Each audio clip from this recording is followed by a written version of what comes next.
There was more than one fear, there were many fears, both great and small. We were afraid of growing up, afraid of turning 5. At 5 they'd take us away to the orphanage, and we knew that this was somewhere far away from the mamas. As I now recall, they took me to orphanage number 8 in village number 5. Everything was numbered, and instead of streets, they called them lines, the first line, the second line. They loaded us onto a truck and took us away. The mamas ran after us, grabbing onto the bumper, shouting, crying. I remember that the mamas were always crying while we children cried very rarely. We were not crybabies, and we didn't fool around. We didn't laugh. I only learned how to cry at the orphanage. At the orphanage, they beat us hard and often. They'd tell us, "We can beat you and even kill you because your mothers are enemies." We didn't know our fathers. "Your mother is bad." I don't remember the face of the woman who kept repeating this to me. "My mother is good." "My mother is beautiful." "Your mother is bad." "She is our enemy." I don't remember whether she'd say the word kill, but it was something like that. They'd say something along those lines. Frightening words, terrifying. Yes, I was too scared to even remember them. We didn't have teachers or tutors. We never even heard of them. We had commanders. Commanders. All of them with long rulers. They would beat us for doing things wrong, and also, just because, they just beat us. I wanted them to beat me so hard there'd be holes in my body, and they would have to stop beating me. I never got any holes, but I was covered in infected wounds. I was so happy when that happened. My friend Alechka had metal clamps in her spine, so they weren't allowed to beat her. Everyone was jealous of her. She looks out the window for a long time. I've never told anyone any of this. I was afraid. What was I afraid of? I don't know. She falls into thought. We loved the night. We'd spend our days waiting for it to come. Dark, dark night. At night, Miss Frozia, the night guard, would come sit with us. She was nice and would tell us the story about Alyanushka and Little Red Riding Hood, bringing us wheat in her pocket and giving a couple of grains to whoever was crying. Lelechka cried more than everyone else.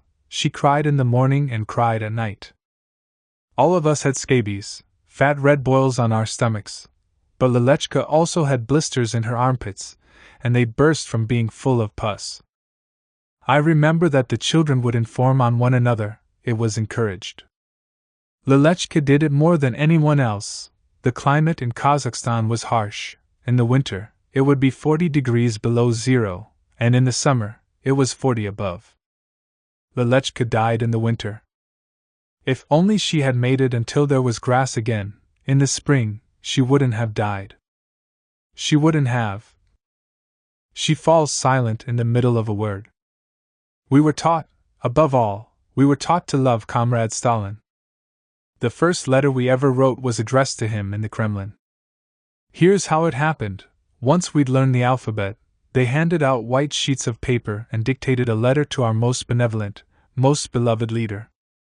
We loved him so much, we really believed that he would answer our letters and send us presents. Lots of presents. We'd stare at his portrait and think he was so handsome. The most handsome man in the world. We even argued over who would give up more years of their life for a day of Comrade Stalin's. On May Day, they handed out little red flags, and we walked around happily waving them. I was the shortest one, so I was always the last in line, worried I wouldn't get a flag. What if there weren't enough? They kept repeating, "Your motherland is your mother. Your motherland is your mother." But every adult we ever met, we'd ask, "Where is my mama? What is my mama like?" No one knew. The first mama came for Rita Melnikova. She had an incredible voice. She sang us a lullaby.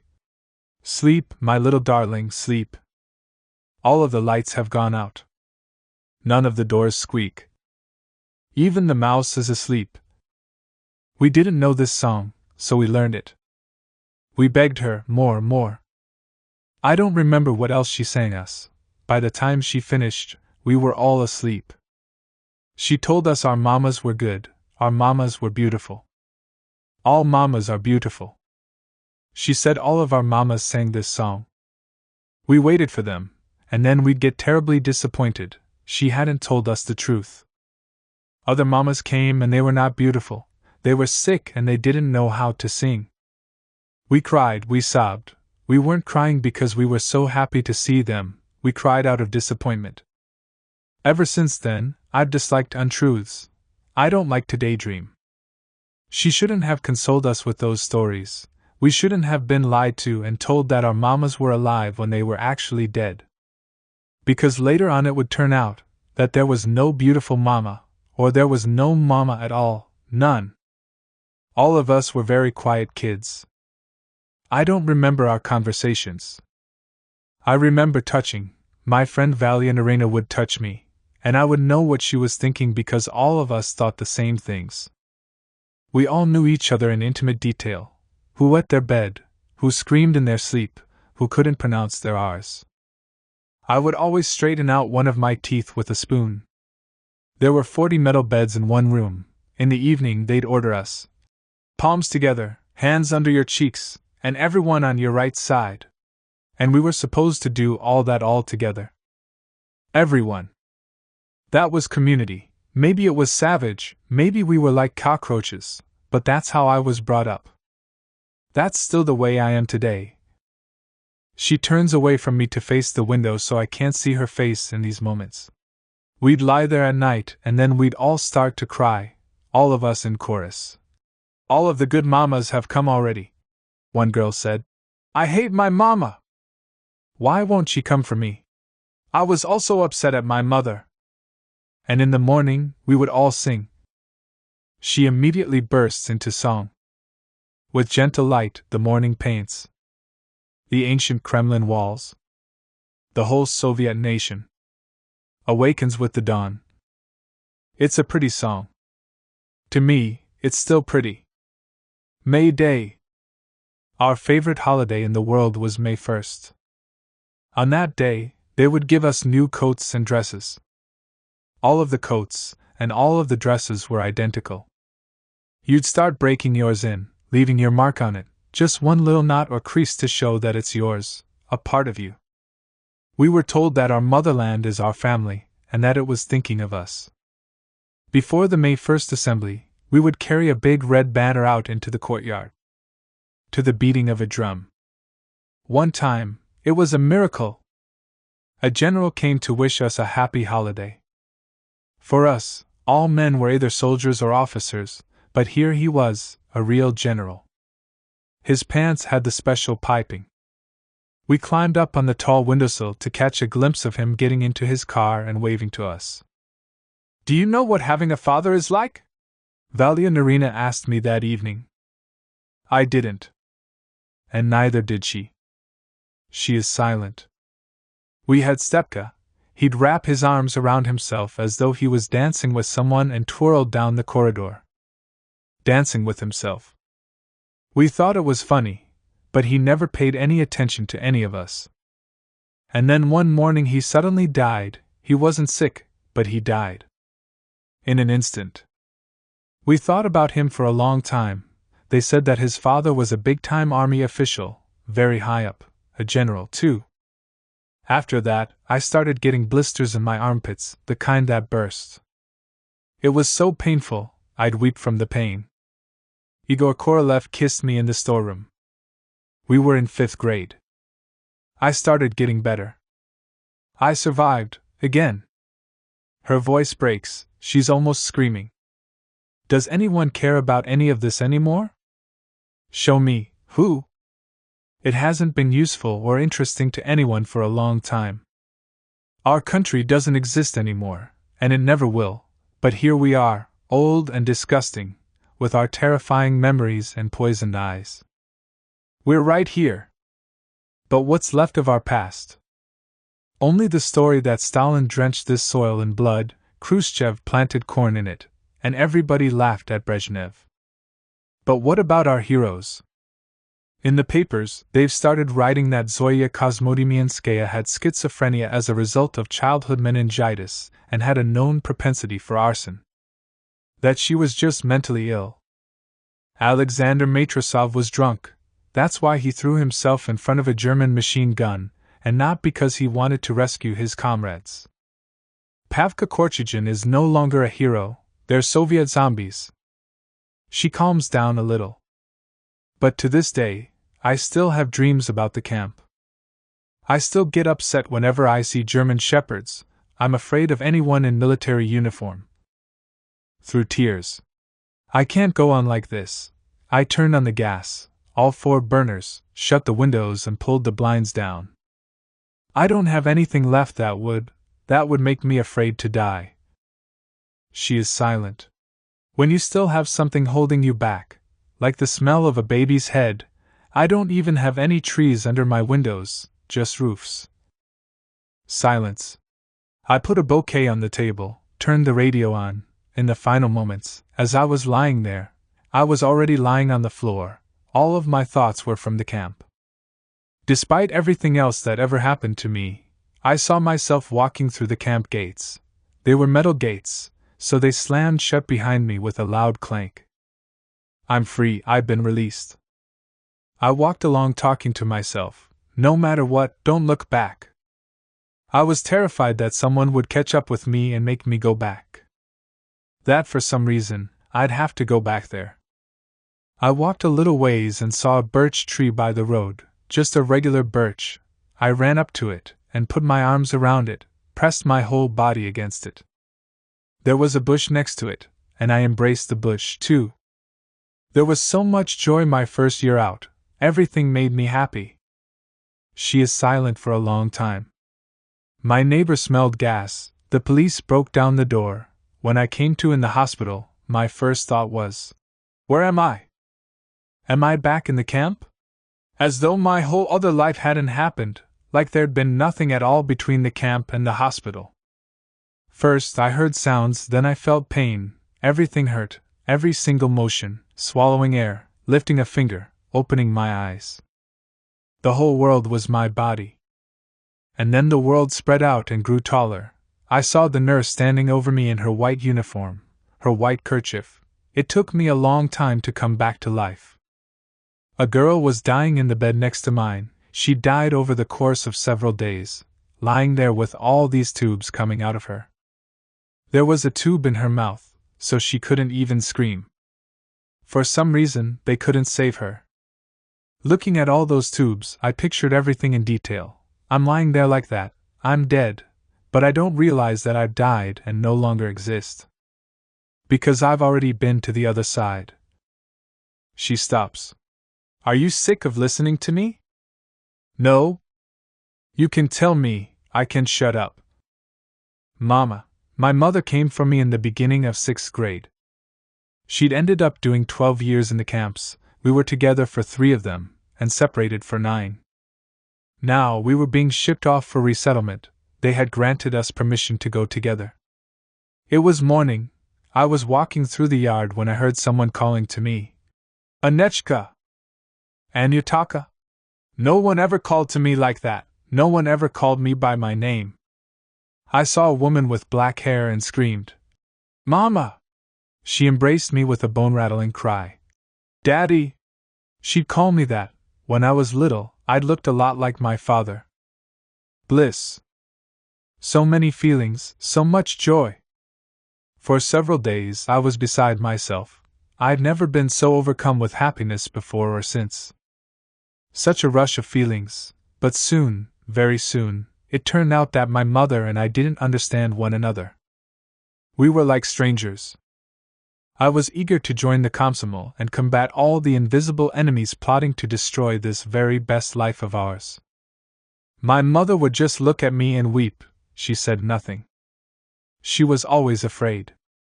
In Karaganda, they issued us documents and dispatched us to the town of Belovo for resettlement. It's far out, past Omsk. The farthest reaches of Siberia. It took us a month to get there. We kept riding and riding, waiting and changing trains. At every stop along the way, we were required to check in with the local NKVD authorities, and they'd always tell us to keep going, sending us farther and farther away from the capital. We weren't allowed to settle in the border zone, we couldn't live near any defense enterprises or major cities. The list of places we weren't allowed to live went on and on. I still can't stand to see the lights on in people's windows in the evening. They'd kick us out of train stations at night, and we'd be forced to walk the streets. Through snowstorms, in the freezing cold. We'd see the lights on in the windows, there were people inside, living in warmth, heating up their tea. We had to knock on people's doors. That was the scariest part. No one wanted to let us spend the night. "We smell like convicts," my mother would say. She cries without even realizing it. In Belovo, we rented an apartment, except it was in a mud hut. Then we moved into our very own mud hut. I came down with tuberculosis. I was so weak I couldn't stand. I had this terrible cough. It was September. All of the other children were getting ready to start school, and there I was, unable to walk. They admitted me to the hospital. I remember how someone was always dying. Sinechka died, Vinechka, Slavic. I wasn't afraid of the dead, but I didn't want to die myself. I embroidered beautifully, I drew, and everyone praised me. What a talented girl! You ought to be in school. And I wondered, then why should I die? By some miracle, I survived. One day, I opened my eyes and there was a bouquet of wild cherry blossoms on the cabinet. From whom? It made me realize that I was going to live. I'm going to live. I returned to our mud hut. While I'd been in the hospital, my mother had had another stroke. I hardly recognized her. She turned into an old woman. That same day, she was hospitalized. At home, I didn't find a single crumb of food, not even a whiff of it. I was too shy to say anything to anyone. Finally, they found me on the floor, barely breathing. Someone brought me a mug of warm goat milk. That's everything. Every story I can remember about myself is about how I kept dying and surviving, and then dying again. She turns away toward the window again. I regained some of my strength. The Red Cross bought me a ticket and put me on a train. They sent me to my hometown of Smolensk, to an orphanage. That was my homecoming. She cries. I don't know why. Why am I crying? I know everything about my life already. I know it all too well. In the orphanage, that's where I turned 16, I started making some friends, boys started courting me. She smiles. Good-looking boys pursued me. Older ones? The thing about me was that whenever anyone liked me, I'd get scared. It was scary that someone was paying attention to me. That they'd noticed me. It was impossible to try to go out with me because I would always bring a friend along on dates. Even if someone asked me out to the movies, I'd refuse to go alone. I took 2 girlfriends with me on my first date with my future husband. He wouldn't let me forget that for a long time. The day Stalin died, the whole orphanage was marched into the courtyard carrying a red banner. For the entire duration of the funeral, we stood outside, at attention. It went on for 6 or 8 hours. Some kids fainted. I cried. I had already come to terms with living without my mother, but how could I go on without Stalin? How would I live? For some reason, I was afraid that war was going to break out. She cries. Mama, 4 years later, I was already studying at the architecture college. My mother finally returned from internal exile. This time, she was back for good. She came with a wooden suitcase containing a zinc roasting pan, which I still have. I can't bear to throw it away, 2 aluminum spoons, and a tangle of torn stockings. You're a bad housekeeper, my mother admonished me. You don't know how to darn holes. I knew how to darn, it's just that the holes in her stockings were beyond darning. No handicraft could fix them. I had a stipend of 18 rubles, and my mother had a pension of 14. We were in heaven, we could eat as much bread as we wanted and there would still be enough money left over for tea. I had one tracksuit and one calico dress I had sewn for myself. In autumn and winter, I went to college in the tracksuit. And to me, it seemed like, from my perspective, we had everything we could ever want. Whenever I went into a normal home, with a normal family, I would get tense. What was all that stuff for? So many spoons, forks, cups. The simplest things would confound me, the very basics. For instance, why would anyone need 2 pairs of shoes? I'm still indifferent to possessions, to domesticity. Yesterday, my daughter-in-law called. I'm trying to find a brown gas stove. They remodeled, and now she's looking for everything brown for her kitchen, furniture, curtains, dishes. She wants it to look like a foreign magazine. She spends hours on the phone. Her apartment is full of advertisements and newspapers. She reads all the classified ads she can find. I want that. And that. Everyone used to have very basic furniture. People lived simply. And now? Everyone's turned into stomachs, bellies. I want. I want. I want. She waves her hand dismissively. I don't go to my son's house very often. Everything at their place is new and expensive. It's like an office. She is silent. We're strangers, we're family, but strangers. Silence. I want to remember what my mother was like when she was young. But I don't remember her as a young woman. I only remember her sick. We never once hugged or kissed, never exchanged any affectionate words. I don't remember that ever happening. Our mothers lost us twice. The first time, when we were taken from them as children. The second time, when they came back to us and we were already grown up. Their children had turned into strangers, they'd been swapped. Another mother had raised them. Your motherland is your mother, little boy, where is your father? He's still in prison. And your mother? In prison already. We could only imagine our parents as being in prison. Somewhere far, far away, never nearby. There was a time where I wanted to run away from my mother and go back to the orphanage. How could I? How? She didn't read newspapers and didn't go to parades. She didn't even listen to the radio. She didn't like the songs that made my heart leap out of my chest. She sings quietly. And the enemy will never force you to bow your mighty crown. My beloved capital. My golden Moscow. I always wanted to be out in the street. I went to all the military parades. I loved big sporting events. I still remember that high. You march in step with everyone else. You're part of something bigger than yourself, something huge. That's where I was the happiest. I wasn't happy with my mother. And I will never be able to fix that. Mama died very soon after she came home. I was only affectionate with her after she was already dead. When I saw her in her coffin, I was suddenly filled with so much tenderness. Such powerful love. She lay there in her old felt boots. She didn't own any regular shoes or sandals, and mine wouldn't fit onto her swollen feet.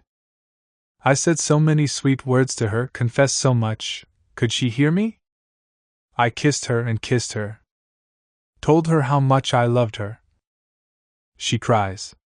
It felt like she was still with me, I believed it. She goes to the kitchen. Pretty soon she calls to me. Dinner's on the table. I'm always alone, it'll be nice to at least share a meal with someone. You should never go back to the past. Because, yes, but me, I practically ran there. I was dying to go.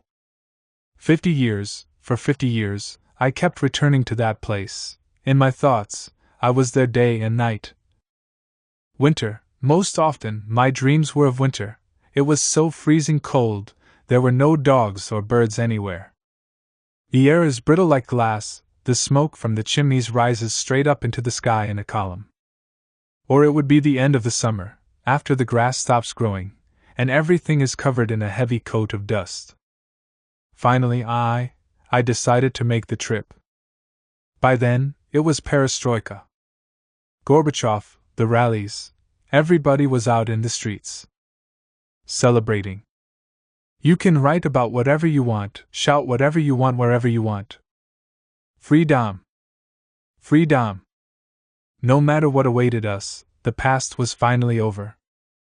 We were waiting for something new to emerge. Impatience was in the air, then we'd get afraid again. For a long time, I was scared of turning on the radio in the morning. What if suddenly it was all over? Like they'd abruptly canceled the whole program? For a long time, I couldn't believe it was real. I thought they were going to come in the middle of the night and take everyone down to the stadium like they did in Chile. One stadium would be enough for the smart Alex, the rest would shut up on their own. But they never came, they didn't take anyone away. Instead, they started publishing people's Gulag memoirs in the newspapers. Their photographs. Their eyes. The people's eyes in those photos. It was like they were staring back at you from the afterlife. She is silent. So I decided that I wanted to. I had to go there. Why? I don't know. But I had to. I took time off work. The first week went by, the second week. I couldn't do it. I kept putting it off. I had to go to the dentist. I hadn't finished painting the balcony door. All sorts of excuses. One morning, it was morning, I was painting the balcony door, and I said to myself, "Tomorrow I'm going to Karaganda." I remember, I said it out loud to myself, and I realized that I was really going to do it. I was going, and that was that.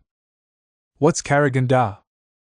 Pure barren steppe for hundreds of kilometers around, burned out in the summer. During Stalin's time, they built dozens of camps on this steppe: Steplag, Karlag, Alzhir, Peschanlag. They herded in hundreds of thousands of prisoners. Soviet slaves. Then, after Stalin died, they took down the barracks and barbed wire and ended up with a city. The city of Karaganda. I'm going, that's it. It was a long journey. On the train, I met a woman, a teacher from Ukraine. She was looking for her father's grave. This was her second trip to Karaganda. "Don't worry," she informed me. "They're used to strange people arriving from all over the world just to talk to the stones." She had a letter from her father with her, the only letter he ever sent from camp. "No matter what, there's nothing in the world better than the Red Banner." That was how it ended, with those words. She falls into thought. That woman, she told me about how her father had signed a document testifying that he was a Polish spy.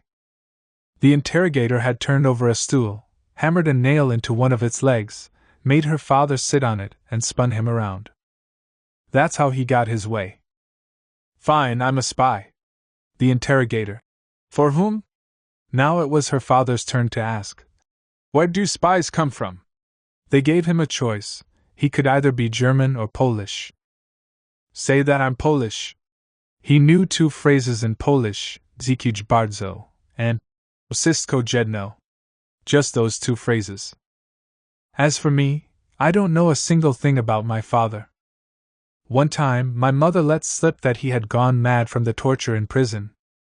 Apparently, he started singing all the time. There was also a young man with us in our compartment. The Ukrainian teacher and I talked all night long. Wept. In the morning, he looked at us and said, "It's all awful. Like some kind of horror movie." He was 18, maybe 20 years old. Lord! We lived through so much and have no one to tell the story to. We tell one another. I got to Karaganda, someone started cracking jokes. "Step out! Step out with your belongings." Some laughed, others cried. At the station, the first words I heard were Chalava, Kurva, Lyagavi, the familiar language of the camps. I instantly remembered all those words, instantly. I froze. I couldn't stop shaking inside. The whole time I was there, I shook. Of course, I didn't recognize the town itself, but just beyond the city limits, after the last houses, the familiar landscape began. I recognized everything: the drying needlegrass, the white dust, and eagles soaring up high in the sky. And the names of the villages were familiar: Volnij, Sangorodok. All former camps. I thought I'd forgotten, but I still remembered. An old man sat down next to me on the bus and noticed that I wasn't from around there. "Who are you looking for?" "Well," I began, "there used to be a camp here." "Oh, the barracks?" "They dismantled the last of those buildings 2 years ago. People built themselves sheds and saunas out of the bricks. Took the soil back to their dachas for planting. Put camp wire around their gardens. My son's place is out there. It's so, unpleasant. In the spring, the snows and rains leave bones sticking out of their potato patches. No one is squeamish about that sort of thing around here because they're so used to it. There are as many bones as stones in this soil. People just toss them out to the edge of their property, stamp them down with their boots. Cover them up. It happens all the time. Just stick your hand in the dirt, run your fingers through it. It felt like the wind had been knocked out of me. Like I had passed out. Meanwhile, the old man turned to the window and pointed. "Over there, behind that store, they covered over the old cemetery. Behind that bathhouse, too." I sat there, unable to breathe. What had I expected? That they had erected pyramids? Mounds of glory? The first line is now the street named after someone or other, then the second line. I looked out the window, but I couldn't see anything. I was blinded by tears. Kazakh women were selling their cucumbers and tomatoes at every bus stop, pails of blackcurrants. Fresh from the berry patch. From my own garden. Lord! My God, I have to say that it was physically difficult for me to breathe. Something was going on with me out there. In a matter of just a few days, my skin dried out, my nails started chipping off. Something was happening to my entire body. I wanted to fall down on the ground and lie there. And never get up. The steppe, it's like the sea. I walked and walked until finally I collapsed. I fell next to a small metal cross that was up to the crossbeam in the earth. Screaming in hysterics. There was no one around, just the birds. After a short pause, I was staying in a hotel. In the evening, the restaurant was filled to the gills, people drank vodka. I had dinner there one night. 2 men sitting at my table got into an argument, shouting at each other until they were hoarse. The first one said, "No matter what, I'm still a communist." We were supposed to build socialism. How could we have broken Hitler's spine without Magnitka and Vorkuta? The second one. I've been talking to the local elderly. All of them worked or served. I don't know the right word for what they did, in the camps. They were the cooks, the guards, special agents. There was no other work out here, and those jobs paid well, salaries, rations, outfitting. That's what they call it, work. For them, the camps were work. A job. And here you are talking about crimes against humanity. Sin and the soul. It wasn't just anyone doing time, it was the people. And the ones sentencing them and guarding them were the people, too, not foreign workers, not people brought in from outside. They were the very same people. Our own men. Kin. Today, you see everybody putting on the striped uniform. Now, everyone's the victim and Stalin alone is to blame. But think about it, it's simple arithmetic. Millions of inmates had to be surveilled, arrested, interrogated, transported, and shot for minor transgressions. Someone had to do all this, and they found millions of people who were willing to. The waiter brought them bottle after bottle. I sat there listening. I listened. And they kept drinking and drinking without getting drunk. I sat there, chained to the spot. I couldn't leave, the first one. I was told that after the barracks were already empty, shut down, screams and moans could still be heard coming from them in the middle of the night, carried by the wind. The second one. That's all myth. They've started crafting the mythology. Our entire tragedy lies in the fact that our victims and executioners are the same people. And again, Stalin entered the Russia of the wooden plow and left it with the atom bomb. For 3 days and 3 nights, I didn't get a moment of sleep. During the day, I roamed and roamed the steppe. Crawled through it. Until dark, until the streetlights came on. One day, a man gave me a lift back into town. He was around 50, or maybe older, my age. He'd clearly been drinking and was apparently feeling talkative. "You're looking for graves?" "I understand. You could say that we live in a cemetery. But the long and short of it is that people around here don't like remembering the past. It's taboo. The older generation has died out, our parents, and the ones still alive keep their mouths shut. It's that Stalinist upbringing. Gorbachev, Yeltsin, that's all today. Who knows what tomorrow will bring? Where the wind will blow." One thing led to another, and I learned that his father had been an officer with epaulets. When Khrushchev was in power, he'd wanted to leave the area, but they wouldn't let him move. Everyone had to sign confidentiality agreements on the non-disclosure of state secrets, both the people who did time and the ones who kept them in. The guards. No one was allowed to leave, they all knew too much. He heard that they didn't even allow the guards who convoyed prisoner trains to get away. Working out here, they'd avoided having to fight in the war. But if they'd fought, they could have gone home afterward. There was no way out for them after serving here. The penal colony, the system, swallowed them up forever. The only ones who could get out after serving their sentences were the common criminals and convicts. The gangsters. The rest ended up staying, all together, sometimes living in the same building, sharing a courtyard. "This life of ours ain't pretty," was his refrain. He remembered a story from his childhood, how a group of ex-cons conspired to murder a former camp guard for being a beast. When they were drunk, they'd fight and gang up on each other. His father drank like a devil. He'd get wasted and weep. "Damn it! I've spent my whole life with my mouth clamped shut. We're nothing but dust. Night. The steppe. The two of us riding through it, the daughter of a victim and the son of, what should I call him? An executioner? A small-time executioner.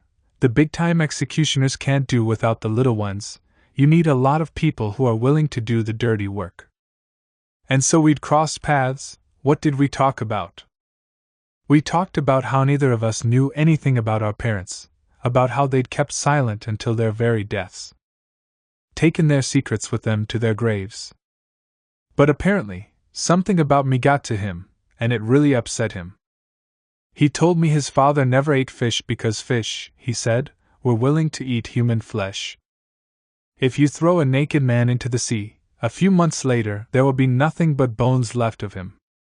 All white. How exactly did he know this? When he was sober, he never said a word, but when he was drunk, he swore up and down that all he ever did was push paper. His hands were clean. His son wanted to believe him, but then why didn't he eat fish? Fish nauseated him. After his father's death, he found documents certifying that for several years, he'd served near the Sea of Okhotsk. There were camps out there, too. She is silent. Drunk, his tongue was loose, he stared at me so hard, it even sobered him up. And once he sobered up, he got scared. I realized he was scared. Suddenly, he became surly, and shouted something like, "Enough digging up the dead! Enough!" I realized that these people, the children, they'd never been forced to sign anything, but they knew full well that they had better keep their mouths shut. He offered his hand in parting. "I wouldn't take it," she cries. I searched. Until the very last day, I kept searching, and on the last day, somebody told me, "Go see Katerina Demchuk." The old crone's going to be 90 soon, but she still remembers everything. They led me to where she lived, pointed her out to me. It was a brick house with a tall fence. I knocked on the gate. She came out, older than time, half blind. "Someone told me that you used to work at the orphanage?" "I was a teacher." "We didn't have teachers, we had commanders." She said nothing. She stepped away from her fence and started watering her vegetable patch with a hose. I stood there, not moving. I refused to leave. Reluctantly, she led me into her house, a cross with a crucified Christ in her upper chamber, an icon in the corner. I remembered her voice, not her face, but her voice. "Your mother is an enemy. We can beat you and even kill you." I recognized her. But maybe I just really wanted to. I could have not asked, but I did. "Maybe you remember me?" "Perhaps. No, I don't remember anyone. You were all very small and grew poorly. We were just following orders." She put tea on, brought me cookies. I sat there listening to her complaints. Her son was an alcoholic and her grandsons drank, too. Her husband had died a long time ago, and her pension was pitiful. Her back hurt. It's boring being old. And that was it. I thought about it. Here we are after 50 years. We meet again. I imagined that it was really her. That's what I imagined was happening. We were finally face to face again. And so what? I too had lost my husband. My pension is also pitiful. My back hurts. Nothing but old age. She is silent for a long time. The next day, I went home. What's left? Confusion and resentment. Only who am I upset at? The steppe keeps surfacing in my dreams. One day, it's covered in snow, the next, in red poppies. On the former site of one barracks there's a cafe, on another dachas. Cows grazing. I shouldn't have gone back. No. We weep so bitterly, we suffer so much, and for what? What was the point of all that? So 20, 50 more years will go by, and all of it will be stamped into dust, as though we never even existed. All that'll be left of us will be a couple of lines in a history textbook. A paragraph. Solzhenitsyn and history according to Solzhenitsyn are going out of style. People used to be put in jail for the Gulag Archipelago. They read it in secret, typed copies of it up on their typewriters, wrote it out by hand. I believed that if thousands of people read it, everything would change. People would repent, tears would be shed. But what happened instead? Everything that had been written and hidden away in desk drawers was published. Everything that people thought about in secret was said aloud. And then? These books lie around on book piles gathering dust, while people run past them. She is silent. We exist, but we don't exist. Even the streets I used to live on are gone. There used to be a Lenin Street. Everything is different now, the stuff, the people, the money. There are new names for it all. We used to be comrades. Now we are ladies and gentlemen. Except that we, ladies and gentlemen, seem to be struggling. Everyone is searching for their aristocratic roots. That's what's in fashion. Princes and counts are coming out of the woodwork. Before, people were proud of being from long lines of workers and peasants. Now everyone crosses themselves and keeps the fasts. They have serious discussions about whether or not monarchy will save Russia. They adore a czar that every college girl was making fun of in 1917. This country is foreign to me. It's foreign. It used to be that when people came over, we talk about books, plays. Now it's who bought what? What's the exchange rate? And the jokes. Nothing is sacred anymore. People will laugh at anything. Everything's funny. Papa, who's Stalin? Stalin was our chief. But I thought only savages had chiefs. Somebody calls up Armenian radio. What's left of Stalin? Armenian radio answers. All that's left of Stalin are 2 changes of underwear, a pair of boots, a couple of army jackets, one of them for special occasions, and 4 rubles and 40 kopecks of Soviet money. And oh yeah, an enormous empire. The second question: how did the Russian soldier manage to reach Berlin? By not being brave enough to retreat. I've stopped seeing my friends. I don't even go outside very much. What's out there? The triumph of mammon. No values are left except for the power of the purse. And me? I'm poor, we're all poor. My entire generation, the former Soviet nation, no bank accounts, no property.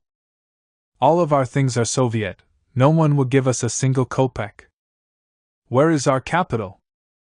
All we have is our suffering, everything that we went through. I have 2 certificates on regular pieces of paper ripped out of a student notebook.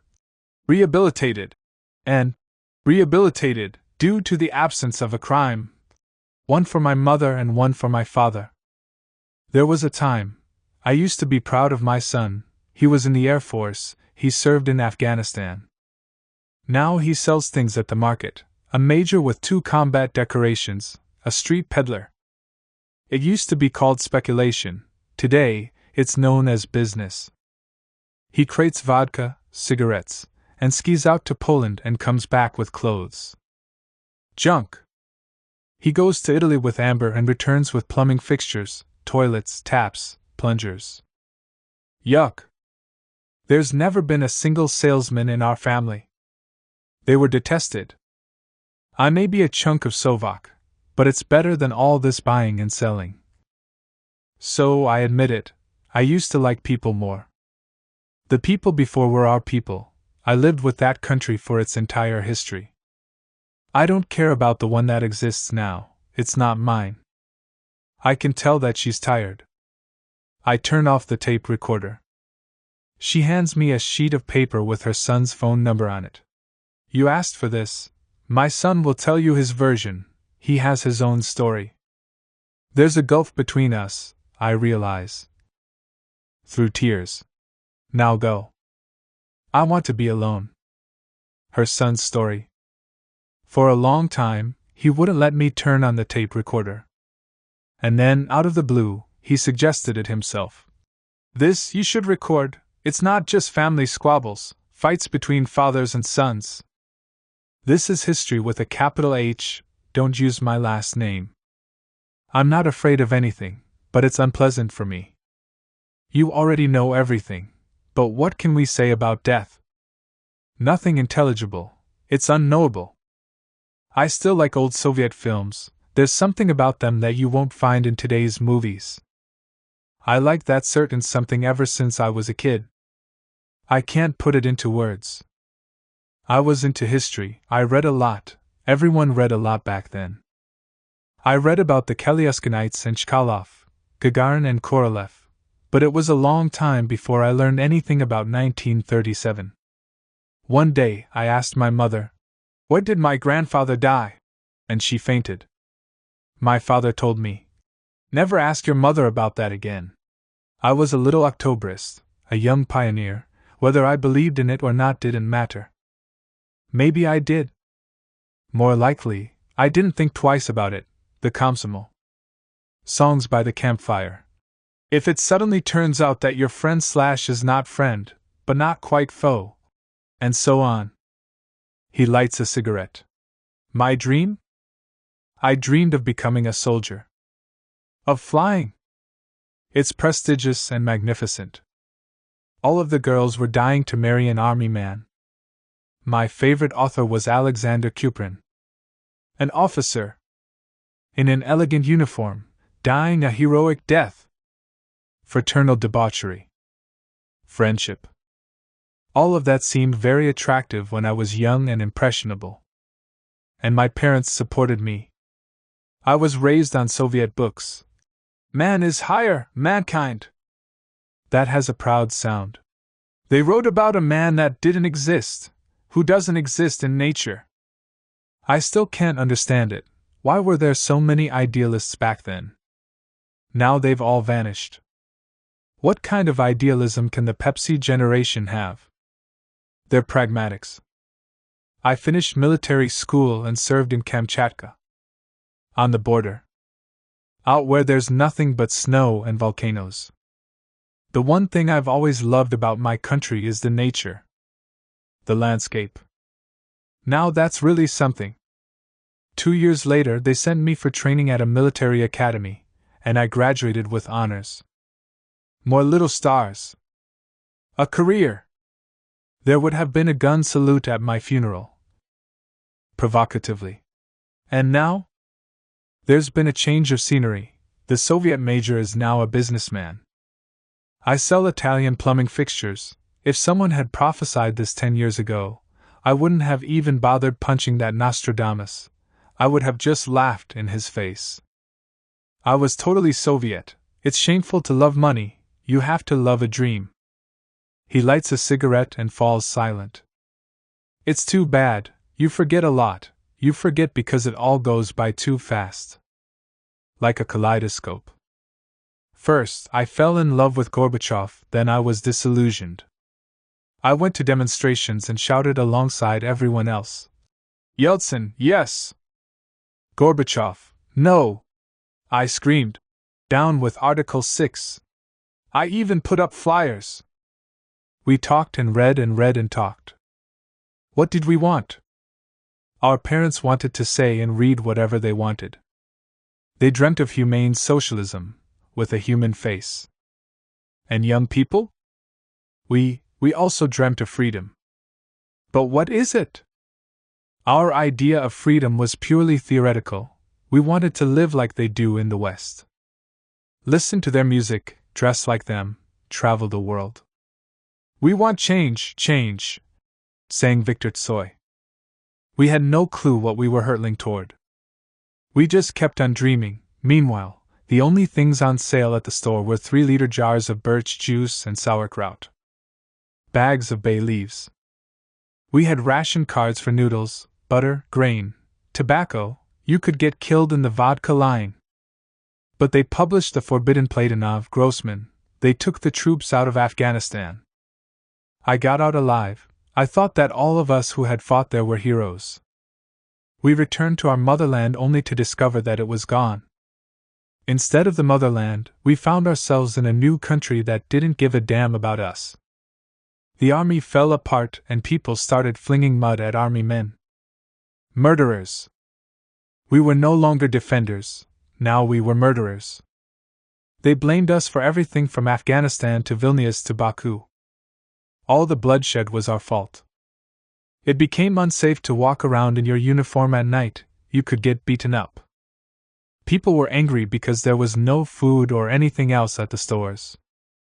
No one understood what was going on. In our regiment, the planes weren't flying for lack of fuel. Combat crews sat grounded, beating each other at cards, chugging vodka. An officer's monthly pay was only enough for 10 loaves of bread. One of my friends shot himself. Then another. People ditched the army, scattering in every direction. Everyone had families to feed.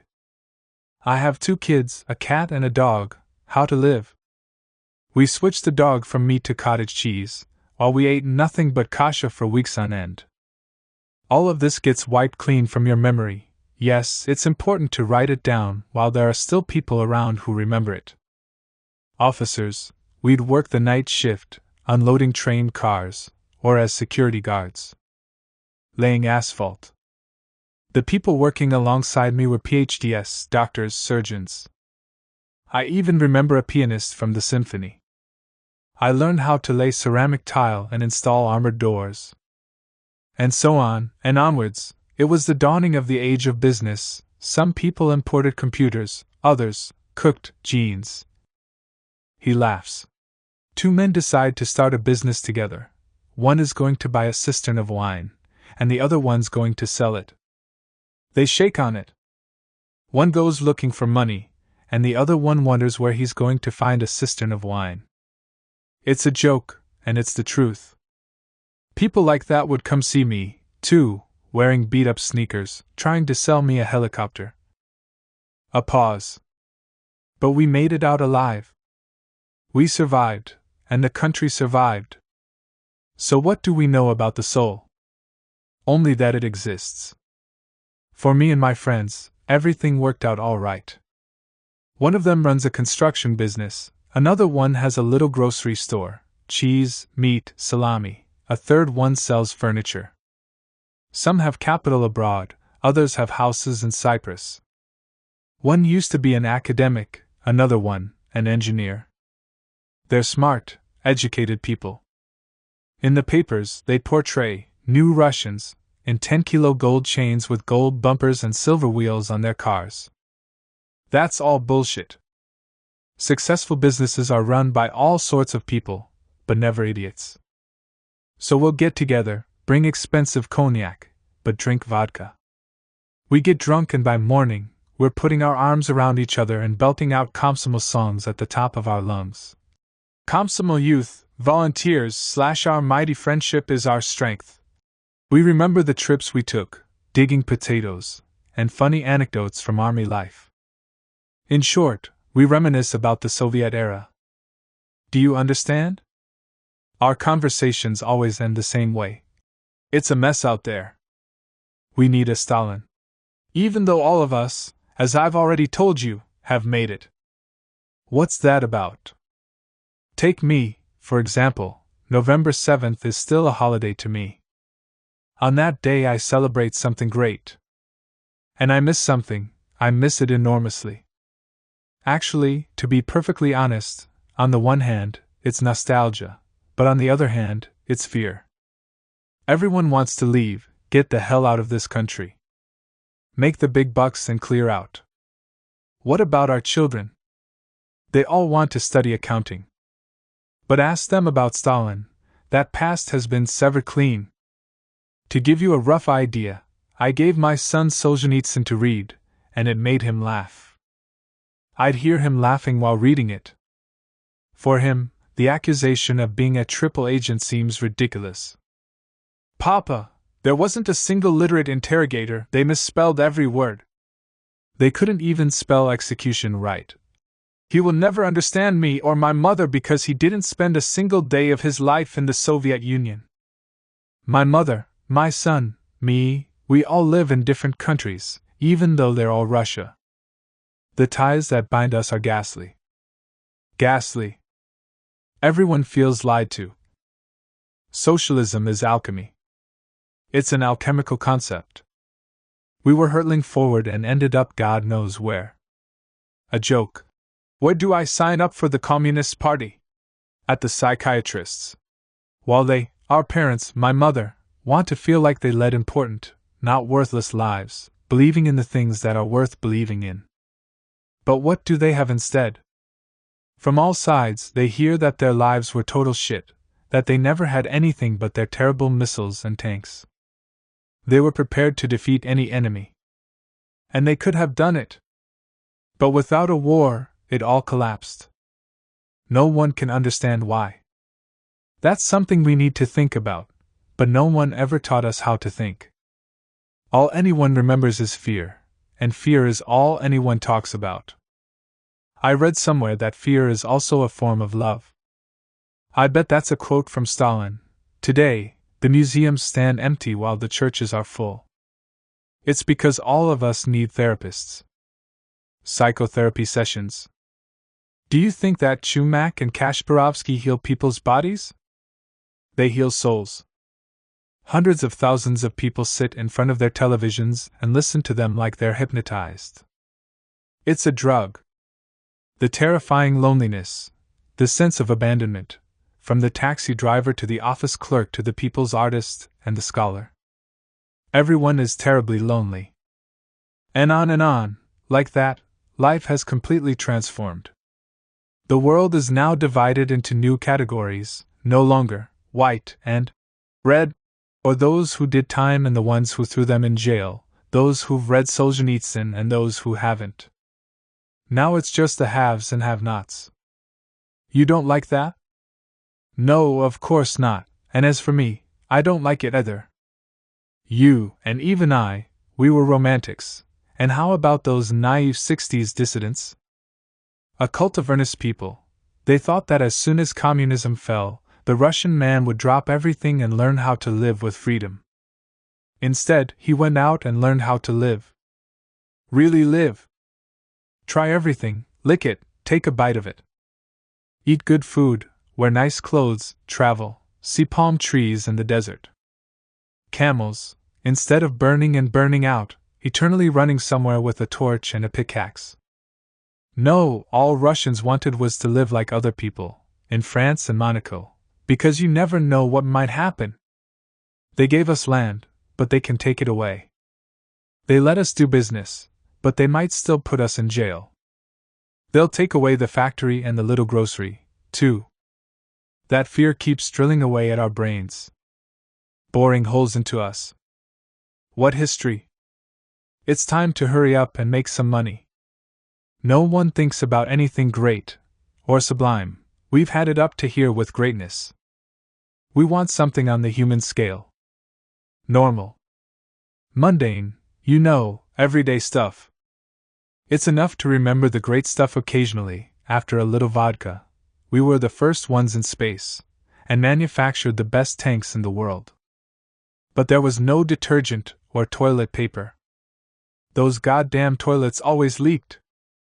People would wash plastic bags and hang them out to dry on their balconies. Having a VCR was tantamount to having your own personal helicopter. A guy in jeans didn't inspire envy, just aesthetic interest. What an exotic novelty. That's the price we paid. The price for all those missiles and spaceships. For great history. A pause. I've been running my mouth. Everyone's so eager to talk these days, but no one listens to one another. In the hospital, there was a woman in the bed next to my mother. When I walked into the room, she was the first person I'd see. One time, I watched her trying to tell her daughter something, but she couldn't form the words, Emma, Emmu. Her husband came, and she tried to tell him, but that didn't work either. She turned to me, Emma, then she reached for one of her crutches and, do you understand, she started hitting her drip with it. Beating the bed, she didn't care what she was hitting, or breaking, she desperately wanted to speak, but who can you to talk to these days? Tell me, who? A person can't live in a vacuum. My whole life, I adored my father. He's 15 years older than my mother. He fought in the war. But the war didn't crush him like it did so many others. It didn't shackle him to itself as the most significant event in his life. He still hunts and fishes. Dances. He's been married twice, and both times to beautiful women. My childhood memories. We were headed to the movies, and my dad grabbed my arm. Look at how beautiful your mother is! He never harbored that savage war valor like other men do after seeing combat. A shot. A hit. The meat spilled out of him like it was coming out of a meat grinder. He remembers innocent things. Trifles. How on Victory Day, he and a friend went to a village to see some girls and ended up taking 2 Germans prisoner. The Germans had climbed into an outhouse and were hidden up to their necks in it. It seemed like a pity to shoot them. After all, the war was over. They'd had their fill of shooting. But it was impossible to get up close to them. My father got lucky. He could have been killed in the war, but he wasn't. Before the war, they could have arrested him, but they didn't. He had an older brother, Uncle Vanya. He hadn't been as lucky. When Yezhov was head of the NKVD, in the 30s, they sent him to the Vorkuta mines. 10 years without the right of correspondence. His wife, tormented by her coworkers, jumped out of a 5th-story window. Their son grew up with his grandmother. But Uncle Vanya made it back alive. He came back with a withered hand, toothless, his liver enlarged. He went back to work at the same factory, at the same job, in the same office, same desk. He lights another cigarette. He sat across from the guy who'd informed on him. Everyone knew it, and Uncle Vanya knew it too, that was the guy who had informed on him, but nothing changed. They attended meetings and demonstrations together. Read Pravda, voiced support for the party's policies and the government. On holidays, they sat at the same table drinking vodka. And so on. That's us. Our life. That's what we're like. Imagine a victim and an executioner from Auschwitz sitting side by side in the same office, getting their wages out of the same window down in accounting. With identical war decorations. And now, with the same pensions. He is silent. I am close to Uncle Vanya's son. He doesn't read Solzhenitsyn. There isn't a single book about the camps at his house. The son had waited for his father, but the man who came back was somebody else, the husk of a man, crushed and crumpled. He didn't last long. "You don't understand what it means to be afraid," he'd tell his son. "You don't understand." With his own eyes, he'd seen an interrogator, this enormous guy, stick a prisoner's head in the shit bucket and hold him down until he drowned in it. As for Uncle Vanya, they'd strip him naked and hang him from the ceiling, pour spirits of ammonia into his nose, his mouth, every orifice in his body. The investigator pissed in his ear, screaming, "Names! Give me names!" So Uncle Vanya named names, and signed everything. And if he hadn't given him names and signed the confessions, his head would have been the one in the shit bucket. Afterward, he ran into some of the people he named in the barracks. "Who informed on us?" they'd wonder. "Who could have done that?" "Who? I'm no judge." "And you're no judge either." Uncle Vanya would be carried back to his cell on a stretcher, drenched in blood and piss, covered in his own shit. I don't know when a person stops being human. Do you? It's very sad about our elderly, of course.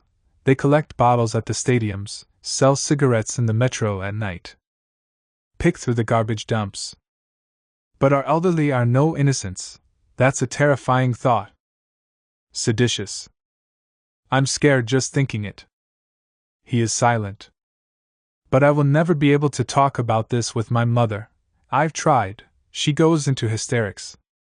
He wants to end the conversation, but for some reason he changes his mind. If I had read this story somewhere or heard it from someone, I wouldn't have believed it. But all sorts of things happen in real life, things out of a bad detective novel. My encounter with Ivan D. Do you need his last name? For what?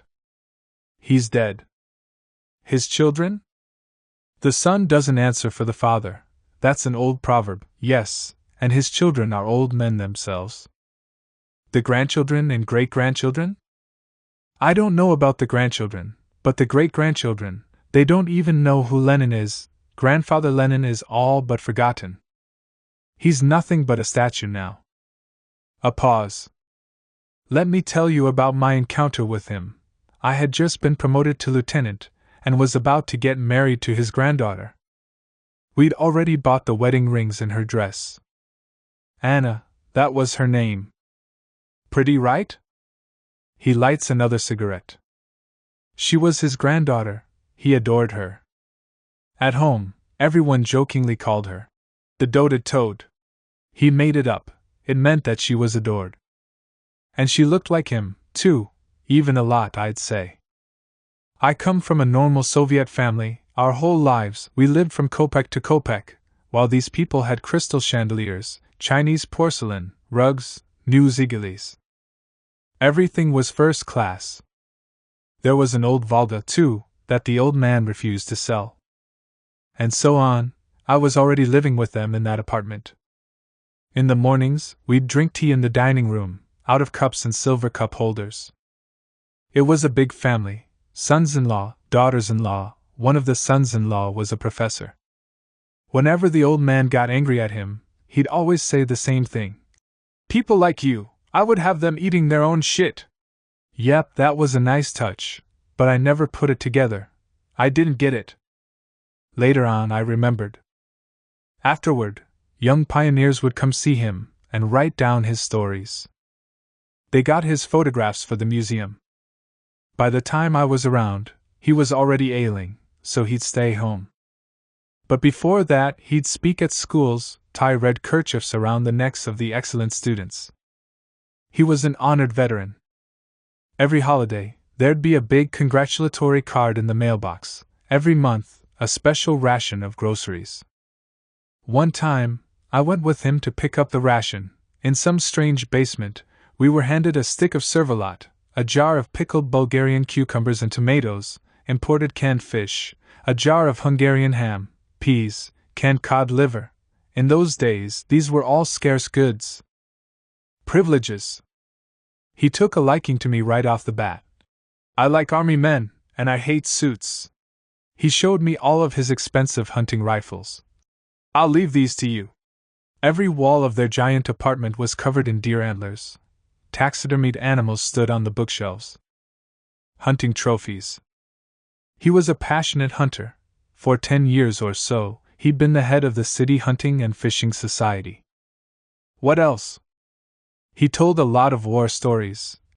In combat, shooting at a distant target is one thing. Anyone can do that, but taking someone out when they're right there, 3 meters away from you. He was always saying stuff like that. You never got bored with him. I liked the old man. I was on vacation and went to see them.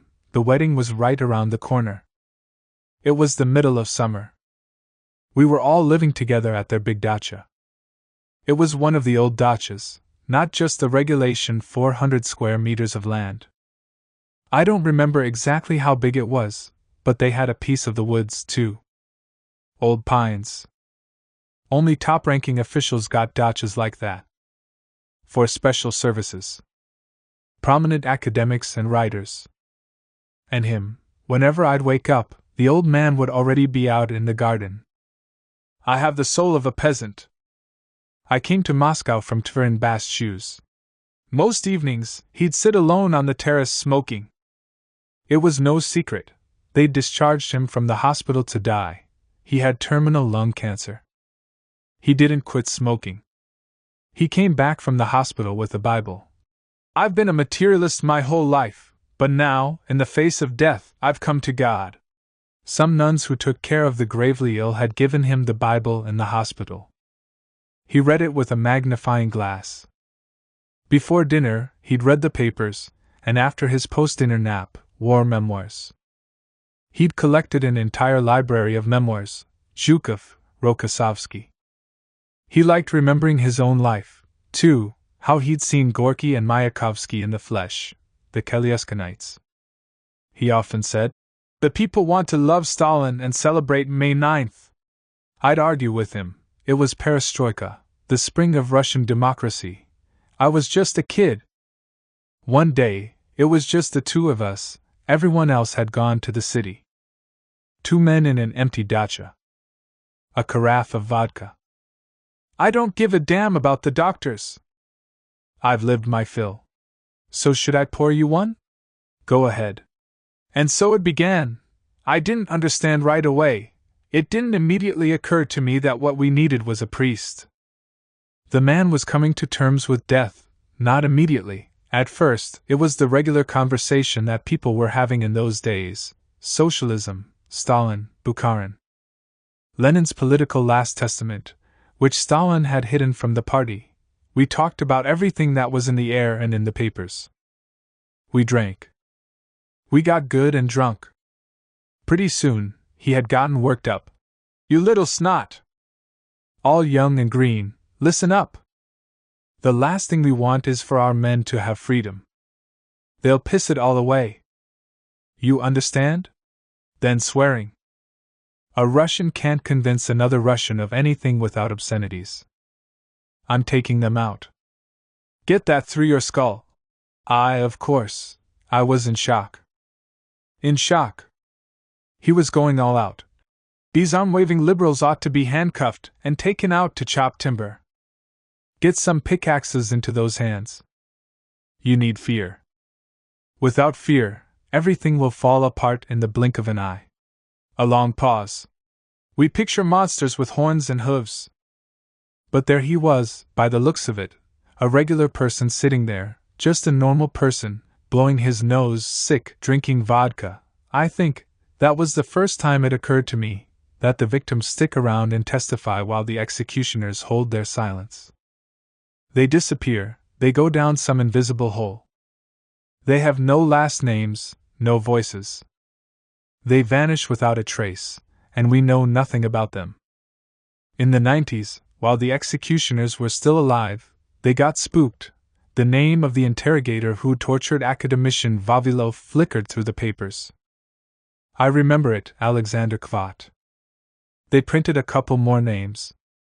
All of them started panicking that the archives would be unsealed, that they'd remove the confidential stamp. They got nervous. No one paid much attention to it. There aren't any special statistics, but there were dozens of suicides. All over the country.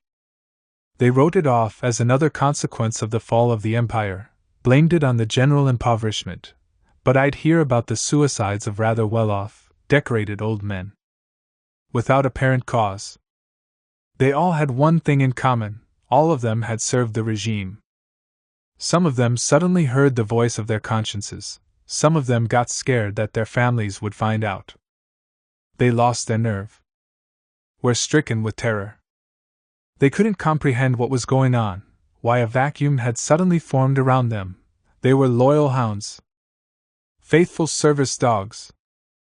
Of course, not all of them flinched. In Pravda, or maybe it was Ogoniak, I don't remember, they published a letter from a former corrections officer. That one wasn't afraid. He described all of the illnesses he'd accumulated from working in Siberia, where he'd guarded the enemies of the people for 15 years. He hadn't spared his health. The work, he complained, had been strenuous. In the summer, the mosquitoes would eat him alive, and the heat was unbearable. In the winter, it was the brutal cold.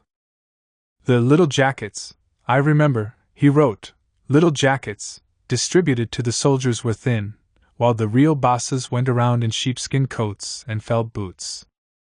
These days, he said, you see the enemies they didn't manage to exterminate daring to show their faces. It's sheer counter-revolution. The letter seethed with hatred. A pause. Former inmates responded immediately. They weren't afraid anymore. They spoke up. They wrote about how inmates could be stripped naked, tied to trees, and overnight, the gnats would eat them down to their bones. In winter, when it was 40 below zero, an inmate who didn't complete his daily quota could be doused with water. Dozens of icy statues would be left standing outside like scarecrows until the spring. A pause. No one was ever put on trial. Not a single one of them. The executioners lived out their final days as respected pensioners.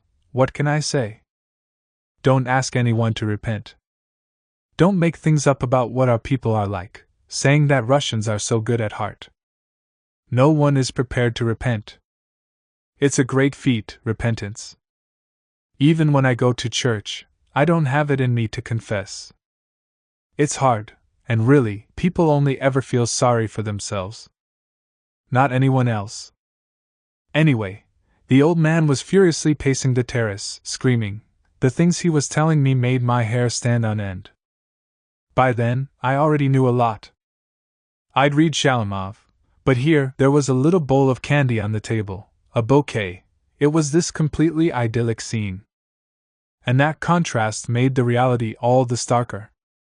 I was both scared and curious. More curious than scared, to be perfectly honest. I wanted to. You always want to look down into the abyss. Why? That's just the way we are. When I was hired by the NKVD, I was terribly proud, he said. First time they paid me, I bought myself a nice suit. What was the work like? What can you compare it to? It's something like war. But for me, the war was like a vacation. You shoot a German, he screams in German. These people screamed in Russian. They're practically your own people. It was easier to shoot Lithuanians and Poles. But the ones screaming in Russian, cretins. Idiots. Hurry up and finish. Shit. We were always covered in blood, we'd have to wipe our hands on our hair. Sometimes, they gave us leather aprons. That's what work was like. The job. You're young, perestroika. Perestroika. You believe the babblers. They can shout, freedom. Freedom, all they like. Run around the squares. The axe is right where it always was. The axe will survive the master, don't forget that. Shit. I'm a soldier. When I was told to march, I marched. When I was told to shoot, I shot. If they give you the orders, you'll go too? You will go. I was killing enemies. Vermin. You get a document, sentenced to the highest measure of social protection. It's a verdict from the state. The work, God forbid. If you don't get him the first time, he'll fall down squealing like a pig, vomiting blood. It's especially unpleasant to shoot a laugher. They've either gone crazy, or they really hate you. There was wailing and cursing from all sides.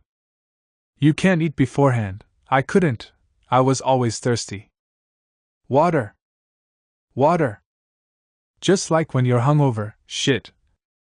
Toward the end of our shifts, they would bring us 2 buckets, a bucket of vodka and a bucket of cologne. They'd bring the vodka in after the shift was over, not before. Have you read that anywhere? It's the truth. They write all sorts of things these days. Make a lot of stuff up. We'd wash ourselves with cologne from the waist up. Blood is pungent. It's a special kind of smell, a little like the smell of semen. I had a German shepherd, and it wouldn't go near me after work. Shit. What are you sitting there all silent for? You're still green. You haven't seen anything yet. Listen. It didn't happen often, you know, but sometimes we'd get an officer who liked to kill. People like that would soon be transferred out of the firing corps. We didn't like people like that. There were a lot of country boys like me. Country boys are tougher than city folk. More resilient. More used to death. Some had slaughtered boars, others calves. Everyone had killed a chicken before. With death, it's something you have to get used to. The first few days of work you just watched. Troops were simply present at executions, or they would transport the condemned. There were cases of people going insane immediately. They couldn't handle it. It's a subtle art. Even with killing a rabbit, you have to be in the habit. Not everyone can do it. Shit. You put a person on their knees and then you have to shoot them practically point blank, into the left side of the head, behind the left ear. By the end of my shift, my arm would be hanging down like a whip. The worst was my index finger. We had a plan to fulfill, like at any other place. Like at a factory. At first, we couldn't meet our quotas. We physically couldn't do it. So they called some doctors in. Had a consultation. It was decided that 2 days a week, the troops would get massages. They'd massage our right hands and index fingers. They absolutely had to massage our index fingers because they're under the greatest strain during shooting. My only work-related injury is that I'm deaf in my right ear from shooting from the right side. They would issue us certificates for performing special party and government missions, for dedication to the mission of the party of Lenin and Stalin. I have a whole cupboard full of these awards, all printed on excellent paper. Once a year, they would send me and my family to a good sanatorium. Great food, lots of meat, medical treatment. My wife didn't know anything about what I did. It was top secret, important work, that's all she knew. I married for love. During the war, we were trying to save ammunition. If we were by the sea, we'd pack a barge tight as a can of sardines. It wouldn't be screaming coming from the hold, but a beastly roar. Our proud Varangian never surrenders / no one seeks mercy here. The hands of each of the condemned were bound with wire, and a stone would be tied to their feet. If it was calm weather, a calm sea, you could watch them sinking for hours. What are you looking at me for? You little punk! What are you looking at? Shit!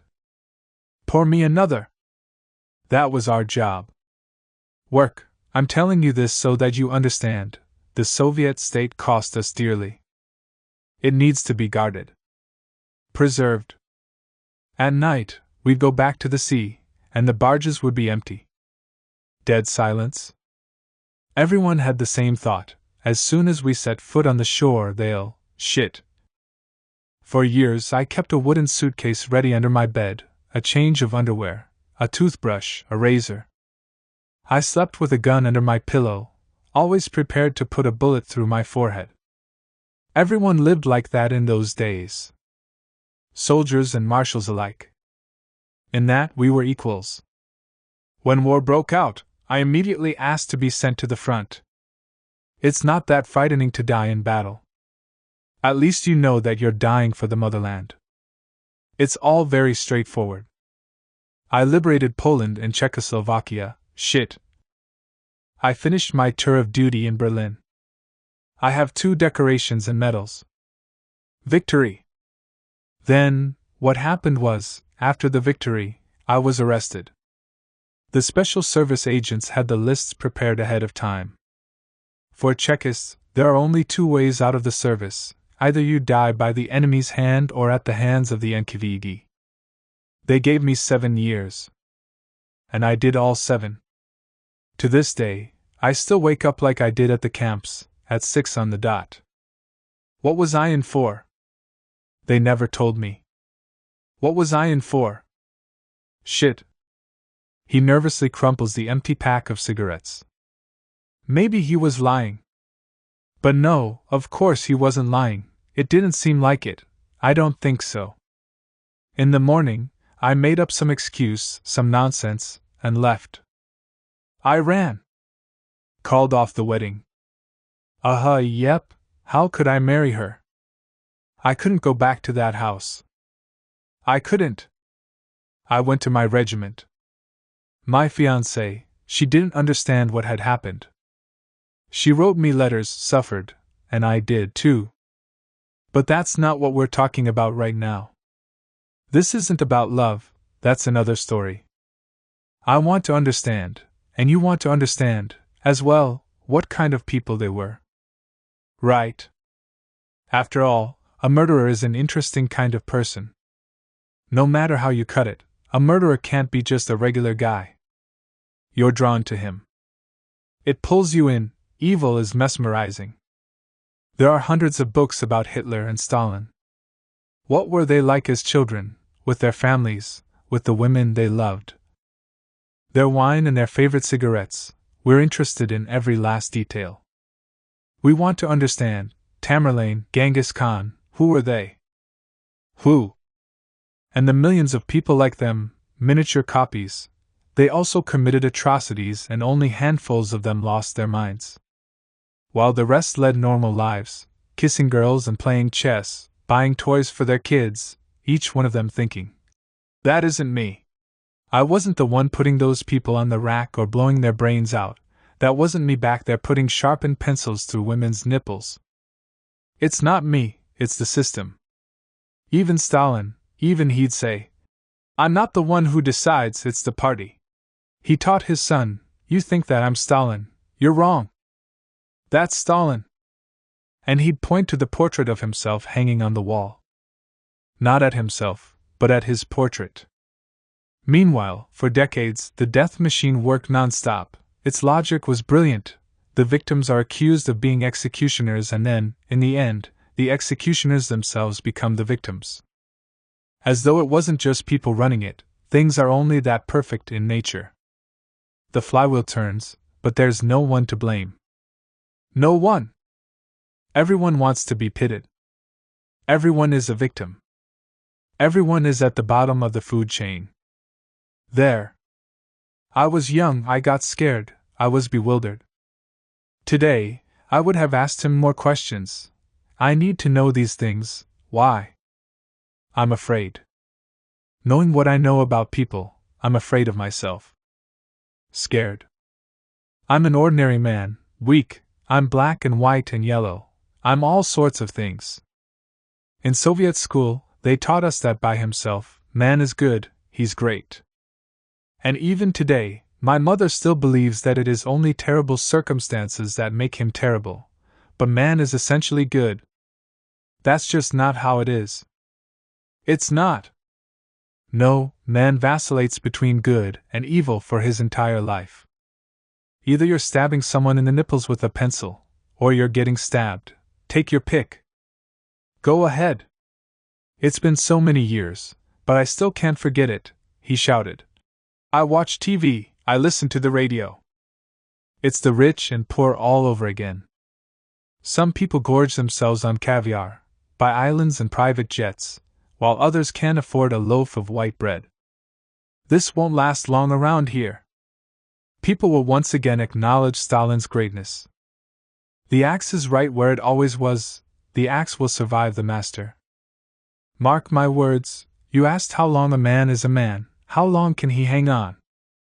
I'll tell you, the leg of a Viennese chair in the anus or a nail to the scrotum, and he's gone. Ha ha, no longer a man, just some crap on the floor. Taking his leave. They've shaken up our entire history, thousands of revelations, tons of truth. For some, the past is a trunk of flesh and a barrel of blood. For others, it's a great era. We butt heads in our kitchens every day. But soon enough, the next generation is going to come of age, the young wolves, as Stalin called them. They'll be grown soon. He attempts to leave, but suddenly resumes talking. I recently saw these old snapshots online, just these regular-looking war-era photos, if you don't know who they are of. It's an SS brigade from Auschwitz, officers and privates. Lots of girls. They took pictures at parties, while they were out strolling. Young people having fun. A pause. And how about the photos of our own Chekists that you see at museums? Take a close look at them sometime, you'll see their handsome and inspired faces. For a long time, we were taught that these people were saints. I would like to leave this country, or at least get my kids out of here. We're going to leave. The axe will survive the master. I never forgot those words. A few days later, he called me and forbade me to publish his story. Why? He refused to explain. Later, I found out that he and his family had emigrated to Canada. When, after another 10 years, I reconnected with him, he finally agreed to let me publish it. He said, "I'm glad I left in time. For a while, people liked Russians, now they're afraid of us again. Aren't you?" About the past. Yeltsin's 90s, how do we remember them? They were a happy time, a crazy decade, terrifying years, the age of fantastical democracy, the fatal 90s, hands down, a golden age, the age of self-denunciation, mean and hard times, a bright dawn, aggressive, turbulent. That was my time, it wasn't for me. We pissed away the 90s. We're not going to have an opportunity like that again, at least not anytime soon. Everything started out so well in 91. I'll never forget the faces of the people I stood with in front of the White House. We were triumphant, we were powerful. We wanted to live. We were intoxicated by freedom. But now I see it all in a different light. We were so naive, it's disgusting. Brave, honest, and naive. We believed that salami was spontaneously generated by freedom. We too are to blame for everything that happened afterward. Of course, Yeltsin is also responsible, but so are we. I think that it all started that October. October 1993. Bloody October, Black October, the second coup. That's what they call it. Half of Russia was pulling forward, while the other half was pulling back. Back toward dreary socialism. The damned Sovok. The Soviet regime refused to surrender. The Red Parliament refused to be subordinate to the president. That's how I saw it back then. My wife and I had helped the cleaning woman in our building. She was from somewhere around Tver, with money on more than one occasion, and we gave her all of our furniture after renovating our apartment. But on the morning when it all started, she noticed my Yeltsin pin, and instead of saying, "Good morning," she told me, her voice full of malice, "Your time is running out, you bourgeois pig," and turned away. I didn't see that coming. Where had this hatred come from? What did she hate me for? The situation was the same as it had been in 91. On TV, I saw the White House burning, the tanks firing, tracer bullets in the sky, the storming of the Ostankino television tower, General Makashov in a black beret screaming, "No more of your mayors or misters or monsters!" And hatred, it began to smell like civil war. Like blood. From the White House, General Rutsk outright called for war. "Pilots! Brothers! Get your planes in the air! Bomb the Kremlin! There's a gang of criminals in there. Seemingly overnight, the city filled with military vehicles. Mysterious men in camouflage. That's when Jägergeiter addressed Muscovites and all Russians who hold democracy and freedom sacred, asking them to come to the White House to stand up for Yeltsin. It was exactly like 1991. We went down there. I went. There were thousands of us. I remember running forward in a crowd of people. I tripped and fell onto a sign reading, "For a bourgeois-free Russia." The image of what awaited us if General Makashov won flashed before my eyes. I saw a wounded young man. He couldn't walk, so I carried him. "Which side are you on?" he asked me. "Are you for Yeltsin or Makashov?" He supported Makashov, which meant we were enemies. "Go to hell!" I swore at him. "What else?" We split off into reds and whites again with an alarming speed. There were dozens of wounded lying by the side of the ambulance. All of them, for some reason, I remember this very clearly, had worn out boots. All of them were simple people. Poor people. I was questioned there as well. "Who did you drag here? Is he one of us or one of them?" People who weren't one of us were put to the back of the line. They lay bleeding on the asphalt. "What's wrong with you?" "You're insane." "But aren't these our enemies?" Something had happened to everyone in the course of those 2 days. Something in the air was off. The people around me were totally different. They had very little in common with the people with whom I'd stood in front of the White House 2 years before.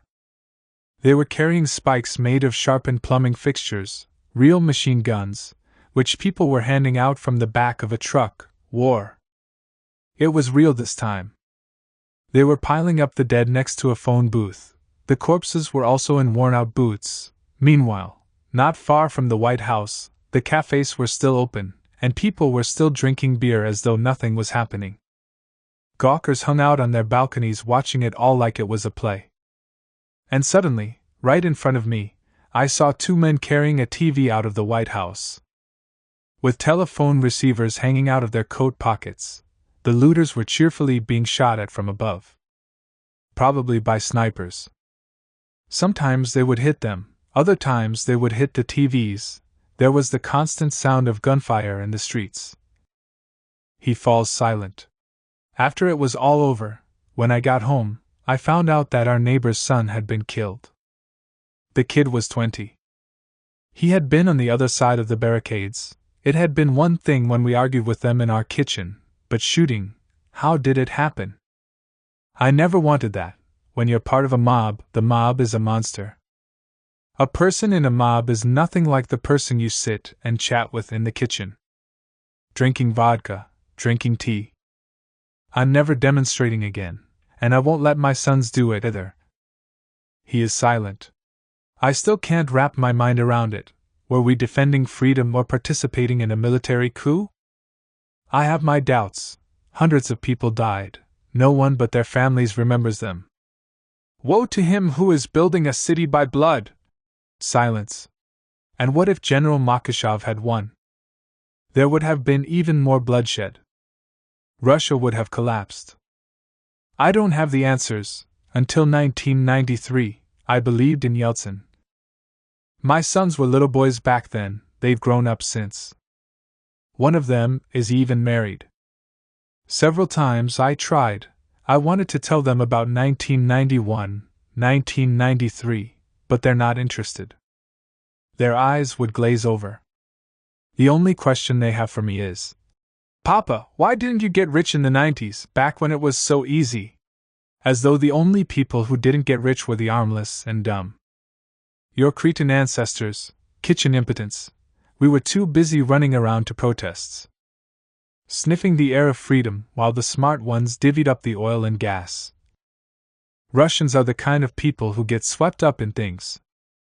For a while, they were swept up in communism, furiously working to manifest it in real life with a religious fanaticism.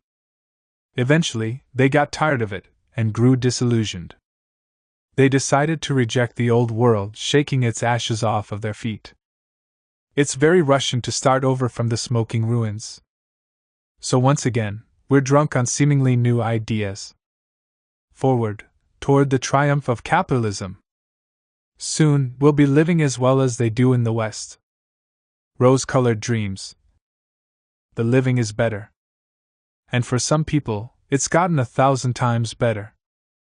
I'm 50 years old. I try not to be a Slovak, but I'm not very good at it.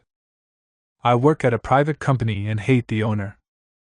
The way they split up the big pie of the USSR, their pirate privatization, just doesn't sit well with me. I don't like the rich. They're always showing off their palaces on TV, their wine cellars. They can bathe in breast milk and gold bathtubs for all I care. What do I need to see that for? I don't know how to live with them. It hurts. It's humiliating. And I'm not going to change. I lived under socialism for too long.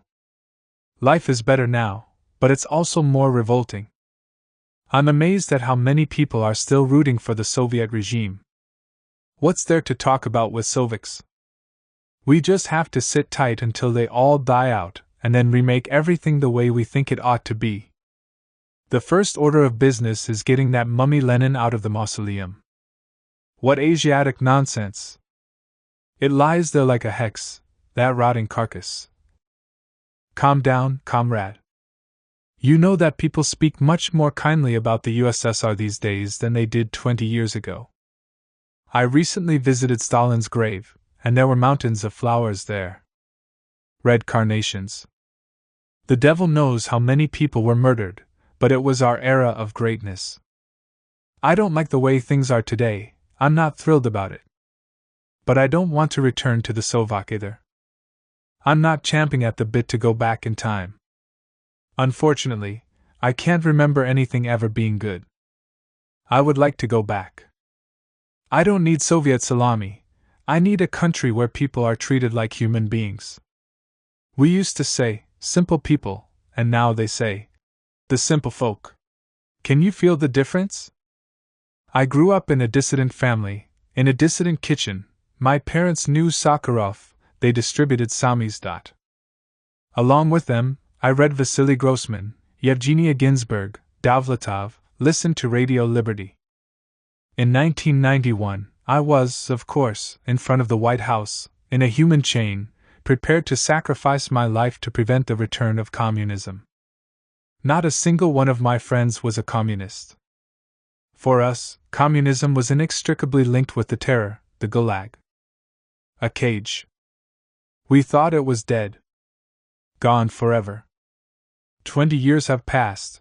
I go into my son's room, and what do I see but a copy of Marx's Das Kapital on his desk, and Trotsky's My Life on his bookshelf. I can't believe my eyes. Is Marx making a comeback? Is this a nightmare? Am I awake or am I dreaming? My son goes to the university, he has a lot of friends, and I've started eavesdropping on their conversations. They drink tea in our kitchen and argue about the Communist Manifesto. Marxism is legal again, on trend, a brand. They wear t-shirts with pictures of Che Guevara and Lenin on them. Despairingly. Nothing has taken root. It was all for naught. Here's a joke to lighten the mood. It's the revolution. In one corner of a church, Red Army men are drinking and partying. In another, their horses are eating oats and pissing on the floor. The psalmist runs over to the hegumen. Father, how dare they do this in our holy temple? It's not so bad. They'll stick around for a while and then they'll move on. When their grandchildren grow up, that's when it'll really get bad. And here they are, fully grown. There's only one way out for us. We have to return to socialism. Only it has to be Russian Orthodox socialism. Russia cannot live without Christ. The Russian people's happiness has never had anything to do with money.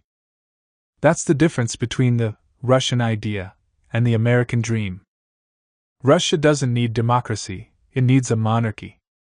A strong and fair Tsar. The first rightful heir to the throne is the head of the Russian imperial house, the Grand Duchess Maria Vladimirovna, and then her heirs. Berezovsky suggested Prince Harry. Monarchy is madness. Doddering antiquity. The unbelieving heart is weak and unfortified before sin. the Russian people will renew themselves through the search for God's truth. I only liked perestroika when it first started. If someone had told us back then that a KGB lieutenant colonel would end up as president, we weren't prepared for freedom. Liberty, equality, and fraternity are words that have spilled an ocean of blood. Democracy. That's a funny word in Russia. Putin the Democrat is our shortest joke. Over the course of these past 20 years, we've found out a lot about ourselves. Made a lot of discoveries. We learned that Stalin is secretly our hero. Dozens of books and movies have been made about him, which people avidly read and watch. And debate. Half of the country dreams of Stalin, and if half of the country is dreaming of Stalin, he's bound to materialize, you can be sure of it. They've dragged all of the evil dead back out of hell. Beria Yezhov. They've started writing that Beria was a talented administrator. They want to rehabilitate him, because under his leadership, the Russian atom bomb was built. Down with the Chekists. What's next? A new Gorbachev or the next Stalin? Maybe it'll be the swastika? Sieg Heil. Russia has gotten up off her knees. Now is a dangerous time because Russia should have never been humiliated for so long. On the present. The Putinist 2000s, what are they like? Overcast, gray, brutal, Chekist, glamorous, stable, sovereign, Russian Orthodox. Russia is, has always been, and will always be an empire. We're not just a big country, we're the Russian civilization. We have our own path. Even today, the West fears Russia. Everyone needs our natural resources, especially Europe. Open up any encyclopedia. We're 7th in the world for oil reserves, and in Europe, in first place for natural gas. We have some of the largest reserves of iron ore, uranium ore, tin, copper, nickel, cobalt, and diamonds and gold, silver and platinum, Mendeleev's entire table of elements. One Frenchman even said to me, "Why do you say everything belongs to you? Doesn't the world belong to everyone?" At the end of the day, I'm an imperialist, yes. I want to live in an empire. Putin is my president. Today, it's shameful to call yourself a liberal, just like it used to be shameful to call yourself a communist. The men by the beer stand could break your face in for that. I hate Yeltsin. We believed in him, and he led us in a totally strange direction. This is no democratic paradise. We ended up in a place that's even more terrifying than the one we came from. Our problem isn't Yeltsin or Putin, the problem is that we're slaves. Our slavish little souls. Our slave blood. Take a look at the new Russian. He climbs out of his Bentley, money spilling out of his pockets, but he's still a slave. A big boss runs the whole operation. Everyone back to the stable. And everyone goes.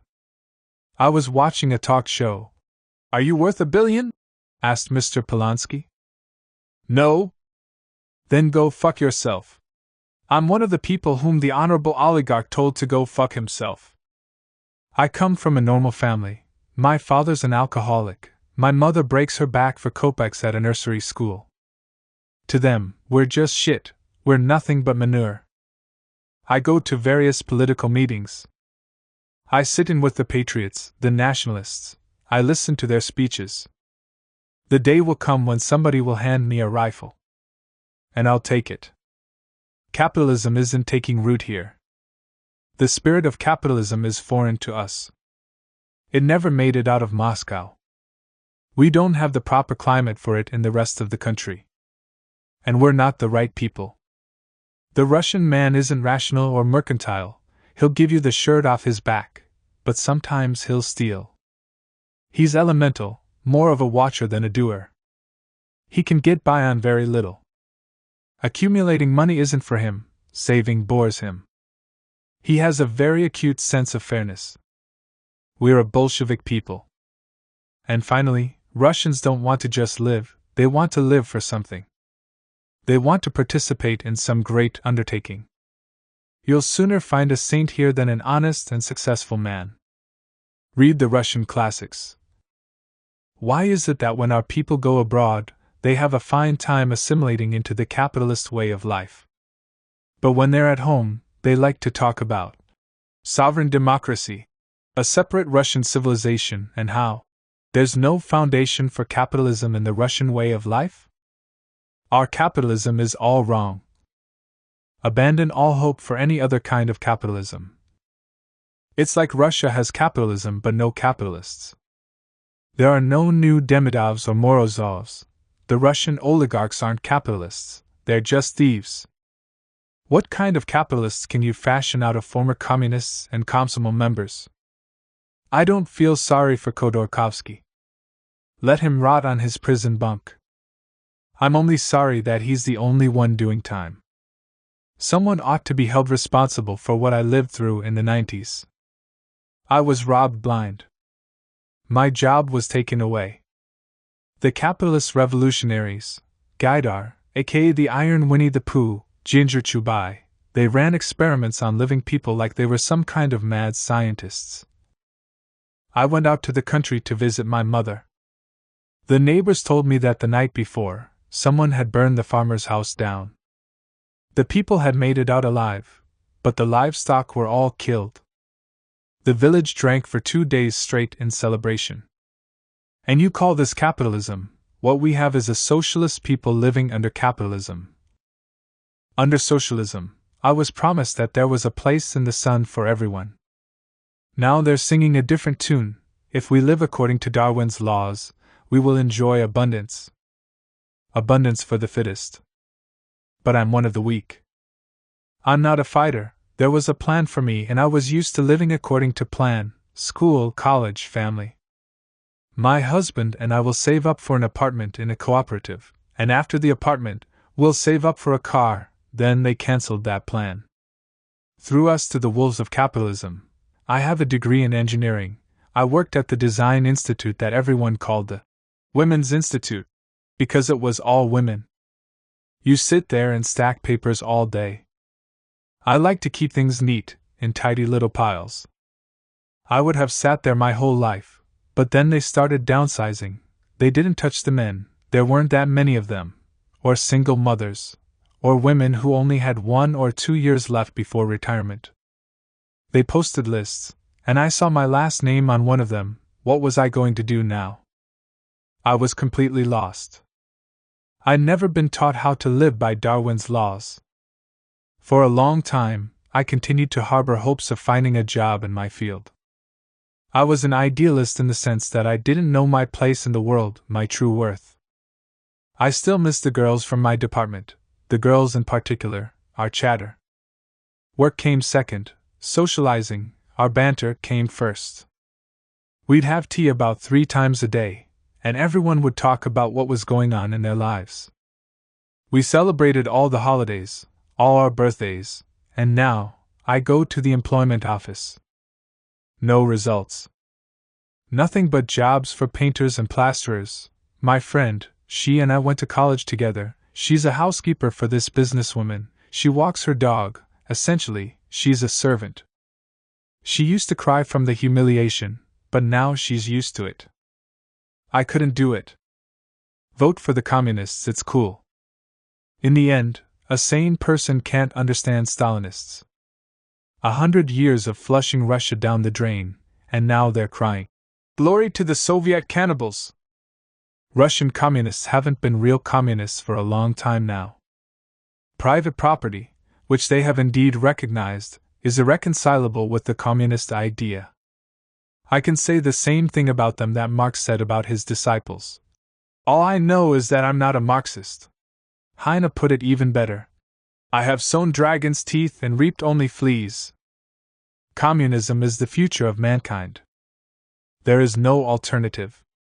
On the gates of the Solovki prison camp there was a Bolshevik motto. With an iron fist, we will chase humanity into happiness. That's one recipe for saving humanity.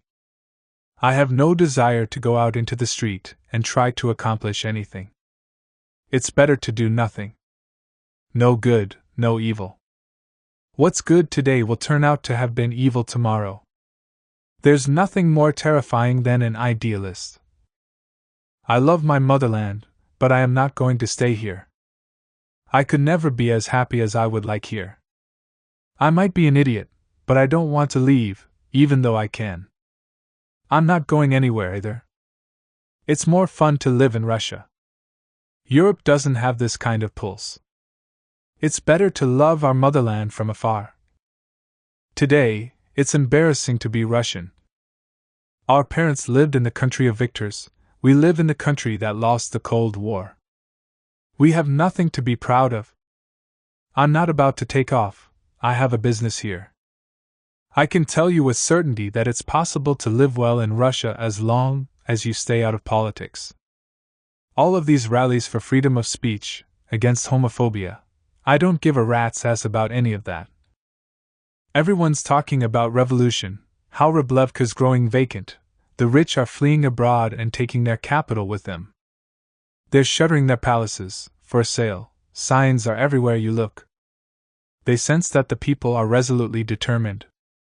But no one is going to give anything up of their own free will. That's when the Kalashnikovs are going to have to do the talking. Some people are shouting, "Russia for Putin!" Others are shouting, "Russia without Putin!" And what's going to happen when oil prices fall or oil becomes obsolete? May 7, 2012. On television, Putin's ceremonial motorcade makes its way to the Kremlin for his inauguration through a completely empty Moscow. No people, no cars. A city perfectly cleared.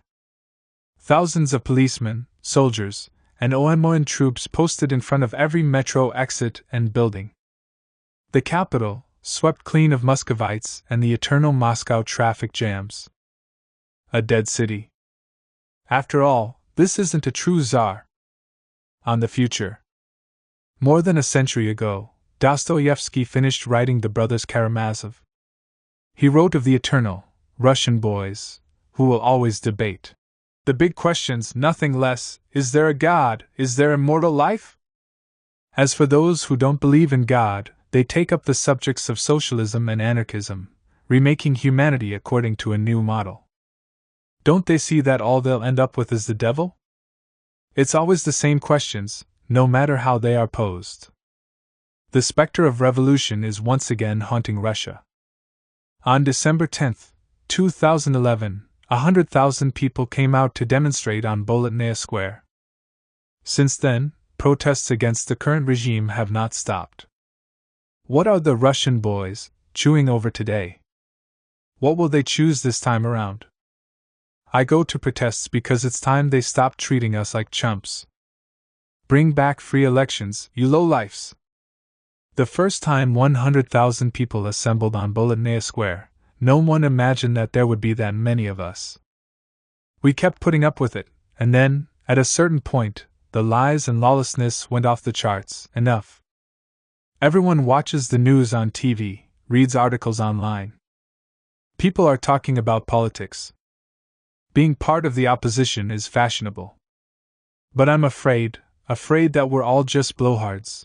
We stand on the square, chant, and then we go home to our computers and fool around online. All that remains is, "Good job, us!" I've already encountered this. When it came time to make posters and hand out flyers for an upcoming demonstration, everyone ducked out and took off. I used to stay away from politics. My job and my family were enough for me. I didn't see the point of marching through the streets. I was more attracted to the theory of small deeds. I volunteered at a hospice.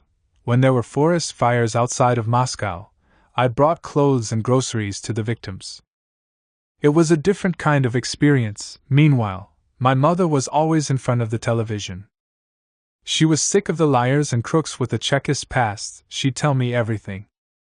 We went to the first protest together, even though my mother is 75 years old. She's an actress. Just in case, we brought flowers. We thought they wouldn't shoot at people holding flowers. I wasn't born in the USSR. If I don't like something, I go out on the street and protest. I don't just run my mouth off in the kitchen before going to bed. I'm afraid of revolution. I know there's going to be a Russian uprising, senseless and merciless. But I'd be ashamed to sit things out at home. I don't need a new USSR, or a renewed USSR, or the true USSR. I won't abide Putin and Medvedev sitting down and deciding, today you're the president, and tomorrow it's me. I'm not having any of that swill. We're not just cattle, we're the people. At demonstrations, I see people I've never seen at protests before. Alongside the veteran dissidents of the 60s and 70s, there are a lot of students who, until recently, were wholly indifferent to all that propaganda they push on the idiot box, like the ladies in mink coats, and the kind of young men who'd show up to protests in their Mercedes. Just yesterday, all they cared about was money, clothes, and comfort, but then it turned out that this wasn't enough. It's simply not enough for them anymore. And the same goes for me. It's not the hungry marching, it's the well-fed. Posters, our folk art. Putin, leave of your own free will. I didn't vote for these bastards, I voted for other bastards. I liked a poster that said, you can't even imagine us. We weren't about to storm the Kremlin, we just wanted to declare who we were. As we were leaving, we chanted, we'll be back. I'm a Soviet person, afraid of everything. Even 10 years ago, I would have never gone out onto the square. Today, I don't miss a single rally. I went to the demonstrations on Sakharov Prospect and Novy Arbat. I was part of the White Ring. I'm learning how to be a free person. I don't want to die the way I am now, all Soviet. I'm dredging the Sovietness out of myself by the bucketful. I go to demonstrations because my husband does. I'm not young. I want to live to see a Russia without Putin. I've had it up to here with the Jews, the Chekists, and the homosexuals. I'm a leftist. My conviction is that it's impossible to achieve anything nonviolently. I'm thirsty for blood. Without blood, we can't ever get anything major done. Why are we in the streets?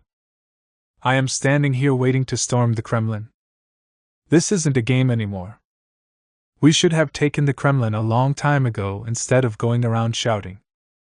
Give me the orders to pick up a crowbar and pitchfork. I'm ready. I'm here with my friends, I'm 17. What do I know about Putin? I know that he does judo and has the 8th Dan in it. And that's basically all I know about him. I'm no Che Guevara, I'm a wimp, but I haven't missed a single rally. I want to live in a country I'm not ashamed of. I'm the kind of person who has to be on the barricades. It's how I was raised. After the Spitak earthquake in 1988, my father volunteered to go to Armenia to help with the relief effort. Because of that, he died early. Heart attack. Since I was little, instead of a father, all I've had is a photograph. To protest or not to protest, everyone has to decide for themselves. My father went of his own accord. It was his choice. My friend had wanted to come to Bolotnaya with me, and then she called me up. I thought about it, and I have a little kid. Well, I have my elderly mother. When I leave the house, she sucks down the validol. But I go anyway. I want my children to be proud of me. I need to be here for my own self-respect. We have to try to do something. I believe in revolution. Revolution is long, hard work. In 1905, the first Russian Revolution ended in failure and defeat. But 12 years later, in 1917, it took off so forcefully that it shattered the Tsarist regime to smithereens. We're going to have our own revolution. I'm going to the rally, are you? I for one got fed up with 1991, 1993. I don't want any more revolutions. First of all, revolutions are rarely velvet, and second of all, I have experience. Even if we win, it will be the same as it was in 1991. The euphoria will quickly fade. The battlefield will go to looters. Guzinskis, Berezovskis, and Abramoviches will all show up. I'm against the anti-Putin demonstrations. It's a lot of hullabaloo in the capital. Moscow and Petersburg support the opposition, but everywhere else, the people stand with Putin. Do we really live so poorly? Aren't things better than they were before? It's scary to risk losing what we have. The suffering we endured in the 90s is still fresh in everyone's minds. No one is eager to smash it to pieces all over again, spilling a lot of blood along the way. I am not a huge fan of the Putin regime. We're sick of the little czar, we want rotating leaders. Change, of course, is necessary, but not a revolution. And when people fling asphalt at the police, I don't like that either. The State Department is behind it all. The Western puppet masters. We already cooked up one perestroika according to their recipes. Do you remember how that turned out? We ended up totally stuck in the mire. I don't go to those demonstrations, I go to Putin rallies. Rallies for a strong Russia. The picture has changed completely a number of times over the past 20 years. And what have we ended up with? Putin, leave! Putin, leave! Is just the latest mantra. I don't want to participate in that kind of spectacle. So what if Putin leaves? Some new autocrat will come take the throne in his place. People will go on stealing, same as before. We'll still have the filthy entranceways, the abandoned elderly, the cynical bureaucrats, and the brazen traffic cops. Bribing officials will still be considered a matter of course. What's the point of changing governments if we don't change ourselves? I don't believe in the possibility of any kind of democracy here. We're an Oriental nation, feudal, with clergy instead of intellectuals. I don't like crowds, the herd.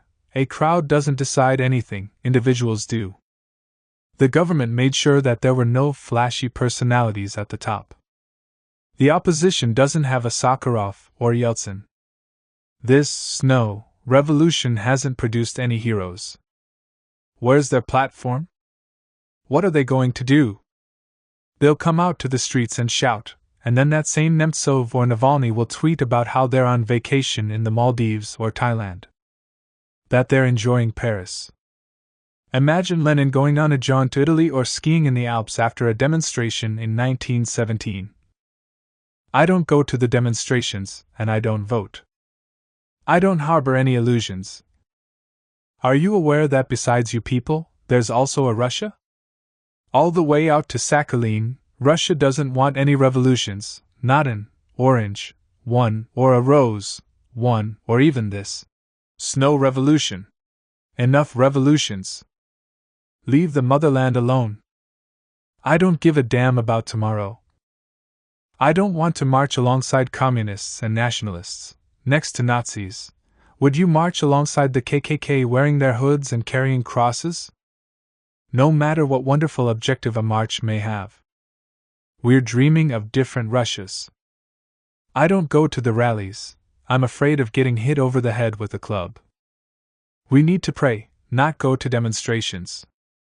The Lord sent us Putin. I don't like the revolutionary banners outside my window. I'm for evolution, building something. I don't go to demonstrations, and I'm not going to justify myself for not participating in a political spectacle. These demonstrations are nothing but cheap theatrics. People have to make up their minds to live according to the teachings of Solzhenitsyn, without lies. Otherwise, we're not moving forward a single millimeter. We'll just keep going around in circles. I love my motherland the way it is. I have excluded the government from my areas of interest. My priorities are my family, my friends, and my business. Have I explained myself? But aren't you an enemy of the people, citizen? Something is bound to happen. And soon. It's not a revolution yet, but you can smell the ozone in the air. Everyone is waiting. Who, what, when? I just started living well. Let me live a little. Russia is sleeping. Don't even dream about change. Oh. That's not what I'm talking about. That's not what I want to talk about. I want to talk about other things. I still sleep with my arms behind my head, an old habit from my years of being happy. I used to love life so much. I'm Armenian, but I was born and grew up in Baku. On the seashore. The sea, my sea. I left, but I still love the sea. People and everything else disappointed me. The sea is the only thing I still love. I always see it in my dreams, gray, black, and violet. And lightning bolts. The way the lighting dances with the waves. I used to love staring off into the distance, watching the sun set in the evening. It would get so red toward nightfall, it seemed to sizzle as it descended into the water. The rocks would get warm in the course of the day, warm rocks, like living beings. I loved to look at the sea in the morning and during the day, in the evening and at night. At night, the bats would come out, and I was always so scared of them. Cicadas sang. A sky full of stars. You won't see that many stars anywhere else. Baku is my favorite city, my very favorite, in spite of everything. In my dreams, I often find myself strolling through Governor's Park or Nagorny Park. I go up on the fortress wall. Everywhere you go, you could see the sea, the ships, and the oil rigs. My mother and I like to go to Chaikana's and drink red tea. She has tears in her eyes. My mother lives in America now. She weeps and misses me. I live in Moscow. In Baku, we lived in a big building. It had a large courtyard, with mulberries growing in it, white mulberries. They were so good. Everyone lived together like one big family, Azerbaijanis, Russians, Armenians, Ukrainians, Tatars. Miss Clara, Miss Sarah, Abdullah, Reuben. The most beautiful woman was Silva. She was a stewardess on international flights. She'd fly to Istanbul. Her husband, Elmer, was a taxi driver. She was Armenian and he was Azerbaijani, but no one ever gave it a second thought. I don't remember any discussion of their nationalities. The world was divided up differently. Is someone a good or bad person? Are they greedy or kind? Neighbor and guest. We were from the same village, the same town, everyone had the same nationality. We were all Soviet, everyone spoke Russian. The most beautiful holiday, everyone's favorite, was Navraz. Navraz Bayram is the celebration of the arrival of spring. People waited for it all year long. It's celebrated for 7 days. During Navraz, people didn't close their gates or doors, no lock and keys day or night. We'd make bonfires burned on the roofs and in the courtyards. The whole city was filled with bonfires. People would throw fragrant rue into the fire and ask for happiness, saying, Saralijan Sena, Jermazilijan mean my hardships to you, my happiness to me. Jermazilijan mean. Anyone could go into anyone else's house, and everyone would be welcomed as a guest, served milk pilaf and red tea with cinnamon or cardamom. And on the 7th day, the most important day of the holiday, everyone came together at one table. We would all carry our tables into the courtyard and make one long, long table. This table would be covered in Georgian kinkali, Armenian baraki and bistama, Russian blini, Tatar echpachmak, Ukrainian vareniki, meat and chestnuts Azeri style. Miss Klava would bring her signature herring under a fur coat, and Miss Sarah her stuffed fish. We drank wine and Armenian cognac, and Azerbaijani cognac. We sang Armenian and Azerbaijani songs, and the Russian Katyusha. The apple and pear trees were in bloom, the mist swam over the river. Finally, it would be time for dessert, baklava, shekerchurek. To me, these are still the most delicious things in the world. My mother was the best at making sweet pastries. What magical hands you have, Narek! What light dough! The neighbors would always praise her. My mother was close with Zainab, and Zainab had 2 daughters and a son, Aner, who was in the same class as me at school. You'll marry your daughter to my Aner, Zainab would joke. Then we'll be relatives. She talks to herself. I'm not going to cry, there's no need to cry. When the pogroms on Armenians began, Zainab, our sweet Auntie Zainab and her son Aner, we fled, and kind people hid us. While we were gone, they took our refrigerator and television in the night.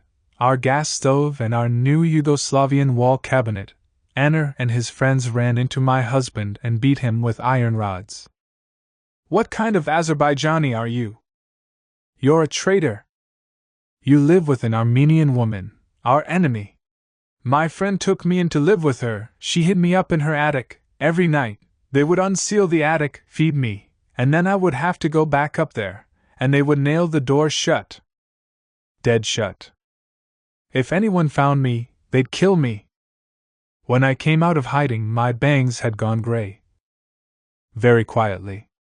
"I tell people, no need to cry about me, but here I am crying. When we were in school, I had a crush on Anna. He was good looking. One time, we even kissed. Hello, Queen!" He'd wait for me at the gates of our school. "Hello, Queen!" I remember that spring. Of course I remember it, but I don't think about it too often these days, not very often. Spring.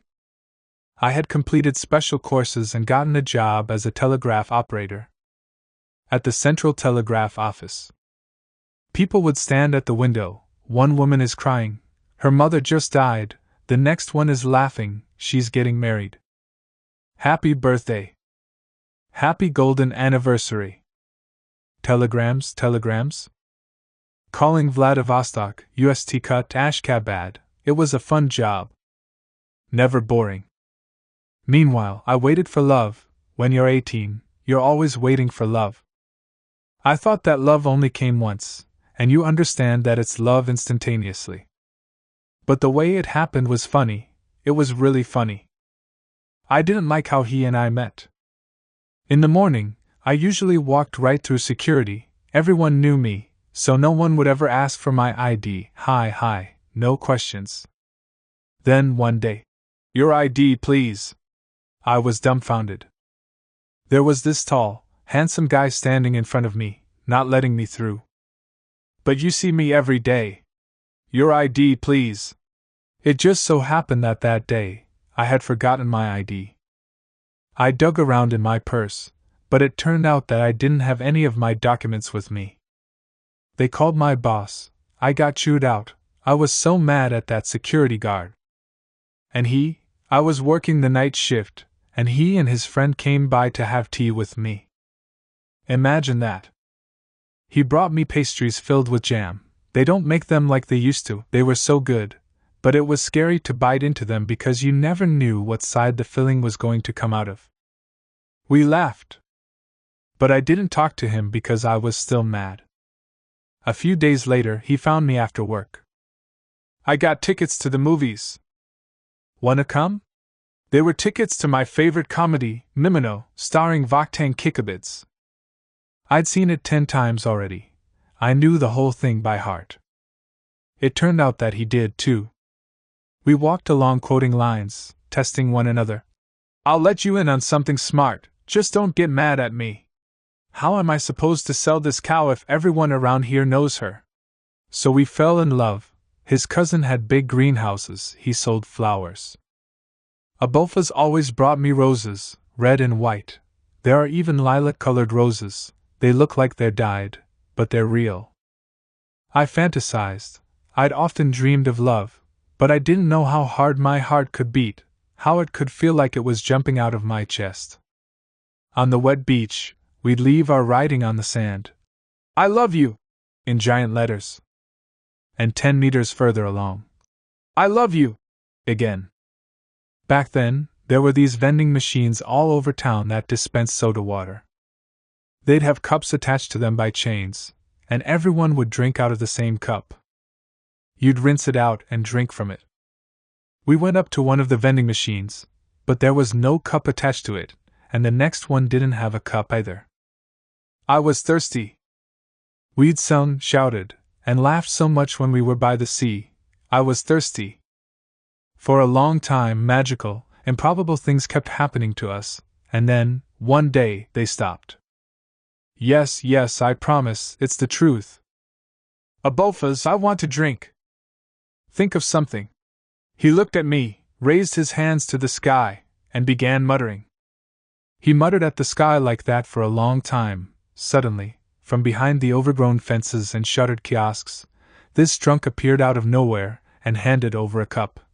For a beautiful girl, I can spare it.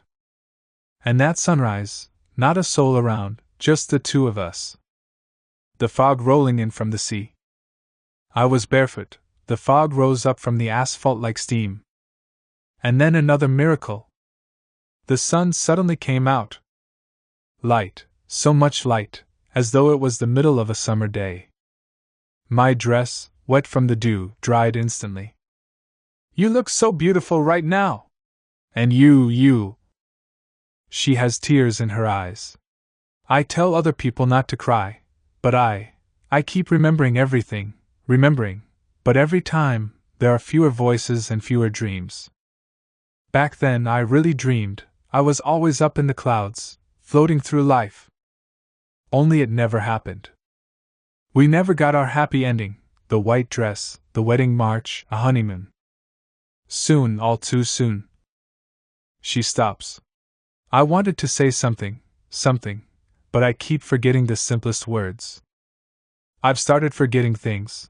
I wanted to say that soon, so very soon after that, people started hiding me in their basements. I lived in attics, I turned into a cat, a bat. If only you could understand, if only you could know how scary it is to hear somebody screaming in the middle of the night. A lone scream.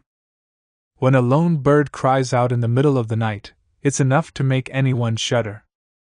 Can you imagine how it feels when it's a human screaming? I lived with a single thought, I love him, and again I love him. I couldn't have survived otherwise, I wouldn't have been able to bear it. How could I? The horror! I only came down from the attic at night, the drapes were as thick as blankets. One morning, they opened the attic and said, "Come out! You're saved!" Russian troops had entered the city. I think about that. I think about it even in my sleep.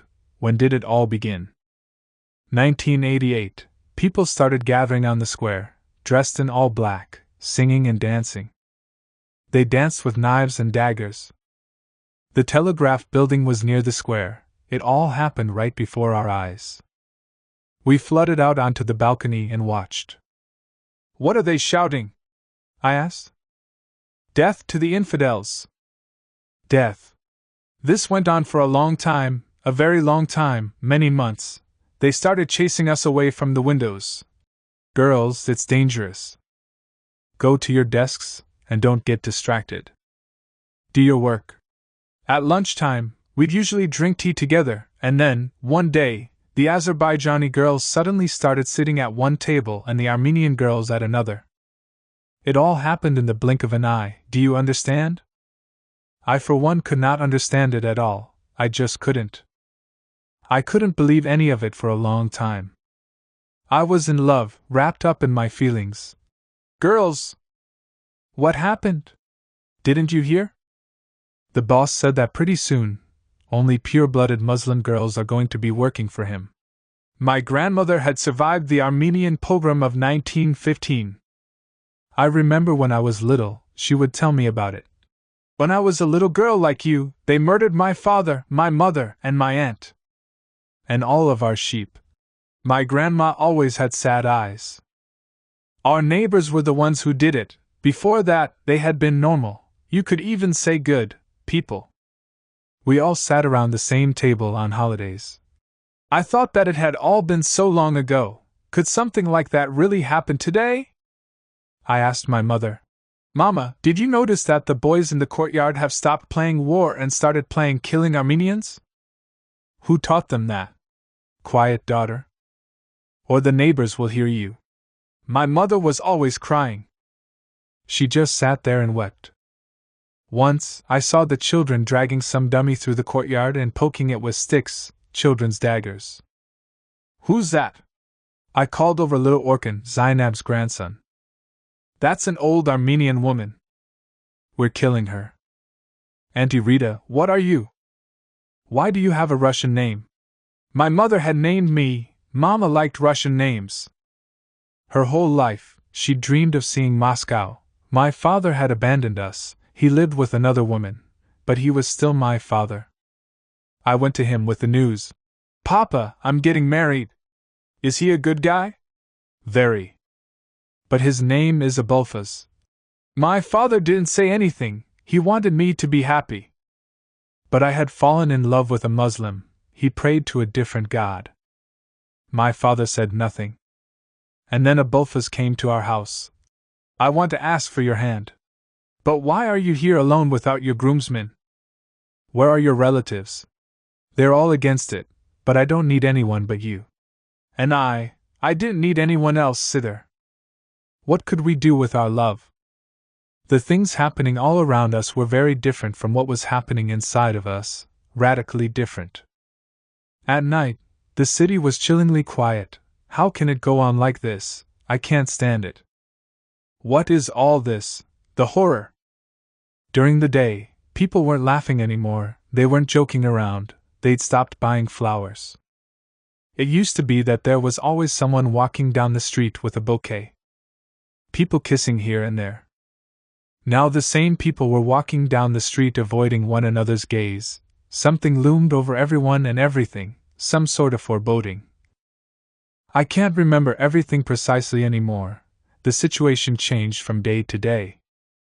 Today, everyone knows about Sumgait. It's only 30 kilometers outside of Baku. The first pogrom happened there. One of the girls we worked with was from there. One day, after everyone had gone home, she started staying at the telegraph office. She'd spend the night in the storeroom. She walked around in tears, wouldn't even look out the window, and didn't speak to anyone. We asked her what was wrong, she wouldn't say. And when she finally opened her mouth and started telling us, I wished I'd never heard. I didn't want to hear about those things. I didn't want to hear anything. What was going on?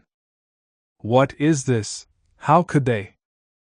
What happened to your house? It was looted. What happened to your parents? They took my mother out into the courtyard, stripped her naked, and threw her on the fire.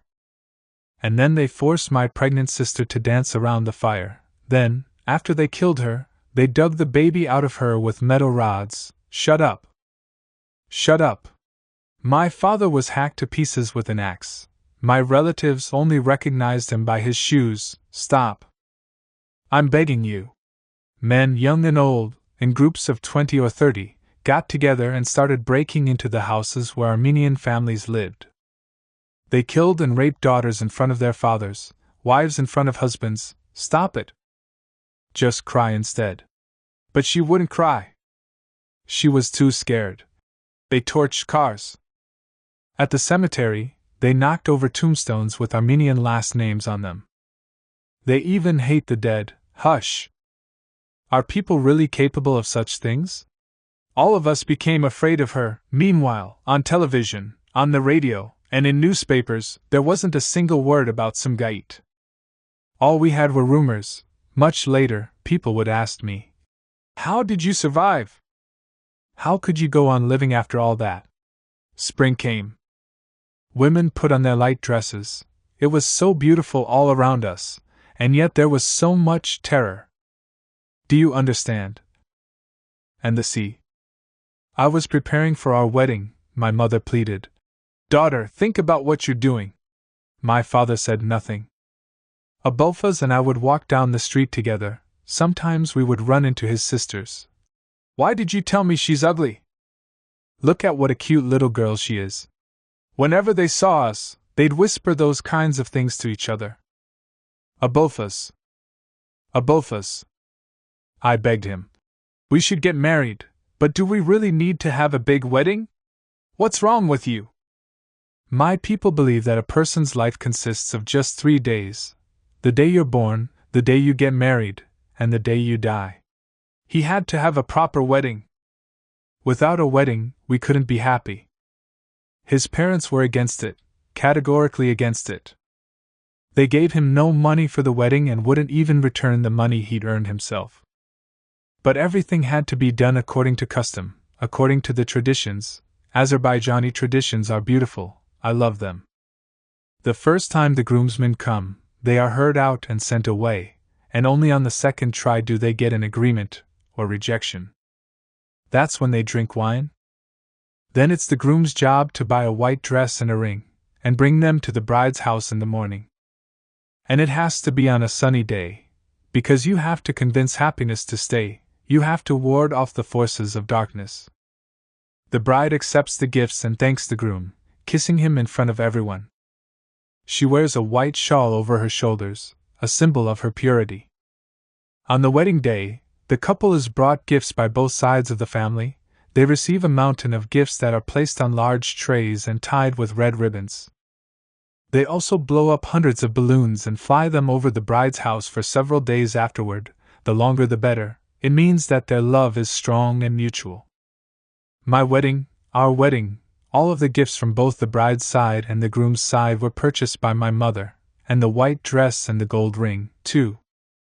At the table, before the first toast, members of the bride's family are supposed to get up and praise the bride and the groom's parents, the groom. My grandfather spoke about me, and when he was finished, he asked Adolphus, "And who is going to say something about you?" "I'll say it myself," he replied. "I love your daughter. I love her more than life itself." The way he said that got everyone on his side. They threw small change and rice at us, for happiness and wealth. And then, there's another part, when the relatives from one side are supposed to stand up and bow to the relatives from the other side and vice versa. Adolphus stood alone, as though he were kinless. "I'll have your baby and then you won't be alone anymore," I vowed in my head. Solemnly. He knew, I'd confessed to him long before, that I had been very sick as a child and the doctors had told me that I must never give birth. And he agreed to that, too, anything just to be with me. But at that moment, I decided that I would have his baby anyway. Even if it meant that I would die, the child would live. My Baku. The sea. The sun. It's not my Baku anymore. There were no doors in the entrances, the spaces where the doors had been were covered in plastic. Men or teenagers, I was too terrified to remember, were beating, murdering, a woman with a fence post. Where had they found them in the city? She lay on the ground not making a sound. When passers-by saw what was happening, they turned the corner and walked down another street. Where were the police? The police had disappeared.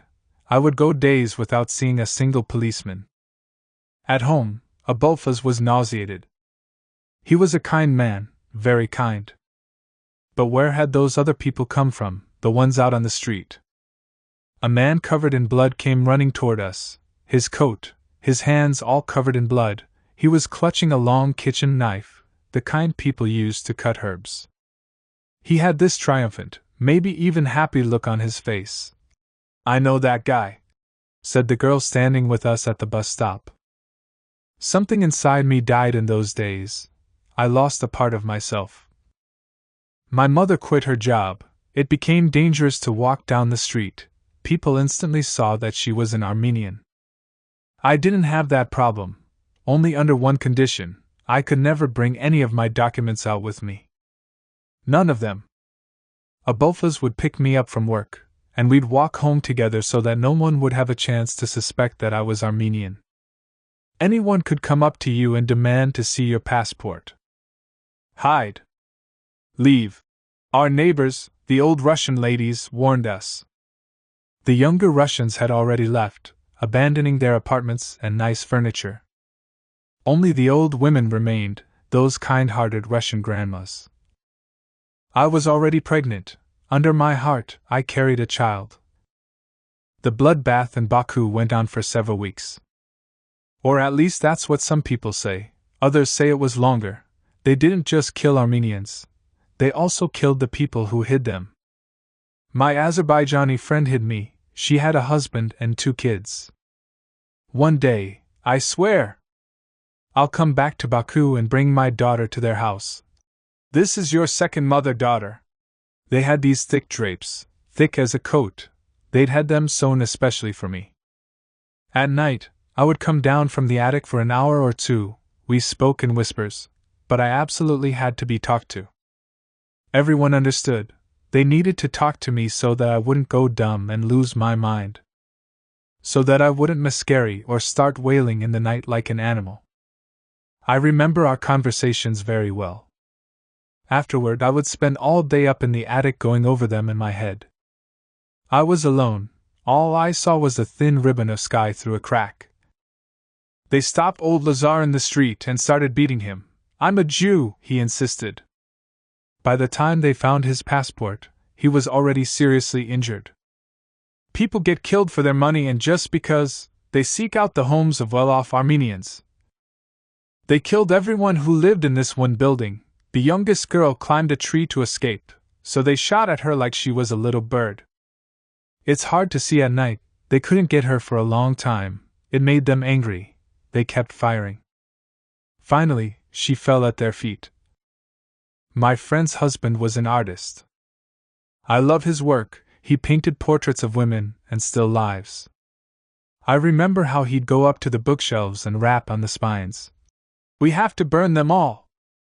Burn them to hell. I don't believe in books anymore." We thought that good would triumph over evil. Nothing of the kind.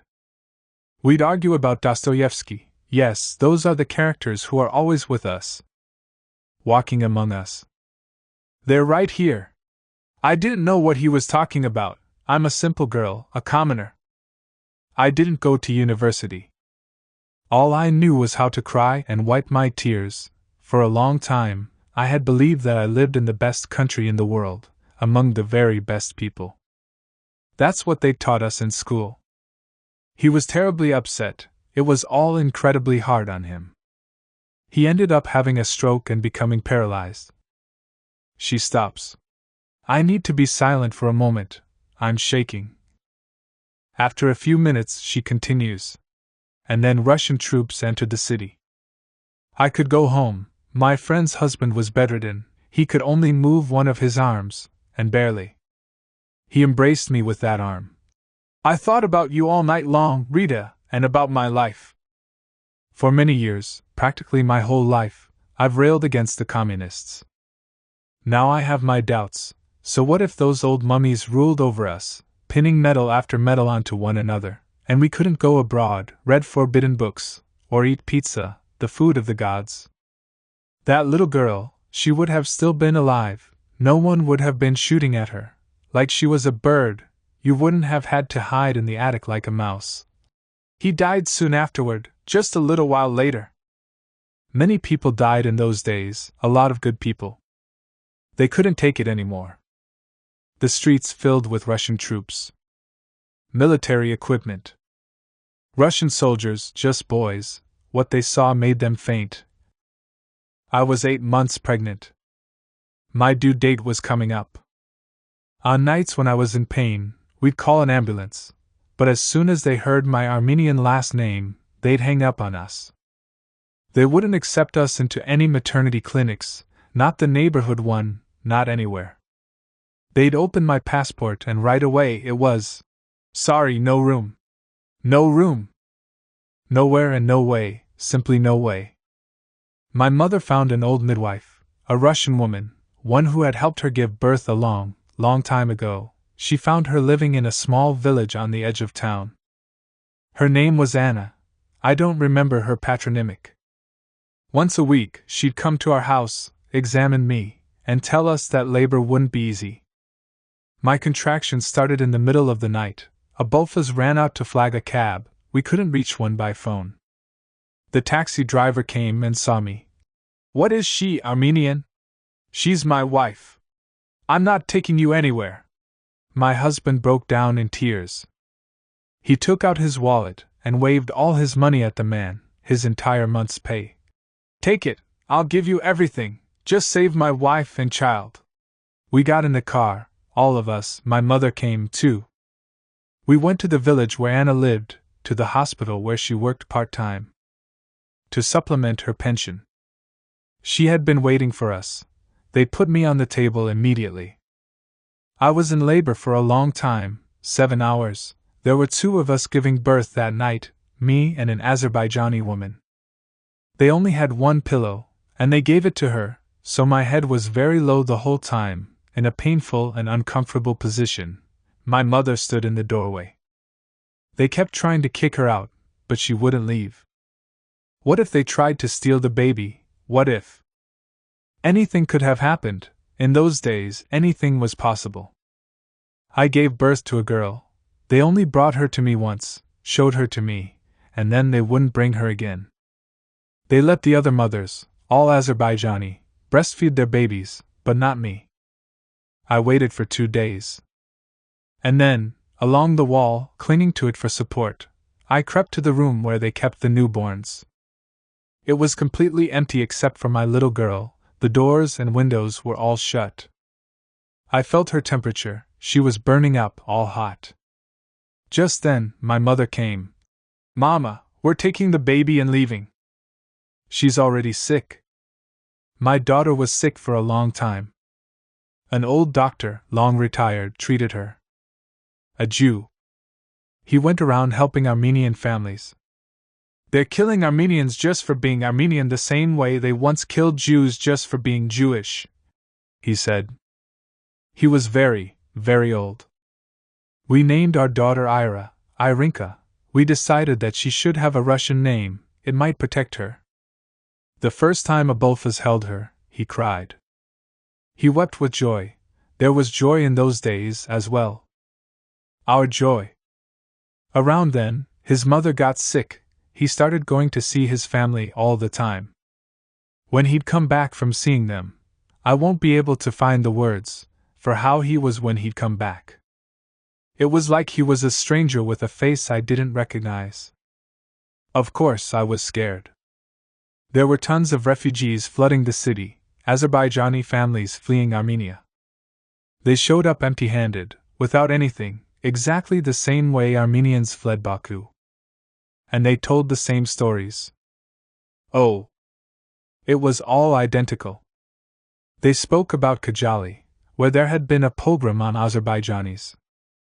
About how the Armenians had murdered them, throwing women out of windows, cutting people's heads off, pissing on the dead. No horror film can scare me now. I've seen so much and heard so much, too much. I couldn't sleep at night. I kept turning and turning it over in my mind. We simply had to leave. We just had to. We couldn't go on like this. I couldn't. Run to forget, and if I had stayed, I would have died. I'm sure I would have died. My mother left first. After her, it was my father with his second family. Then me and my daughter. We had false documents, passports with Azerbaijani last names. It took us 3 months to buy the tickets. That's how long the lines were. When we got on the airplane, there were more cases of fruit and cardboard boxes of flowers than passengers. Business was booming. In front of us, there were these young Azerbaijanis who drank wine the whole way there. They said they were leaving because they didn't want to kill anyone. They didn't want to go to war and die. It was 1991. The fighting in Nagorno-Karabakh was in full swing. Our fellow passengers confessed. We don't want to lie down under a tank. We're not ready. In Moscow, our cousin came to meet us at the airport. Where's Abulfaz? He'll be here in a month. My relatives got together that evening. Everyone begged me. Talk, please talk, don't be scared. Silent people get sick. A month later, I started talking, even though I thought I'd never talk again. That I'd shut up for good. I waited, and waited, and waited. Abulfaz didn't join us in a month, or 6 months. It took him 7 years. 7 years, 7. If it hadn't been for my daughter, I wouldn't have made it. My daughter saved me. For her sake, I held on with all my strength. In order to survive, you need to find at least the thinnest thread. In order to survive waiting that long, it was morning, just another morning. He stepped into our apartment and embraced us. Then he just stood there. 1 minute he was standing there in the entrance, and the next, I was watching him collapse in slow motion. Moments later, he was lying on the floor, still in his coat and hat. We dragged him to the sofa and rested him on top of it. We got so scared, we had to call a doctor, but how? We weren't registered to live in Moscow. We didn't have insurance. We were refugees. As we were trying to figure out what to do, my mother burst into tears. My daughter was in the corner, staring with wild eyes. We'd waited for Papa for so long, and now, here he was, dying. Finally, he opened his eyes. I don't need a doctor, don't worry. It's over. I'm home. I'm going to cry now I'm going to cry. For the first time in our entire conversation, she breaks down in tears. How could I not cry? For a month, he followed me around the apartment on his knees, kissing my hands. What are you trying to say? I love you? Where have you been all this time? They stole his passport, and after he got a new one, they did it again. It was all his relatives' fault. His cousins came to Baku. They'd been forced out of Yerevan where they'd lived for several generations. Every night they'd tell stories, always making sure that he could hear. A boy had been skinned alive and hanged from a tree. They branded a neighbor's forehead with a hot horseshoe, and then. And where do you think you're going? To be with my wife. You're leaving us for our enemy. You're no brother of ours. You're not our son. I'd call him, they'd say. He's not home. And tell him that I'd called and said I was getting remarried. I kept calling and calling. His sister would answer the phone. Forget this phone number. He's with another woman now. A Muslim. My father, he wanted me to be happy. He took away my passport and gave it to some guys to put a stamp in it certifying that I was divorced. To falsify my documents. They wrote something in it, washed it off, tried to fix it, and in the end, they made a hole in my passport. Papa! Why did you do that? You know I love him. You love our enemy. My passport is ruined, it's not valid anymore.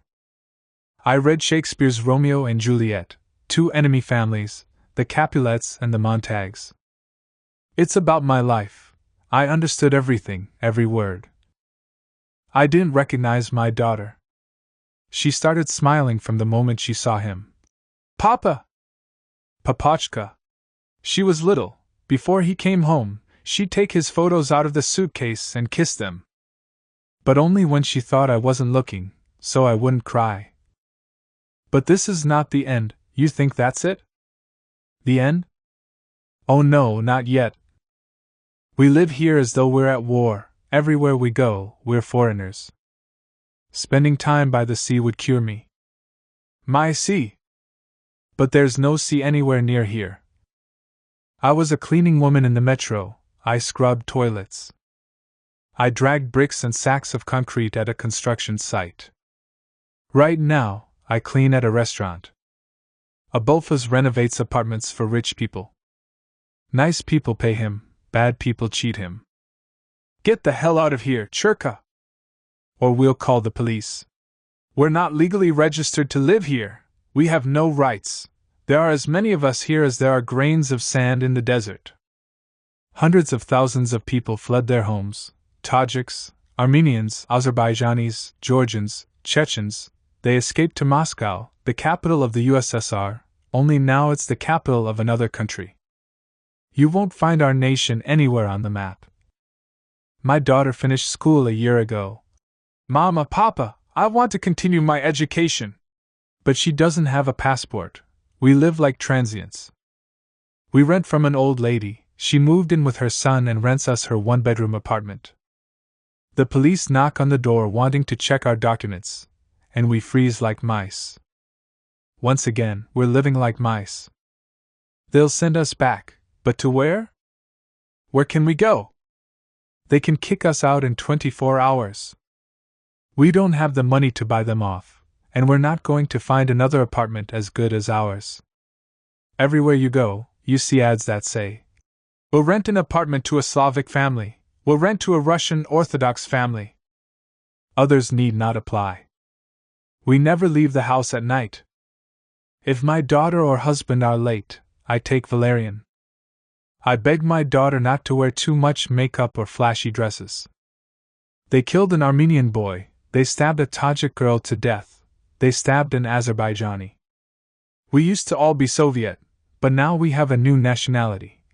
Person of Caucasian descent. In the morning I run to work. I never look young men in the eye because I have dark eyes and black hair. On Sundays, if we leave the house, we'll stroll through our own neighborhood, not straying far from our house. Mama, I want to go to the Arbat. I want to walk around on Red Square. We can't go there, daughter. That's where the skinheads hang out. With swastikas. Their Russia is for Russians. Not for us. She falls silent. No one knows how many times I've wanted to die. My little girl, since childhood, she's heard the words. Churka! Darky. When she was very little, she didn't understand. When she'd come home from school, I'd kiss her so she would forget those awful words. All the Armenians left Baku for America. They were taken in by a foreign country. My mother, my father, and many of our relatives moved there. I went to the American embassy myself. Tell us your story, they said. I told them about my love. They were silent. For a long time, they didn't say anything. Young Americans, they were very young. Then they started discussing it among themselves. Her passport is all messed up, and it's weird. Where was her husband for 7 years? Is he really her husband? The story is too terrifying and beautiful to believe. That's what they said. I know a little English. I realized that they didn't believe me. But I have no proof other than my love for him. Do you believe me? I believe you, I tell her. I grew up in the same country as you. I believe you. And both of us cry. As told by her daughter. On a time when everyone lived the same way.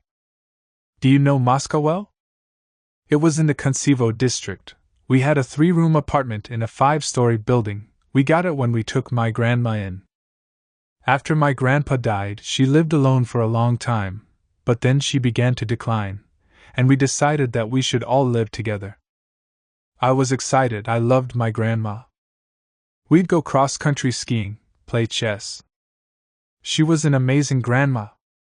As for my father, I had one, but he didn't live with us for long.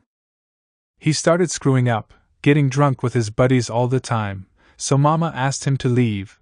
He worked at a restricted access military manufacturing plant. I remember how when I was little, my father would come over on weekends and bring me presents, candy and fruit. He always tried to make it the very biggest pear, the biggest apple. He wanted to amaze me. Close your eyes, Yulia, voila! He had this beautiful laugh, but later on, my father disappeared. The woman he lived with after us, she was a friend of my mother's, kicked him out, too. She got sick of his benders. I don't know whether or not he's alive, but if he were alive, he would be looking for me. Until I was 14, we led a cloudless existence. Until perestroika, we did just fine until capitalism arrived, and they started talking about the market on TV. No one understood what it was exactly, and no one was explaining anything either. It all started with being allowed to badmouth Lenin and Stalin. Mostly it was young people who did the badmouthing. Older people kept silent. They would get off the trolleybus if they heard someone deriding the communists. Like at school, our young math teacher was against the communists while our older history teacher supported them. Or at home, my grandma would say, "Instead of communists, we're going to have speculators." My mother disagreed. "No, we're going to have a beautiful, fair life." She went to rallies, breathlessly recounted Yeltsin's speeches. But Grandma was unshakable. "They've swapped socialism for bananas." Chewing gum. Their debates began in the morning, then Mama would go to work, and they would resume in the evening. Whenever Yeltsin appeared on TV, Mama would hurry over to watch. "What a great man!" Grandma would cross herself. "He's a criminal. May the Lord forgive me." She was a dyed-in-the-wool communist. She voted for Zhuganov. Everyone had started going to church, and my grandma did too. She'd cross herself and keep the fasts, but the only thing she ever really believed in was communism. Silence. She liked telling me stories about the war. When she was 17, she'd volunteered to go to the front, and that's where my grandfather had fallen in love with her. She dreamed of being a telephone operator, but the division she was assigned to needed a cook, so she became a cook. Grandpa was a cook, too. They fed the wounded in the field hospital. Delirious, the wounded would scream, "Come on! Forward! Advance!" It's too bad, she told me so many stories, but I only remember bits and pieces. Nurses would always have buckets of chalk so that whenever they ran out of pills and powders, they'd make chalk placebos to keep the wounded men from yelling and beating them with their crutches. There was no TV back then, no one had ever seen Stalin, but everyone wanted to see him. And my grandma did too, she worshipped him until her dying day. If it weren't for Stalin, we'd be licking the Germans' asses. She could swear like a sailor when she wanted. My mother didn't like Stalin, she called him a fiend and a butcher. I would be lying if I said that I gave any of this very much thought at the time. I was just living my life, enjoying myself. My first love. My mother was a dispatcher at a geophysics research institute. We got along well. I'd tell her all my secrets, even the kinds of things that you don't usually share with your mother. You could do that with her. She wasn't like a grown-up at all, she was more like my older sister. She loved books, music, that was her life. Grandma was the one at the helm. Mama said that even when I was very little, I was a golden child. I was never difficult, she never had to coerce me into doing anything. I really did adore her. I'm glad I look like her. The older I get, the stronger the resemblance. We have practically the same face. It makes me really happy. She is silent. We weren't well off, but we got by. Everyone we knew lived the same way we did. It was even fun. Mama's friends would come over all the time and they'd talk and sing songs. I've known Okazawa since childhood. There once was a soldier. Handsome and bold. But he was a toy. Paper soldier. My grandma would put a bowl of bliney on the table. She also baked really good pies. A lot of men pursued my mother. They'd bring her flowers and buy me ice cream. One time, she even asked me, "May I get married?" I wasn't against it because my mother was beautiful, and I didn't want her to be lonely. I wanted a happy mama. People always noticed her on the street. One man would turn around, then another. "What are they doing?" I would ask when I was little. "Come on. Let's go." My mother laughed, a kind of special laugh. Not like her regular laugh. We really were happy. Later, after I was left all alone, I would come back to our street and look up at our old windows. One time, I couldn't help myself and rang our doorbell. A Georgian family was living in our apartment now. They probably thought I was a beggar. They tried to give me money and some food. I burst into tears and ran away. Soon, my grandma got sick. Because of her illness, she was always hungry. Every 5 minutes she'd jump out into the stairwell and shout that we were starving her to death. She broke dishes. Mama could have put her in a special clinic, but she decided that she would take care of her herself. She also loved my grandmother a lot. Often, she'd take her war photographs out of the china cabinet, look at them and weep. The woman in the photos was young. She didn't look like Grandma, but it was her. It seemed like it was a different person. Yes, well, so it goes. Up until her death, Grandma kept reading newspapers and remained interested in politics. But after she got sick, there was only one book on her bedside table, the Bible. She'd call me over and read it to me. "For then the dust shall return to the earth and the spirit will return to God." Death was always on her mind. It's so hard for me now, granddaughter. So wearisome. It happened on a weekend. We were all home. I checked in on my grandma. She couldn't walk very much anymore, so she spent most of her time lying down. She was sitting in her chair, looking out the window. I gave her some water. A little while later, I went back into her room, called out to her, and this time she didn't respond. I took her hand, it was cold. Her eyes were open and staring out the window. I'd never seen death before. I got scared and screamed. My mother came running, burst into tears, and closed Grandma's eyes. We had to call an ambulance. They came fairly quickly, but the doctor wanted my mother to pay for a death certificate and wouldn't take Grandma down to the morgue. What do you expect? It's the market economy. We didn't have any money at home. My mother had just been laid off from her job. She'd been looking for work for 2 months already, but no matter where she went, there was already a long line of applicants. Mama had graduated with honors from a technology institute, but there was no question of her getting a job in her field. People with university diplomas were working behind counters, as dishwashers. They cleaned offices. Everything was different now. I didn't recognize the people on the street anymore. It was as though everyone had changed into gray costumes. All the colors had faded. That's how I remember that time. This is all because of your Yeltsin, your Gaidar. Grandma had cried when she was still alive. What have they done to us? If things get any worse, we'll be living in wartime conditions. Mama wouldn't say anything. To my great surprise, she had stopped arguing. We scoured our house, looking for anything we could possibly sell. But we had nothing. We'd been living off Grandma's pension. All we had to eat were the cheapest noodles. Her whole life, Grandma had saved up 5,000 rubles. The money was in the bank. It should have been enough, as she said, to provide for her up to the end for a rainy day, and to cover her funeral expenses. But now, all that would buy you was a trolleybus ticket, a box of matches. Everyone's money had simply evaporated. They ripped off the entire country. My grandma's greatest fear was that we were going to bury her in a plastic bag or wrap her in newspapers. Coffins were prohibitively expensive. People were buried in all sorts of ways. Grandma's friend Fenya, who had been a nurse at the front, had been wrapped in old newspapers. Her daughter did it herself. They put her medals directly into the grave.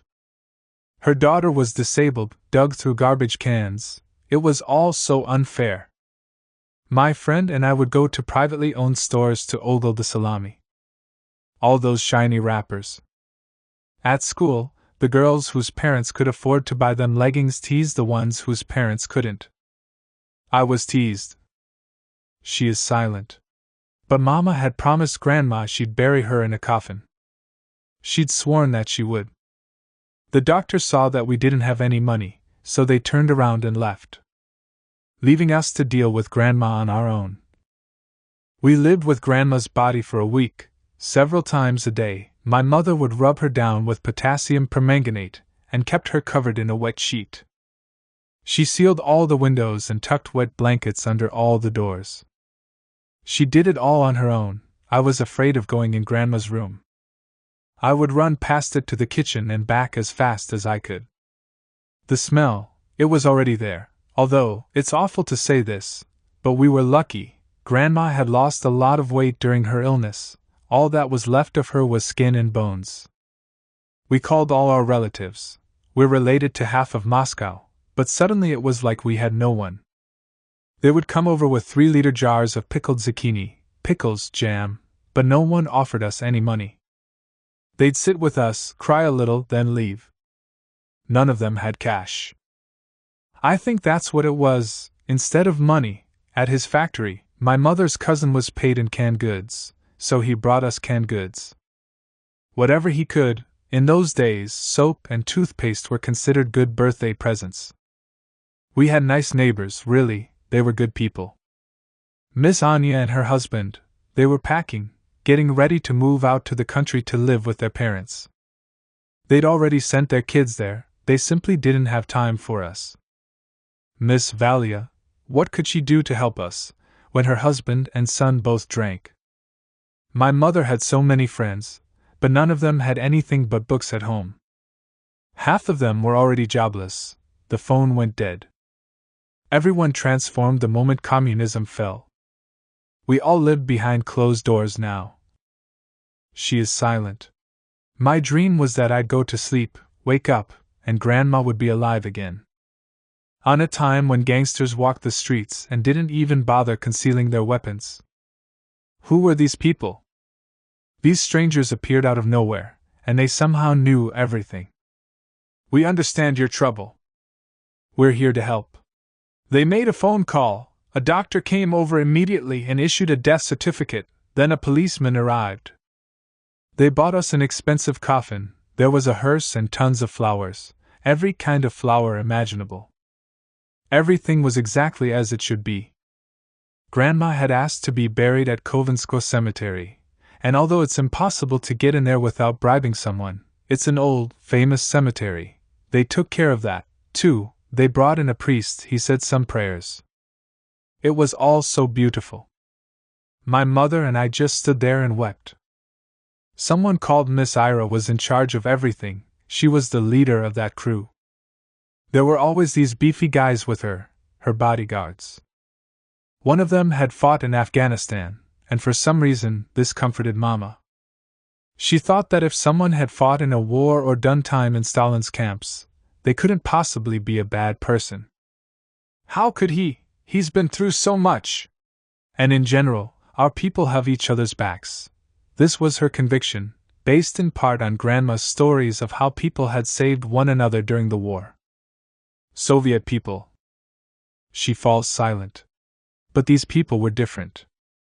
Not quite Soviet anymore. I'm telling you how I see things now, not how they seemed to me back then. We'd been taken in by a criminal outfit, but for me, at that time, they were just these nice men and women who drank tea with us in our kitchen and brought us candy. Miss Ira would buy us groceries whenever she saw our refrigerator completely empty. She gave me a denim skirt. Everyone worshipped denim back then. They did all that for about a month, we got used to them, and then they made my mother an offer. Let's sell your 3-bedroom apartment and buy you a 1-bedroom. That way, you'll have money. My mother agreed. She was working at a cafe, washing dishes, bussing tables, but we were still catastrophically short on cash. We had already begun discussing where we were going to move, what neighborhood. I didn't want to change schools. We were looking for something nearby. And that's when the other gang appeared. The head of that gang was a man, Mr. Volodya, and he and Miss Ira started fighting over our apartment. Mr. Volodya shouted at my mother, "You don't need a 1-bedroom. I'll buy you a house in the suburbs." Miss Ira drove an old Volkswagen, while Mr. Volodya had a stunning Mercedes.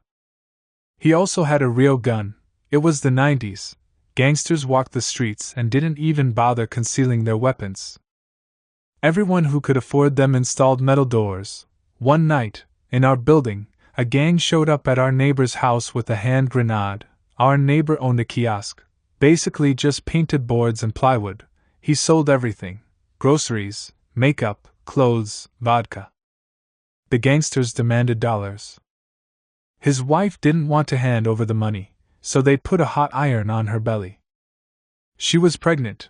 No one called the police because everyone knew that the gangsters had loads of money, they could buy anyone off. For some reason, people had started respecting them. There was no one to turn to for help. Mr. Volodya wasn't drinking tea with us. He was threatening my mother. "If you don't give me the apartment, I'll take your daughter, and you'll never see her again. You won't know what happened to her." Friends of ours hid me. There were days when I had to miss school. I cried day and night. I was so scared for Mama. Our neighbors saw them come by 2 times, looking for me. Cursing. Finally, my mother gave in. The very next day, they moved us out. They showed up at night. "Hurry up! Come on! You'll go stay somewhere else while we find you a new house." They brought paint cans, wallpaper, they were all ready to renovate the place. "Let's go! Hurry up!" My mother was so scared, all she took were her documents, her favorite Polish perfume maybe, which someone had given to her for her birthday, and a few of her favorite books. I brought my textbooks and another dress. They shoved us in a car and took us to what you could call an empty space, a room with 2 big beds, a table, some chairs, and nothing else. They strictly prohibited us from going anywhere, opening the windows, or talking loudly. God forbid the neighbors hear. It was clear that this apartment had constantly rotating residents. It was so filthy. We spent several days just cleaning it, scrubbing everything down. And then I remember my mother and I standing in some official place, being shown some typed-up documents. Everything seemed legal enough, they said. Sign here. My mother signed, but I broke down in tears. It hadn't really hit me before, but now I realized that they were about to send us to live in the country. I got sad about my school, my friends who I would never see again. Mr. Volodya came up to me. Hurry up and sign it, or we'll take you to an orphanage and your mother will move anyway. You'll end up all alone. There were some other people there. I remember there were a few other people standing around us, including a policeman. Everyone was silent. Mr. Volodya had bought them all off. I was just a kid, what could I do? She is silent. For a long time, I never talked about it. All of this is private. It's bad, but it's private. I never wanted anyone else to know. I remember when they took me to the shelter. This was much later, after my mother was already gone. They dropped me off and showed me to my room. This is your bed. Here are your shelves in the closet. I stood petrified. Toward evening, I came down with a fever. All of it reminded me so much of our old apartment. She is silent. It was New Year's Eve. The tree was all covered in lights. Everyone was making masks. There was going to be a dance. A dance? What's dancing? I'd forgotten all about that. Silence. There were 4 other girls sharing the room with me. 2 of them were sisters, very young, 8 and 10 years old, and then 2 older girls. One of them was also from Moscow. She had a bad case of syphilis, and the other one turned out to be a thief. She stole my shoes. That girl wanted to go back to living on the street. What was I talking about? Oh yes, about how even though we were always together, day and night, we never told each other anything about ourselves. We just didn't want to. I kept silent for a long time. I only started talking after I met my Genya, but all of that came later. She is silent. That was only the beginning for my mother and me. After we signed the papers, they took us all the way out to the Yaroslavl region. It doesn't matter that it's far away, at least you'll have a nice house. They lied. It wasn't a house, it was an old wooden peasant hut with 1 room and a big Russian stove, which neither my mother nor I had ever seen before in our lives. We had no idea how to use it. The hut was falling apart. Everywhere you looked, there were cracks in the wood. Mama was in shock. When she stepped into the hut, she got down on her knees in front of me and begged forgiveness for making me live like this. She beat her head against the wall. She cries. We had very little money, and it ran out fast. We worked in people's gardens. Some people would pay us with a basket of potatoes, others would give us 10 eggs. I learned the beautiful word barter. My mother traded her beloved perfume, maybe, for a nice hunk of butter when I got really sick. I begged her not to do it. We had so little to remind us of home. I remember, one day, a farm administrator, she was a kind woman, took pity on me and gave me a bucket full of milk. I was afraid and walked home with it through people's gardens. On my way, I ran into a milkmaid and she laughed at me. What are you sneaking around for? You could easily walk through the center of the village if you wanted. People steal all sorts of things around here, plus you had permission to take it. Everyone helped themselves to whatever wasn't nailed down, and the head of the collective farm was the worst of all. He got things delivered to him by the carload. He came to see us, waged a whole campaign. Come work at the farm. Otherwise, you'll starve to death. Should we or shouldn't we? We were forced to buy hunger. We had to get up at 4 in the morning for the first milking, when everyone else was still asleep. I milked the cows while my mother washed troughs. She was afraid of cows, but I liked them. Each cow had a name: Hazy, Wild Cherry. I took care of 30 cows and 2 heifers. We pushed around wagons of sawdust, we were up to our knees in manure. It went up higher than our boots. We'd hoist the milk canisters onto the cart. How many kilograms were they? She falls silent. They paid us in milk and meat whenever a cow accidentally suffocated or drowned in the muck. The milkmaids drank just as much as the men, and my mother started tippling along with the rest of them. Things between us weren't like they used to be. I mean, we were still friends, but more and more often I'd yell at her. She'd be hurt. Very rarely, when she was in a good mood, she would recite poems to me, her beloved Svetlana. Touched with a red brush / the rowan's flush / leaves on the ground / I was born. In those moments, I would catch glimpses of the way my mother used to be. It was rare. Winter arrived. The frost came down hard and fast. One of our neighbors took pity on us and drove us all the way back to Moscow for free. On a time when mankind doesn't have a proud sound. It sounds all sorts of ways. I've been babbling away, and I've forgotten that there are certain things I'm afraid of remembering. She falls silent. What do I think of people? When it comes down to it, people aren't good or bad, they're just people, that's all. In school, we used Soviet textbooks. There weren't any new ones yet, and they would teach us. Mankind! That has a proud sound. Actually, mankind doesn't sound proud, it sounds all sorts of ways. Me, I'm also all sorts of ways, I'm a little bit of everything. But if I see a Tajik, they're like slaves here now, second-class citizens, and I have the time, I'll always stop and talk to them. I don't have any money, but I can talk. Someone like that, they're my kind of people, we're in the same boat. I understand what it's like to be a stranger to everyone and completely alone. I've also lived in stairwells and slept in basements. First, one of my mother's friends let us live with her, they were good to us, I liked it there. A familiar setup, books, records, a portrait of Che Guevara on the wall. Just like our old place, the same books, the same records. Olga's son was in grad school, he'd spend all day at the library and at night he'd unload freight trains at the depot. There was nothing to eat. All we had in the kitchen was a sack of potatoes. After we'd gone through the potatoes, it was one loaf of bread a day. All day long, we drank tea. And that was it. A kilo of meat cost 320 rubles. Olga was an elementary school teacher, and she made 100 rubles a month. Everyone ran around like crazy, desperate to make money any way they could. Stretching themselves to the limit, the old kitchen tap broke, we called the plumbers, and they turned out to have PhDs. Everyone laughed.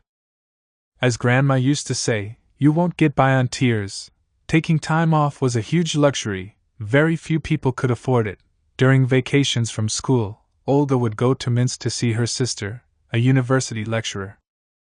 They'd sew pillows out of artificial fur and fill them with polyester batting, but only half full. Then, right before it was time to get on the train, they'd put tranquilized puppies into the pillows. They'd take them to Poland, that's how they brought German Shepherd puppies over the border, and rabbits. At flea markets there, everywhere you turned, you'd hear Russian. They'd pour vodka into thermoses instead of tea, hide nails and locks in their suitcases under their underwear. Olga would come back with a bag full of delicious Polish salamis. They smelled incredible. In Moscow, you would hear gunshots and even explosions at night. Kiosks, kiosks, kiosks everywhere. Mama started working for an Azerbaijani. He owned 2 kiosks, one selling fruit and the other fish. It's a job, and you don't get any days off. Not a single one. But here's the rub, Mama was too embarrassed to sell things. Who would have guessed? The first day was the worst. She arranged the fruit then hid, peeking out from behind a tree. She pulled her hat way down over her face so that no one could recognize her. The next day, she gave a little gypsy boy a plum. The owner noticed and yelled at her. Money knows no pity or shame. She couldn't hold down that job for long. She was no good at sales. I saw an ad on a fence. seeking a cleaning woman with a higher education. Mama went to the designated address, and they hired her. The pay was good. It was some kind of American foundation. At that point, we were able to more or less feed ourselves, so we rented our own room. Another room in the same 3-bedroom apartment was being rented out by these Azerbaijanis. Young guys. They were always buying and selling things. One of them kept asking me to marry him and promised to take me to Turkey. "I'm going to kidnap you." That's one of our customs, kidnapping brides. I was afraid of being home alone without my mother. He kept giving me fruit and dried apricots.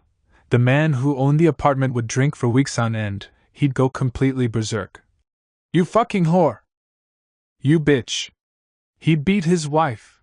The ambulance would come and take her away, and then he'd come after my mother at night. He'd break down our door. We ended up out on the street again. On the street without any money. Mama's foundation had shut down, and she was getting by on odd jobs. We lived in hallways, in stairwells. Some people would walk right past us, others would scream at us. There were people who would kick us out onto the street. It could happen in the middle of the night, or when it was raining or snowing. No one offered us any help, nobody asked us any questions. She is silent. People are either good nor bad. Everyone has their own lot in life. Silence. In the mornings, we would walk to the train station. We didn't have money for the metro, and wash ourselves in the bathrooms. Wash our clothes. We'd have our laundry days there. It was all right in the summer. When it's warm out, you could really live anywhere. We'd sleep on park benches. In autumn, we'd make big piles of leaves and sleep in them. That was warm, too. It's like a sleeping bag. At Belarusky Station, I remember, we'd always run into this old, practically ancient woman. She would sit by the ticket counters talking to herself. She always told the same story, about how during the war, wolves would come into her village because they sensed that all the men were gone. All the men were off fighting. If my mother and I had any money, we'd give it to her. "May the Lord protect you!" She'd make the sign of a cross over us. She reminded me of my grandmother. One day, I left my mother sitting on a bench. When I came back, she was no longer alone, there was a man with her. A pleasant man. "Meet Vidya," Mama said. "He likes Brodsky, too." The writing was on the wall. We know full well that if someone likes Brodsky, for Mama, it's like a code word, it means he's one of us. "He's never read Children of the Arbat?" What a savage! Straight out of the forest. That's a stranger, not our kind. That's how she'd always categorize people, and that hadn't changed, even then.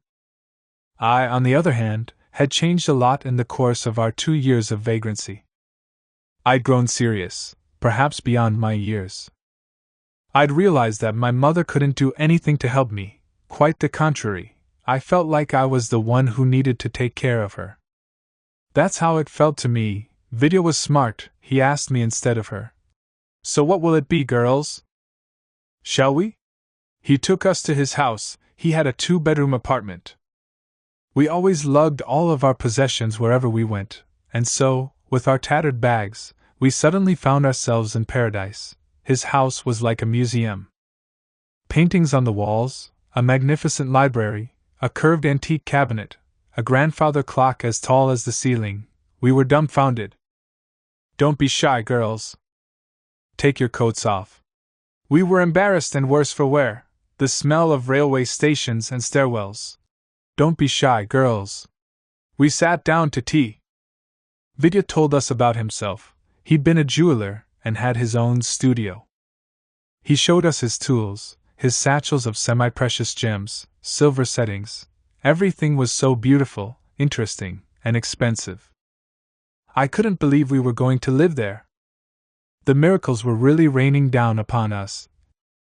We ended up becoming kind of like a normal family. I started going to school again. Vidya was very kind. He made me a ring with a little stone. But the trouble was, he drank too. and smoked like a chimney. At first, my mother would yell at him, but pretty soon, they were drinking together. They sold off his library at second-hand bookshops. I remembered the smell of the antique leather bindings. Vitya also had a collection of rare coins. They just drank and watched TV. Political shows. Vitya philosophized. He spoke to me like I was an adult. He'd asked me, "What do they teach you in school, Yulia, now that communism is over? What are we supposed to do now with Soviet literature and Soviet history? Just forget it ever happened." Truth be told, I didn't understand very much of what was going on. Do you find this interesting?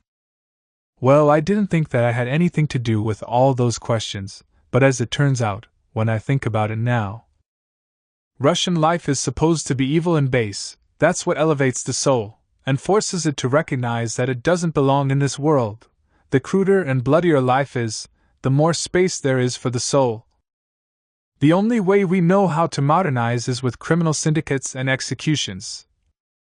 The communists, what can they do about it?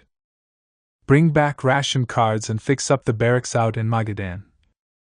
Today, normal people are the ones who seem insane. This new way of life made short work of people like me and my mother. In the West, capitalism is old, an established fact. Here, it's fresh, with brand new fangs, while the government remains purely Byzantine. And then one night, Vitya started having pains in his chest. We called an ambulance, but he never made it to the hospital. Major heart attack. His relatives showed up. "Who the hell are you? Where did you come from? Get out." One man was screaming, "Get those beggar women out of here." Out. He looked through our bags as we were leaving. We were back on the street. We phoned my mother's cousin. His wife answered. "Come on over." They lived in a 2-bedroom Khrushchevka not far from Rekhnoy Vokzal station with their married son. The son's wife was pregnant. It was decided. "You can stay here until Alyona gives birth." Mama slept on a cot in the corridor. I slept in the kitchen on an old couch. Uncle Lyosha's friends would come over. From the factory where he worked, I would fall asleep to their conversations. It was the same as ever, the bottle of vodka on the table, the game of cards. Only the topics had changed. "We've squandered it all, freedom, where the fuck is freedom? We're gnawing on raw grain without any butter. The kikes, they killed the Tsar, then Stalin, and Andropov too, now they've trotted out this liberalism. Time to tighten the screws. We Russians have to keep the faith. Yeltsin is on his knees, fawning in front of America, even though we were the ones who won the war. When you go to church, people cross themselves but stand there like statues. Soon enough, things will heat up again, then it'll get fun. We'll hang the liberals from the lampposts for bringing about the 90s. We need to save Russia." A few months later, she gave birth. There was no room for us there anymore. We were back out on the street. Railway station. Stairwell. Railway station. Stairwell. At the railway station, the policemen on duty, both young and old, would either march you out onto the street, and this was in the winter, or you would have to go to the storeroom with them. They had a special screened-off corner, a little couch. One time, my mother got into a fight with a cop who tried to drag me in there with him. They beat her up and threw her in jail for several days. She falls silent. What happened was, I came down with a bad flu. It took us a while to figure out what to do. I kept getting worse. Finally, we decided that I should go recover at our relative's house while she stayed at the train station. A few days later, she called me up. "I have to see you." I came back and she told me, "I met a woman here who's offering me a place to stay. She has enough room, she owns a house in Alabino. Let me come with you." "No, you need to get better first. You can come later." I put her on the commuter train. She sat down by the window and looked at me as though she hadn't seen me in a long time. I couldn't stand it and jumped on board. "What's wrong with you?" "Nothing, don't mind me." I waved goodbye, and the train took off. That evening I got a phone call. Is this Malikova Yulia Borisovna? Yes, it's me. This is the police. Can you tell us what your relation is to Ludmila Malikova? She's my mother. Your mother was hit by a train. In Alabino. She was always extremely cautious whenever a train was coming, she was terrified of them. Getting hit by a train was her biggest fear. She would look 100 times, is it coming or not? Really, it couldn't have been an accident, like some random tragedy. She'd bought a bottle of vodka beforehand so that it would be less painful and frightening. She threw herself under the train. She was tired, just plain tired, of this life, of herself. Those were her words. Afterward, I remembered her every word. She cries. The train dragged her a long way. They took her to the hospital. She was in the intensive care unit for an hour, but they couldn't save her. That's what they told me. I saw her when she was already in her coffin, dressed. It was all so awful. I didn't have my Genya back then. If I had still been little, she would never have abandoned me like that. Never. It never would have happened. In her final days, she kept saying, "You're a big girl now. You're all grown up. Why did I have to grow up?" She cries. I was left on my own. I had to go on all by myself. After a long silence. If I ever have a baby, I simply have to be happy, so that it'll remember its mother as happy. Genya saved me. I had always been waiting for him. When I lived at the children's shelter, we would all dream that, even though we were living here for now, soon we'd be like everyone else. We'd have families, husbands, children. We'd buy ourselves cakes, and not just for special occasions, whenever we wanted. We wanted it all so bad. I was 17. I'd just turned 17. The director called me into her office. "You're off the subsidized meal plan." And that was all she said. After 17, the shelter pushed you into the real world. Get out there. But where was I supposed to go? I didn't have a job, I had nothing. And no mother. I called up Aunt Nadia. "I'm probably going to come stay with you. They're kicking me out of the shelter." Aunt Nadia, if it hadn't been for her, she's my guardian angel. She wasn't actually related to me, but now she's more than close. She left me her room in the communal apartment. Now, yes, she used to live with my uncle, but he died a long time ago. They were never officially married, they were just together, but I knew that they loved each other. You can always turn to a person like that. If somebody understands what love is, you can always turn to them. Aunt Nadia never had kids, she was used to living alone. It was hard for her to live with anyone else. We had a rough time.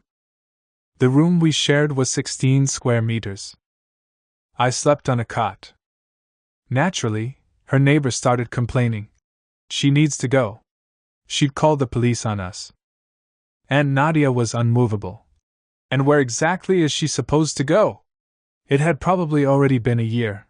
Aunt Nadia herself brought it up. "You said you were only staying for 2 months, but you've been here a whole year." I didn't say anything. I was crying, and she didn't say anything either. She was crying too. She is silent. Another year went by. Everyone ended up getting used to me.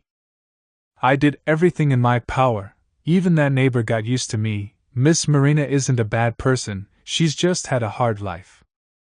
She was married twice, and both of her husbands croaked, as she puts it, from the drink. Her nephew would visit her all the time, he and I would say hi to each other. A good-looking guy. Then, here's how it happened. I was sitting in our room reading a book, and Miss Marina came in, took me by the hand, and led me to the kitchen. "Let me introduce you. This is Yulia, this is Genya. Now get out of here and go for a walk." Genya and I started dating. Kissing. Nothing serious. He was a trucker and often went away on long trips. One day, he came back and I wasn't there. "What? Where is she?" Well, I'd been having these episodes for a long time, sometimes I'd get short of breath or I'd faint from weakness. Aunt Nadia made me go to the doctor. They examined me and discovered that I have multiple sclerosis. You know what that is, of course, an incurable disease. I got it from grief. I came down with it because of all the sorrow. I really missed my mother. A lot. Silence. So they diagnosed me and put me in the hospital. That's where Genya found me. He started coming to see me every day.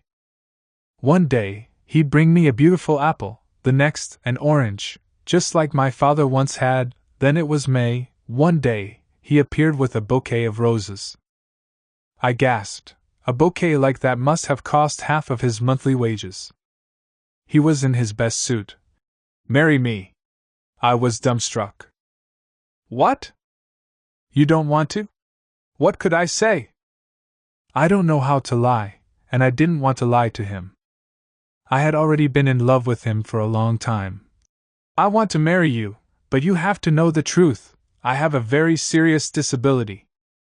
Pretty soon I'm going to be like a little hamster, and you're going to have to carry me around. He didn't understand, but it upset him. The next day he came back and told me, everything's going to be fine. We can make it work. When I was discharged from the hospital, we went straight to the Marriage Registration Bureau. He took me to meet his mother. She's a simple peasant woman. She's spent her whole life in the fields. There isn't a single book in her house, but I loved it there anyway. It's peaceful. I told her everything, too. It's all right, child. She put her arms around me. Where there is love, there is God. Silence. Now I want to live with every fiber of my being, all because of my Genya. I even dream of us having a baby someday. The doctors are against it, but that's my dream. I want us to have a home together. My whole life, I've wanted a home. I found out they recently passed a new law. According to the law, I could get our old apartment back. I filled out an application. They told me that there are thousands of people like me. They're able to help many of them. But my case is complicated because ownership of our apartment has already changed hands 3 times. As for those gangsters that robbed us, they are all long in their graves. They killed each other off. We went to see my mother. There's a portrait of her on her tombstone, and it makes it feel like she's there. We cleared away the debris. Cleaned her grave. We stood there for a long time. I couldn't bring myself to leave. And then there was this moment when it seemed like she smiled at me, like she was happy, but maybe it was just a trick of the light. I went to St. Petersburg to get a different story but came back with this one. I'd struck up a conversation on the train. A friend of mine killed herself. She was a strong and successful woman. Tons of friends and admirers. We were all in shock. Suicide? What is that? Cowardice or an act of courage? A radical transformation, a cry for help, or self-martyrdom? An exit, a trap, a punishment. I can tell you why I'll never kill myself. Love? That's not even an option. I'm not against all that happy shiny stuff, but you're probably the first person to say that word to me in 10 years. It's the 21st century. It's all about money, sex, and 2 smoking barrels, and here you are talking about feelings. Everyone finally got their hands on some dough, for the first time ever. I was in no hurry to get married, have kids. I've always put my career first. I value myself, my time, and my life. And where did you ever get the idea that men are looking for love? Ooh, love. Men consider women game, war trophies, prey, and themselves hunters. Those are the rules that have been developed over the course of centuries. And women aren't looking for their knight in shining armor to come galloping in on a white horse. They want him on a sack of gold.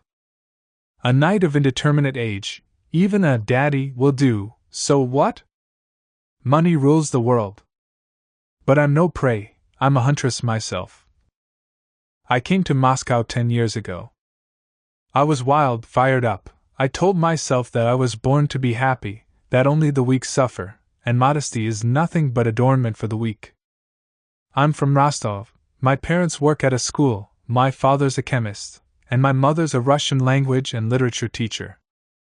They got married when they were in college. My father only owned one decent suit but had more than his share of ideas. Back then, that was enough to make a young girl swoon.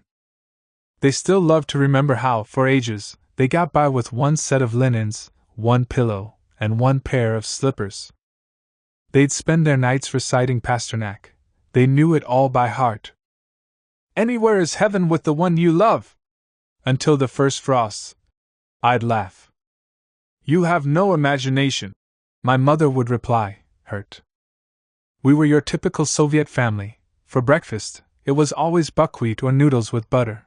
We only had oranges once a year, on New Year's Eve. I can still remember how they smelled. Not now, but back then, it was the smell of a different life, a beautiful life. Summer vacation meant a trip to the Black Sea. We'd go to Sochi as savages, without reservations, and all share a single 9-square-meter room. But we had something to be proud of, something we were very proud of. We were proud of our favorite books, which came from the underground, through some major connections. And the greatest joy of all, complimentary passes to premieres. My mother's friend worked at the theater. The theater. The eternal topic of conversation in decent company. Today, they write about the Soviet Union being one big penal colony, a communist ghetto. A world ruled by cannibalism. I don't remember anything scary. I remember that it was naive, that world, very naive and clumsy. I always knew that it wouldn't be how I was going to live. I wanted none of it. They almost kicked me out of school for that. Oh. You know us. Born in the USSR is a diagnosis. You're branded for life. We had home economics classes. For some reason, the boys were taught how to drive while the girls had to learn how to make meat patties. I'd always burn those damn meat patties. One day, the teacher, who was also our class teacher, started lecturing me. "You don't know how to do anything. How are you going to cook for your husband?" My snap reaction: "I'm not going to make anyone meat patties. I'm going to have a housekeeper." It was 1987, I was 13, what capitalism, what housekeeper? Socialism was still in full swing. They called my parents into the principal's office, told me off at the general class assembly, then at the council meeting of the school druzina. They wanted to kick me out of the Young Pioneers. The Pioneers, the Komsomol, it was a huge deal. I even cried, even though I'd never had any rhymes in my head, only formulas, never rhymes. When I was left home alone, I would put on my mother's dress and heels and sit on the couch reading Anna Karenina. Society balls, servants, aiguillettes, romantic trysts. I liked everything up to the part when Anna throws herself under the train. What did she do that for? She was beautiful and rich, for love. Not even Tolstoy could convince me. I liked Western novels better because of the bitches in them, the beautiful bitches that men would shoot themselves over and suffer for. Fall at their feet. The last time I cried over unrequited love was when I was 17. I spent the whole night in the bathroom with the tap running. My mother consoled me with poems by Pasternak. I still remember. "Being a woman is a mighty feat, slashed to drive men mad, heroic." I didn't like my childhood or adolescence. I was always waiting for it to finally end. I pored over my textbooks and worked out at the gym. I was faster, taller, and stronger than everyone else. At home, they kept playing the same Okudzawa tapes. "Let's take each other's hands, friends." Not me. That's no dream of mine. To Moscow, oh Moscow. I've always seen her as a competitor. From the moment I got there, she inspired a sporting rage in me.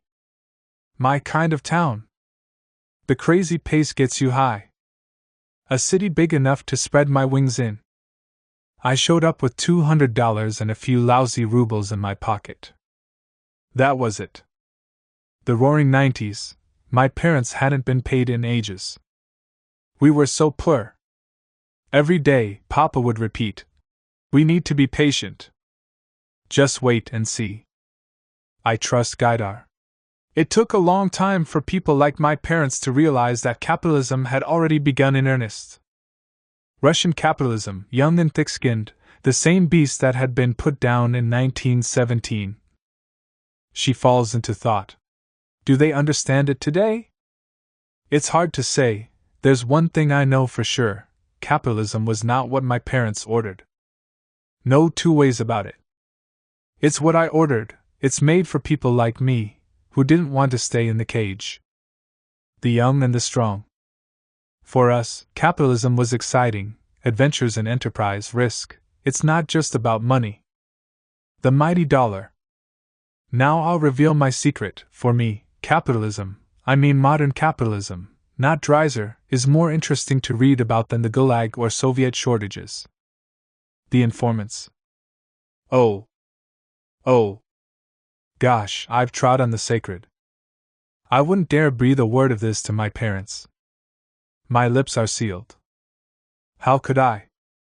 My father remains a Soviet romantic. August 1991, the putsch. They started playing Swan Lake on TV that morning. Tanks filled Moscow like it was Africa.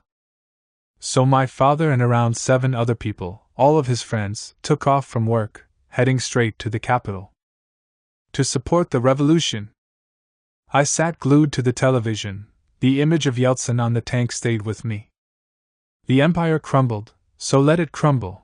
We waited for my father, as though he were coming back from a war, and he returned a hero. This must have been his shining hour. After however many years, I realized that this was indeed the most important event of his life. Like my grandpa, his whole life, he kept telling the story of fighting the Germans at Stalingrad. After the fall of the empire, life grew boring for Papa. He's lost all interest. He has nothing to live for anymore. Mostly, they're disappointed. His generation, they feel like they were defeated twice over. The communist idea was crushed, and then what happened afterward is beyond them. They don't want to accept it. They wanted something different. If capitalism, then capitalism with a human face and a charming smile. This world isn't for them. It's an alien planet. But it is for me. It's all mine. I'm happy that the only time I ever see Soviets is May 9th, Victory Day. She is silent. I hitchhiked to the capital. It was cheaper. The more I saw out the window, the more riled up I got. I already knew that I would never return from Moscow. Not for all the tea in China. To either side of the road there were markets, people selling tea sets, nails, dolls. Back then, everyone was getting paid in goods. You could trade frying pans or irons for salami. Meatpacking plants paid workers in salami, candy, or sugar. There was a fat lady sitting next to a bus stop wearing a bandolier full of toys. It was like a cartoon. When I got to Moscow, it was pouring rain, but I went to Red Square anyway. I just had to see St. Basil's Cathedral and the Kremlin walls. That power, that might, and here I am.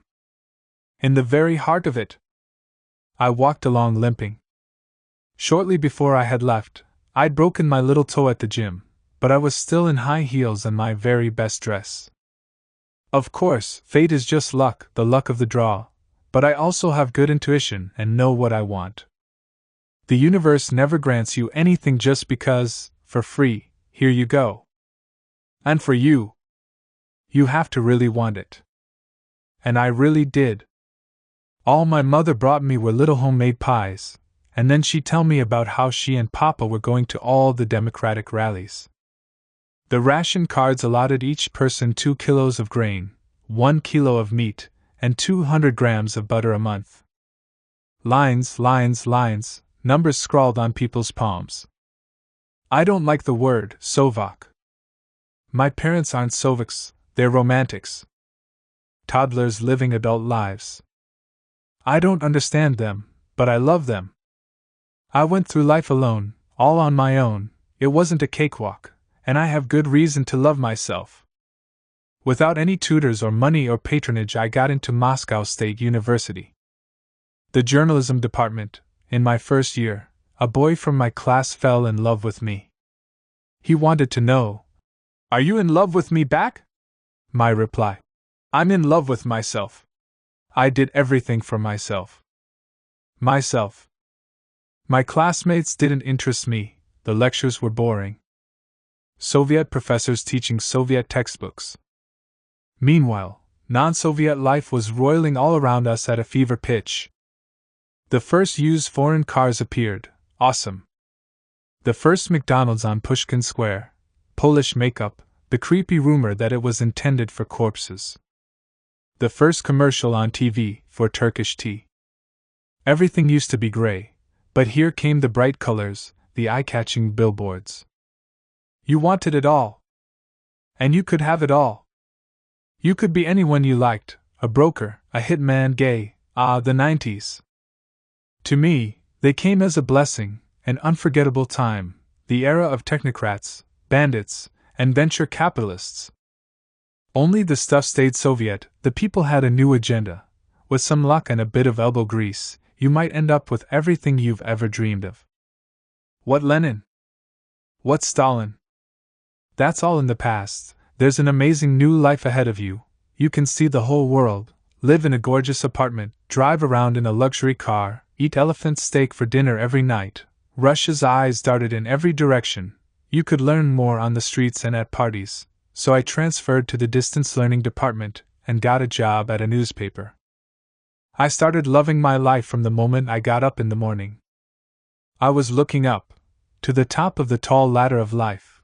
I never dreamed of being fucked in stairwells or saunas in exchange for expensive dinners. I had a lot of admirers.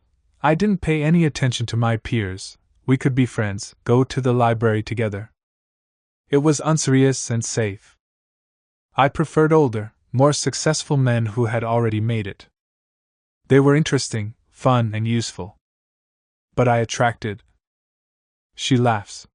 For a long time, I was pegged as a girl from a good family, from a house full of books, where the most important piece of furniture is the bookshelf. Only writers and artists ever paid any attention to me. The unrecognized genius type. But I wasn't about to devote my life to some genius who's only acknowledged after his death, gently doted on by his followers. On top of that, I was already sick of all of those conversations from constantly hearing them at home. Communism, the meaning of life, the happiness of others, Solzhenitsyn and Sakharov. They weren't my idols, they were my mothers. The people who read books and dreamed of flying, like Chekhov's seagull, were replaced by those who didn't read but knew how to fly. The entire former repertoire of gentlemanly charms fell by the wayside. Samizdat, whispered conversations in the kitchen. How shameful that our tanks had entered Prague. But look, today, they're in Moscow. Who are you going to impress with that now? Instead of your Samizdat poems, show me a diamond ring, expensive labels. It was a revolution of desires. Wants. I liked, and still prefer bureaucrats and businessmen. Their vocabulary inspires me, offshore accounts, kickbacks, barters. Internet marketing, creative strategies. At editorial meetings, my editor would tell us, we need capitalists. We have to support Yeltsin and Gaidar's initiative to create capitalists. Urgently. I was young, beautiful. They'd send me out to interview these capitalists. How did they make their fortunes? How had they earned their first million? Could socialists become capitalists? I had to describe this phenomenon. For some reason, it was the number, 1 million, that sparked the imagination. To make a million! We had gotten used to the idea that Russians don't want to be rich. They're even afraid of it. So what do they want then? The answer is always the same. They don't want anyone else to get rich. That is, richer than they are. The magenta sports coats, the gold chains, that's all from films, TV shows. The people I met had steely logic and an iron grip on reality. They were systematic thinkers. All of them were learning English. Management. The academics and postgraduates were leaving the country, the physicists and lyricists too. But the new heroes, they didn't want to go anywhere, they liked living in Russia. This was their time to shine. Their big chance. They wanted to be rich, they wanted it all. Everything. And that's when I met him. You could say that I loved him. This sounds like a confession, doesn't it? She laughs. He was 20 years older than me, married with 2 sons. A jealous wife. He lived under a microscope. But we drove each other crazy. The ebb and flow was so strong. He told me that he started taking 2 sedatives in the morning so that he wouldn't burst into tears at work. I also did crazy things. I would have jumped out of an airplane for him. It's just how things are in the candy and flowers phase, before it starts mattering who's lying to whom, who's pursuing whom, and what anyone wants. I was very young, 22. I would fall in love, and fall in love again. Now I see that love is also a kind of business. Everyone is taking their own measure of risk. You have to be ready for new configurations, always. These days, few people go weak in the knees for love. Everyone saves their strength for the leap forward. For their career. In our smoking room, the girls gossip about their love lives, and if any of them has real feelings, everyone feels sorry for her. Like, what an idiot, she's head over heels. She laughs. Idiot. I was such a happy little idiot. He'd send his driver home, we'd catch a cab, and we'd roll around nighttime Moscow in some Moskvich that reeked of gasoline. Kissing and kissing. Thank you, he'd say. You've made me 100 years younger. Flashes of episodes, flashes.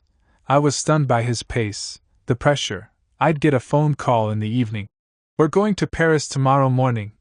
Or, let's swing by the Canary Islands. I have 3 days. We'd fly first class, get a room in the most expensive hotel. The floor would be made of glass, and there would be fish swimming around under it. A real shark. But the thing I'll remember as long as I live is the Moskvich reeking of gas, rolling aimlessly through the streets of Moscow. And how we'd kissed. Like mad, he'd get a rainbow for me out of a fountain. I fell in love with him. She is silent. He was turning his life into a party. For himself, yes, just for him. When I hit 40, maybe I'll understand. One day, I'll understand him. For instance, he never liked watches when they worked, he only liked them stopped. He had his own special relationship with time, yep. I love cats. I love them because they don't cry. No one has ever seen their tears. People who see me on the street think that I'm rich and happy. I have everything: a big house, an expensive car, Italian furniture. And a daughter I adore. I have a housekeeper. I never make meat patties or do laundry. I can buy whatever my heart desires, mountains of knickknacks. But I live alone. And that's how I like it. I am never as happy with anyone else as I am by myself. I love talking to myself, first and foremost about myself. I'm excellent company. What do I think? What do I feel? How did I see this yesterday and how do I see it today? I used to like the color blue, now I prefer lilac. So much happens inside each one of us. Inside. Within ourselves. There's an entire cosmos in there. But we barely pay any attention to it. We're all too busy with the surface, the external stuff. She laughs. Loneliness is freedom. Now, every day, I'm happy I'm free. Will he call or won't he? Will he come over or not? Is he going to dump me? Spare me. Those aren't my problems anymore. So no, I'm not afraid of loneliness. What am I afraid of? I'm afraid of the dentist. She suddenly loses control. People always lie when they talk about love and money. They're always lying in so many different ways. I don't want to lie, I just don't. She regains her composure. Excuse me, please forgive me. I haven't thought about any of this for a long time. The plot? A tale as old as time. I wanted to have his baby. I got pregnant. Maybe it scared him? Men are such cowards. Whether they're bums or oligarchs, makes no difference. They'll go to war, start a revolution, but when it comes to love, they're traitors. Women are stronger. She'll stop a galloping horse in its tracks, run into a burning building, according to the clichés of the genre. But horses keep galloping and galloping. And buildings keep burning and burning. For the first time in my life, my mother gave me some sound advice. Men stop developing at the age of 14. I remember, it went like this. I broke the news to him before I was supposed to go on a business trip. They were sending me to the Don base. I loved traveling for work. I loved the smell of railway stations and airports. It was always a pleasure to come back from a trip and tell him about it, discuss what I'd seen. Today, I realized that he not only showed me the world, amazed me, took me to mind-boggling boutiques, showering me with presents, he also helped teach me how to think. Not that he did this intentionally, it just happened on its own. From observing him, listening to him. Even when I thought we were going to stay together, it wasn't that I was planning on permanently moving into someone's abundant shadow and settling into a well-fed and glamorous life. You've got to be kidding. I had my own plans. I loved my job, I was quickly building a career. I traveled a lot. That particular trip was to a mining village. It's a gruesome story, but probably typical for its time. At a mining enterprise, the best miners had been awarded stereos. They were given them as holiday presents. That night, the entire family of one of those miners was murdered. The killer didn't take anything else, just the stereo. A plastic Panasonic. A box. In Moscow, there were luxury cars and supermarkets. But just beyond the garden ring, people marveled at the most basic stereo. The local capitalists that my editor had dreamed of walked around surrounded by men with machine guns. They wouldn't even go to the bathroom without a bodyguard. So what if there's a casino here and there? The rare privately owned little bistro. The 90s, that's what they were like, the notorious 90s. I was gone for 3 days. When I got back, we saw each other. At first, he was excited. We're going to have a baby soon. He had 2 boys already, so he wanted a girl. But words, they don't mean anything, people hide behind them to protect themselves. It's the eyes. And in his eyes I saw fear, decisions had to be made, he'd have to change his life around. At that, he suddenly clammed up. There was a breakdown in communication. Oh. There are men who leave you right away, going off with their suitcases full of socks and shirts still damp from the wash. And then there are men like him, coochie-coo, blah blah blah. What do you want? Tell me what you want me to do. He'd plead. Just say the word and I'll get a divorce. Just say the word. I'd just look at him. I'd look at him and my fingertips would go cold. I had started to realize that I could never be happy with him. I was young and stupid. Today, I would have flayed him like a hunter skins a wolf. I know how to be a predator and panther now. Sewed him up with a steel thread. Back then, I just suffered. Suffering is a dance. There's bitterness, weeping, then acceptance. Like a ballet, there's a secret to it, and it's very simple. It's unpleasant being unhappy, humiliating. I was at the hospital overnight for a checkup. In the morning, I called him to tell him to come pick me up. They were going to discharge me by lunchtime. With a sleepy voice, he told me, I can't do it today. And didn't call me back. That day, he went on a ski trip to Italy with his sons. December 31, New Year's Eve. I called a cab.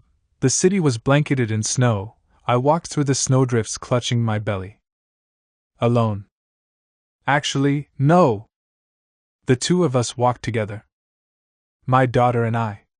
My little girl, my darling. I already loved her more than anyone else in the world. Did I love him?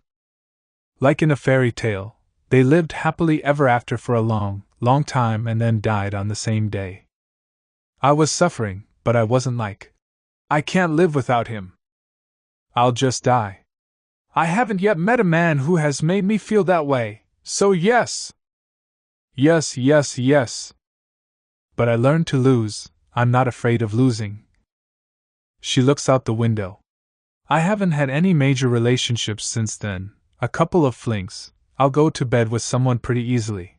But that's not the same thing, that's something else. I don't like the smell of men, not the smell of sex, but the smell of men. In the bathroom, I can always tell if there's been a man in there, even if he wears the most expensive cologne and smokes expensive cigarettes. I am filled with horror when I consider how hard you have to work to keep someone in your life. It's like breaking rocks at a quarry. You have to forget about yourself, reject yourself, liberate yourself from yourself. There is no freedom in love.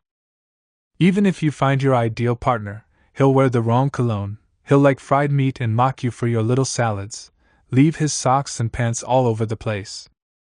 And you always have to suffer. Suffer? For love, for that harmony. I don't want to do that work anymore, it's easier for me to rely on myself. It's better to just be friends with men, have men as business partners. I rarely even feel like flirting, I'm too lazy to put on a mask and start playing a game. A trip to the spa, a French manicure, Italian hair extensions. Makeup.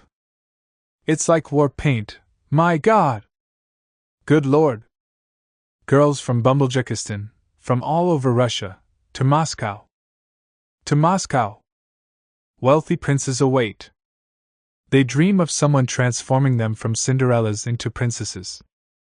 They expect nothing short of fairy tales. Miracles! I've been through that already.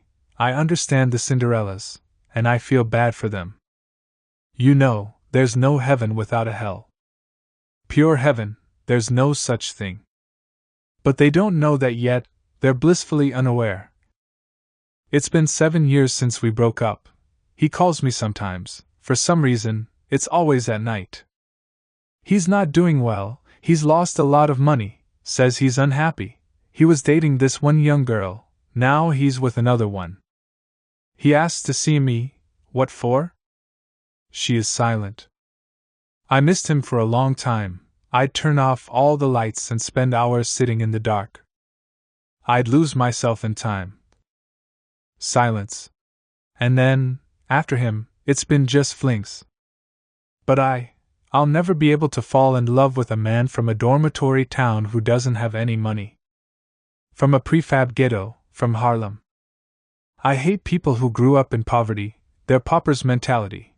Money means so much to them, you can't trust them. I don't like the poor, the insulted and the humiliated.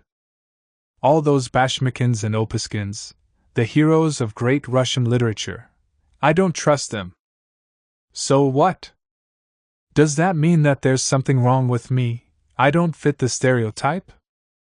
Just wait, nobody knows how this world really works. I don't like men for their money, it's never just for their money. When it comes to successful men, I like the whole package. The way they walk, the way they drive, the way they pursue you, everything about them is different. Everything. Those are the ones I go for. And that's why. She is silent. He calls me up, says he's unhappy. What hasn't he seen? What can't he buy? He and his friends, they've already made their fortunes. Big money. Crazy money. But all that money isn't enough to buy happiness, that same love we were talking about. Love schmoov. A poor student can have it, but they can't. There's injustice for you. But they feel like there are no limits to what they can do. They fly their private jets anywhere they want just to see a football match. They'll jet over to New York for the premiere of a musical. They can afford it all. Take the most beautiful model to bed, or bring a whole plane full of them to Courchevel. We all read Gorky in school, we know how the merchants party, breaking mirrors, lying face down in black caviar, bathing babes in champagne. But then they get sick of all that, it starts to bore them. For example, 2 days in prison. The advertisement even says, "Would you like to be Khodorkovsky for 2 days?" They pick them up in a police van with the bars in it, and drive them to the city of Vladimir, to the most terrifying prison, Vladimir Central. Then they dress them up in prisoners' uniforms, chase them around the yard with the dogs, and beat them with rubber clubs. Real ones? Pack them like sardines into a filthy, reeking jail cell complete with a shit bucket. That's what makes them happy, new sensations. $3,000 to $5,000 will buy you a game of bums. Clients are changed into costumes, made up, and driven around the streets of Moscow, where they stand begging for change. Although they always have bodyguards around the corner, their personal ones and the ones from the agency. There are even more titillating packages for the whole family. The wife plays a prostitute, and the husband, her pimp. I know a story. One night, the modest, Soviet-faced wife of the richest gourmet food merchant in Moscow got the most clients out of anyone. He was so proud of her. Then there are the amusements that you won't find in the brochures, top secret stuff. You can arrange for a nighttime hunt for a human being. Some unlucky homeless guy is handed $1,000. These dollars are yours to keep. He's never seen that kind of money in his life. All you have to do is pretend to be an animal. If you make it out alive, that's fate, and if they shoot you, no hard feelings, please. It's all fair and square. You can rent a girl for a night. Let your imagination run wild, the darkest parts, things the Marquis de Sade never even dreamed of. Blood, tears, and semen. That's what they call happiness. Happiness Russian style, going to jail for 2 days so that you can get out and realize how good you have it. Awesome! To not only buy a car, a house, a yacht, and a seat in the Duma, but also a human life. To be, if not God, then a minor deity, an Übermensch. Indeed, there you have it. Everyone was born in the USSR, everyone is still from over there. That's their disorder. It was all so, that world was so naive, they dreamed of creating a good man, they promised. With an iron fist, we'll chase humanity into happiness. All the way to heaven on earth. I had this conversation with my mother. She wants to quit working at the school. I'll get a job as a coatroom attendant. Or a security guard. She tells children about Solzhenitsyn, tries to teach them about heroes and righteous men. Her eyes burn with passion, but the children's don't anymore. My mother is used to children's eyes lighting up at her words, but today's children tell her, "We're interested in how you used to live, but we don't want to live like that. We don't dream about performing great feats, we want to live well." They're reading Dead Souls by Gogol. The Tale of a Swindler, that's what they taught us in school. Today, the children are a different breed. What makes him so bad? Chichikov is like Mavrodi, he built a pyramid scheme up out of nothing. It's a cool idea for a business. For them, Chichikov is a positive character. She is silent. My mother is not going to help raise my daughter. I won't let her. If she had her way, my child would only watch Soviet cartoons because they're humane. But when the cartoon is over, you have to go out on the street, into a completely different world. I'm so happy I'm old. My mother confessed to me. I can just stay home. In my fortress. Before, she used to always want to be young. She'd do tomato juice masks, rinse her hair with chamomile. When I was young, I liked to toy with my fate, to tempt it. Not anymore, I've had enough. My daughter is growing up, I need to think of her future. And that means money. I want to make it myself. I don't want to ask anyone else for it, or take it from anyone. I have no desire for that. I quit the newspaper and went to work for an advertising agency. The pay is better. It's good money. People are interested in the beautiful life. That's the most important thing happening today. It's what's on everyone's mind. Just turn on the TV, the political demonstrations, even if tens of thousands of people are going to them, what the millions are doing is buying elegant Italian plumbing fixtures. No matter who you ask, everyone is renovating and fixing up their homes and apartments. Traveling. Russia has never been like this before. We're not just advertising goods, we're selling needs. We create new needs. We are the ones who teach people to live beautifully. We run this era. Advertising is the mirror of the Russian Revolution. My life is stuffed to the gills. I'm not planning on getting married. I have friends and all of them are rich. One got fat on oil, another on mineral fertilizers. We meet up and talk. Always at an expensive restaurant, a marble hall, antique furniture, expensive paintings on the walls, doormen that deport themselves like 19th century Russian nobles. I love being surrounded by sumptuous decorations. One of my closest friends is also single, and he doesn't want to get married either. He likes being alone in his 3-story house. He always says, "Sleep next to someone, but live alone." By day, his head swells from the fluctuations in base metal prices on the London market. Copper, lead, nickel, he has 3 cell phones, they ring every 30 seconds. Works 13 to 15 hours a day. No weekends, no vacation. Happiness? What happiness? It's a different world. Today, single people are the ones who are happy and successful, they're not the weak ones or losers. They have everything: money, careers. Being alone is a choice. I want to keep moving forward. I'm a huntress, not docile prey. I am the one making this choice. Loneliness is a kind of happiness. That sounds kind of like a revelation, doesn't it? She is silent. Really, it's not you I wanted to tell all this to, it's myself. Only her mother showed up to our first meeting. She confessed. Ksyusha didn't want to come. She tried talking me out of it. Mama, who needs us? They only want our words and feelings, they don't care about us. They haven't been through what we've been through. She was very agitated, she would get up to leave. I try not to think about these things. It's painful to put myself through everything all over again. But when she'd start talking, there was no stopping her. Mostly, she was silent. What could I do to comfort her? Don't get upset. Please calm down.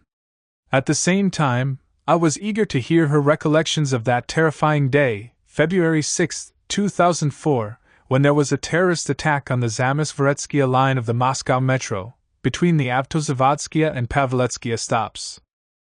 39 people were killed and 122 hospitalized. I pace and pace the circles of pain, I can't break out of them. Pain has everything: darkness, triumph. Sometimes I think that pain is a bridge between people, a secret connection. Other times, it seems like an abyss. I have several paragraphs in my notebook from that first 2-hour session. Being a victim is so humiliating, it's simply shameful. I don't want to talk about it to anyone, I just want to be like everyone else, but then I'm alone and that's it. I'm capable of bursting into tears anytime, anywhere. Sometimes, I'll roam the city crying. One day, a man on the street came up to me and said, "Why are you crying? You're so beautiful and here you are weeping." First of all, my beauty has never gotten me anywhere, and second of all, beauty betrays me, it doesn't correspond with what's going on inside me. We have 2 daughters, Ksyusha and Dasha.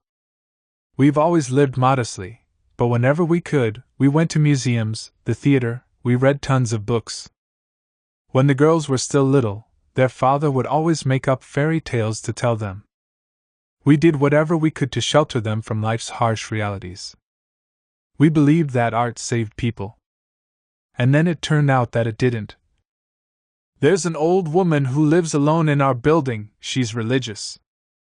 One day she stopped me. I thought she was going to try to comfort me, but instead, in this mean voice, she demanded, "Do you ever think about why that happened to you?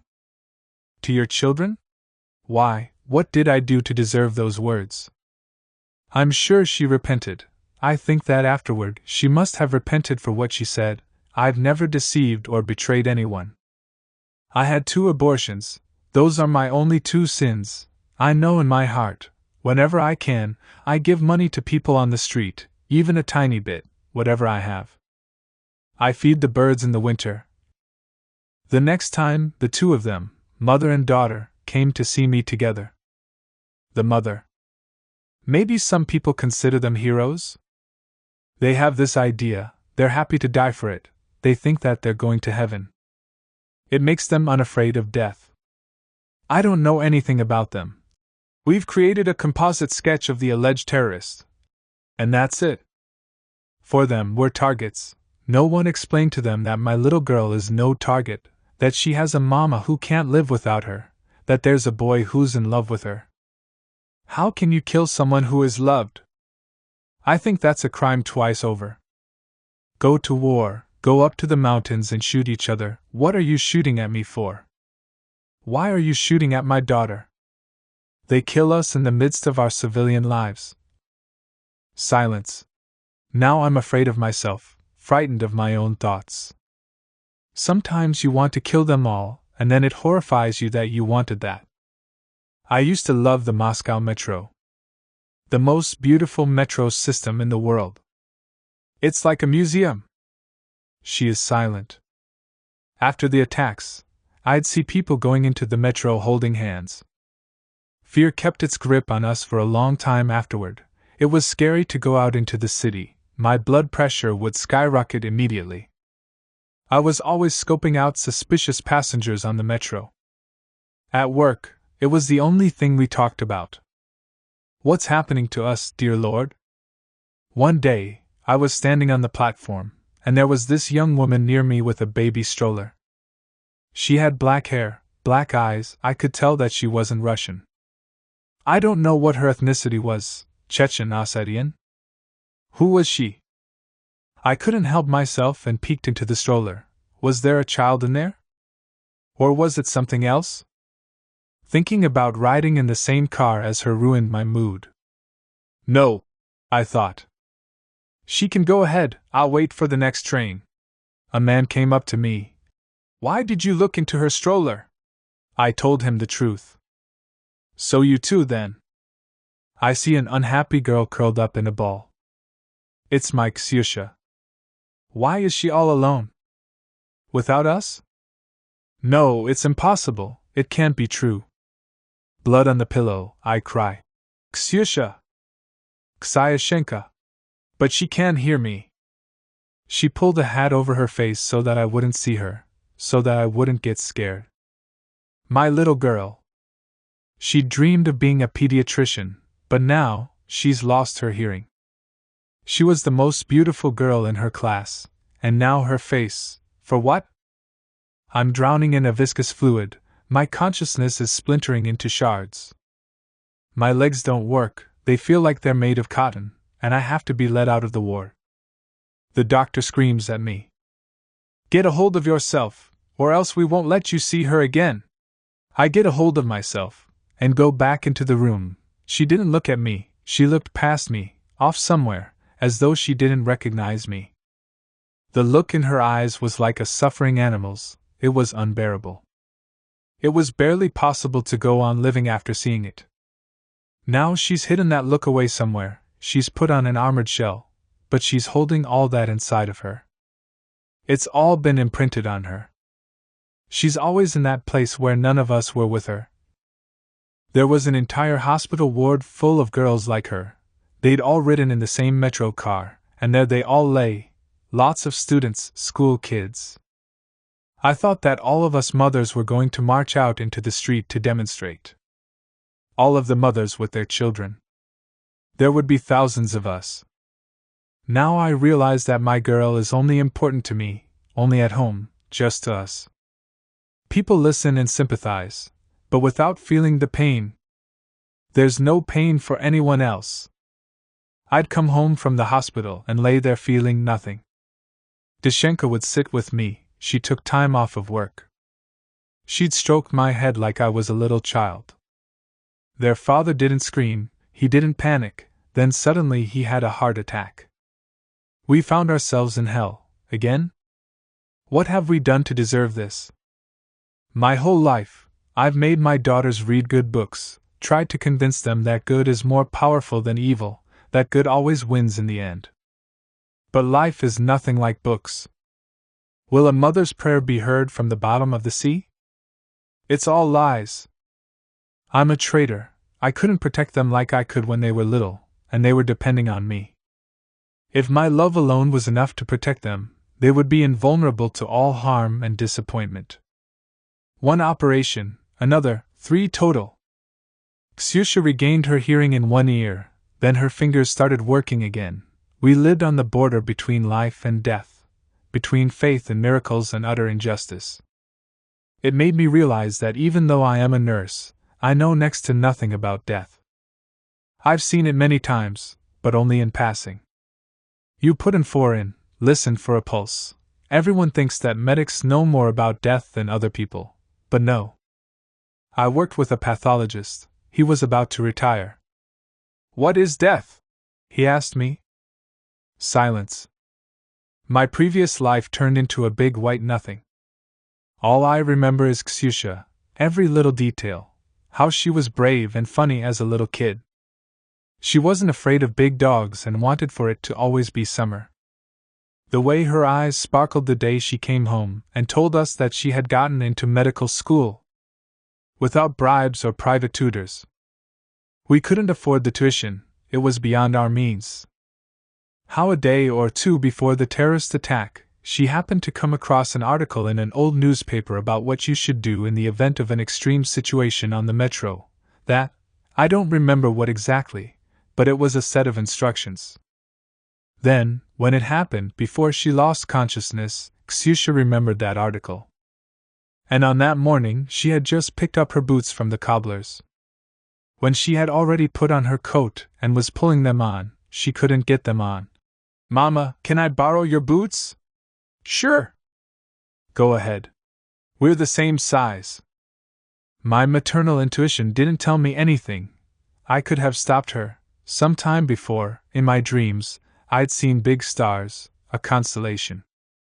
But there was no sense of alarm. It's all my fault, and I feel crushed by the guilt. If they'd allowed it, I would have slept at the hospital and been a mother to everyone. Some people wept in the stairwell, some needed hugs and for someone to sit with them. A girl from Perm cried because her mother was far away. Another girl's leg had been crushed. There's nothing more precious than a leg. There's nothing more precious than your child's leg. Who can blame me for wanting to be there? In the first few days after the attack, it was all over the papers and on the news. When Ksyusha saw a photo of herself in print, she threw away the newspaper. The daughter. There's a lot I don't remember. I choose not to keep it in my memory. I just don't want to. Her mother puts her arms around her. Comforts her. Everything is scarier underground. Now I always carry a flashlight with me in my purse. I couldn't hear any screaming or wailing. It was completely silent. Everyone was lying in a big pile. It wasn't scary, no. Then, slowly, people started moving. At a certain point, it dawned on me that I had to get out of there. Everything was covered in chemicals, and it was all on fire. I was looking around for my backpack. It had my papers in it for school, my wallet. Shock. I was in shock. I didn't feel any pain. I heard a woman's voice calling. "Sergey!" Sergey! Sergey wasn't responding. A few people were left sitting in the train car in unnatural poses. One man was hanging from a railing like a worm. I was afraid of looking in his direction. I started walking. It made me dizzy. All around I heard cries of, "Help! Help!" Someone in front of me was moving like a sleepwalker. He kept going forward, then turning around and going back. Everyone went past the two of us. At the top of the escalators, 2 women ran up to me and plastered some rag to my forehead. For some reason, I was freezing cold. They got me a chair. I sat down. I saw them asking other passengers for their belts and neckties and using them to tie off people's wounds. The station attendant was shouting into the phone. "What do you want us to do?" "People are coming out of the tunnel and dying on the spot, climbing up onto the platform and dropping dead." She falls silent. "Why are you torturing us?" "I feel bad for my mother." Silence. Everyone is used to it now. They turn on the TV, hear a little bit about it, then go drink their coffee. The mother. I grew up in a deeply Soviet time. Totally Soviet. Born in the USSR. But the new Russia, I don't understand it yet. I can't say what's worse, what we have today or the history of the Communist Party. My mind still functions according to the Soviet scheme, in the Soviet mold. After all, I spent half of my life under socialism. All of that is ingrained in me. You couldn't beat it out. And I don't think that I'd want to. Life used to be bad, now it's outright frightening. In the morning, we scatter. My husband and I go to work, the girls go to school, and then we spend the whole day bugging each other. How's it going over there? What time do you think you'll be heading home? How are you getting there? Only when all of us are together again in the evening do I begin to feel some relief. Only then can I take a break from worrying. I'm scared of everything. I simply tremble with fear. The girls admonish me, "You exaggerate, Mama. I'm perfectly sane, but I need that protection, that extra layer, my home. Maybe I'm fragile because my father died when I was little. My father loved me a lot." She is silent. Our daddy fought in the war, he made it out of 2 burning tanks, he marched through the war and came out alive. Then he got home and they killed him in an underpass. I was brought up on Soviet books, the things they taught us were totally different. Just an example, for comparison, in those books, the first Russian terrorists are depicted as heroes. Martyrs. Sofia Perovskaya, Kibalchik, they died for the people, they were on a holy mission. They threw a bomb at the Tsar. Those young people often came from the aristocracy, good families. Why are we surprised that people like them still exist today? She falls silent. In history classes, when they taught us about the Great Patriotic War, the teacher would tell us about the heroism of Belarusian partisan Yelena Mazanik, who killed the Nazi Gauleiter Wilhelm Kuba by planting a bomb in the bed where he slept with his pregnant wife. While their children were sleeping in the next room, just on the other side of the wall, Stalin personally awarded her the Hero's Star. For the rest of her life, she went around to schools telling the story of her daring feat during bravery lessons. No one, not the teacher, nobody told us that the children had been sleeping in the next room. Mazanik had actually been those children's nanny. Silence. After the war, people with consciences are ashamed of remembering what they were forced to do in battle. Papa struggled with this. At the Avtozavodskaya metro station, it was a boy who detonated himself, a suicide bomber. A Chechen boy. His parents later said that he read a lot. Loved Tolstoy. He grew up during a war, surrounded by bombing and shelling. He saw his cousins die. When he was 14, he ran away from home into the mountains to join Katab's men. He wanted to avenge their deaths.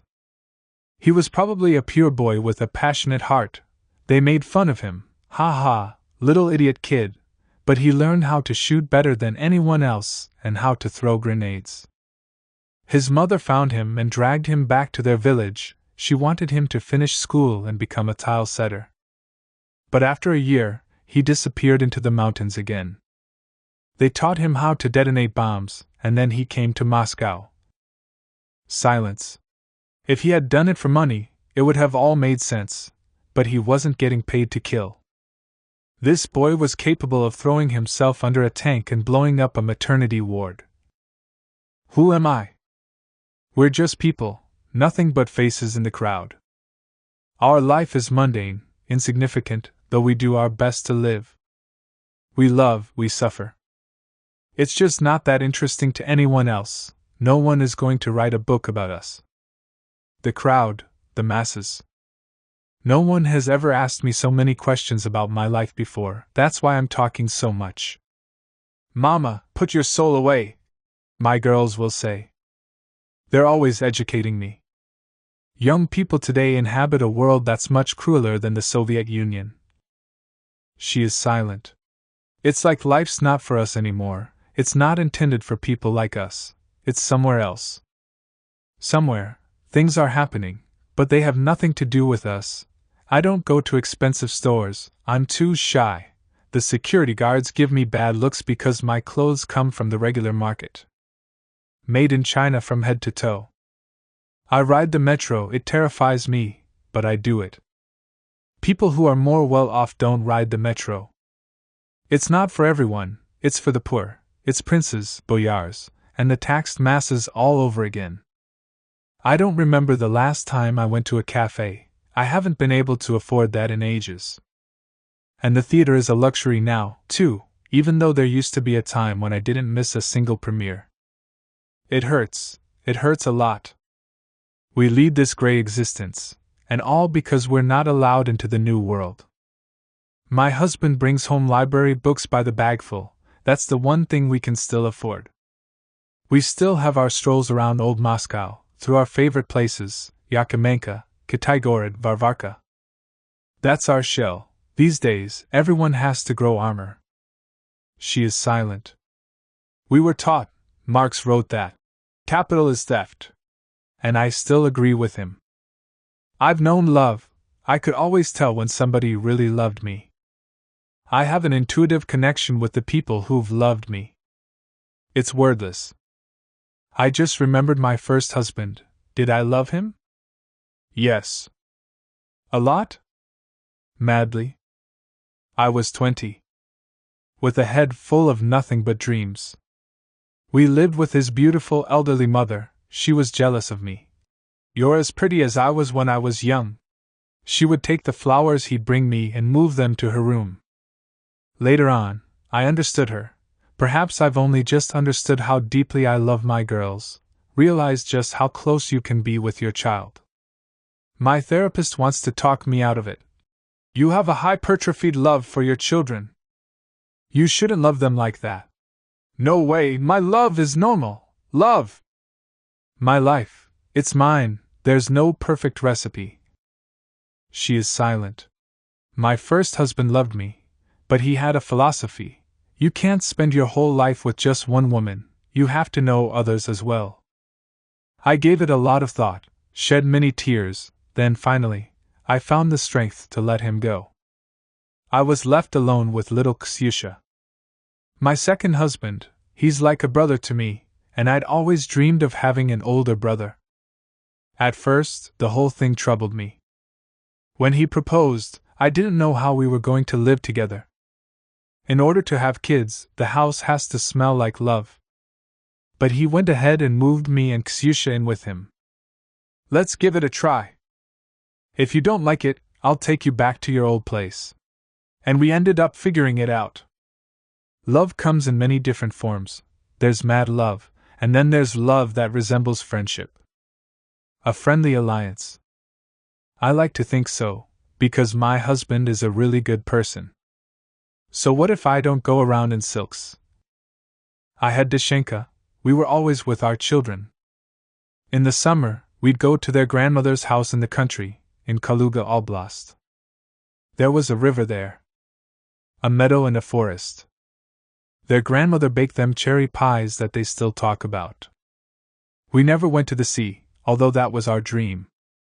As you know, honest work won't make you rich. I'm a nurse, and my husband was a researcher at a radiological institute. But the girls always knew that we loved them. A lot of people glorify perestroika. Everyone had very high hopes for the future. I have no reason to love Gorbachev. I remember the conversations we'd have in the staff room. Socialism is ending. What's next? Bad socialism is over. Now we're going to have good socialism. We waited, pored over the newspapers. Pretty soon, my husband lost his job and they shut down the institute. There was a sea of unemployed people, all of them with college degrees. The kiosks appeared, then the supermarkets where they had everything, like in a fairy tale, only there was no money to buy any of it. I'd go in and come right back out. I'd get 2 apples and an orange when the kids were sick. How are we supposed to get used to this? Except that it's how things are going to be from now on. How? When I'm standing in line for the cash register, there'll be someone in front of me with a shopping cart full of pineapples and bananas. It hurts your pride. That's why people seem so tired these days. God forbid you were born in the USSR but live in Russia. She is silent. Not a single one of my dreams ever came true. When her daughter steps into the other room, she tells me this in a half-whisper. How many years has it been? 3 years since the attack? No, longer. I have a secret. I can't imagine getting in bed with my husband and letting him touch me. All these years, my husband and I haven't had any relations. I'm his wife, and yet I'm not a wife to him at all anymore. He keeps trying to talk me into it. It'll make you feel better. My friend who knows everything doesn't understand me, either. You're amazing. You're so sexy. Take a look at yourself in the mirror, you're so beautiful. Your hair. I was born with this hair. The fact is, I've forgotten all about my beauty. When someone drowns, their body becomes completely saturated with water. That's how I am, but with pain. It's as though I've renounced my body and all that is left of me is my soul. The daughter. The dead lay on the ground with their cell phones endlessly ringing. No one would brave going over and answering them. There was a girl sitting on the floor covered in blood. Some guy was offering her chocolate. My coat wasn't completely burned, but it was charred all over. The doctor examined me, and right away she said, "Lie down on a stretcher." I even resisted. "I'll get up and walk to the ambulance." She had to yell at me, "Lie down!" I lost consciousness in the ambulance, and only came to in the intensive care unit. Why am I silent? I had been seeing this guy, we were even, he'd given me a ring, but after I told him about what happened to me, maybe it's completely unrelated, but we ended up breaking up. I learned my lesson. It made me realize that you shouldn't confess things to people. You get blown up, you survive, and you end up even more vulnerable and fragile than you were before. You're branded a victim. I didn't want people to see that brand on me. Mama loves the theater. Sometimes she'll manage to get her hands on a cheap ticket. "Ksyusha, let's go see a play." I decline. She and Papa go by themselves. The theater doesn't affect me anymore. The mother. People often find it difficult to comprehend why something has happened to them. They want to be like everyone else. To hide. It's an instinct that doesn't turn off right away. That suicide bomber boy, and the others like him, they come down from the mountains to tell us, "You don't see the way they're killing us. We're going to do to you what they do to us." Silence. I'm thinking, I want to remember. When was I ever happy? I have to try to remember. I think it was only when the kids were little. The other day, the doorbell rang. It was Ksyusha's friends. I sat them down in the kitchen. My first impulse is always to feed the guests. I get that from my mother. For a while, young people had stopped talking about politics. Now they're at it again. At first, they were arguing about Putin. Putin is a Stalin clone. This isn't going to last. Our whole country is screwed. It's a question of oil and natural gas. Here's a question. Who made Stalin Stalin? There's the problem of responsibility. Should you only put people on trial if they actually murdered and tortured people, or should it also be the informants? The people who took the children of enemies of the people away from their relatives and sent them to orphanages. The drivers who transported the arrested. The cleaning women who washed the floors after people were tortured. The director of the railways that conveyed political prisoners to the north in cattle cars. The tailors who sewed camp guards' coats. The doctors who did their dental work, took their cardiograms, all so that they could better withstand the stresses of their jobs. Those who stood silent at assemblies while others screamed, "Let the dogs die like dogs!" From Stalin, the conversation turned to Chechnya. It's the same thing, again. The ones who kill, who set the bombs off, surely they are responsible. But what about the people who make the bombs and shells at munitions factories, who sew the uniforms, who teach soldiers to shoot, award them medals? Are they guilty, too? Silence. I wanted to cover Ksyusha with my whole body, hide her away from these conversations. She sat there with her eyes huge with terror. She looked at me. She turns to her daughter. Ksayashenka, I'm not guilty and Papa's not guilty either, he teaches math now. I'm a nurse. They used to bring our wounded officers from Chechnya to the hospital where I work. We'd treat them and then, of course, they'd have to go back to keep fighting the war. Few of them wanted to return, many of them openly admitted, "We don't want to fight. I'm a nurse, my job is to try to save everyone. There are pills for headaches, toothaches, but there are no pills for my pain. The psychologists put me on a schedule. In the morning, half a glass of St. John's wort on an empty stomach, 20 drops of essence of hawthorn, 30 drops of peony. My whole day is like that. I down all those drops. I used to go to this Chinese guy, nothing has helped." She is silent. Everyday tasks distract you, they keep you from going insane. Routine can be very therapeutic. Laundry, ironing, sewing. There's an old linden tree in our courtyard. One day, I was walking, it had already been a few years, and I noticed that it was in bloom. The smell, until that moment, nothing had been quite as vivid, things weren't how they used to be, the colors had grown muted, the sounds. She is silent. In the hospital, I made friends with a woman who had been riding in the third car. Ksyusha had been in the second. She'd gone back to work, and it seemed like she'd gotten over it. Then something snapped, and she suddenly wanted to throw herself off her balcony. She tried jumping out of her window. Her parents put railings on all of the windows, they turned their apartment into a cage. She tried gas, her husband left her. I don't know where she is now. Someone told me they saw her at Avtozavodskaya station, walking up and down the platform, screaming, "We're going to pick up 3 handfuls of dirt with our right hand and throw them onto the coffin. Pick them up, and throw them." She screamed like that until nurses came and took her away. I thought it was Ksyusha who'd told me this at some point, about how there'd been a man standing so close to her, she'd wanted to say something to him. She never got the chance. He ended up shielding her, a lot of the shrapnel coming at her hit him instead. Did he make it out alive? I think about him all the time, I can practically see him, but Ksyusha doesn't remember him. Where did that idea come from? I probably made him up. Someone had to have rescued her for me. I know a remedy. Ksyusha needs to be happy. The only thing that can cure her is happiness. It has to be something special. We were at an Alla Pugacheва concert, our whole family are fans. I wanted to go up to her or pass her a note. Dedicate a song to my daughter. Say that it's for her alone. So that she'll feel like a queen.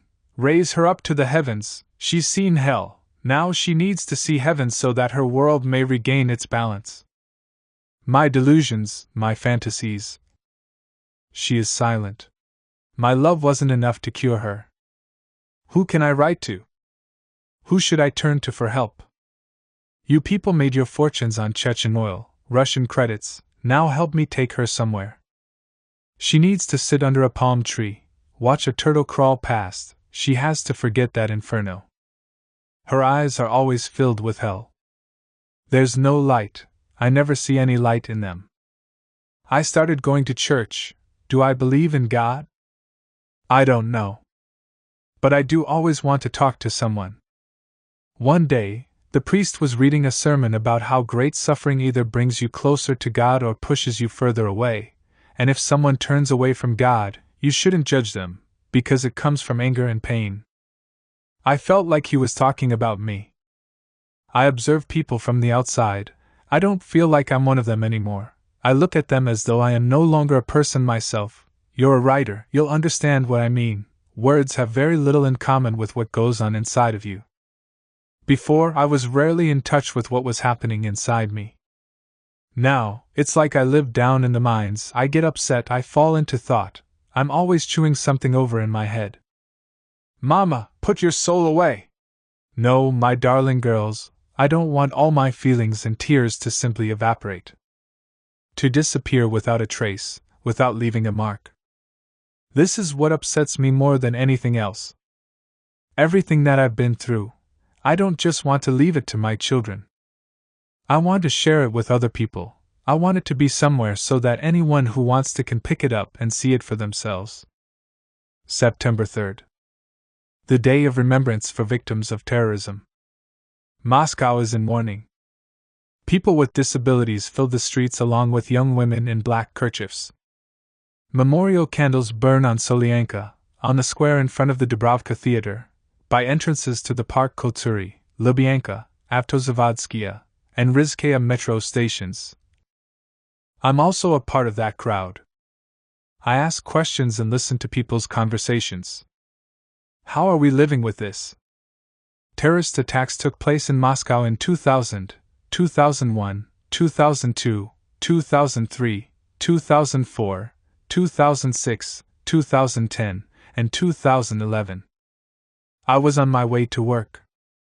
As usual, the train was overcrowded. I didn't hear the explosion, but for some reason, everything was suddenly orange and my body went numb. I tried to move my arm, but I couldn't. I thought I was having a stroke, then I passed out. When I came to, people were stepping over me without any regard for me, as though I were dead. I got scared that I was going to be trampled and raised my arms into the air. Someone lifted me up. Flesh and blood, that was all I saw. My son is 4. How am I supposed to explain to him that his father is dead? He doesn't even know what death is. On the other hand, I don't want him to think that his father abandoned us. For now, we just say that he's gone on a business trip. I think about it all the time. In front of the hospital, long lines of people stood waiting to donate blood, carrying bags of oranges. They begged the exhausted nurses, "Take this fruit and give it to anyone who wants it." What else can I bring? The girls from work would come see me. Our boss would let them take his car. But I didn't want to see anyone. We need a war, maybe then we'll have real, upstanding people. My grandfather always said that he only ever met truly good people during the war. There's not enough kindness these days. 2 women, strangers, were crying in each other's arms next to the escalator, their faces covered in blood. But I didn't even realize it was blood. I thought that it was just their makeup running from their tears. In the evening, I rewatched this scene, this time on TV, and that's when it finally hit me. When I was down there, it simply did not compute. I was staring at the blood in utter disbelief. At first, you think that you'll be fine going down into the metro, you step into the train full of courage, but then, after 1 or 2 stops, you have to jump out, you're in a cold sweat. It's especially terrifying when the train stalls in the tunnel. Every minute stretches out to an eternity. It feels like your heart is hanging on by a thread. Every person from the Caucasus is a potential terrorist. What do you think, that Russian soldiers never committed any war crimes in Chechnya? My brother did a tour of duty there. You should hear some of the things he's told me about the glorious Russian army. They'd keep Chechen men down in pits, like they were animals, and demand that their relatives buy them out. They tortured people, pillaged their homes. These days, he's drinking himself to death. He's on the payroll of U.S. State Department? Provocateur. Who turned Chechnya into a ghetto for Russians.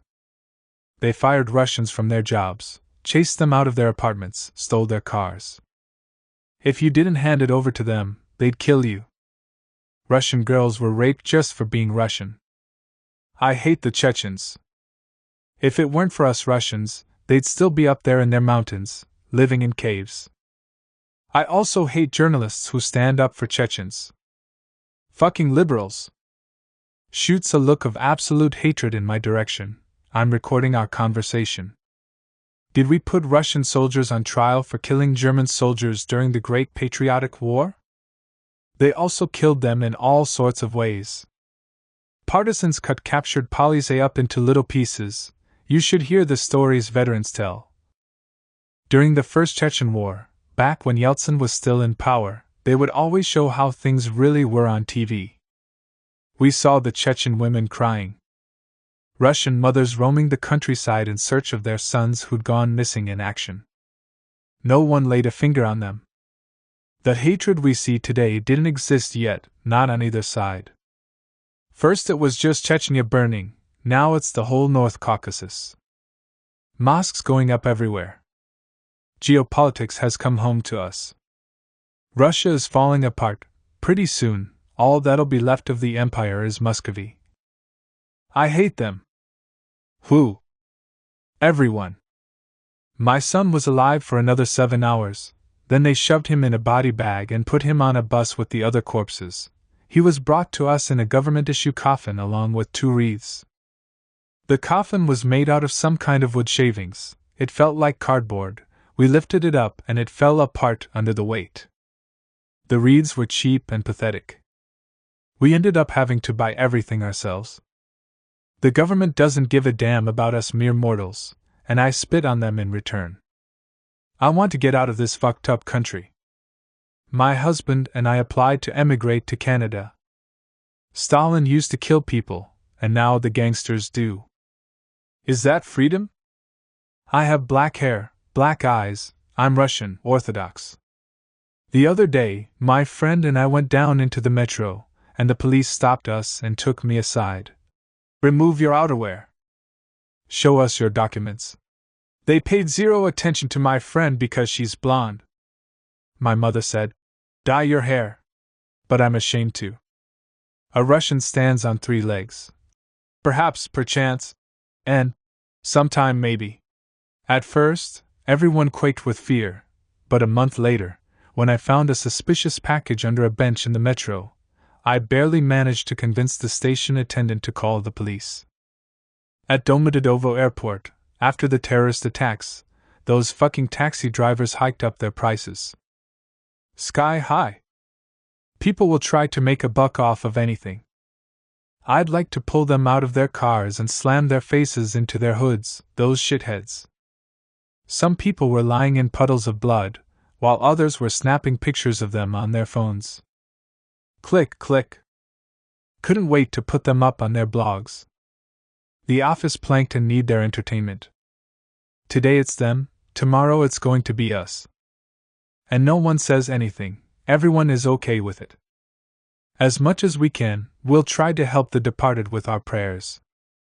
To beg the Lord for His mercy. A group of schoolchildren begin a performance on an improvised stage. They've been bustin'. I get closer. I'm interested in Bin Laden, Al-Qaeda, their global project. I'm for individual terror.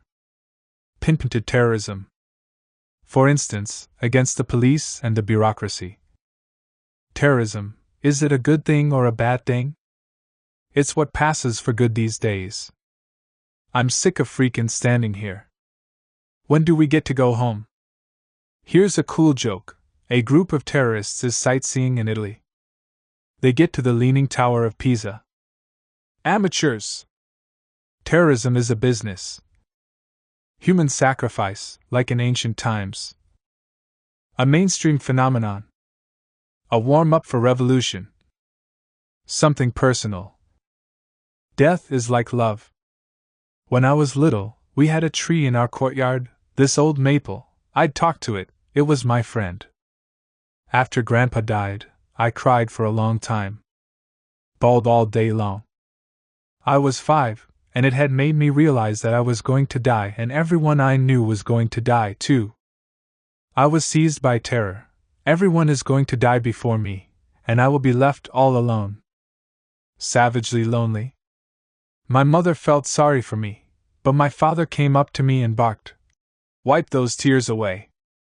You're a man. Men don't cry. But I didn't even know what I was yet.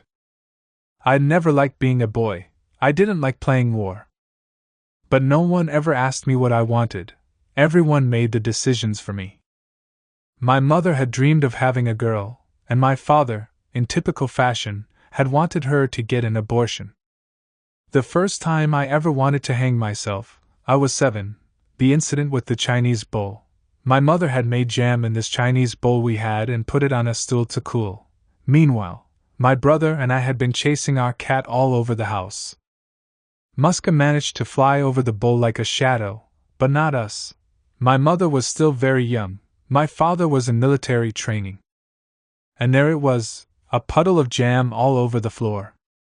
My mother cursed her fate as an officer's wife forced to live out in the back of the beyond, on Sakhalin, where there were 10 meters of snow in the winter, and in the summer, the burdock grew taller than she was.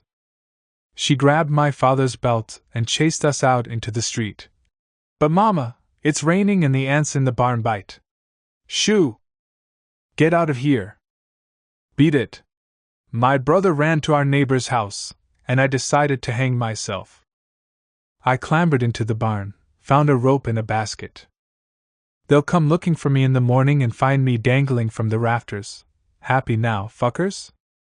Right then, Muska squeezed through the door. Meow, meow, sweet Muska. You've come to take pity on me. I hugged her, squeezed her, and that's how the two of us stayed until morning. Papa, what was Papa? He read the paper and smoked. He was a political commander in an air regiment. We moved from one military town to the next, always living in dormitories. Long brick barracks, exactly the same wherever we went. Even the way they smelled was identical, like shoe polish and Sheeper, the cheap cologne. That's how my father always smelled, too. A typical scene: I'm 8, my brother is 9, and my father comes home from his shift.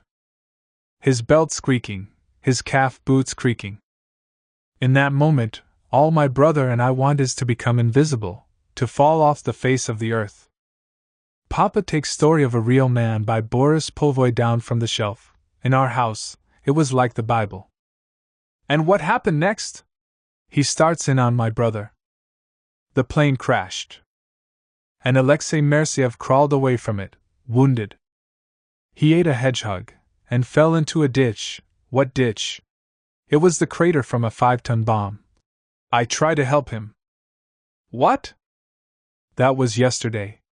We simultaneously shudder at the sound of my father's commander tone. So you didn't read it today? The next scene, we're running around the table like 3 clowns, one big one and 2 little ones, us with our pants down and Papa clutching a belt.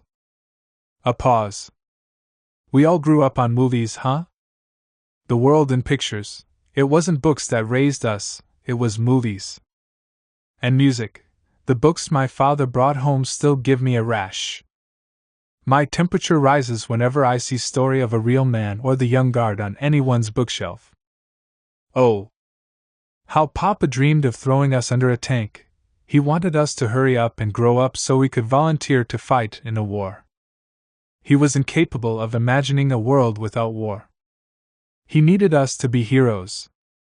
And you can only become a hero at war.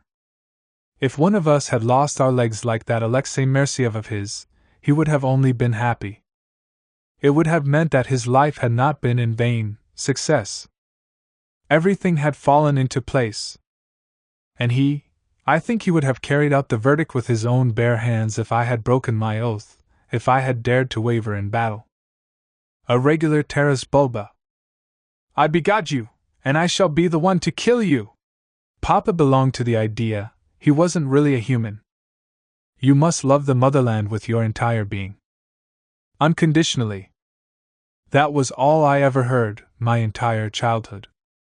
The only reason we were alive was so that we could defend the motherland. But despite all this, I simply could not be programmed for war, instilled with a puppy-like readiness to stick myself in a hole or a dike or throw myself on a landmine. I just never liked death. I'd crush ladybugs. On Sakhalin, in the summer, there are more ladybugs than sand, and I'd crush them like everyone else did. Then, one day, I had this terrifying realization: why have I made all these little red corpses? Another time, Muska had had kittens, but they were premature. I brought them water, tended to them.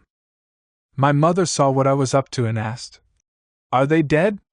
And after she said that, they died. But no tears allowed. Men don't cry. Papa gave us army caps as presents. On weekends he would put on his records with army songs, and my brother and I were forced to sit there and listen as a modest manly tear made its way down our father's cheek. Whenever he got drunk, he'd tell us the same story: the enemy had surrounded the hero. He valiantly defended himself, shooting at them until he was down to his last bullet, which he'd saved for shooting himself in the heart. At that point in the story, my father would fall over cinematically, catching the leg of the stool with his foot, which made it topple down with him. That was always really funny. Then my father would suddenly sober up and turn stern. There's nothing funny about a hero dying. I had no interest in dying. When you're little, thinking about death is very frightening. A man must always be prepared, the holy duty to the motherland. What? You don't want to learn how to take a Kalashnikov apart and put it back together? There was no way to say no to my father. The humiliation. Oh, how I longed to sink my baby teeth straight into his calf boots and not let go, thrashing around, biting him. Why was he beating my bare ass in front of the neighbor boy Vitka? While also calling me a girl. Like I said, I wasn't born to dance with death. I have high arches. I wanted to dance in the ballet, while Papa served the great idea. It was as though everyone had been lobotomized. They were all terribly proud of living without any pants on, but clutching a rifle. A pause. We grew up. We all grew up a long time ago, per Papa. Life, in the meantime, changed genres. What used to be an optimistic tragedy is now a comedy and action flick. What crawls on its belly and gnaws on pine cones? Guess. Good old Alexei Merciev. Papa's beloved hero. In the basement, the boys were playing Gestapo, tortured the hell out the plumber, Potapov. That's all that's left of Papa's idea. As for Papa himself? He's an old man now, but old age has taken him unawares. He should be savoring every moment, gazing up at the sky, admiring the trees, playing chess or collecting stamps, matchboxes. Instead, he's glued to the television, parliamentary sessions, leftists, rightists, rallies, demonstrations with little red flags. That's where you'll find my father.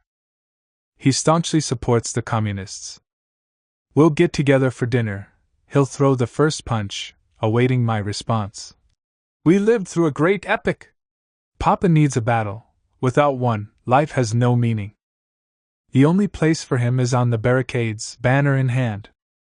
One day we were watching TV. A Japanese robot was extracting rusted landmines out of the sand, one and then another, a triumph of science and technology. Of human reason. But Papa's just sad for the fallen fortress. He's disappointed that it's not our technology. And then, in an unexpected turn of events, toward the end of the segment, the robot makes a wrong move and gets blown up. As the saying goes, if you see a sapper running, follow him. Robots aren't programmed to do that. Papa can't believe his eyes. Destroying imported technology? What, do we not have enough men? He has his own relationship with death. Papa's life's purpose was to complete any mission assigned to him by the government and the party. His life was worth less than a hunk of metal. On Sakhalin, we lived across from a cemetery. Almost every day, I'd hear funeral marches. A yellow coffin meant someone from the village had died. If it was draped in red calico, it was a pilot. More often, it'd be a red one. After every red coffin, Papa would bring home a cassette. Other pilots came over, on the table, chewed paparosa but smoldered in the ashtray, glasses of vodka glistened with condensation. The tape rolled. I'm craft number so-and-so, engine stalling, switch to the second one. That one is out too. Try starting the left engine. It won't start, the right won't start either, eject. The cockpit canopy is malfunctioning, fuck. Ugh. For a long time, I imagined death meant falling from an unfathomable height. One of the younger pilots once asked me. What do you know about death, kid? I was surprised. I thought that I'd always known about it. A boy from my class died. He'd started a fire and thrown a bunch of ammunition on it. Kaboom! And there he was, lying in his coffin like he was just faking. Everyone standing around him, looking at him, but he wasn't there anymore. I couldn't look away. It felt like I'd always known about death. like it was something that I was born knowing about. Maybe I've died before? Or maybe it's because when I was still inside of my mother, she'd sit by the window watching the cemetery gates, red coffin, yellow coffin. I was mesmerized by death. I'd think about it dozens of times a day. So often. Death smelled like paparosa butts, unfinished cans of Sprats, and vodka. Does it have to be a toothless old crone with a braid, or can it be a beautiful young woman instead? One day I'd meet her. 18 years old, I wanted everything: women, wine, travel, mysteries, secrets. I'd imagine all the lives I could lead, fantasize about what they'd be like. And that's when they get you, God damn it. I still want to dissolve into thin air, disappear so that no one will ever find me. Leave no trace. Go off and become a lumberjack or some passportless hobo.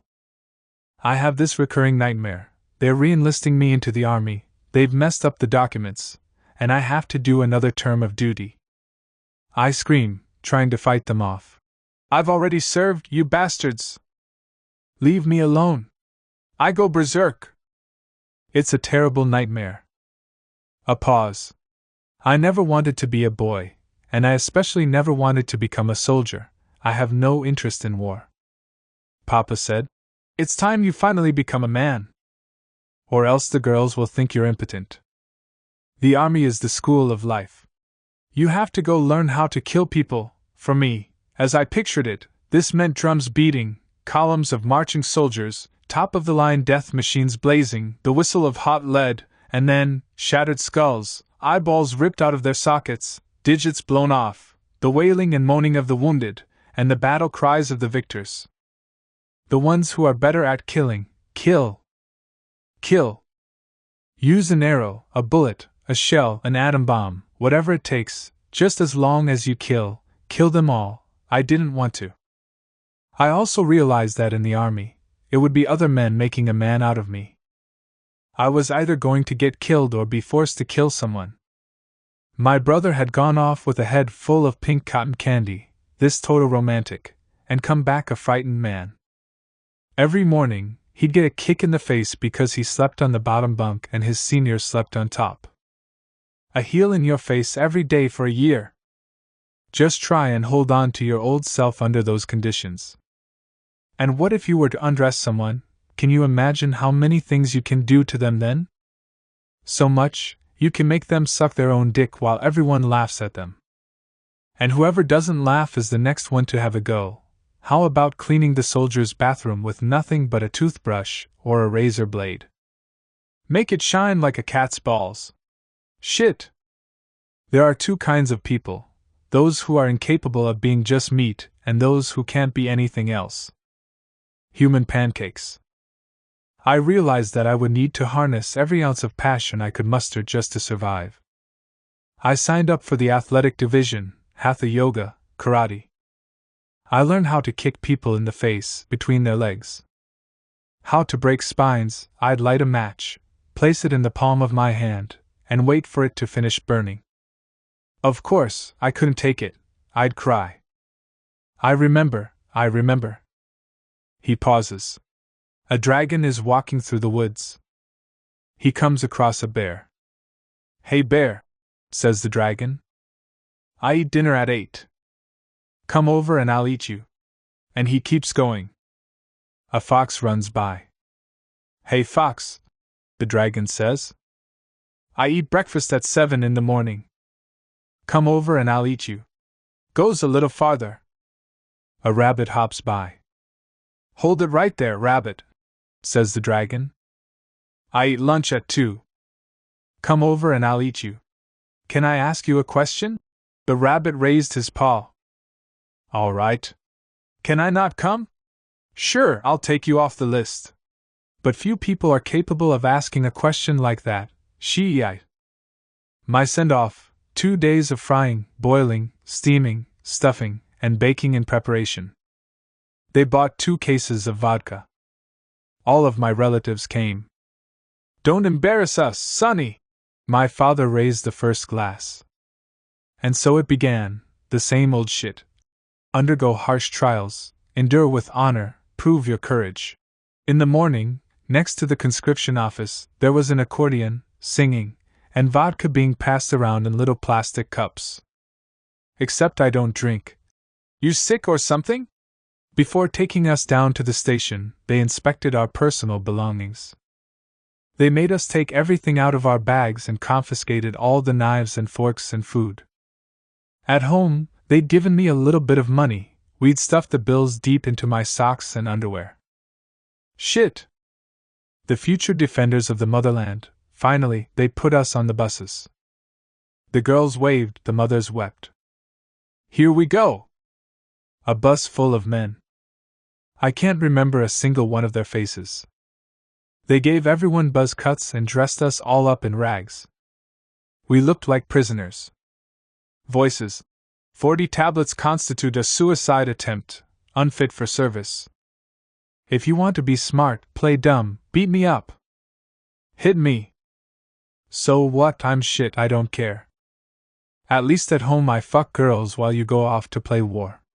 Yep, boys, we've traded our sneakers for calf boots, and now we'll go and defend the motherland. People with dough don't sign up for the army. We rode like that for 3 days. The whole way there, everyone drank. Except I don't drink.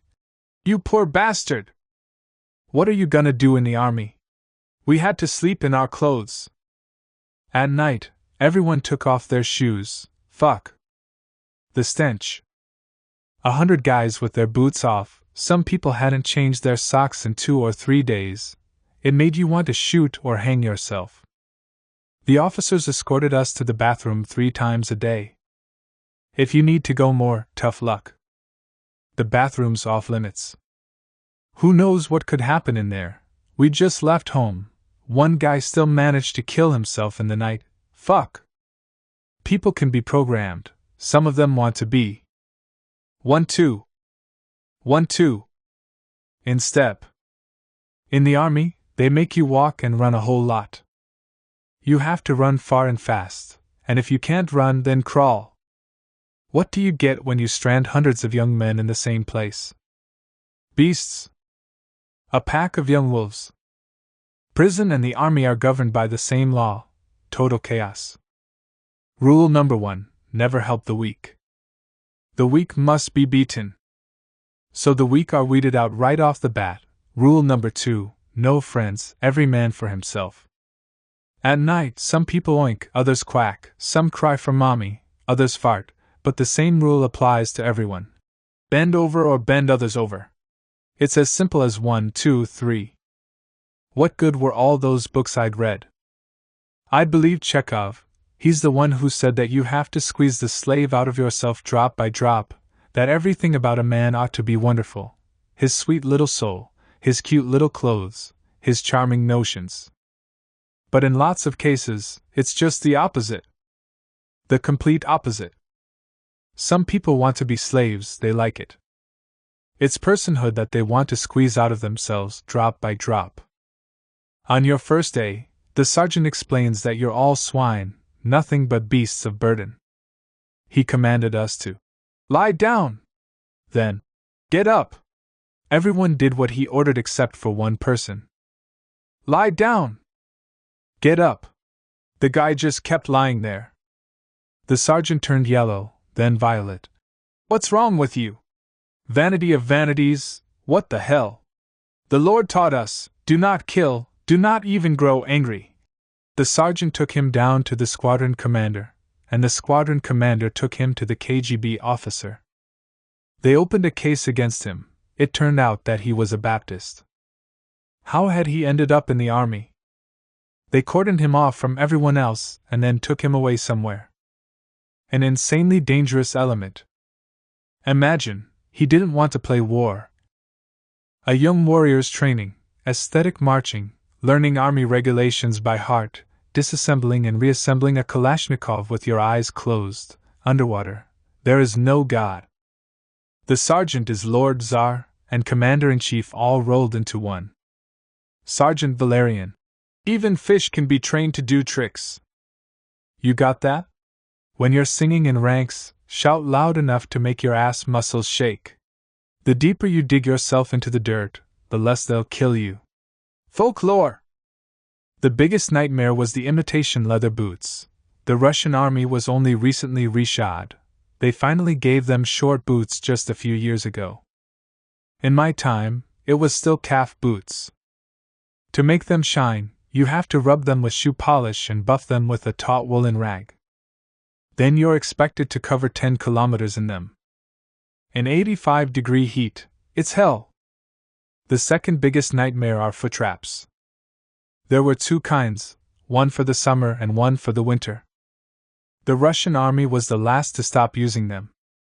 They waited until the 21st century. They'd given me more than my share of bloody blisters. Here's how you wrap your feet. You start from your toes and always go outward, not in. We fall into ranks. Private, why are you wobbling? There are no narrow boots, only wrong feet. Everyone speaks in profanities. They're not cursing, that's just how they talk, from the colonel down to the private. I never heard anything else. The ABCs of survival. A soldier is an animal that is capable of anything. The army is a prison where men are required by the Constitution to serve time. Mama, I'm scared. A new soldier is fresh meat. A surf. A worm. Hey surf boy. Fetch me some tea. Hey you, shine my boots. Hey. I see how it is, you're a proud little fuck. The persecutions begin. At night, 4 guys hold you down while 2 others beat you. They've mastered the technique. They can do it without leaving any marks. Nothing. For instance, with a wet towel, or spoons, one time, they messed me up so bad I couldn't speak for 2 days. For every single ailment, the only treatment offered at the infirmary is antiseptic. When they get sick of beating you, they give you a shave, with a dry towel or a lighter. And when they get tired of that, they'll feed you feces, filth. With your hands! Pick it up with your pretty little hands. Bastards! They can force you to run around the barracks naked or dance. A new soldier has no rights, Papa. The Soviet army is the greatest in the world. And then, the moment arrives, you get this nagging little thought, this low-down, base little thought that, all right, I'll wash their underwear and foot traps for now, but one day, I'll be the one making someone wash my underwear. Back home, I'd considered myself all clean and pure. I thought nobody could ever break my spirit or kill my self. That was all before. A pause. You were always hungry, especially for anything sweet. In the army, everything gets stolen. Instead of the regulation 70 grams, they'd serve a soldier 30. One time, we had to go a whole week without kasha because someone had made off with the freight car of barley at the depot. I dreamed of bakeries, raisin cakes. I got to be a master at peeling potatoes. A virtual virtuoso. I could get through 3 buckets of potatoes in an hour. They brought us soldiers the unsaleable goods, like at a farm. You sit there covered in potato peels, fuck! The sergeant goes up to the soldier on kitchen duty. Peel 3 buckets of potatoes. The soldier. People have been going into space for a long time now. Funny they still haven't invented a machine for peeling potatoes. The sergeant. The army has everything it needs, Private. Even a machine for peeling potatoes, namely you. You're the latest model. The soldiers' cafeteria is a world of wonders. For 2 years, they served us nothing but kasha, sauerkraut, macaroni, and meat soup with meat from the military stores stockpiled in case of war. How long had it been in there? 5-10 years. Everything came greased with lard out of these huge orange 5-liter cans. On New Year's Eve, they'd put condensed milk on the noodles. Yummy. Sergeant Valerian. You can eat cookies at home and even share them with your whores. According to the regulations, soldiers were not permitted to have forks or teaspoons. The only utensil you get is a spoon. One time, someone received a pair of teaspoons in a package from home. Christ. You should have seen how giddy we were sitting around stirring our tea. Civilian luxuries. You're constantly told you're swine and then, all of a sudden, somebody hands you a teaspoon. Good God. I have a home somewhere. The captain on duty walked in and saw what we were up to. What? What's going on here? Who gave you permission to have these items? Immediately clear the premises of that junk. Spoons, and then what? A soldier's not a person. He's an object, a tool, a killing machine. A pause. Discharge. There were about 20 of us. They drove us to the railway station, let us out. Well, goodbye. So long, boys. Good luck in civilian life. We just stood there. And half an hour later, we were still standing there. An hour went by, none of us had moved. We stood around, looking at one another, awaiting orders. Someone had to give us the command. Run! To the ticket counter. But the orders never came. I don't remember how much time passed before it dawned on us that there weren't going to be any orders. That we had to decide for ourselves. Fuck. Those 2 years really screwed us up. I wanted to kill myself about 5 times, but how? Should I hang myself? There you are, hanging, covered in shit, your tongue flopping out of your mouth. No one is going to shove it back into your throat for you, like that guy on the train when they were transporting us to the base. They'll just insult you, your own guys. Jump off the top of a watchtower? You'll end up mincemeat. Get a machine gun and shoot yourself in the head at your post? Your head will burst open like a watermelon. When it came down to it, I felt bad for my mom. The commander told us, just don't shoot yourself. It's easier to deduct personnel than it is to account for missing ammunition. A soldier's life is worth less than a service pistol. A letter from your girlfriend, that meant a lot in the army. Your hands would tremble. You're not allowed to hang on to letters. They check your dresser. Your women will be our women. You're not done serving yet. Dispose of your paper pulp in the toilet. You're allowed to have a razor, a pen, and a notebook.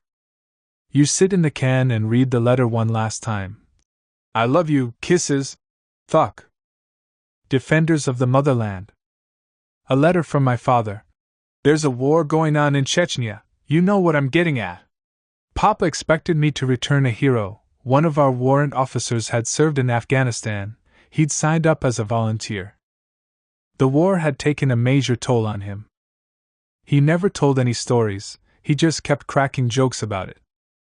Shit! Everyone laughed their heads off. A soldier is dragging along his heavy, wounded friend. The guy is bleeding everywhere. Dying. He begs. Just shoot me. I can't take it anymore. I don't have any more bullets. I'm out. So buy some. Where am I supposed to buy ammunition? We're in the mountains, there's no one else here. Buy them from me. He laughs. Comrade officer, why did you ask to go to Afghanistan? I wanted to get promoted to major. Not general? No, I can never be general. The general already has a son. A pause. No one was volunteering to go to Chechnya. I don't remember a single volunteer. My father would come to me in my dreams. Didn't you take the oath? You stood under the red banner. I swear to faithfully observe, strictly obey, courageously defend, and if I should break my solemn oath, let me face harsh punishment, universal hatred and contempt. In my dream, I kept running away, but he kept aiming at me, taking aim. You stand there at your post with a gun in your hands. Your only thought is that in a matter of seconds you could be free. No one will ever see you again. You fucks can't reach me there. Nobody, no one. If you want to find a reason, you can begin with the fact that my mother had wanted a girl and my father, in typical fashion, had wanted her to get an abortion. The sergeant called me a sack of shit, told me that I was a waste of space. A pause. The officers were all sorts of people. One of them was an alcoholic intellectual who could speak English, but mostly, they were faceless drunks. They'd drink until they started seeing things. They could wake up the whole bunk in the middle of the night, and make us run around the square until soldiers collapsed. We called the officers jackalls. There were bad jackalls and good jackalls. A pause. Who's going to tell you about how 10 guys gang up on one guy and rape him? Bitter laughter. This isn't fun and games, and it's definitely not literature. A pause. They'd load you in a truck like cattle and drive you out to the commander's dacha to haul slabs of concrete. Bitter laughter. Come on, drummer boy. Play us the Soviet anthem. I never wanted to be a hero. I despise them. Heroes either have to kill a lot of people or die beautifully. You have to be willing to kill the enemy at any price. After you get through your ammunition, when you run out of bullets and hand grenades, use your knife, your gun, but your shovel. Rip them apart with your teeth if you have to. Sergeant Valerian, learn to use your knife. The wrist is a very valuable thing. It's better to stab it than slice it. Use a reverse grip. Like that. Good. Steady your hand, go behind the back, don't get distracted by complicated maneuvers. Excellent. Excellent. Now twist the knife out of your opponent's grasp. Good, very good, now he's dead. Great job. You killed him! Scream, die, motherfucker. What are you so quiet for? He stops. The whole time, they try to drill it into your head. Weapons are beautiful. Shooting is for real men.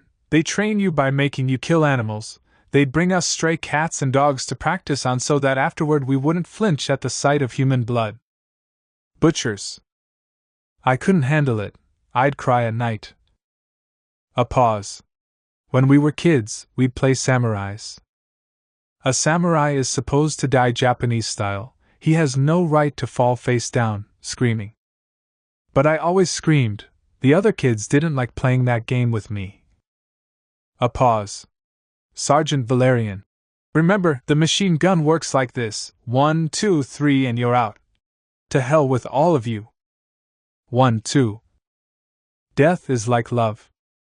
In the final moments, there's nothing but darkness, terrifying, ugly convulsions. You can't come back from death, but we do recover from love. And we can remember the way things were before. Have you ever drowned? I have. The more you resist, the less strength you have. Surrender and descend, all the way down to the bottom. And then, if you want to live, you'll break through the sky of water and return to the surface. You just have to hit bottom first. What's it like? There's no light at the end of the tunnel, and I didn't see any angels either. Just my father, sitting next to a red coffin. The coffin was empty. Several years later, I once again found myself in the town of N. I won't name the town, per my protagonist's request. We reconnected over the phone and decided to meet. He was happy and in love, so that's what he talked about. I didn't realize right away that I should turn on the tape recorder so as not to miss this transformation of life, everyday life, into literature. I'm always listening for it, in every conversation, both general and private. Occasionally, my vigilance flags. A fragment of literature may sparkle into sight at any moment, even in the most unexpected places. Which is what happened here. We'd only wanted to get coffee, but life had handed us a development in the narrative. Here's what I managed to record. We know too little about love. I found love. I understand what it is now. Before, I had thought that love was nothing but two fools running a fever. Madness, really, we know too little about love. And if you start pulling on this thread, love and war seem to be of a piece, like they're made of the same cloth, woven from the same material. The man with a machine gun and the guy who climbs to the top of Mount Elbrus, the people who fought to victory, who built a socialist paradise, it's all the same thing, the same magnetism and electricity. Do you understand?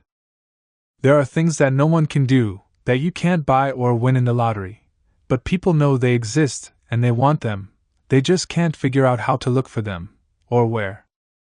It's almost like being born, it begins with a shock. Pause. Perhaps it's no good unraveling these mysteries? You're not scared, are you? The first day. I'd gone to my friend's house, he was having people over.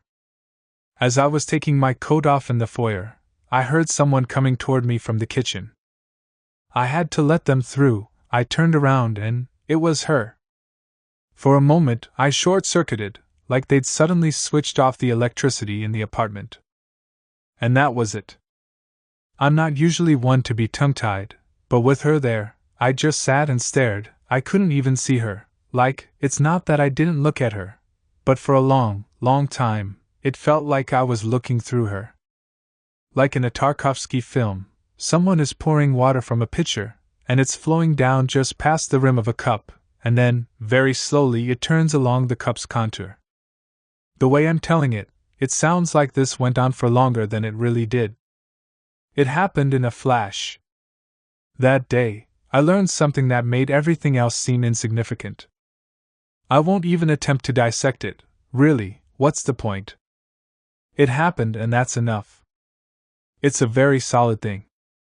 Her fiancé went out to walk her home. I gathered that their wedding was right around the corner, but I didn't care. As I was getting ready to go home, I realized I wasn't going home alone. She was with me now. She'd already started living inside of me.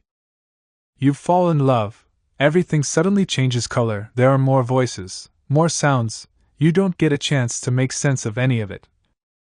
A pause. I'm trying to give an approximate impression of what it's like. The next morning, I woke up convinced that I had to find her.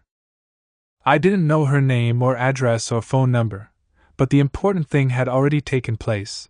This major life event had already happened. She'd arrived. It was as though I had forgotten something, then suddenly remembered it. Do you understand what I'm getting at? No?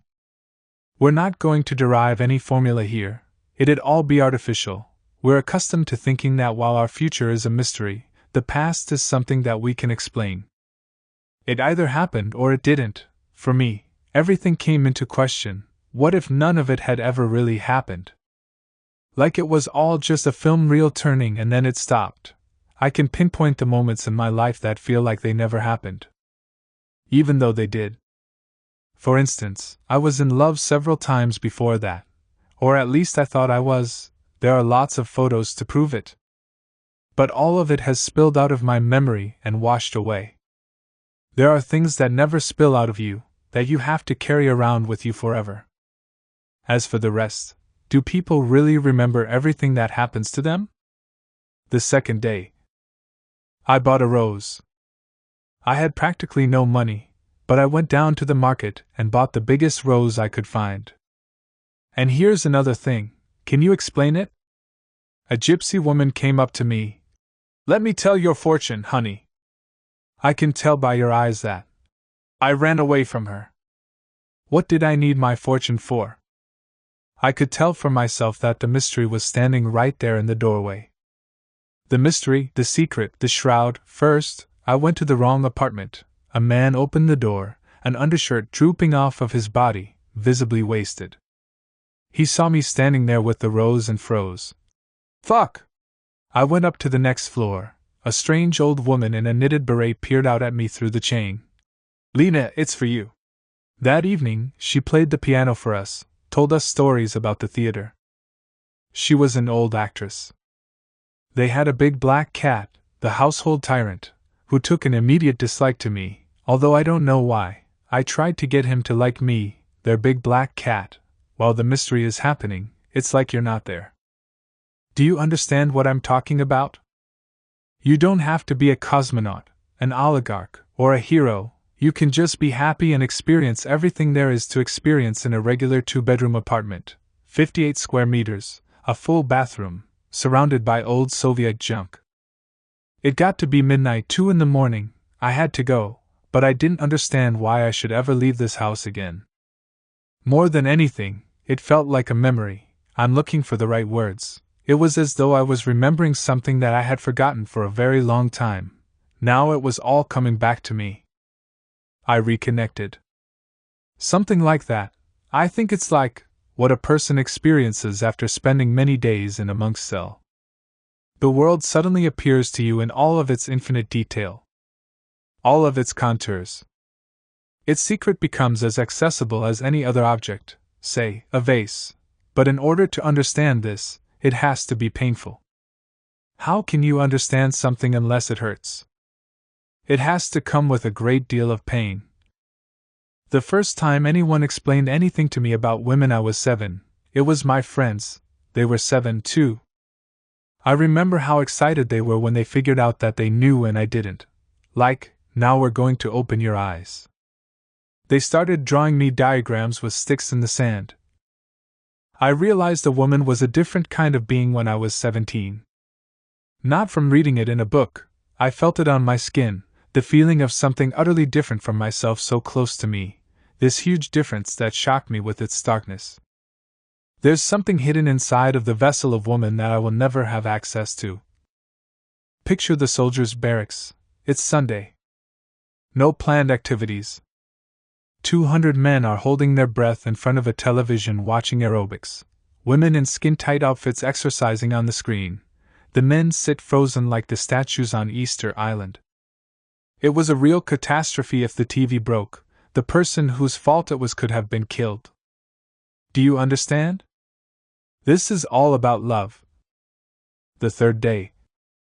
You get up in the morning, and you don't have to run off anywhere because you remember that she exists, you've found her. Sorrow loses its hold on you, you're not alone anymore. You suddenly become aware of your body, your hands, your lips. You start paying attention to the sky and the trees outside your window.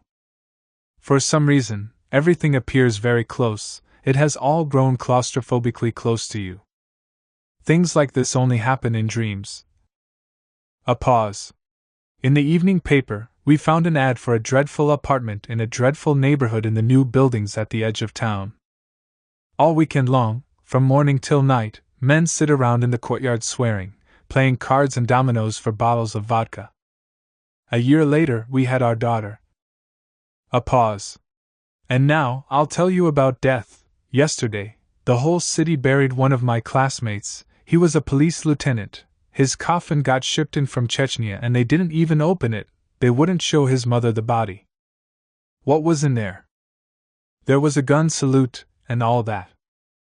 Glory to the heroes. I went with my father. His eyes sparkled. Do you understand what I'm talking about? People aren't prepared for happiness. They're ready for war, for ice and hail. I don't know any happy people other than my 3-month-old daughter. I've never met anyone else who's happy. Russian people don't expect to ever be happy. A pause. Everyone sane is taking their children out of this country. A lot of my friends have already left. They call me from Israel and Canada. I'd never thought about leaving before. Leaving, I started considering it only after my daughter was born. I want to protect the people I love. My father will never forgive me. That I am sure of. A Russian conversation in Chicago. We met again, this time, in Chicago. The family had more or less settled into their new home. A group of Russians got together, Russian food and Russian conversation. In addition to the eternal Russian questions, what is to be done and who is to blame, there was another one, to leave or not to leave.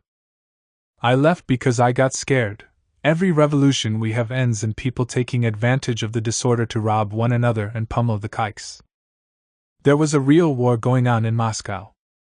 Every day, someone else would get blown up or murdered. In the evening, you couldn't go out on the street without a fighting dog. I got a bull terrier. Gorbachev opened the doors of the cage and we made a run for it.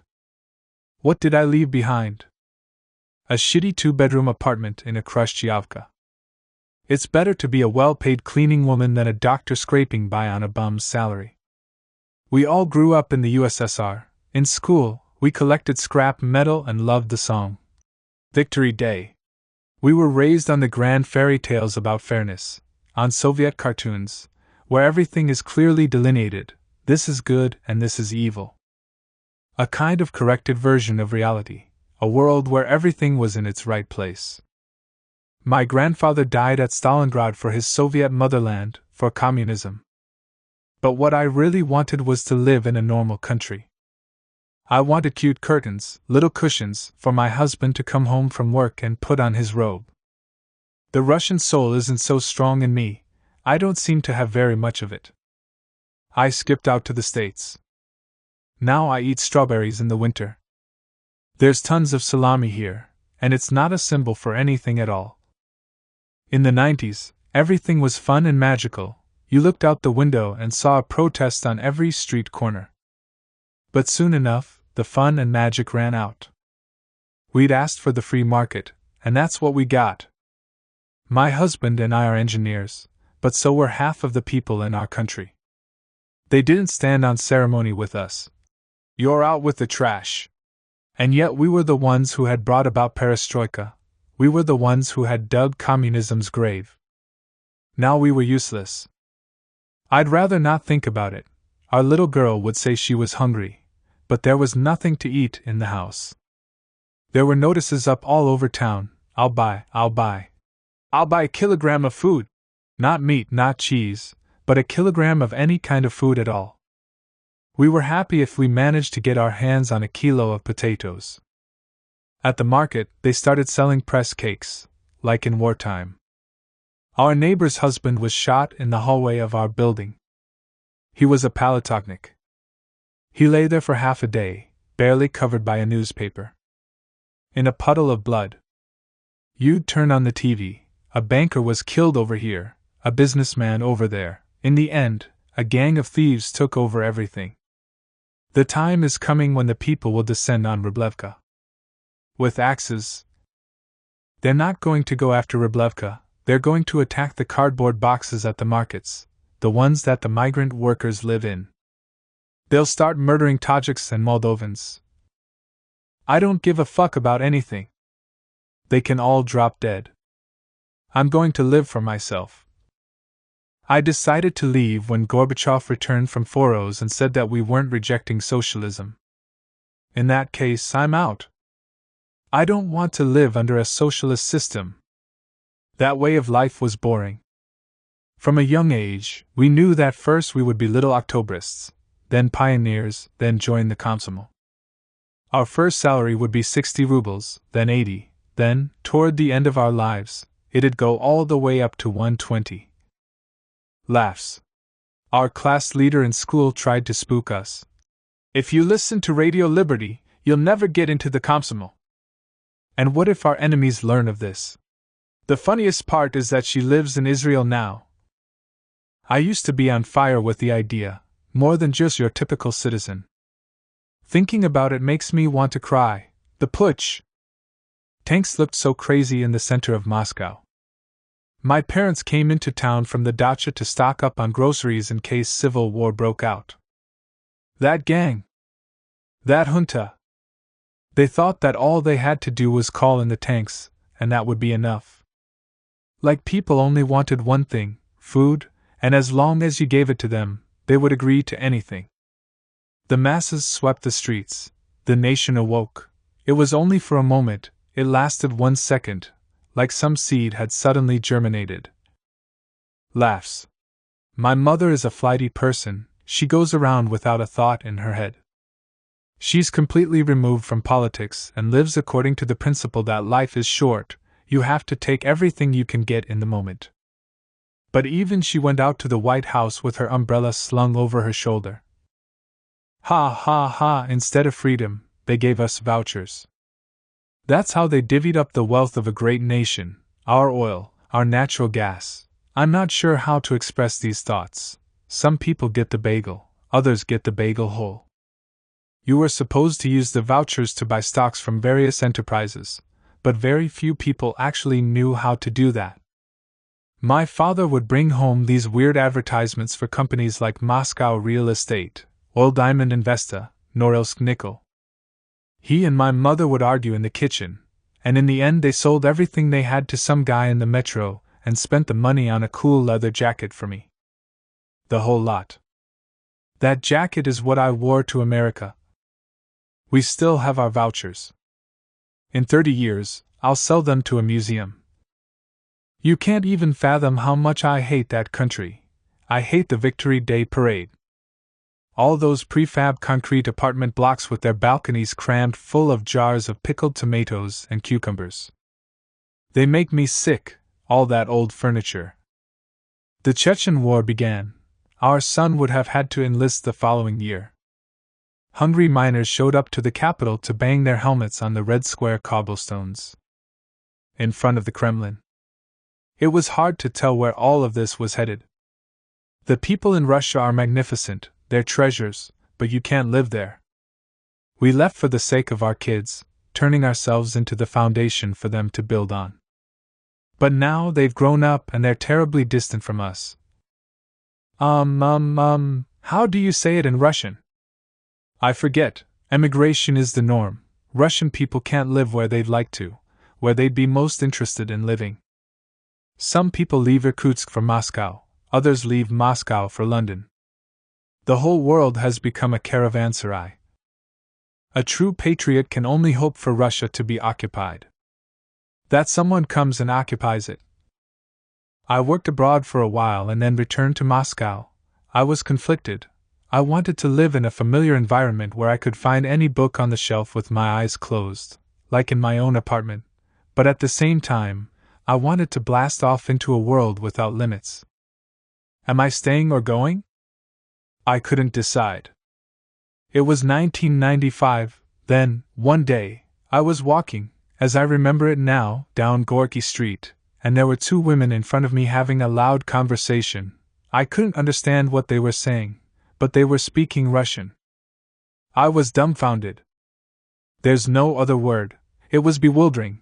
They were using these new words and, more importantly, unfamiliar intonations. Tons of southern dialect. Even their facial expressions were somehow different. I had only been gone a few years, but already I was a foreigner here. Time was moving at a clip, it simply bolted by. Moscow was filthy, what capital city sheen. There were heaps of garbage everywhere. The dregs of freedom, beer cans, brightly colored wrappers, orange peels. Everyone was munching on bananas. It's not like that anymore. They've all had their fill now. I realized that the city I used to love, where I had been so happy and comfortable, no longer existed. Real Muscovites were either sitting at home horrified, or they'd already left. Old Moscow had receded and a new population had moved in. I wanted to pack my bags and flee right then and there. I hadn't even been that afraid during the August putsch. When that happened, I was intoxicated. There was a photocopier at our college. We'd make copies of flyers, and then my friend and I would drive them down to the White House in my old Ziguli. We went back and forth past the tanks. I remember how surprised I was to see the patches on their armor. Square metal patches, screwed on with regular screws. In all the years I'd been gone, my friends had continued to live in a state of total euphoria. The revolution had succeeded. Communism had fallen. For some reason, everyone was positive that it would all end well simply because Russia was full of educated people. Plus, it's an incredibly wealthy country. But Mexico is rich, too. The thing is, you can't buy democracy with oil and gas. You can't import it like bananas or Swiss chocolate. A presidential decree won't institute it. You need free people, and we didn't have them. And they still don't have them there. In Europe, they'd been tending to democracy for the past 200 years with the same kind of care they devote to their lawns. At home, my mother cried, "You say that Stalin's bad, but he led us to victory. And now you want to betray your motherland." One of my oldest friends came over. We were drinking tea in the kitchen. "What happens next?" "Nothing good, not until we shoot every last commie." "More blood." A few days later, I submitted my application to leave. My husband and I had gotten divorced. I'd sued for alimony, but he just wouldn't pay it. My daughter had enrolled at a private college. We weren't making ends meet. A friend of mine knew an American who had started a business in Russia. He was looking for a secretary, but he didn't want a model with legs up to her neck. He needed someone reliable. My friend recommended me. He was very interested in our way of life, There was a lot that he didn't understand. Why do all Russian businessmen wear patent leather shoes? What does grease a palm mean, and it's all under control or it's bought and paid for? Those kinds of questions. But he had big plans. Russia is a huge market. They put him out of business in a very banal way. In fact, it was child's play. He put a lot of stock in what people said. If someone told him something, he'd believe it. He ended up losing a lot of money and decided it was time to go home. Before he left, he invited me out to a restaurant with him. I thought that we were just saying goodbye, but he raised his glass. Let's drink. Do you know what we're drinking to? I haven't made any money here, but I did manage to find myself a proper Russian wife. We've been together for 7 years now. We used to live in Brooklyn, surrounded by Russian speech and Russian stores. Here in America, you can be delivered by a Russian midwife, go to a Russian school, work for a Russian boss, confess to a Russian priest. Yeltsin, Stalin, and Mikoyan are varieties of salami they sell at the store. Next to the chocolate-covered salo, old men sit around on the benches, playing cards and dominoes all day long, holding their endless debates about Yeltsin and Gorbachev. There are Stalinists and anti-Stalinists. You walk by and overhear them saying, "Did we need Stalin? Of course we did." Even as a little kid, I knew all about Stalin. When I was 5, I remember my mother and I were at a bus stop, as I now know, not far from the district KGB offices, and I kept whining and crying. "Don't cry," my mother implored me. "Or else the bad people who took Grandpa and lots of other people away will hear us." And she began telling me all about Grandpa. Mama needed someone to talk to. When Stalin died, at our nursery school, they sat us all down to cry. I was the only one who didn't. Grandpa came back from the camps and got on his knees in front of my grandma. All those years, she'd done so much on his behalf. There are suddenly lots of young Russian guys here in America walking around in Stalin t-shirts, putting hammer and sickle decals on their cars. They hate black people. We're from Kharkov. From over there, America seemed like paradise, the land of opportunity. My first impression when we got here was that back home, we'd been trying to build communism, but here the Americans had actually succeeded. A girl we knew took us to a store that was having a sale. When we got here, my husband only had one pair of jeans, and I needed a whole new wardrobe. A skirt cost $3, jeans were $5, ridiculous prices. The smell of pizza, good coffee. In the evening, my husband and I opened a bottle of martini and a pack of Marlboros. Our dreams had really come true. Although, at the same time, we were forced to start from scratch at the age of 40. When you get here, you automatically go down a few rungs, forget about the fact that you're a director, an actress, or graduated from Moscow University.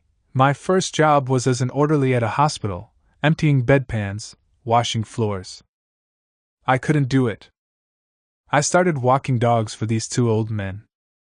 Then I was a cashier at a supermarket. It was May 9th, for me, the most important holiday. My father fought through the whole war. He made it to Berlin. I was telling my coworkers, and the senior cashier goes, "We won the war, but you Russians did well, too. You helped us. That's what they teach them in school." I nearly fell off my chair. What do they know about Russia? That Russians drink vodka by the glassful and there's a lot of snow there. We came for the salami, but as it turns out, the salami is not as cheap as we'd imagined. We leave Russia as brains and arrive here as hands, migrant workers. My mother writes that the Tajik janitor back home has already managed to bring all of his relatives to Moscow. Now they work for him and he's the boss. Tells them what to do. His wife is always pregnant. They slaughter a ram for their holidays right in the courtyard, under the windows of Muscovites. And they grill their kebabs out there, too. I'm a rational person. All that wishy-washy stuff about the language of our grandmothers and grandfathers is nothing but sentimental nonsense. I stopped letting myself read Russian books or look at the Russian web. I want to beat everything Russian out of myself. Stop being Russian. My husband was very eager to leave. We brought 10 cases of Russian books with us so that our kids wouldn't forget their native language. In Moscow, at customs, they opened all of our suitcases, looking for antique books, but all they found was Pushkin and Gogol. The customs officials had a good laugh at us. I'll still put Radio Mayak on sometimes to listen to Russian songs. Oh Russia, my beloved St. Petersburg. How I wish I could return. I'd go at the drop of a hat. Glory to communism. Home. Even the potatoes here taste like total garbage. And Russian chocolate is simply divine. Do you miss buying underwear with ration cards? I remember studying and taking tests on communism. The Russian birches, and then more birches. My sister's son speaks excellent English. He's a computer guy. Spent a year living here before going back home. He said that today, living in Russia's more interesting. I can also tell you that lots of people there also live well now. They have jobs, houses, cars, everything. But they're still afraid and want to leave.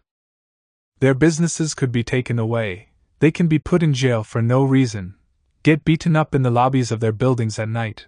Nobody lives by the law over there, either at the bottom nor at the top. The Russia of Abramovich and Deripaska, Luzhkov, is that really Russia? The ship is sinking. Where we really ought live is Goa, and go to Russia to make money. I step out onto the balcony. People are smoking and continuing the conversation. Are the people leaving Russia today the smart ones or are they dupes? At first, I didn't believe my ears when I heard someone inside singing Moscow Nights, our favorite Soviet song. When I go back into the room, everyone is singing along. I am too. Nothing in the garden stirs. Everything till morning is still. If you only knew just how dear they are. Oh, those Moscow nights. As told by Gafkhar Zuriyeva, director of Moscow's Tajikistan Fund. A man without his homeland is like a nightingale without a garden.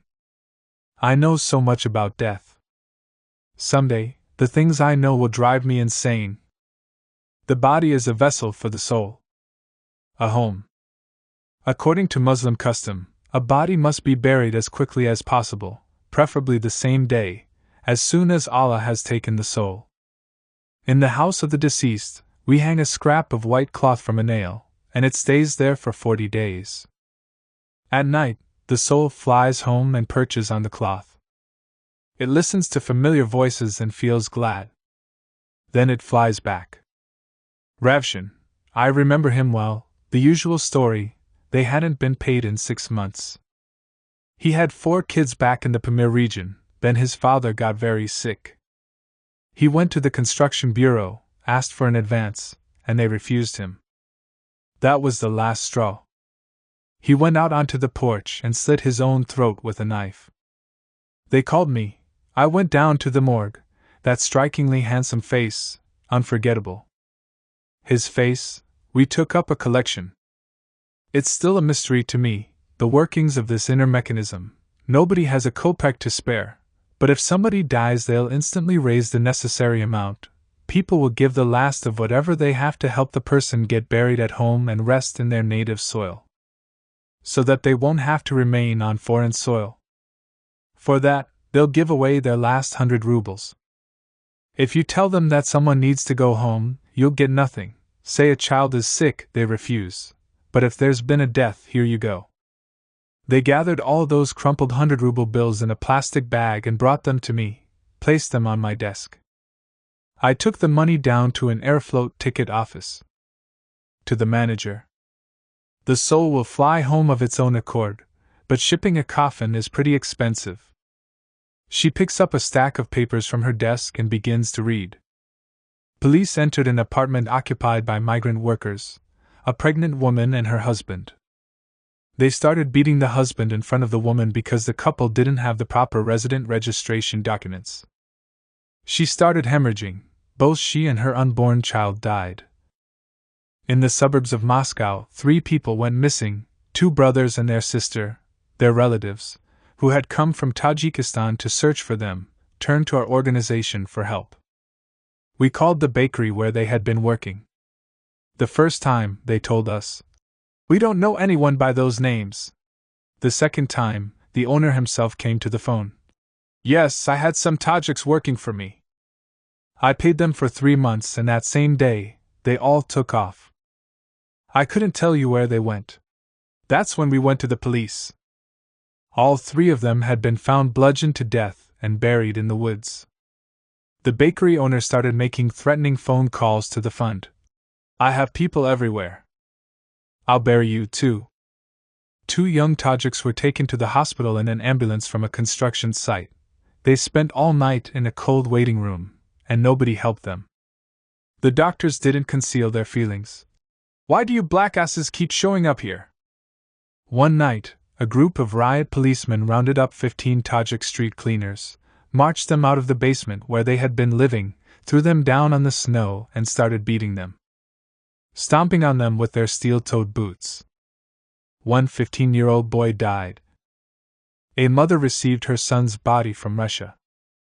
Without any of his internal organs, you can buy anything on the Moscow black market, everything a person has: kidneys, lungs, livers, pupils, heart valves, skin. These are my brothers and sisters. I was born in the Pamir region myself. I'm a Highlander. For us, good soil is worth its weight in gold. Where we come from, they don't measure wheat by the bag, they measure it by the tubatika.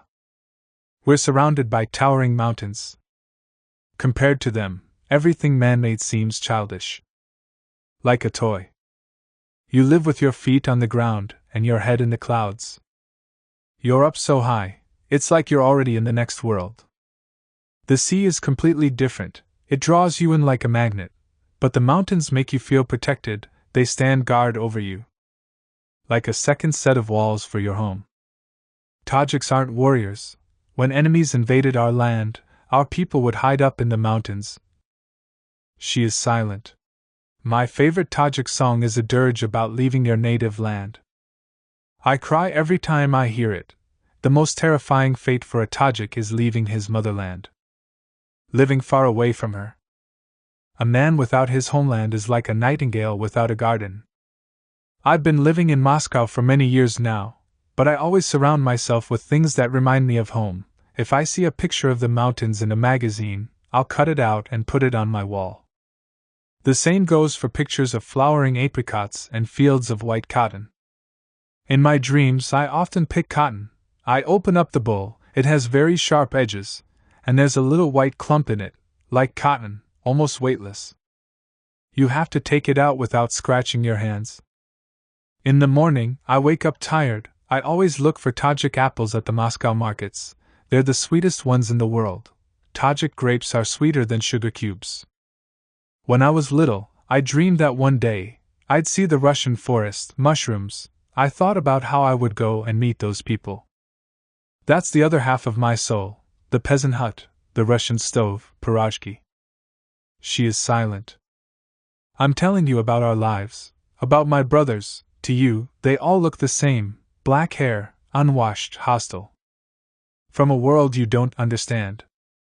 A stranger's grief that God has deposited on your doorstep. But they don't feel like they've come to live with strangers. Their parents lived in the USSR. Moscow used to be everyone's capital. Now, they get jobs and shelter here. In the East, they say you shouldn't spit in the well you drink from. When they're in school, all Tajik boys dream of going to Russia to make money. They'll borrow from everyone in their village to buy their tickets. At the border, Russian customs officers ask them, "Who are you going to visit?" And they all answer, "Nina." For them, all Russian women are Nina. They don't teach Russian in school anymore. All of them bring their prayer rugs. We're sitting in the Foundation's offices, which are just a few small rooms. The telephones never stop ringing. Yesterday, I saved a girl's life. She managed to call me from the car while a group of cops were driving her out to the forest. She called me and whispered, "They grabbed me off the street, and now they're taking me out of the city. All of them are drunk." She told me the license plate number. They had been too drunk to search her and confiscate her phone. The girl had just come from Dushanbe, a beautiful girl. I'm an Eastern woman. I was very little when my mother and grandmother began teaching me how to talk to men. "You can't fight fire with fire, you can only use wisdom," my grandma would say. I called up the police station. "Hello, my dear man, I've just been notified of a strange situation unfolding. Your boys are taking our girl somewhere she shouldn't be going, and they're drunk. Call them before things take a bad turn. We know their license plate number." On the other end of the line, it's a constant stream of obscenities. "Bees chirky, those black monkeys who must have just climbed down from the trees, why the hell are you wasting your time on them? Darling, listen, I'm a black monkey myself, I'm your mother." Silence! After all, the person on the other end is human too. That's what I pin all my hopes on. Little by little, our exchange turned into a conversation. 15 minutes later, they turned the car around. They brought back the girl. They could have raped her, killed her. In the forest, I've had to pick girls like her up piece by piece on more than one occasion. Do you know what I am? I'm an alchemist. We run a non-profit. No money, no power, just good people. Our helpers. We aid and rescue the defenseless. Our results materialize out of nothing, just nerve, intuition, Eastern flattery, Russian pity, and simple words like, "My dear, my good man, I knew you were a real man and wouldn't fail to help a woman in need. Boys," I say to the sadists in uniform, "I have faith in you. I know that you're human." I had this very long conversation with a police general. He wasn't an idiot or some one-track mind military type, he seemed cultivated. "Did you know," I said to him, "that you have a real Gestapo man on your force? He's a master of torture. Everyone is afraid of him. Every homeless person and migrant worker he comes across ends up crippled. I thought that he'd be horrified or at least get scared and start defending the honor of the uniform. But he just looked at me with a smile. Tell me his last name." "Good man. We'll promote him, reward him. We need to take good care of such members of our staff. I'll personally make sure that he gets an award." I went numb. He went on, "To tell you the truth, we intentionally create impossible conditions for you people so that you'll leave as soon as possible. There are 2 million migrant workers in Moscow. The city can't digest this many of you suddenly descending on us. There are just too many of your kind here." Silence. "Moscow is beautiful." You and I strolled through the city and you kept exclaiming, "Moscow has become so beautiful. It's a real European capital now. I don't feel this beauty."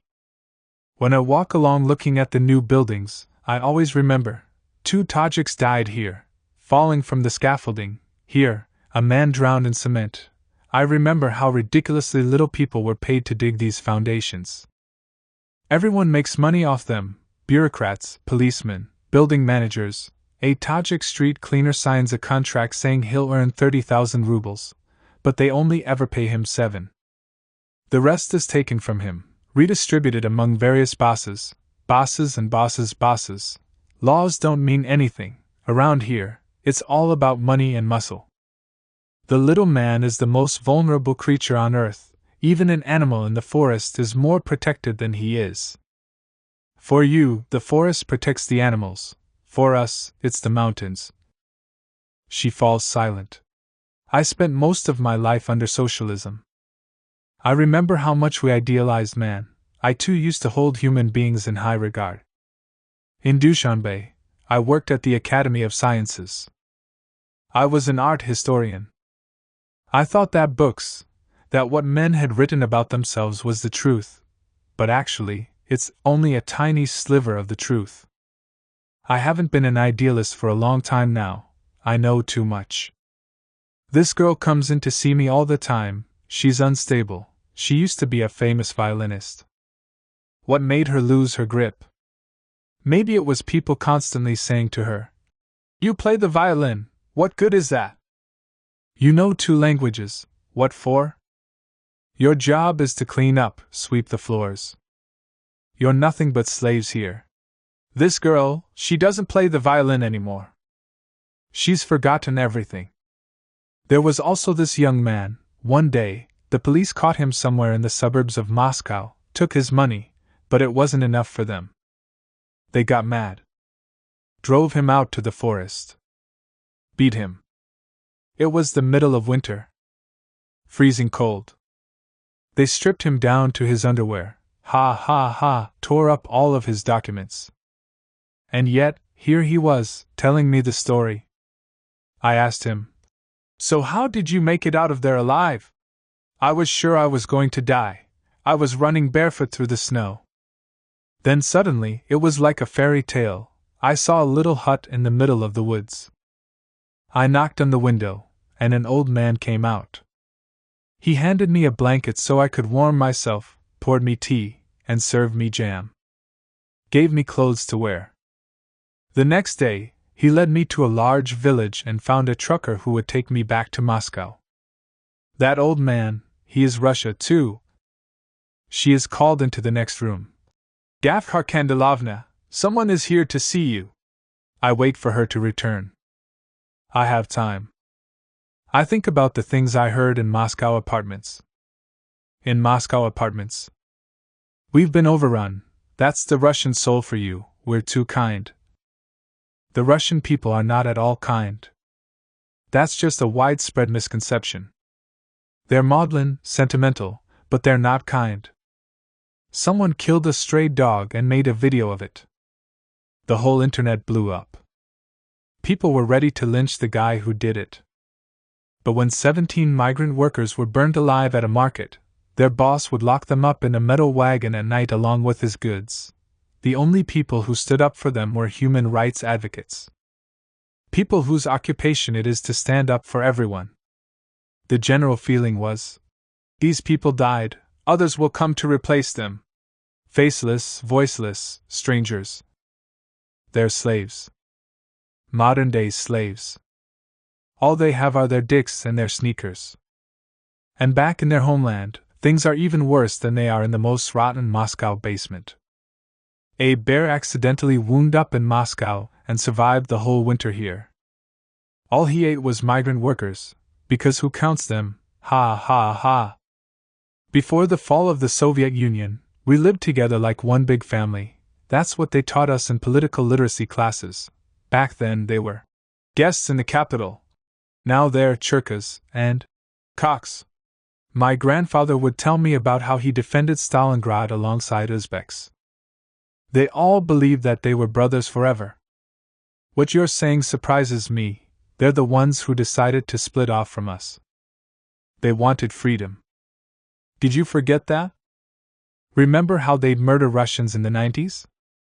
Rob them, rape them. Chase them out of their homes. A knock on the door in the middle of the night. They break in, some holding knives, others machine guns. Get the hell out of our country, you Russian swine! 5 minutes to pack, and a free trip to the nearest railway station. People would run out of their apartments in their slippers. That's how it was. We remember the humiliations suffered by our brothers and sisters. Death to the Churkas. It's hard to rouse the Russian bear, but once he's up, there'll be rivers of blood. The Central Asians bash the Russians' faces in with their gun butts. Whose turn is it now? I hate skinheads. All they know how to do is beat innocent Tajik street cleaners to death with hammers or baseball bats. At rallies, they shout, Russia for Russians, Moscow for Muscovites. Well, my mother is Ukrainian and my father's Moldovan.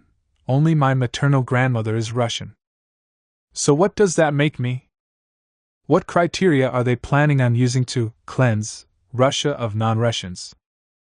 3 Tajiks can do the job of 1 dump truck. Ha ha ha. I miss Dushanbe. I grew up there. Studied Farsi. The language of poets. I dare you to walk through the city holding a poster that says, "I love Tajiks." You'd get beaten up instantly. There's a construction site next door. Kachi scuttling about like rats. Because of them, I'm scared of walking home from the store at night. They could kill you for a cheap cell phone. Says you. I've been mugged twice. Both times it was Russians. The time I almost got killed in my building hallway, also Russians. I'm so fed up with those God-bearing people. So you would let your daughter marry a migrant? This is my hometown. My capital. And they showed up here with their Sharia law. On Kurban Bayram, they slaughtered their sheep right under my windows. Why not on Red Square then? The cries of the poor animals, their blood gushing everywhere. You go outside, and here and there, you see red puddles all over the sidewalk. I'm out walking with my kid. Mama, what is that? That day, the city goes dark. It stops being our city. They pour out of the basements by the hundreds of thousands. The policemen press themselves against the walls in terror. I'm dating a Tajik. His name is said. He's as beautiful as a god. At home, he was a doctor. Here, he's a construction worker. I'm head over heels for him. What do I do? We go walking in the parks or get out of the city altogether so that we won't run into anyone who knows me. I'm afraid of my parents finding out. My father warned me. If I see you with a darky, I'll shoot you both. What does my father do? He's a musician. He graduated from conservatory. If a darky is out walking with a girl, and she's one of our girls, people like that ought to be castrated. What do people hate them for? Their brown eyes, the shape of their noses. For no reason at all. Everyone has to hate someone, their neighbors, the cops, oligarchs, the damn Yankees, it doesn't matter. There's so much hatred in the air, you can't get through to people. The uprising I witnessed terrified me for the rest of my life. It's lunchtime. Gafkar and I drink tea out of Tajik bowls and continue our conversation. Someday, the things I remember will drive me insane. 1992, instead of the freedom we had all been waiting for, civil war broke out.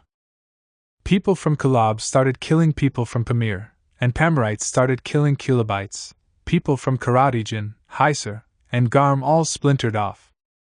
There were posters all over the city. Hands off Tajikistan, Russians!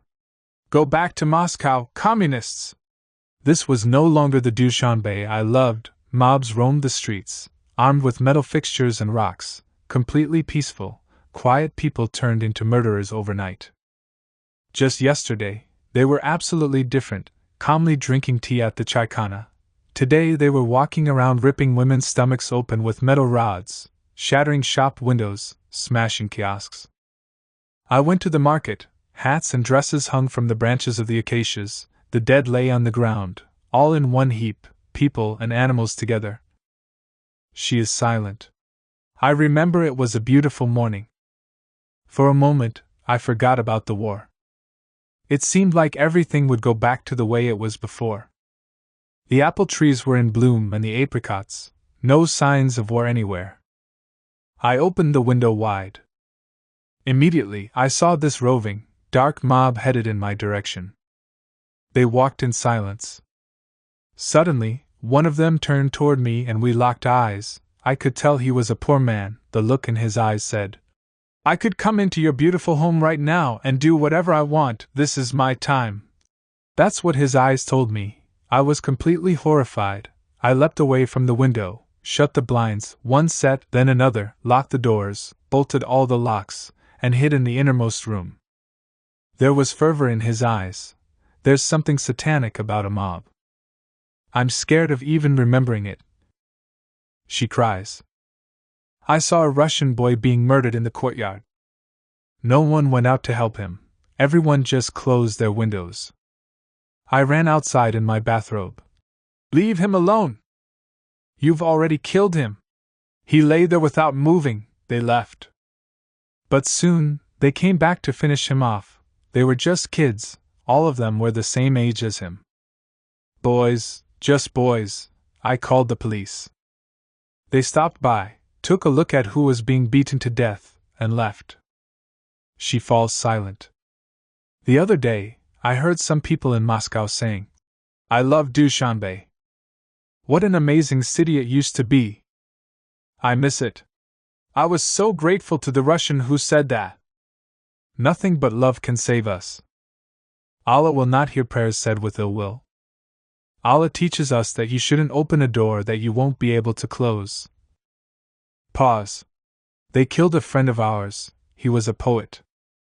Tajiks love poetry. Every single household has books of poetry, even just one or two of them. To us, poets are holy men. You mustn't harm them. And yet they murdered him. Before killing him, they broke his hands, because he wrote. Soon afterward, another one of our friends was killed. There wasn't a single bruise on his body. Everything was perfectly intact because they only hit him in the mouth. For what he said, it was spring. It was sunny and warm out, but people were killing one another. It made you want to go up into the mountains. Everyone was leaving. Running for their lives. We had friends in America. In San Francisco. They told us to come. We rented a small apartment there. It was so beautiful. The Pacific Ocean, wherever you go, you can see it. I spent entire days sitting on the beach and weeping. I was incapable of doing anything else. I had come from the war, where you could be killed for a bag of milk. One day, I saw an old man walking along the shore, his pants rolled up, wearing a brightly colored t-shirt. He stopped in front of me. "What happened to you?" "There's a war in my motherland. Brothers are killing brothers." "Then stay here." He told me that I would be healed by the ocean and all the beauty. He comforted me for a long time. I wept. Kind words always had the same effect on me. Hearing them, I would be drowning in tears. Kind words make me cry harder than the gunshots had back home. Or the blood. But I couldn't stay in America.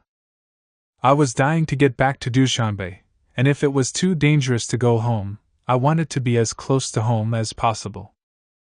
We moved to Moscow. I remember how once we were over at our friend's house. She's a poet. I was listening to their endless grumbling. Gorbachev is all talk, Yeltsin's an alcoholic. The people are just cattle. How many times had I heard these things already? 1,000 times. The hostess wanted to take my plate away to rinse it off, but I wouldn't let her. I can eat everything off the same plate. Fish and dessert. I've lived through war. Another writer had a refrigerator full of cheese and salami. Tajiks had long forgotten what these things were, and again, all evening long, that same grumbling. The government is evil, the Democrats are no different from the communists, Russian capitalism is cannibalism, and no one was doing anything about it. Everyone was waiting for a revolution which was expected to come at any moment. I don't like these disappointed people in their kitchens. I'm not one of them. The uprising I witnessed terrified me for the rest of my life. I know what it looks like when freedom falls into inexperienced hands. Idle chatter always ends in blood. War is a wolf that can come to your door as well. Silence. Did you see those videos online? They wrecked me. I spent a week in bed after watching them, those videos. They murdered people and filmed it. They had a screenplay, they wrote out the dialogue, like they were making a real movie. Now they just needed an audience. And we watched, they forced us to. There's a guy walking down the street, one of us, a Tajik. They call him over, he comes, and they knock him down. They beat him with baseball bats. At first, he struggles on the ground, then he grows quiet. They tie him up and throw him into the trunk of their car. In the forest, they tie him to a tree. You can see that the person filming is looking for the best angle so he can get a good shot. Then they cut off his head. Where did this come from? Decapitation is an Eastern ritual. Not Russian. It's probably from Chechnya. I remember, one year, they were killing people with screwdrivers, then they started using garden forks, then it was pipes and hammers, all death resulting from blunt force trauma. Now there's a new trend. She is silent. This time they actually found the people who did it. They're going to court. All of them were boys from good families. Today they're murdering Tajiks, tomorrow it will be the rich or those who pray to a different god. War is a wolf, it's already here. In Moscow basements. We chose a building, a Stalinka right in the center of Moscow. These buildings are called Stalinkas because they went up during Stalin's time, built to house the Bolshevik party elite. They're still upscale today. Stalinist imperial style, elaborate moldings on the facades, bas-reliefs, columns, 3 to 4 meter ceilings.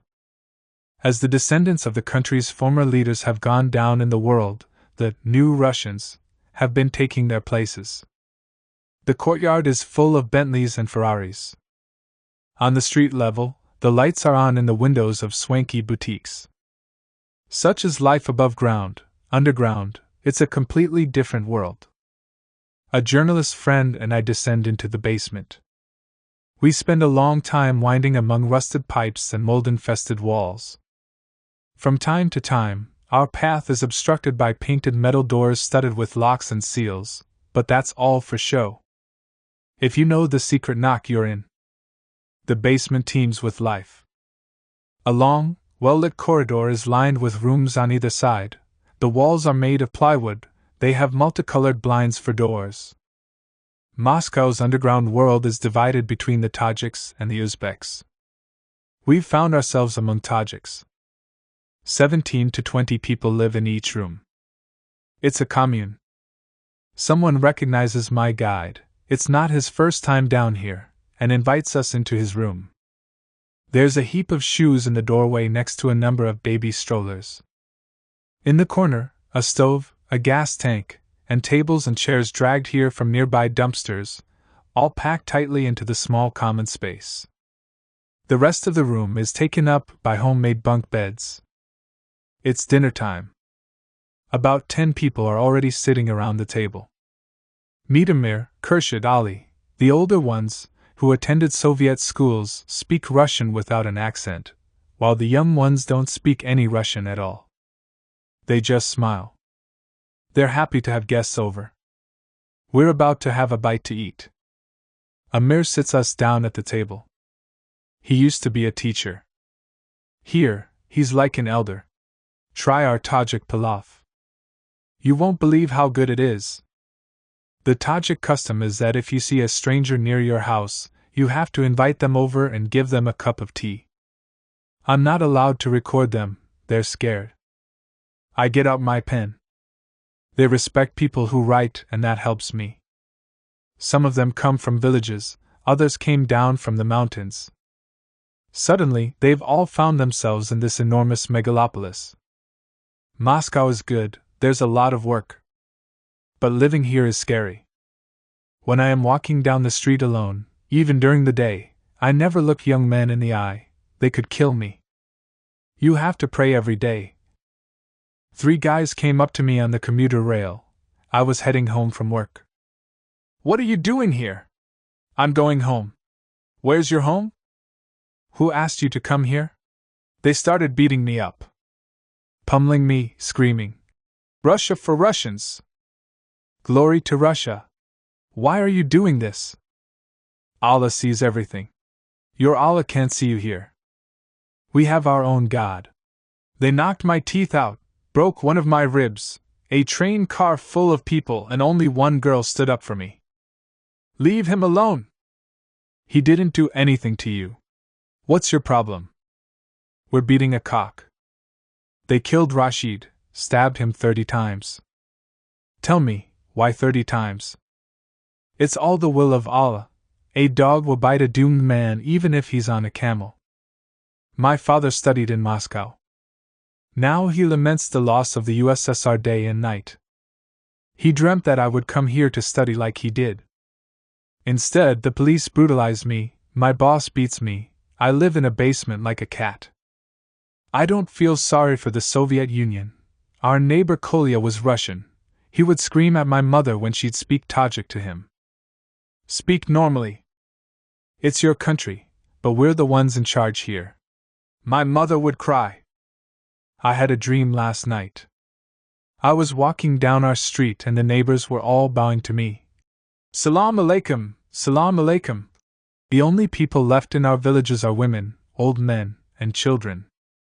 At home, I made $5 a month. I have a wife and 3 kids. In the villages, people go years without seeing sugar. I've never been to Red Square.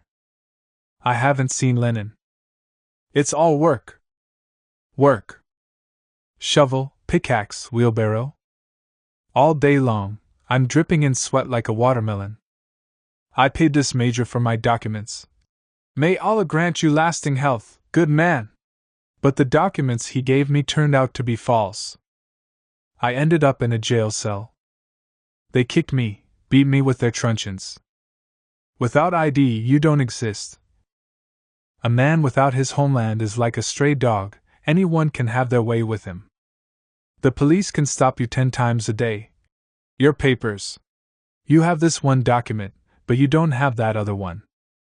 If you don't pay them off, they beat you. Who are we? Construction workers, freight loaders, street cleaners, dishwashers. You won't find us among the managers here. My mother's happy. I send her money. She found me a beautiful girl, although I haven't seen her yet. Mama arranged it all for me. I'll go back and marry her. All summer long, I worked in the suburbs of Moscow for this one rich guy, and in the end, he wouldn't pay me. Scram! Scram! I fed you. If you're the one with 100 sheep, you're right. You're always right. My friend wanted to know when his boss was going to pay him. It took the police a long time to find his body afterward. They'd buried it in the forest. His mother received a coffin from Russia. If they kick us out, who's going to build Moscow? Who'll sweep the courtyards? Russians would never work for this kind of money. When I close my eyes, I see the water running through the irrigation ditch, the cotton all in bloom, its flowers a gentle pink, it's like a garden. Did you know that we had a major war? After the fall of the USSR, they started shooting everyone. Only the people with machine guns lived well. I'd walk to school. Every day, on my way there, I'd pass 2 or 3 corpses. My mother stopped letting me go, so I stayed home and read Omar Khayyam. Everyone reads Khayyam. Do you know his poetry? If you do, you're a sister to me. They were killing infidels. It's for Allah to decide who is faithful and who is an infidel. He will be the one to judge. I was little. I never shot anyone. My mother told me that before the war, they lived like this. At weddings, there'd always be people speaking Tajik, Uzbek, and Russian. People who wanted to pray would pray, and those who didn't want to didn't. Tell me, sister, why were people so quick to start killing each other? They'd all read Khayyam in school. And Pushkin. The people are a caravan of camels that must be herded with a whip. I'm studying Russian, listen. Pretty girl, bread Manny, the boss is mean. I've lived in Moscow for 5 years, and not once has anyone said hello to me on the street. Russians need blacks, so they can feel white. So they have someone to look down on. As every night has a morning, every sorrow has an end. Our girls are more radiant than the ones here. That's why it's said that they're like pomegranates. It's all the will of Allah. We ascend from the underground. I look at Moscow with new eyes. Its beauty now seems cold and uneasy. Moscow, do you care whether people like you or not? Life's a bitch. I can tell you, it's no picnic. I've never seen anything good or beautiful in this life. I can't think of a single thing. You could put a gun to my head, I still wouldn't be able to think of anything. I've tried poisoning myself, hanging myself. 3 suicide attempts so far. Most recently, I slit my wrists. She shows me her bandaged arm. Right here, in this spot, I got rescued and slept for a week. Just kept sleeping and sleeping. That's how my body works. The psychiatrist came. She told me to talk, keep talking, just like you're doing right now. What's there to say? Death doesn't scare me. You shouldn't have come, and you shouldn't stay. Won't do you any good. She turns to the wall, and is silent. I want to leave, but she stops me. Fine, listen, this is all true. When I was still little, one day, I came home from school, went to bed, and the next morning, I couldn't get up. They took me to the doctor, no diagnosis. So then we went off to find a wise woman, a magic healer. Someone gave us an address. The wise woman laid out the cards and told my mother, "Go home and cut open the pillow your daughter sleeps on. You'll find a piece of a tie and chicken bones inside. Hang the tie from a cross by the side of the road and feed the bones to a black dog. Your daughter will get up and walk." Someone put a curse on her. I've never seen anything good or beautiful in this life. As for this slitting my wrist thing, it's nothing. I'm just sick of struggling.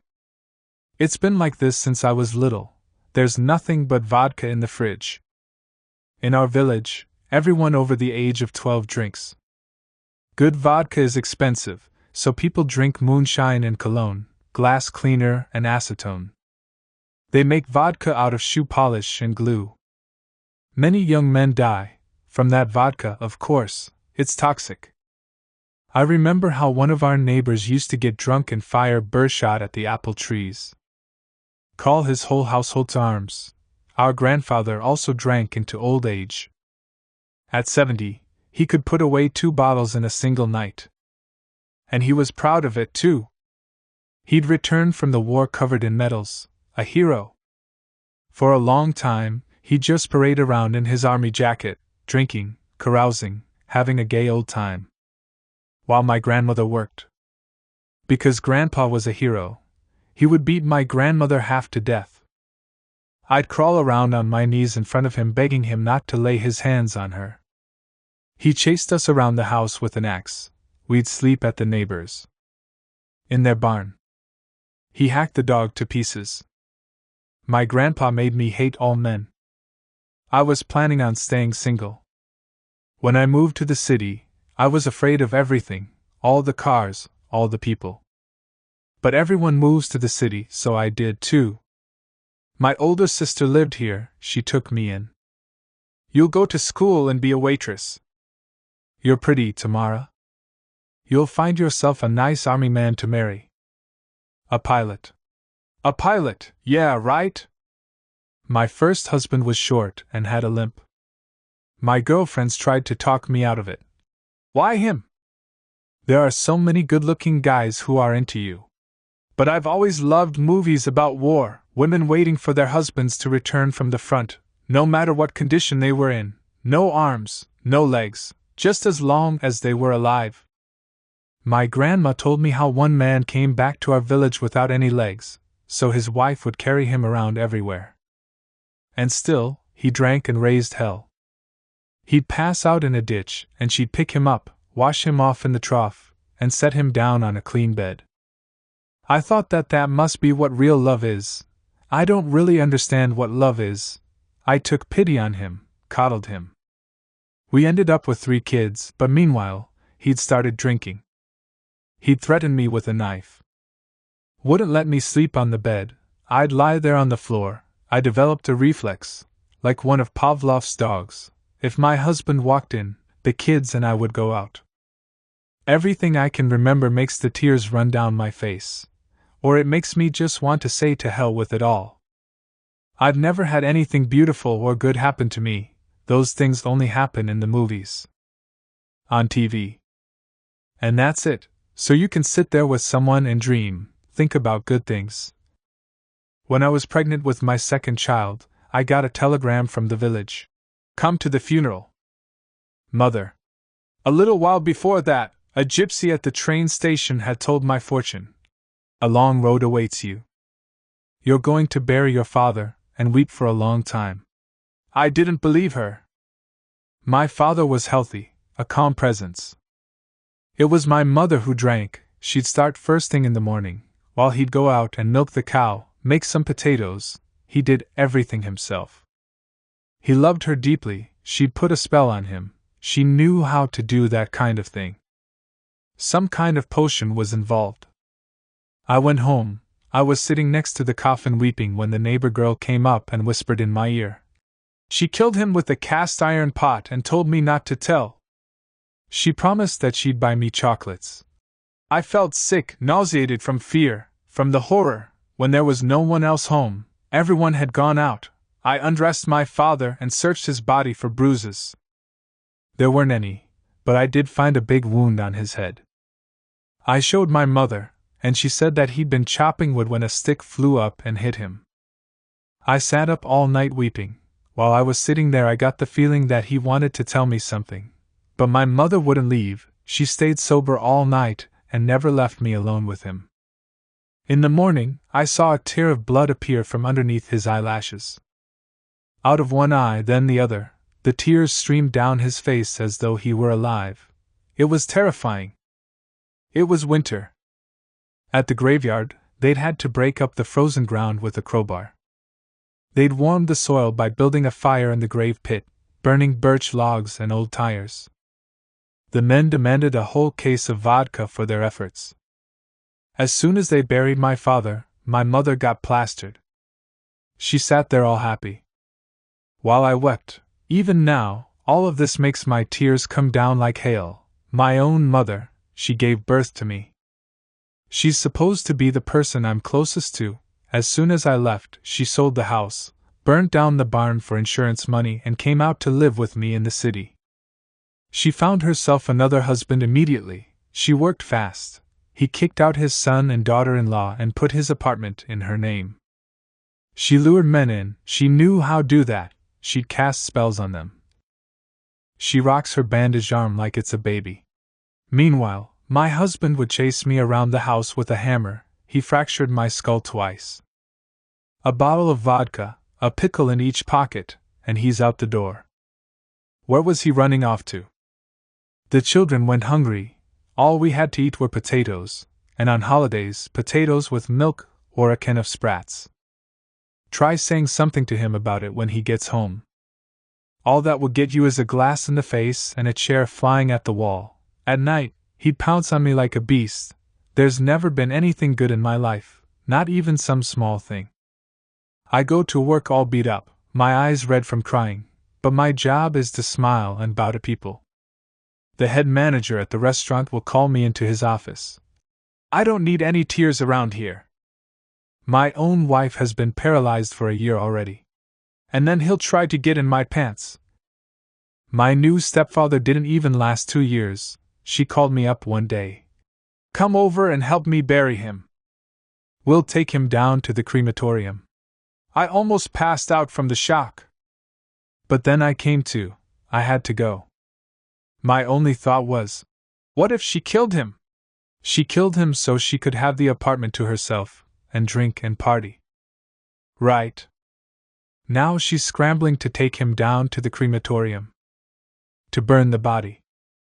Before his kids get there, his eldest son is a major, he'll fly in from Germany, but all that'll be left is a handful of ashes, 100 grams of fine powder and a little white vase. From all the shock, I stopped getting my period. For 2 years I didn't bleed. When it started up again, I begged the doctors. Cut everything female out of me, give me surgery. I don't want to be a woman anymore. I don't want to be anyone's lover. Or wife, or mother. My own mother, she gave birth to me. I wanted to love her. When I was little, I'd ask her, "Kiss me, Mommy." But she was always drunk. My father would leave for work, and the house would fill up with drunken men. One of them dragged me into bed with him. I was 11. I told my mother, but all she did was yell at me. She drank and drank. All she ever did was drink and party, her whole life. Then, all of a sudden, it came time to die. She didn't want to. Not for anything in the world. She was 59, one of her breasts was removed, then, 6 weeks later, the other. She was seeing this younger man, this guy 15 years younger than her. "Take me to a wise woman," she cried. "Save me. But she kept getting worse and worse. Her boyfriend took care of her, emptied her bedpan, bathed her. She wasn't even considering dying. But if I do, she told me, I'm leaving everything to him. The apartment and the TV, too. She wanted to hurt me and my sister. She was cruel, and she loved being alive. She clung to life greedily. Finally, we took her to the wise woman. We had to carry her out of the car. The woman prayed, laid out the cards. Oh! And she got right up. Take her away! I'm not going to try to heal her. My mother yelled at us. Leave. I want to be alone with her. But the woman told us, don't move. She wouldn't let us go. She looked at the cards again. I'm not going to try to heal her. She's put more than one man in his grave. And as soon as she got sick, she went to the church and lit 2 candles. My mother! For the health of my children. The woman! No, it was for the peace of their souls. You prayed for your children's death. You thought that if you gave them up to God, He would let you live. After I heard those words, I made sure to never be alone with her. I lived in fear of her. I knew that I was weak and that she'd get the better of me. Whenever I went to see her, I'd bring my eldest daughter with me. My mother would get furious when my girl would ask me for something to eat. There she was dying, while somebody else was hungry. Somebody else would get to keep living. She took scissors and cut up her brand new bedcover and tablecloths so that no one could have them after she died. She smashed her plates. Everything she could, she destroyed. You couldn't get her to the bathroom. She would go on the floor or in her bed on purpose so that I would have to clean it up. She was taking revenge on us for staying alive. For the fact that we were going to get to keep walking around talking. She hated everyone. If a bird flew up to her window, she would have killed it too. But it was spring. Her apartment was on the ground floor. The smell of lilacs everywhere. She kept gulping for air. She couldn't get enough. Bring me a branch from the courtyard, she asked. I brought her one, and the second she touched it, it shriveled, the leaves curled up. Then she said to me, let me hold your hand. The healer had warned me that a person who's done evil deeds has a long, tormented death. You have to either take apart the ceiling or pull out all the window panes, otherwise their soul won't leave, it can't break free of the body. And no matter what, don't give them your hand, or you'll catch their disease. What do you need my hand for? She quieted down, lay low. The end was near, but she still wouldn't tell us or show us where she put the clothes that she wanted to be buried in. Where she'd stashed away the money to pay for her funeral. I was afraid that she would smother me and my daughter with pillows in our sleep. Anything seemed possible.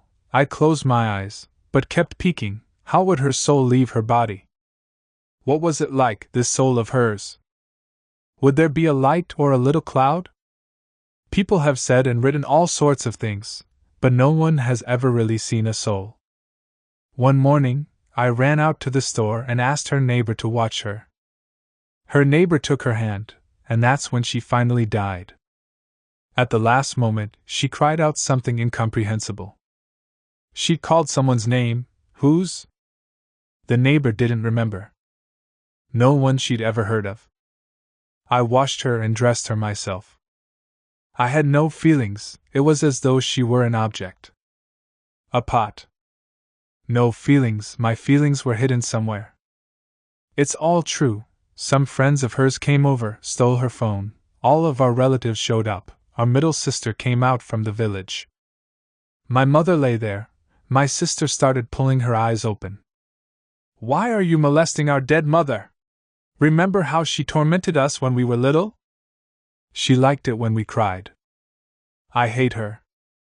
The relatives all got together, and the bickering began. They started divvying up her stuff that very night, while she still lay there in her coffin. Someone was packing up her TV, someone else, her sewing machine. They took the gold earrings off her dead body. Ransacked the house for money, didn't find any. I just sat there and wept. I even started feeling sorry for her. The next day, she was cremated, we decided that we'd take the urn to the village and bury it next to my father, even though she hadn't wanted that. In fact, she'd ordered us not to bury her next to my father. She was scared. What if there was an afterlife? She and my father are bound to meet somewhere. She stops. I don't have many tears left in me. I'm surprised at how little I care about any of it anymore. Life and death. Good and bad people. I don't give a damn. When destiny doesn't take a shine to you, there's nowhere to run. You won't escape your fate. Yes, my older sister, the one I'd lived with, got married a second time and moved to Kazakhstan. I loved her, and I had this premonition. My heart told me that she should not marry this man. There was something I didn't like about her second husband. No, he's a good guy, she assured me. I pity him. When he was 18, he'd landed in prison for killing a guy in a drunken fight. They gave him 5 years, but he was out in 3. He started coming around, bringing presents. Whenever his mother ran into my sister, she'd start trying to talk her into it. Beg her. She'd say, "Men always need nannies." A good wife is a little like a mother to her husband. On their own, men become wolves, they'll eat off the floor. And my sister bought it. She's the pitying kind, just like me. I'll make him into a good man. I spent all night next to my mother's coffin with the two of them. And he was so nice to my sister, so gentle, I was even a little jealous. 10 days later, I got a telegram. "Aunt Tamara, come." Mama died. Anya. That was her daughter, the 11-year-old, who had sent the telegram. We just carried out one coffin, and another one had already arrived. She cries. He'd gotten drunk and jealous. Stomped on her, stabbed her with a fork. Raped her dead body. He was drunk or high, I don't know what. In the morning, he told his work that his wife had died, and they gave him the money to pay for the funeral. He handed it to Anya, then went down to the police station to turn himself in. Now the girl lives with me. She doesn't want to go to school, there's something wrong with her, she can't remember anything. She's afraid of everything, afraid of leaving the house. As for him, they gave him 10 years. Watch him come back to live with her after they let him out. What a dad! When I got divorced from my first husband, I thought that I would never let another man into my house ever again. No man will set foot in here. I was sick of crying, walking around covered in bruises. What good are the police? They'll come once, but if you call again, they'll tell you, "You're just having family issues."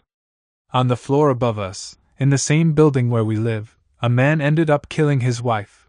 Only then did they show up in their cars with the flashing lights, write up a report, lead him away in handcuffs. He'd been torturing her for 10 years. She beats her fist on her chest.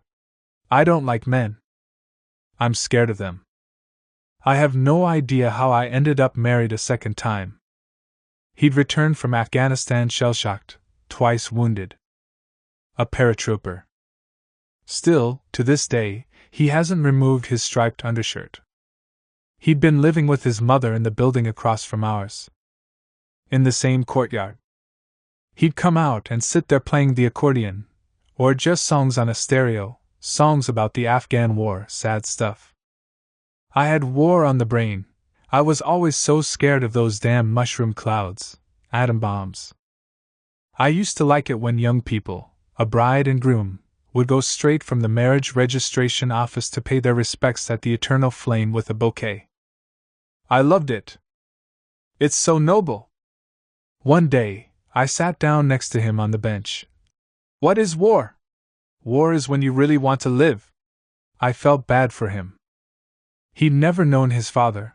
His mother had been disabled since childhood. If he'd had a father, they would have never sent him to Afghanistan. His father would have protected him, paid them off like other people do. But he and his mother, I went over to their apartment, and all they had was a bed and some chairs, his medal from Afghanistan hanging on the wall. I took pity on him. I didn't think of myself. We moved in together. He came with a towel and a spoon. Brought his medal. And the accordion. I made it all up, this fantasy that he's a hero, a defender. I'd crowned him myself, and told the kids he was a czar. We're living with a hero. He performed his soldier's duty and really suffered for it. I'll melt his heart with my love, save him, a regular Mother Teresa. I'm not a very religious person, all I ever say is, Lord, forgive us. Love is a kind of wound. You start feeling sorry for the other person. If you love them, you pity them, that comes first. He'd run, in his sleep, his legs wouldn't move, but his muscles twitched like he was really running. Sometimes he'd run like that all night long. In the middle of the night, he'd scream, Dushari! Dushari! Those were the Duki, the spirits, Afghan Mujahideen. He'd cry out to the commander and his brothers in arms. Pass them from the flank! Grenades ready! Make a smoke screen! One time, he nearly killed me when I tried to wake him up. Kolya! Kolya! Wake up! The truth is, I even fell in love with him. I learned a lot of Afghan war words from him. Zindan, Bochata, Duval, Barbakaika, Kota Hafez. So long, Afghanistan. For a year, we were happy together. We really were. He made a little money, he'd bring home canned meat, his favorite food. Since Afghanistan. They used to go up into the mountains and bring canned meat and vodka. He taught us how to perform first aid, which plants are edible, how to trap animals. He told us that turtle meat tasted sweet. So did you really shoot people? You didn't have a choice out there, it's either you or them. I forgave him everything because of how much he'd suffered. I tied this burden onto myself. And now, his friends will drag him home at night and leave him on the doorstep. Without his shirt or watch, lying there naked from the waist up, the neighbors will call me. Come and get him, tomorrow! Or he'll give up the ghost out there in the cold. I'll pull him into the house. He'll be crying, sobbing, rolling around on the ground. He can't hold down a job. He's been a security guard, a bodyguard. He always either needs a drink or he's hungover. He's drunk everything away. You never know if there's going to be anything to eat at home. He'll either beat the shit out of me or plant himself in front of the TV. Our neighbors rent a room to this Armenian. Once, he said something that my husband didn't like, and the poor guy ended up on the ground covered in blood with his teeth knocked out and a broken nose. Kolya just doesn't like Eastern people. I'm afraid of going to the market with him because all the sellers there are Uzbek and Azerbaijani. Any little thing could set him off. He has this saying. For every twisted asshole there's a threaded screw. They knock the price down for him. They want nothing to do with him. An Afghanistan vet, a whack job, a devil. He beats the kids. My youngest son loves him. When he used to try to get close to him, he'd smother him with a pillow. Now, as soon as he comes through the door, my son runs to his bed and goes to sleep, closes his eyes so that he won't beat him. Or he'll hide all the pillows under the sofa. All I can do is weep, or... She points to her bandaged arm. On Paratroopers Day, his friends all get together, all of them in their striped shirts, just like him. They get completely trashed. Piss all over my bathroom. They're all messed up in the head, delusions of grandeur. We fought in a war. We're tough. The first toast is always, the world is shit, all people are whores, and the sun is just a fucking streetlight. And on it goes until the morning. To resting in peace, to health, to medals, death to them all. Things haven't worked out for them. I couldn't tell you if it's because of the vodka or the war. They're mean as wolves. They hate the Jews and all people from the Caucasus. The Jews, because they killed Christ and ruined Lenin's plan. Home life is no fun for them anymore. Wake up, wash up, eat breakfast. It's boring. At the drop of a hat, just call them up. They'd all march straight to Chechnya. To be heroes again. There's this bitterness left over. They're mad at everybody. the politicians, the generals, and everyone who wasn't there with them. Especially the last category, more than the rest, just like my husband, many of them don't have any sort of career. Or they all have the same career, walking around with a handgun. They say they drink because everyone here betrayed them, boo-hoo. They drank when they were out there, too, and they don't try to hide it. Without 100 grams of vodka, the Russian soldier won't make it to victory. If you leave one of our men in the middle of the desert, 2 hours later, he won't have found any water, but he will be drunk. They drank methyl alcohol, brake fluid, drunk or high, they'd crash and burn. When they returned, one of them hanged himself, another one got shot in a street fight, one of them got beaten up so bad, he's paralyzed now. Another one was so mentally damaged, they locked him up in the nut house, and these are just the ones I know about. Who knows what happened to the rest of them, the capitalists? You know, these new Russians, they hire them as thugs, pay them to shake their rivals down for debts. They're trigger happy, and they don't feel pity for anyone. You think they'll feel the least bit sorry for some 20-year-old, crazy rich little punk, while all they have are medals, malaria, and hepatitis? No one ever felt sorry for them. They feel like shooting. Don't write this down. It scares me. Conversations with them are short. They'll put you up against the wall and shoot you in the head. They want to go to Chechnya because there's freedom there. Plus Russians are getting hurt. They dream of bringing back fur coats for their wives. Gold rings. My guy was dying to go there, too, but they don't take drunks. There are plenty of healthy men willing to go. Every day, it's the same thing. Give me money. No, he'll, bitch. And he'll punch me in the face. Then he sits there crying. Throws himself on me. Don't leave me. I felt sorry for him for a long time. She weeps. Pity is an ugly thing. I won't give in to it anymore. Don't look for pity from me. Eat up your own vomit with your own goddamn spoon. Pick up your own mess. Forgive me, O Lord, if you really do exist. Forgive me. I come home from work in the evening. I hear his voice. He's training my son. At this point, I know the routine by heart. Stop! Remember, you throw the grenade at the window and somersault here. Get on the ground. And then another one behind the column. For crying out loud!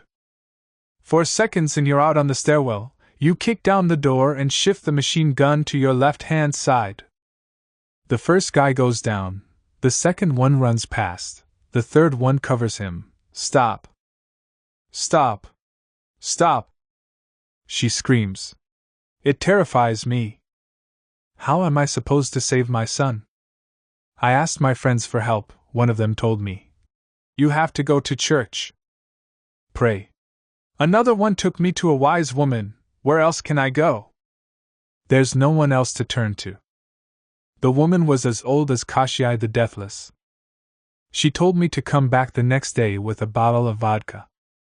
She walked around the apartment with the bottle, whispered to it, swept her hands over it, and handed it back to me. The vodka is enchanted now.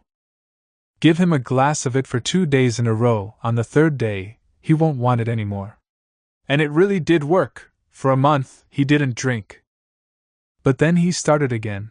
He'll stumble and plastered in the middle of the night, banging the pots and pans, demanding I feed him. I found another healer. That one read my cards, poured molten lead into a cup of water. Taught me simple spells to say over salt, over a handful of sand. Nothing helped. You can't cure war and vodka. She rocks her bandaged arm. I'm so sick of it all. I don't feel sorry for anyone anymore. Not the kids, not myself. I'm not asking her to come, but my mother keeps showing up in my dreams. Young and happy. She's always laughing. I chase her away. Other times, I'll see my sister, and she's always somber. Every time, she asks me the same question. Do you really think you can just switch yourself off like a light bulb? She stops. All of this is true. I've never seen a beautiful thing. And never will. Yesterday, he showed up at the hospital. I sold the rug. The kids were hungry. My favorite rug. The one nice thing we had in the house, the one thing we had left. I scrimped and saved for an entire year to buy it. Kopeck by kopeck. I'd wanted that rug so bad, it's from Vietnam. And just like that, he drank it away.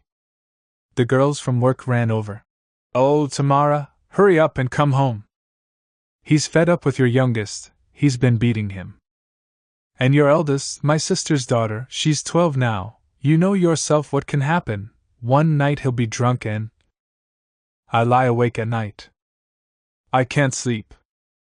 And then I'll drop into an abyss, fly off somewhere. I never know what I'll be like when I wake up. I have these terrifying thoughts. She unexpectedly hugs me in parting. Remember me. A year later, she made another suicide attempt. This one was successful. I learned that her husband had soon found himself another woman. I called her. I feel sorry for him, she told me. I don't love him, but I pity him. The only trouble is, he started drinking again even though he promised he would quit.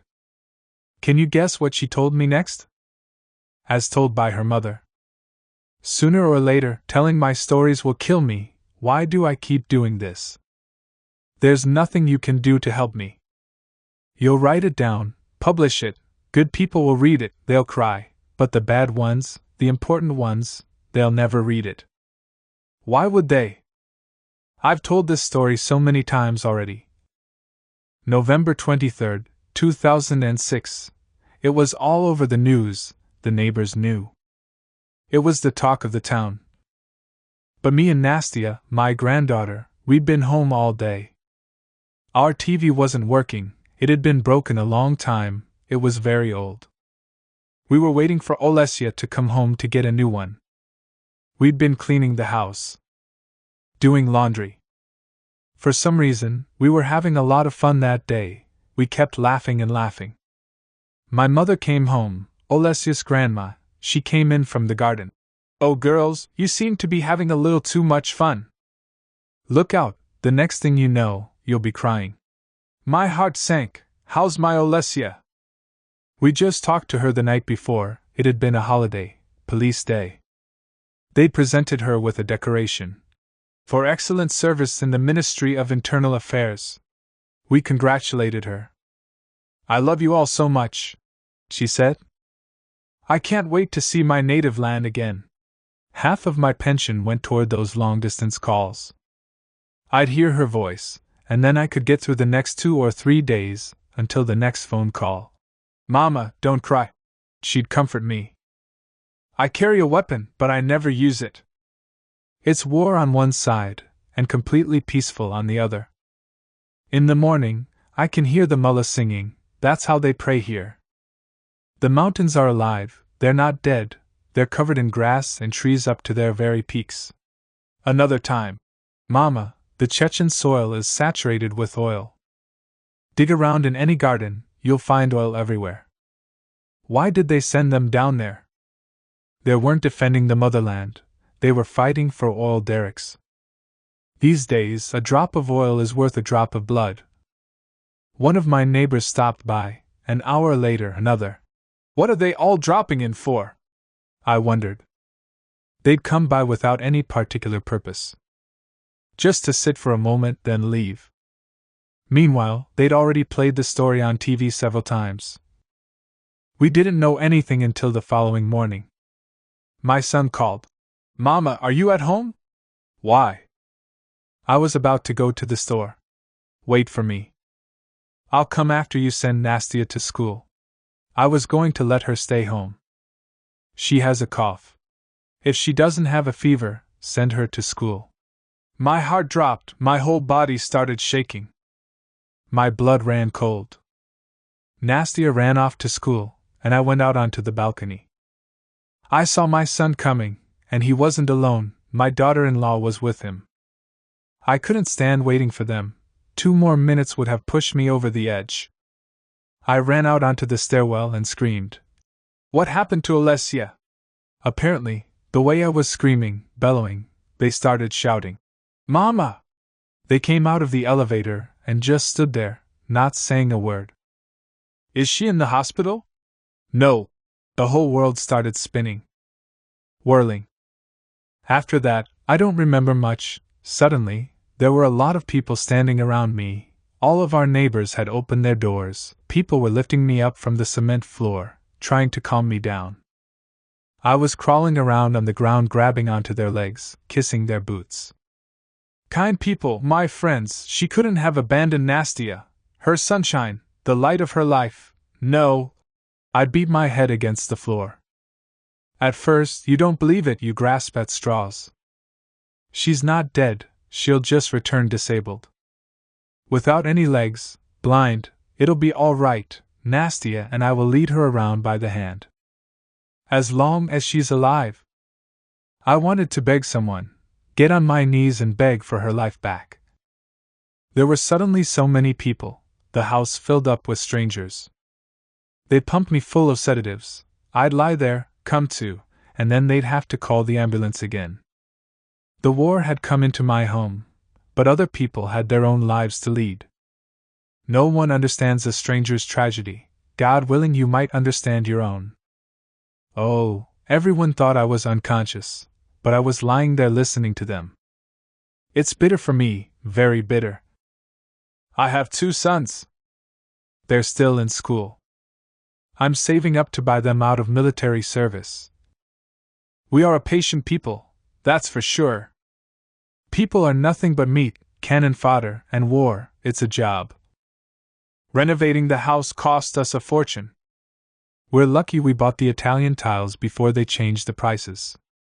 We put in PVC windows, armored doors. And our kids keep growing, enjoy them while they're still little. A war here, and a war there, shootings every day. Explosions. Riding the bus is frightening, you're scared to get on the metro. Our neighbor's son was unemployed, he did nothing but drink, so he signed up as a contract soldier. A year later, he came back from Chechnya with a suitcase full of cash, bought a car, a fur coat for his wife, a gold ring. Took his whole family to Egypt. These days, without money, you're nothing. But how are you supposed to make it? They're pillaging, tearing Russia into little pieces, slicing up the big pie. That God-forsaken war. It had been going on somewhere far away, far, far away, and then it came into my home. I'd hung a cross around Olesia's neck. It wasn't enough. She weeps. A day later they brought us her body. The coffin was all wet, it was leaking, we wiped it down with bed sheets. The military administration kept telling us to hurry up, hurry up, hurry up and bury her. Don't open the coffin. Nothing but mush in there. But we opened it anyway. We clung to the hope that it had been a mistake. On television, they kept saying, Olesia Nikolaeva, 21 years old. They had her age wrong. Maybe it was another Olesia. Not our girl. Nothing but mush. They issued us a death certificate. Premeditated self-inflicted gunshot wound from a service weapon to the right side of the head. What do I care about a piece of paper? I wanted to see her for myself, touch her. Caress her with my own hands. When we opened the coffin, her face was alive, it looked good. There was just this little hole on the left side of her head, so small, tiny, just big enough for a pencil. Another untruth, just like her age. The bullet hole was on the left side of her head and they said it was on the right. She'd gone off to Chechnya with a military police detachment with people from all around Ryazan, but only the ones from her police department helped with the burial. Her comrades. And all of them had the same question, what's suicide? This is no suicide, she's been shot from a distance of 2 or 3 meters, while the administration kept putting pressure on us. They'd help us, rush us along. They brought her back to us late at night, and the very next morning, at noon, we were already burying her. At the cemetery, oh, you should have seen how strong I was. I was possessed with superhuman strength. They'd nailed the coffin lid shut, but I could have ripped it right off. I would have pulled the nails out with my teeth. None of her superiors had come to the cemetery. Everyone turned their backs on us, starting with the state, then the church. They didn't want to hold a service for her. She was a sinner. God wouldn't accept the soul of a suicide. How could they? How could they do that? I've started going to church. I'll light a candle. One day, I approached the priest. Can it really be that the Lord only loves perfect souls? If that's true, then why do we need him at all? I told him everything. I've told this story so many times. She falls silent. The priest at our church is young. He broke down in tears. How are you still alive and not in a madhouse? Dear Lord, grant this woman the heavenly kingdom.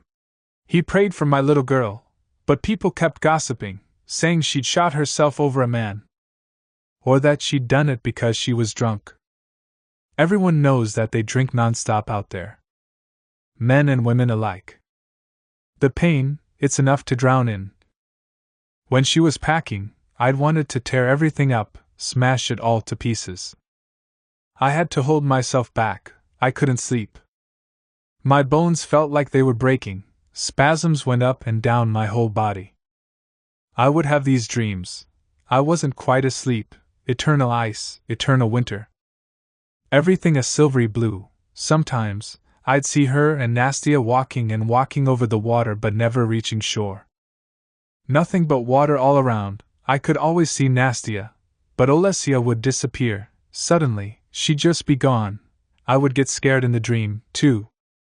Olesia! Olesia! I called to her.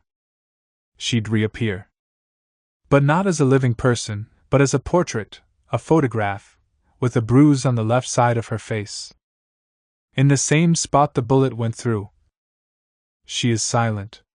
And that was just when she was packing her suitcase. Mama, I'm going.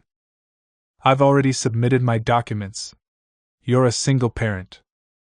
They have no right to send you there. They'll fire me if I don't go, Mama. You know how it is, volunteering is compulsory. But don't cry, they're not shooting anymore, they're just rebuilding. My job will be to guard the construction sites.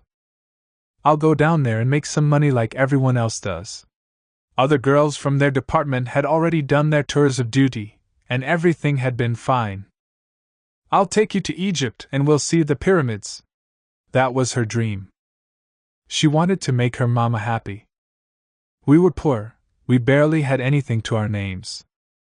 You go into town and everywhere you look you see ads, buy a car, take out a loan, buy now. Just pick it up and take it home. In every store, there's a table in the middle of the sales floor, sometimes two, where you can sign up for credit.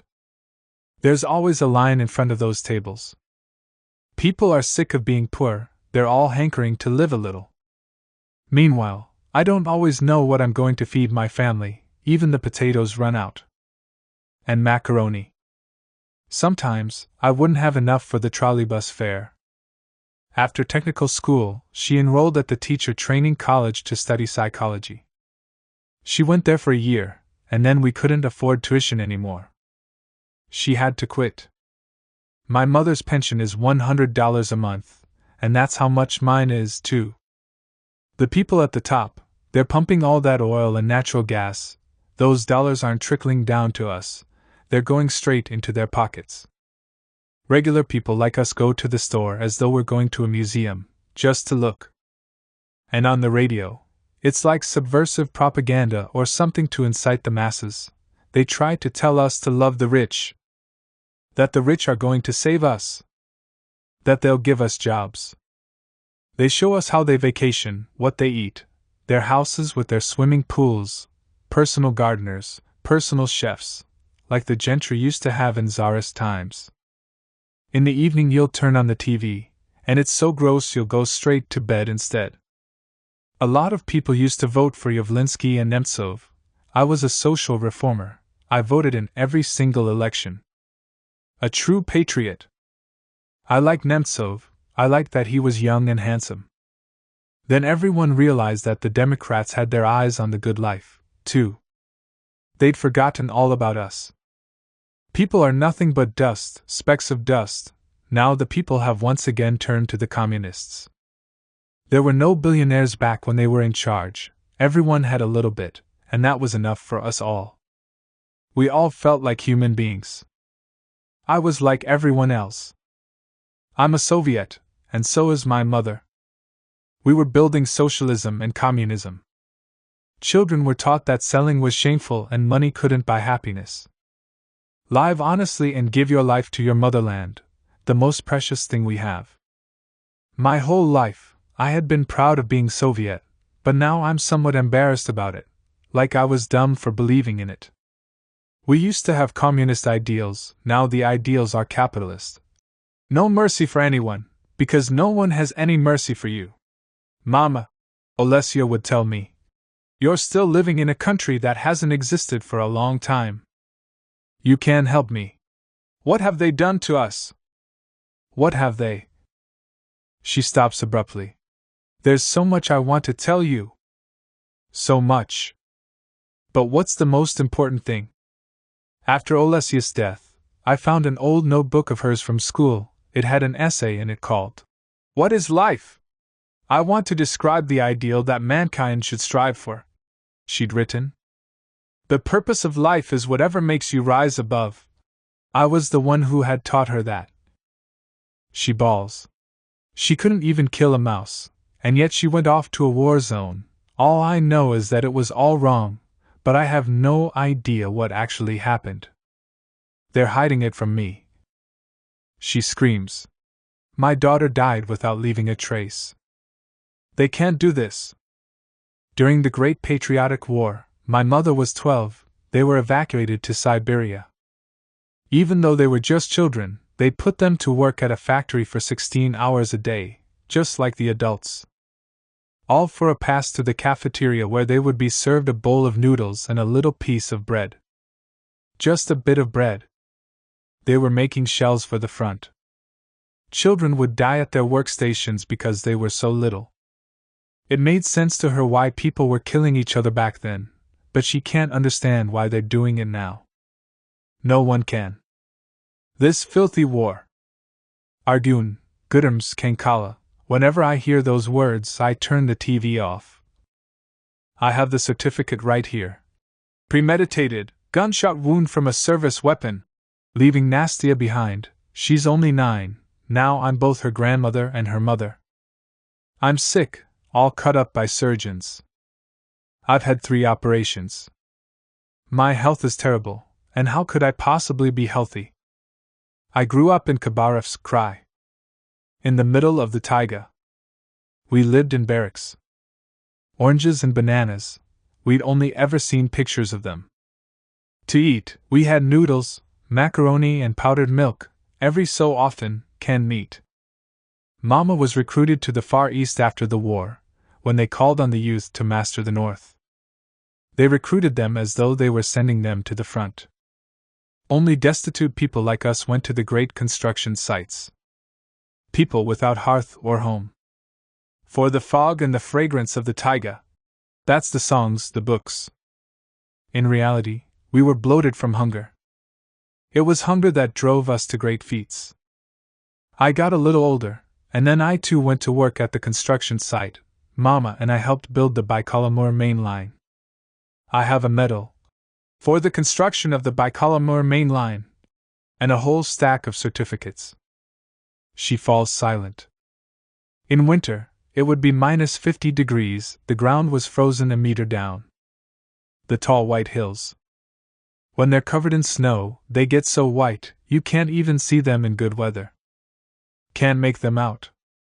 I loved those hills with all my heart. Everyone has a big motherland and their little homeland. That's my personal homeland. The barracks had thin walls, the bathroom was outside, but we were young.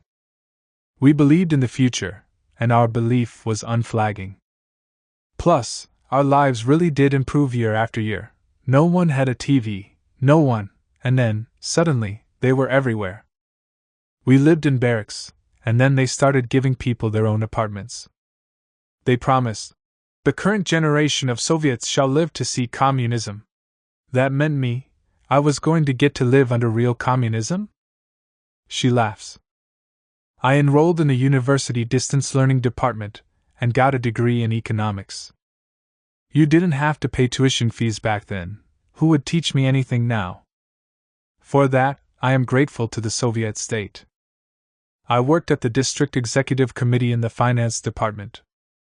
I bought myself a beaver lamb coat, a nice goat down shawl. In winter, you bundle up until all that's left is your nose sticking out. I travel around to collective farms conducting audits. At the collective farms, they raise sables, Arctic foxes, minks. By then, we weren't too badly off. I bought my mother her own fur coat. And that's when they decided it was time for capitalism. They promised that when the communists left power, everyone would be happy. We're not a trusting people, we've been through too much. Everyone stocked up on salt and matches. Perestroika sounded like war to us. Then, right in front of our eyes, they started pillaging the collective farms and the factories. After that, they bought them all up for kopecks. We'd spent our whole lives building, just to watch it all be sold for a 5-kopeck piece. The people were given vouchers, they cheated us. I still have mine in the china cabinet. Olesia's death certificate, and those useless pieces of paper. Is this capitalism? I've seen plenty of our Russian capitalists, and they weren't all Russians either. There were Armenians, Ukrainians. They took out huge loans from the government, and never paid them back. Their eyes gleamed like the eyes of prisoners. That characteristic gleam I'm all too familiar with. Where I'm from is covered in camps and barbed wire. Who do you think mastered the North? It was the prisoners and us, the poor. The proletariat. But that's not how we thought of ourselves back then. My mother made a decision. The only way out was to return to Ryazan. Go back to where we came from. There were already shootings. People were divvying up the wealth of the USSR. Grabbing whatever they could, tearing it to bits. The bad guys took over, and the smart ones became the idiots. We built it all, then handed it over to the gangsters. That's what happened, right? We left the North empty-handed, with nothing but our household junk. Leaving the factories to them, the mines, we rode the train for 2 weeks, lugging back our refrigerator, our books, our furniture, the meat grinder, the dishes, all that stuff. For 2 weeks, I looked out the window. There is no end nor boundary to the Russian soil. This Mother Russia of ours is all too great and bounteous to ever be properly run. It was 1994. Yeltsin was already in power. What awaited us at home? At home, the school teachers moonlighted for Azerbaijani grocery stall owners selling fruit and pelmeni. In Moscow, the market stretched from the railway station all the way down to the Kremlin. Beggars seemed to have suddenly appeared out of nowhere. But all of us were Soviet. Soviet. For a long time, everyone was ashamed, uncomfortable. I once had this conversation with a Chechen at the market. The war had been going on for 15 years already. They'd come to escape it here. They're fanning out through all of Russia, getting into every corner. Even while we're supposedly at war with them, Russia is fighting the Chechens, that so-called special operation. What kind of war is this? The Chechen I talked to was young. I'm not out there fighting, lady. My wife is Russian. I heard this story once. I'll tell it to you, too. A Chechen girl fell in love with a Russian pilot. This handsome guy. By mutual agreement, they decided he should take her away from her parents. He brought her to Russia. They got married. Everything was by the book. Their son was born. But she kept crying and crying. She felt so bad for her parents. Finally, they wrote them a letter. Please forgive us, we love each other. And they sent them greetings from her Russian mother. But all those years, her brothers had been looking for her. They wanted to kill her for bringing shame on their family. She not only married a Russian, but a Russian who'd bombed them. Killed their people. The return address led them directly to her. One of her brothers murdered her, then another one showed up to take her body home. Silence. This filthy war, this catastrophe, has come into my home. Now I collect everything. I read everything I can about Chechnya. I talk to everyone I meet. I'd like to go there. So they can kill me there. She cries. I would be so happy. That's how strong my maternal love is. I know a woman, there was nothing left of her son, a shell had hit him head on. It would make me feel so much better, she confessed to me, if his remains were resting in his native soil. Even if it was just a little piece of him. That tiny bit would be enough to make her glad. You got a son or something, lady? That Chechen had asked me. Yes, I have a son, but my daughter was the one who died in Chechnya. Russians, I want to ask you, what kind of war is this? You kill us, disfigure us, and then you treat our wounds in your hospitals. You bomb and loot our homes, then you rebuild them. You try to tell us that Russia is our home, but every day, I have to bribe the police not to beat me to death for the way I look. Pay them not to rob me. I have to convince them that I haven't come here to kill them and that I don't want to blow up their houses. They could have killed me in Grozny, but they might also kill me here. While my heart is still beating with despair, I will continue to search for her. I want to know how my daughter died. I don't believe anyone. She opens up her china cabinet where, next to the crystal cordial glasses, she keeps her documents and photographs. She lays them out on the table. My girl was pretty, popular at school. She liked ice skating. Her grades were fine, normal. In 10th grade, she fell in love with Roma. I was against it, of course, he was 7 years older than her. But Mama, it's love! It was a mad love. If he wasn't calling her, she was calling him. Why are you calling him? Mama, it's love! She only had eyes for Roma. She forgot all about her mama. One day, she was graduating, and the next, they were already married. Already had a baby. Roma drank, brawled, while all she could do was cry. I hated his guts. They lived like that for a year. He'd rip up her nice clothes when he got jealous. Grab her by the hair, wrap it around his fist, and slam her head against the wall. She just kept taking it. She didn't want to listen to her mother. Until, finally, by some miracle, she managed to get away from him. Where do you think she ran to? Her mother. Mama, save me! But then he went and moved in with us, too. One night, I woke up from the sound of sobbing. I open up the bathroom door, and he's standing over her with a knife. I grabbed the blade, cut my hands on it. Another time, he'd gotten a hold of some sort of gun. I think it must have been a gas pistol and not a real one. I was pulling Olesya away from him, and he pointed it at me. This will shut you up! I wept and wept until they finally broke up. I kicked him out. She is silent. It was, maybe not even 6 months had passed. Olesya came home from work one day and told me. Roma got married. How do you know? He gave me a lift. And nothing. That was quick. But she'd had this childish love for him. She couldn't get over it. She picks up a sheet of paper from the pile of documents.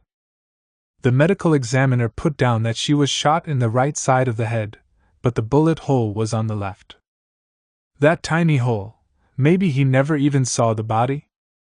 They just told him what to write and paid him off. I waited for her unit to return. I'll ask them, I thought, reconstruct the scene. The hole was on the left side of her head, but on paper, it was on the right. I needed to know. It was already winter. Snow on the ground.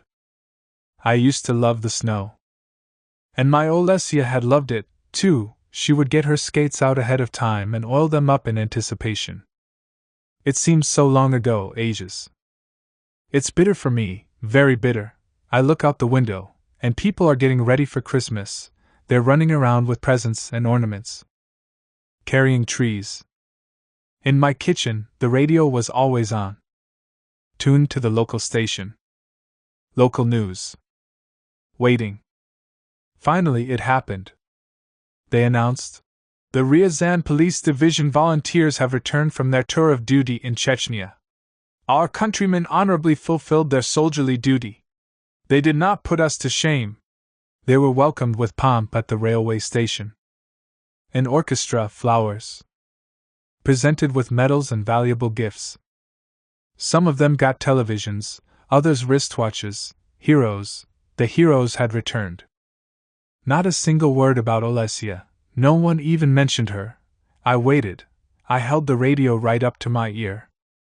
They have to say her name. They cut to a commercial for detergent. She breaks down. My little girl has disappeared without a trace. How could they? Olesia, she was our city's first coffin from Chechnya. A month later, they brought 2 more coffins. One was an older police officer, the other was very young. There was a ceremony for them at the theater, at the municipal theater named after Yesenin. They had a guard of honor. A wreath for members of the community, the mayor, speeches. They buried them in the Alley of Heroes, where the boys who had fought in Afghanistan lay. Now, the Chechnya boys are there with them. There are 2 main alleys in our cemetery, the Alley of Heroes and another one people call the Alley of Gangsters. Gangsters war among themselves, shoot one another. Bloody perestroika. They end up with the best plots in the cemetery. Their coffins are made of mahogany, encrusted with fake gold, outfitted with electronic refrigeration systems. For tombstones, they have mounds of glory. The government is responsible for the heroes' monuments, and to be honest, those soldiers' tombstones are pretty modest. And not everyone gets one, at that. Contract soldiers get nothing.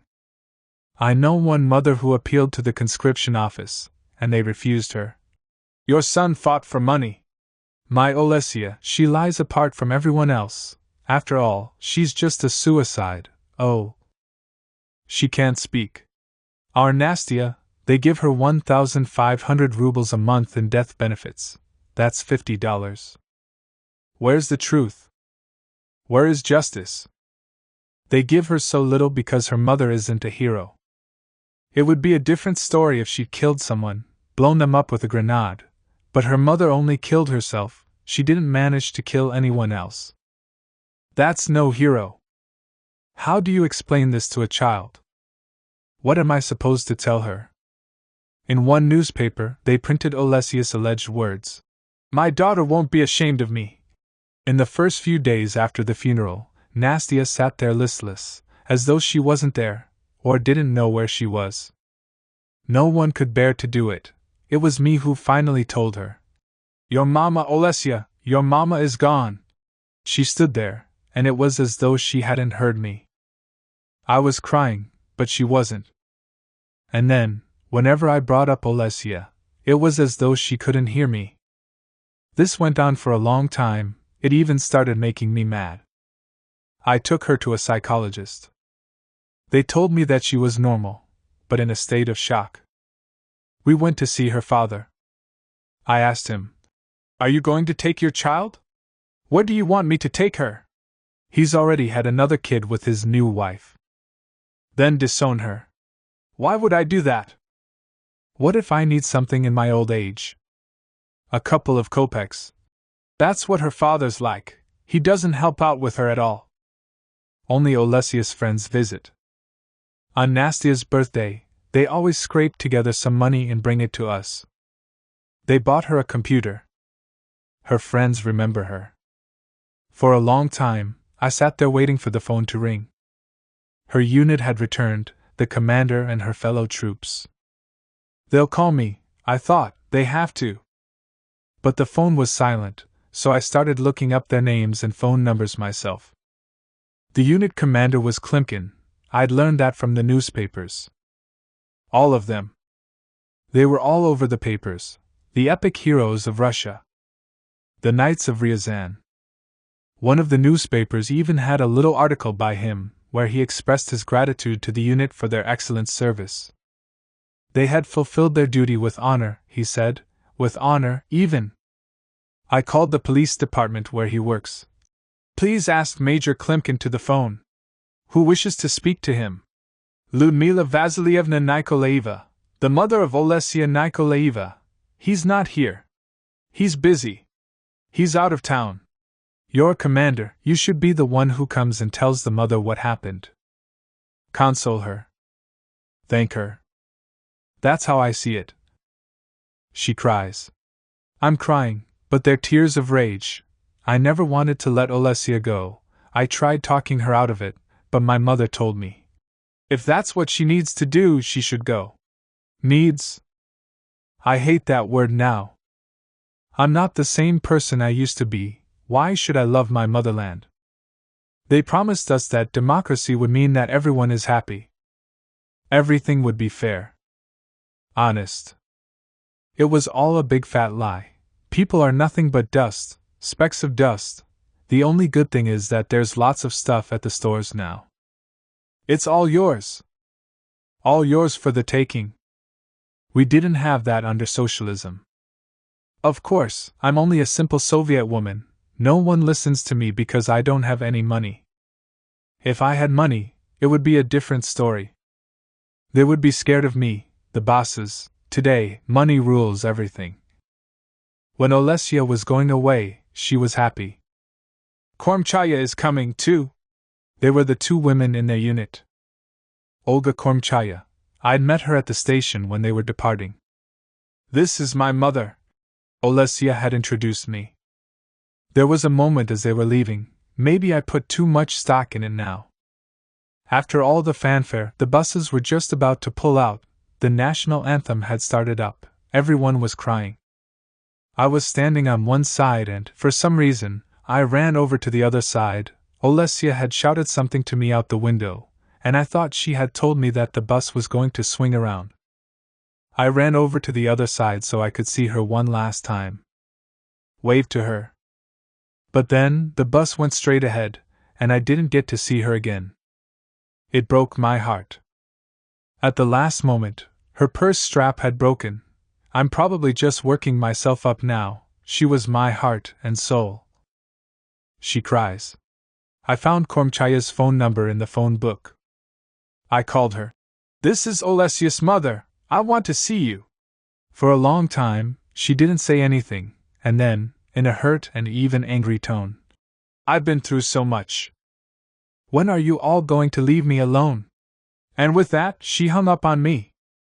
I called her back. I'm begging you. I need to know. Help me, please. Stop tormenting me. I called again. It was probably a month later. This time, her mother picked up. My daughter's not home. She's gone back to Chechnya. Again. To Chechnya? It's a war zone, but for some people, it's also a decent job. It's a matter of luck. They don't think about death. Dying today is scary. But if it happens at some unknown point in the future, it's all right. For the 6 months they served there, they all got 60,000 rubles. Enough to buy a used car. And that's on top of their salaries. Before she left, Olesia had bought a washing machine on credit and a mobile phone. I'll pay them off when I get back, she said. Now we're the ones who have to pay. With what money? The bills come, we pile them up. Nastia goes around in old sneakers. They're too small for her. She comes home from school crying because her toes hurt. My mother and I put our pensions together, budget our money, count every kopeck, and still, by the end of every month, there's nothing left. And you can't reach a dead person.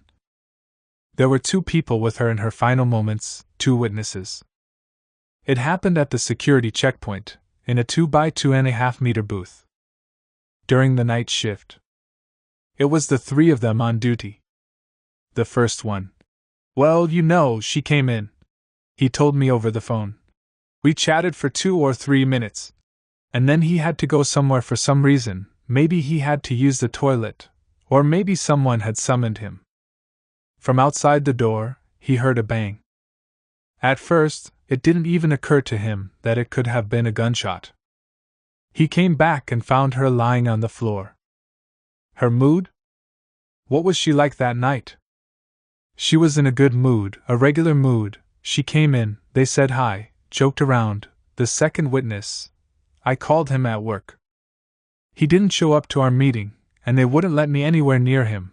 He was in there with her when she shot herself, but, according to the story, right at that moment, he'd turned away. Right at that very second, so, in a 2 by 2.5 meter booth, he didn't see a thing. Would you believe it?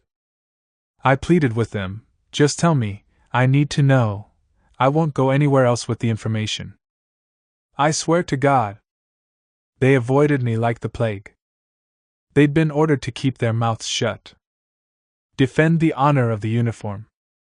Their mouths were stopped up with dollars. She weeps. From the moment Olesia signed up with the police, I didn't like it. My Olesia a cop? It just wasn't right. I hated it, but the thing is, she only ever went to technical college, then 1 semester of teacher training college. For a long time, she couldn't find a job. The police hired her right away. It scared me. Law enforcement is a business. They're a mafia. People are afraid of cops. There's someone who's suffered from police brutality in every family. They'll torture you, disfigure you. People are as scared of them as they are of the gangsters. God forbid. In the papers you read about the werewolves in uniform.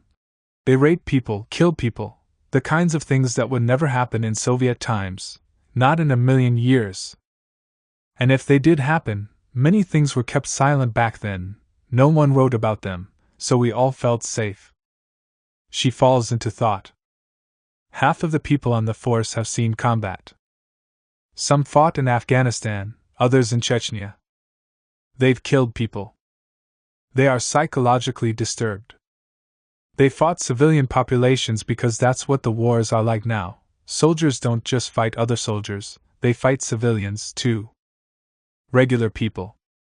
For them, everyone is an enemy, men, women, and children alike. When they come back, they'll kill someone here, at home, and then be surprised that they have to explain themselves. In Chechnya, no explanations were necessary. Mama, Olesia would counter. You're wrong. It all depends on the individual. A woman police officer is a beautiful thing. The blue shirt, the epaulets. Her last night at home, her friends came over to say goodbye. I remember it. These days, I dwell on every little thing. They stayed up all night talking. Russia is a great country, it's not just a gas pipeline with a tap on it. We don't have Crimea anymore, we gave it away. There's a war in Chechnya, Tatarstan is starting to stir. I want to live in a great country. Our MiG jets will reach Riga. They're slamming Russia's face against the table. Treating Chechen gangsters like heroes, human rights? Out there, they'd show up to Russians' homes with machine guns, demanding, leave or we'll kill you. A good Chechen says, leave, before killing you, a bad one kills you right away. Suitcase station, Russia, on fences, the graffiti read, don't buy apartments from Sergei, they'll end up ours anyway. Russians, don't leave, we need slaves. 2 Russian soldiers and an officer were captured by Chechens. They cut off the soldiers' heads but released the officer. Go lose your mind. I've seen videos. They cut off people's ears, their fingers. They keep Russian prisoners as slaves in their basements. They're animals. I'm going. I need to make money to pay for my wedding. I want to get married. She's a pretty girl, she won't wait around for long. I have this friend, he and I were in the army together. He lived in Grozny. His neighbor was a Chechen. One fine day, the guy says to him, you have to leave, I'm begging you. Why? Because we're about to start butchering you. They left behind a 3-bedroom apartment. Now they live in a workers' dormitory in Saratov. They weren't allowed to bring anything with them. Let Russia buy you new stuff. All of this is ours now. Russia may be on her knees, but she's not dead yet. We're Russian patriots. We must fulfill our duty to Russia. You know the joke, Comrade soldiers and officers, if you prove yourselves in Chechnya, the motherland will send you on leave to Yugoslavia. You know, to Europe. Shit. My son put up with me until he couldn't take it anymore. He started giving me a hard time.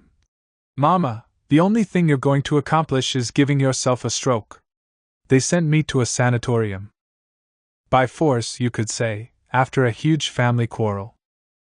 At the sanatorium, I made friends with a good woman. Her daughter had died young from an abortion. We'd cry together. Became friends. The other day, I called her and found out she had died. In her sleep. I know in my heart that she died of grief. Why can't I die? I would be so happy to, but I keep on living. She cries. When I got back from the sanatorium, the first words out of my mother's mouth were, "Child, they're going to put you in jail. They won't forgive you for trying to find the truth." What happened was, the minute I left town, she got a phone call from the police. "You are to report to such and such an office at 2,400 hours. There will be a fine for failing to appear, a custodial sentence of 15 days. My mother is a frightened woman. Everyone in this country is frightened. Show me one elderly person who isn't." And that was just the beginning. They showed up here and questioned the neighbors. They wanted to know what kind of people we were, our behavior. They asked about Olesia, if anyone had ever seen her drunk, if she did drugs. They asked for our medical histories at the health clinic. They wanted to know whether any of us were on the psychiatric clinic registry. It was such a slap in the face. I was furious. I picked up the phone and called the police department. "Who's been threatening my mother?" "She's in her 9th decade." Why was she summoned by the police? A day later they sent me a summons. "Come to such and such an office, Detective so-and-so." My mother was in tears. "They're going to put you in prison." I wasn't afraid of anything anymore. I don't give a damn about them. Stalin needs to come back from the dead. I am calling on him to rise up from the grave. That's my prayer. He didn't put enough of our administrators in prison. More of them should have been executed. It wasn't enough. I have no pity for them. I want their tears. She cries. I showed up at that office to see this Detective Fedin. I started in on them from the doorway. "What do you want from me?" "You brought me my daughter in a wet coffin. Wasn't that enough for you? You illiterate woman, you don't seem to understand where you are. We're the ones who ask the questions around here. At first it was just him, but then they called in Olesia's commander, that Klimkin. I finally got to see him in the flesh. He came in, and I pounced on him. Who killed my daughter? I demand to know the truth. Your daughter was an imbecile, she was insane. Oh, I can't handle it. I can't. He turned beet red, shouted at me, stamped his feet. Ugh. They were trying to provoke me, make me scream and scratch at them like a mad cat. Like I'm crazy and my daughter was crazy, too. They wanted to silence me. As long as my heart is still beating, I will continue to search for the truth. I'm not afraid of anyone. I'm not a rag you can wipe the floor with or a bug you can crush. You're not going to scare me back into my corner. They brought me back my daughter in a wet coffin. I was on a commuter train. A man sat down across from me. Looks like you and I are riding together, mother. Let's get acquainted. He introduced himself. I'm a former officer, former businessman, former member of the Yabloko party. Currently unemployed. No matter what anyone asks me, I always tell them the same story. My daughter died in Chechnya. She was a junior police sergeant. He said, Tell me the story. I've told it so many times already. She falls silent. He listened, and then he told me his. I was out there myself. I came back alive, but life at home isn't working out. I can't fit myself into these boxes. No one wants to hire me. I see, you were in Chechnya? I'm afraid of people. They make me sick, But whenever I meet anyone who was also in Chechnya, they're like a brother to me. An old Chechen sees a car full of us discharged soldiers. He stands there wondering at the sight. Here are these guys who seem completely normal, just regular Russian guys, but not long ago they all had machine guns, they were snipers. We were all in new coats and jeans.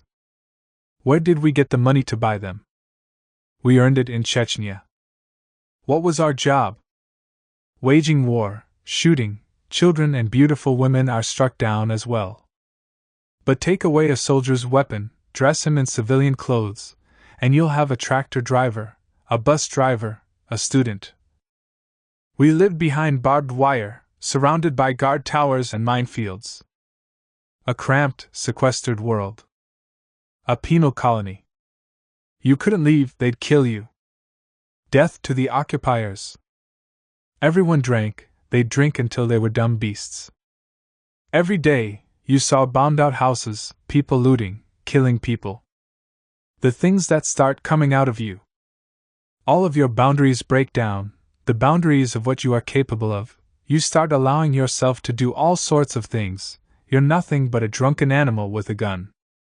Running on sheer testosterone. It's executioner's work. We were dying for a mafia that wasn't even paying us what we were promised. Who cheated us?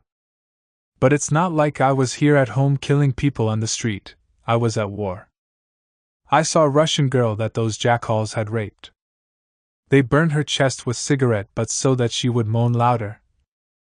I came home with cash. I bought my friends some vodka, got a used Mercedes. She no longer wipes her tears away. So that's where my Olesia landed. That's where she ended up. That filthy war, it had been somewhere far, far away, and now it's in my home.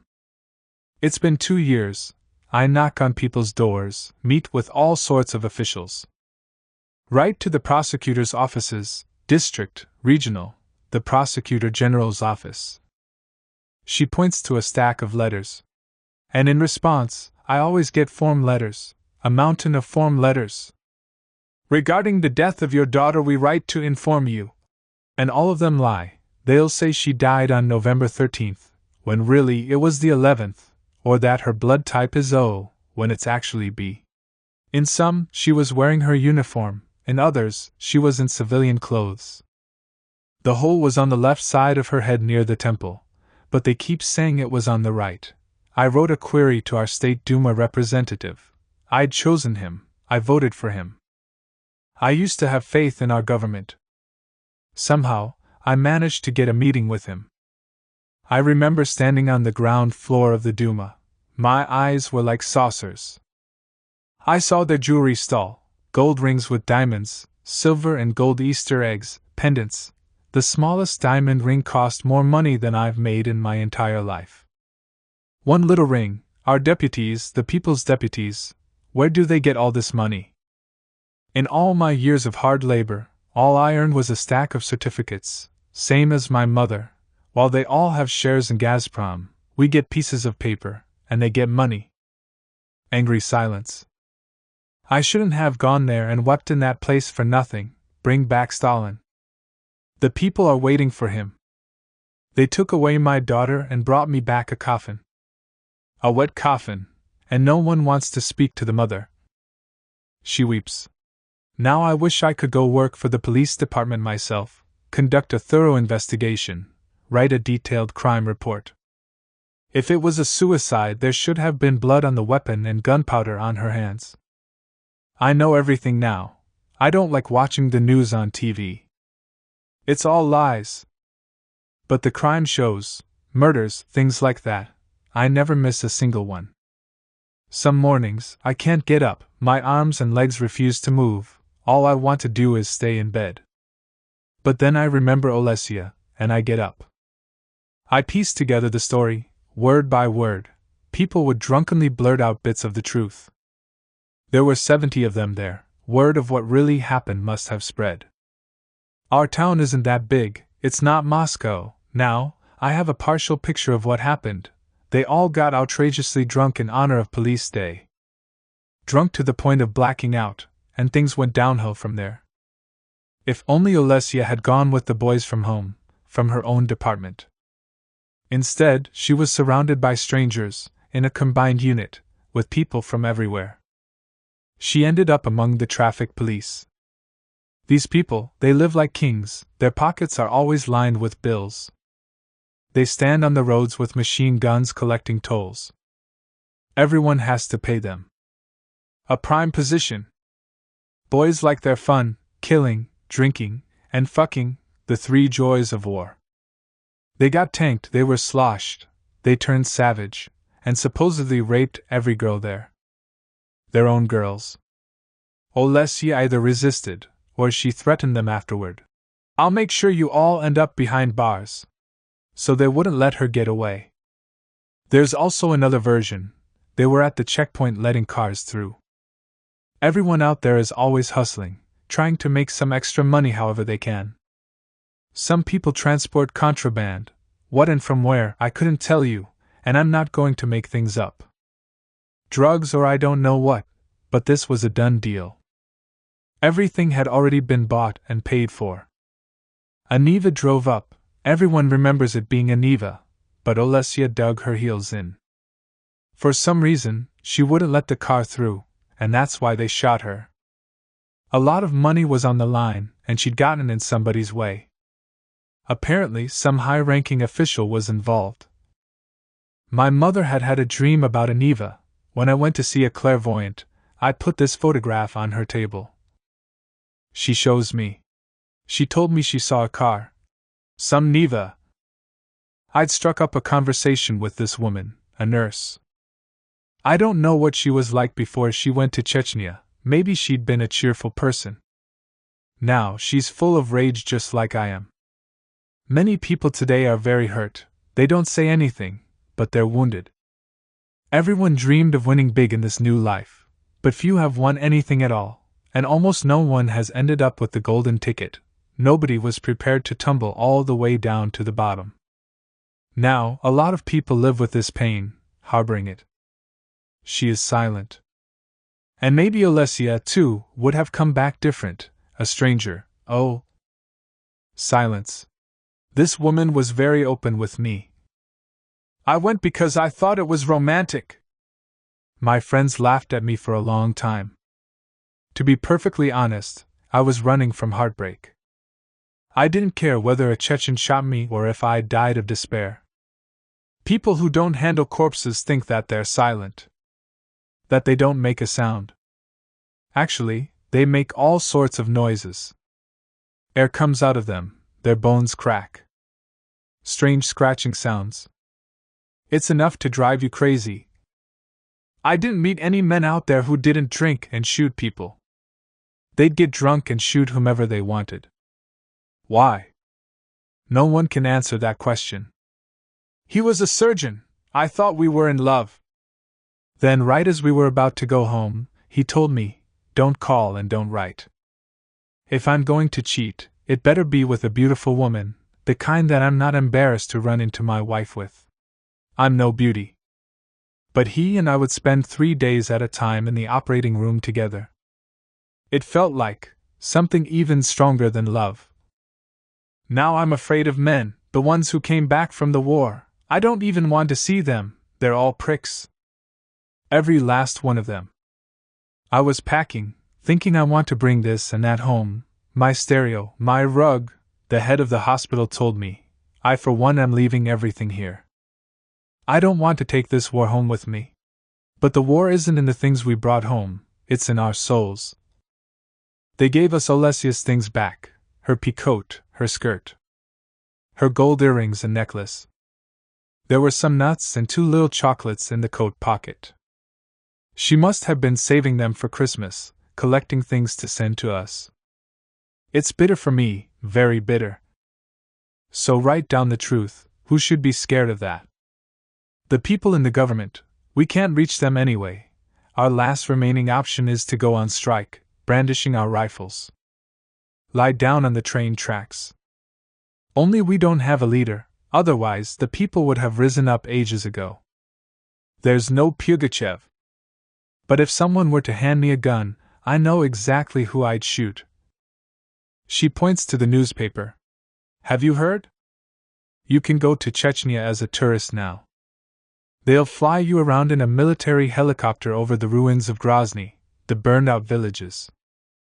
War and construction are happening side by side. They're shooting and building and showing it off all at once.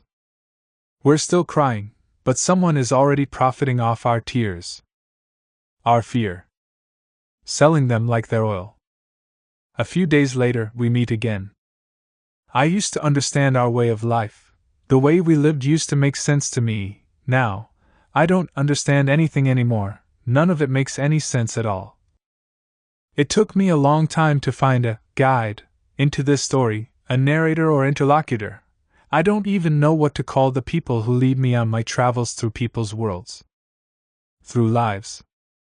At first, everyone refused. This is a case for a psychiatrist. Because of her sick fantasies, a mother abandons her 3 children. This is something for a court to examine, not a writer. What about Medea? I countered. What about Medea, who killed her own children for love? That's a myth. These are real people. But artists don't live in a ghetto cut off from the real world. They're free, like everyone else.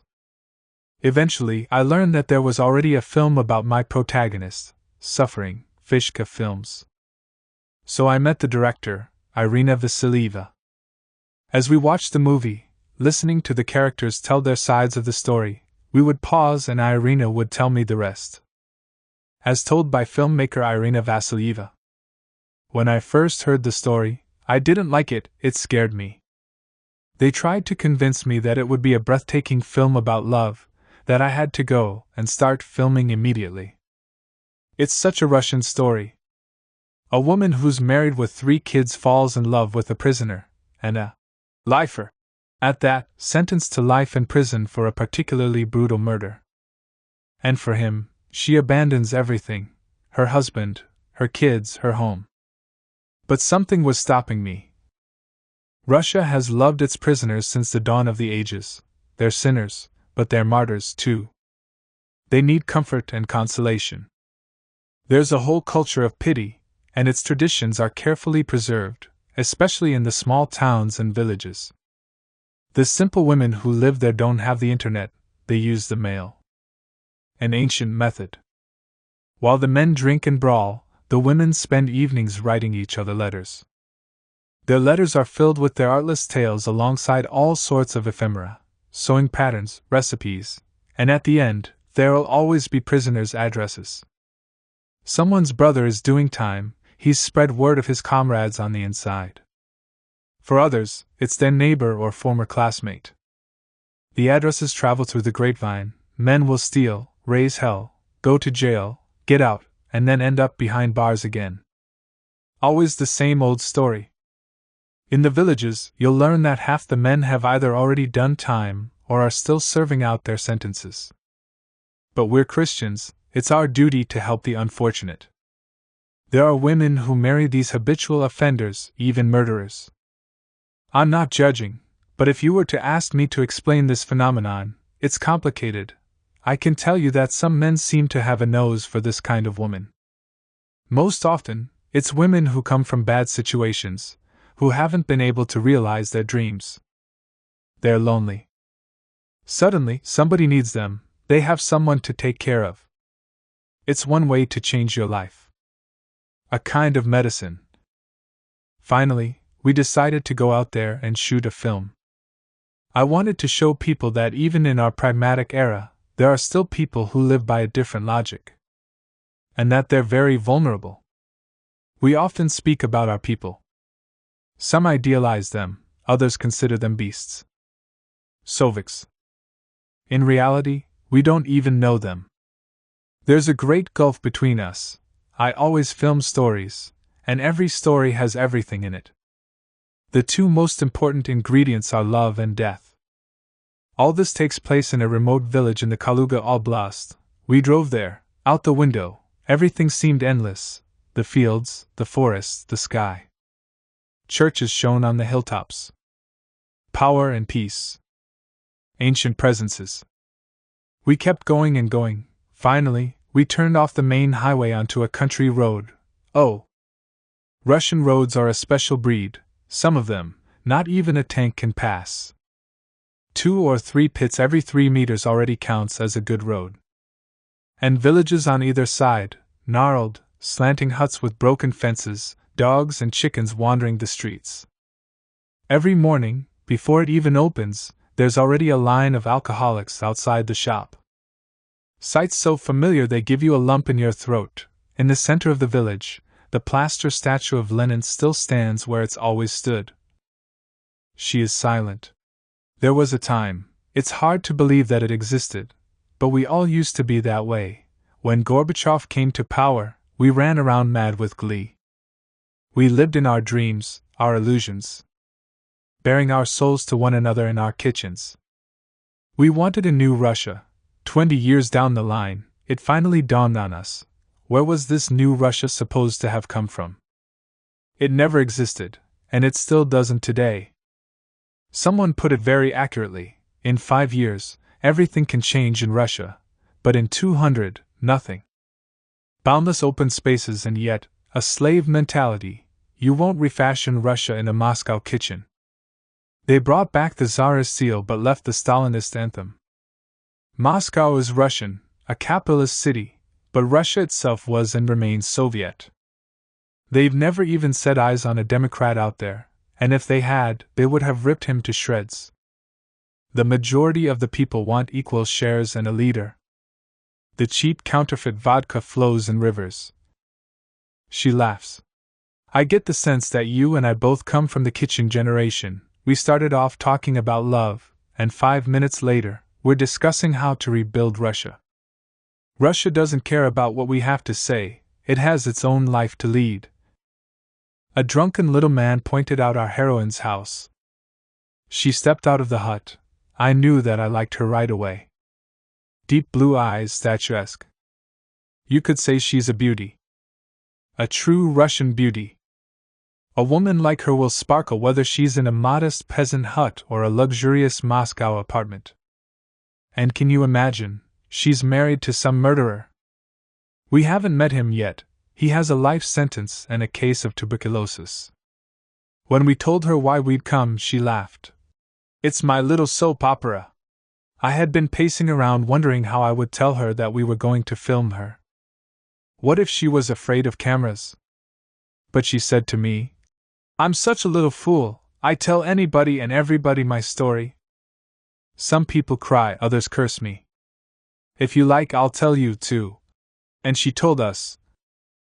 Yelena Razdieva. On love. I hadn't planned on getting married, but of course, I'd fantasized about it. I was 18 years old. My man, what's he going to be like? One night I had this dream.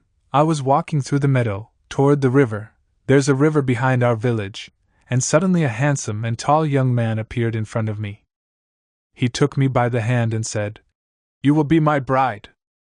My bride before God. I woke up and thought, I'd better remember him, his face, so it stayed in my memory like it had been programmed into me.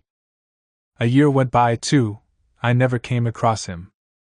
Meanwhile, Lyosha had been courting me for a long time. He was a cobbler. He wanted me to marry him.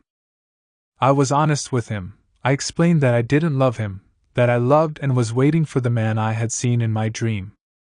I was going to meet him one day. There was no other way, it just had to happen. It was simply impossible that I wouldn't. Lyosha just laughed at me. And my mother and father laughed too. They convinced me that I ought to get married and love would come later. Why are you smiling? Everyone laughs at me, I know. If you live the way your heart tells you to, people will think you're crazy. You tell them the truth and people don't believe you, but when you lie, they eat up every word.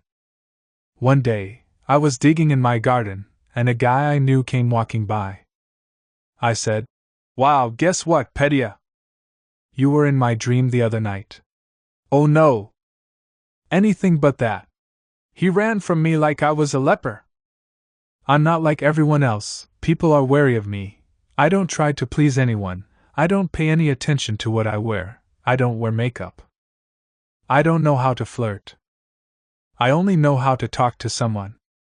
For a while, I had wanted to go join a monastery, but then I read that you can lead a monastic life outside of one, at home.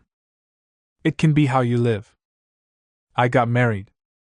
Dear Lord, what a good man Lyosha was. So strong, he could pick up a fire iron and bend it in half. How I loved him! We had a son. But after I gave birth, something happened to me. Maybe it was the shock of giving birth. I became repelled by men. I already had a child. What else did I need my husband for? I could talk to him, wash his clothes, cook his food, make his bed, but I couldn't be with him, like you're supposed to be with a man. I'd scream. Go into hysterics. We suffered like that for 2 more years then. Finally, I left him. I picked up my son and walked out the door. Only I had nowhere to go. By then, my mother and father had died. My sister is somewhere in Kamchatka. I had a friend named Yuri. He'd been in love with me since school but had never confessed it to me. I'm big and tall, and he's little, much shorter than me. He herded cows and read books. Knew all kinds of stories and was very fast at solving crosswords. I went to find him. Yuri, you and I are friends. Can I stay with you? I'll live in your house, but please don't try to get close to me. Just please don't touch me. And he said, okay. So that's how we lived, except I kept thinking. He loves me, he behaves himself so beautifully with me, doesn't demand anything, why should I keep tormenting him? So he and I went down to the Marriage Registration Bureau. He also wanted us to get married in a church, and that's when I confessed to him that I couldn't in a church. I told him about my dream, that I was waiting for my true love to come. Yuri laughed at me, too. You're like a little child. You believe in miracles. No one is ever going to love you as much as I do. I had 2 sons by him. He and I lived together for 15 years, and for all 15 years, we walked around holding hands. Everyone marveled at us. So many people live without love, or they only see love on TV. What is a person without love? Like a flower without water. We have this custom. Girls and young women write letters to prisoners. All of my friends and I, we've done it since we were schoolgirls. I've written hundreds of letters to prisoners and received hundreds of replies. That time, it was the same as ever. The postman cried, Lenka, there's a letter for you. I ran over, grabbed the envelope. It had the prison stamp, a classified return address. And suddenly, my heart started pounding. All I'd seen was his handwriting, but I could already tell how dear he was to me. I became so agitated, I couldn't even read what it said. I'm a dreamer, but I have a grip on reality, too. It's not the first letter I've ever received from prison. The contents were simple. Thank you for your kind words, sister. Of course, you are not my sister, but you are like a sister to me. I replied that same evening. Send me a photo, I want to see your face. So he sent me his photo in his next letter. I looked at it, and he really was the one, the man from my dream, my true love. I'd waited for him for almost 20 years. I can't explain any of this to anyone, it's like a fairy tale. I told my husband immediately. My love has arrived. He cried. He begged. Tried to talk me out of it. We have 3 children. We need to raise them. And I wept too. Yuri, you're such a good man. I know the kids are in good hands with you. Our neighbors, my friends, my sister, everyone judged me. Now I'm alone.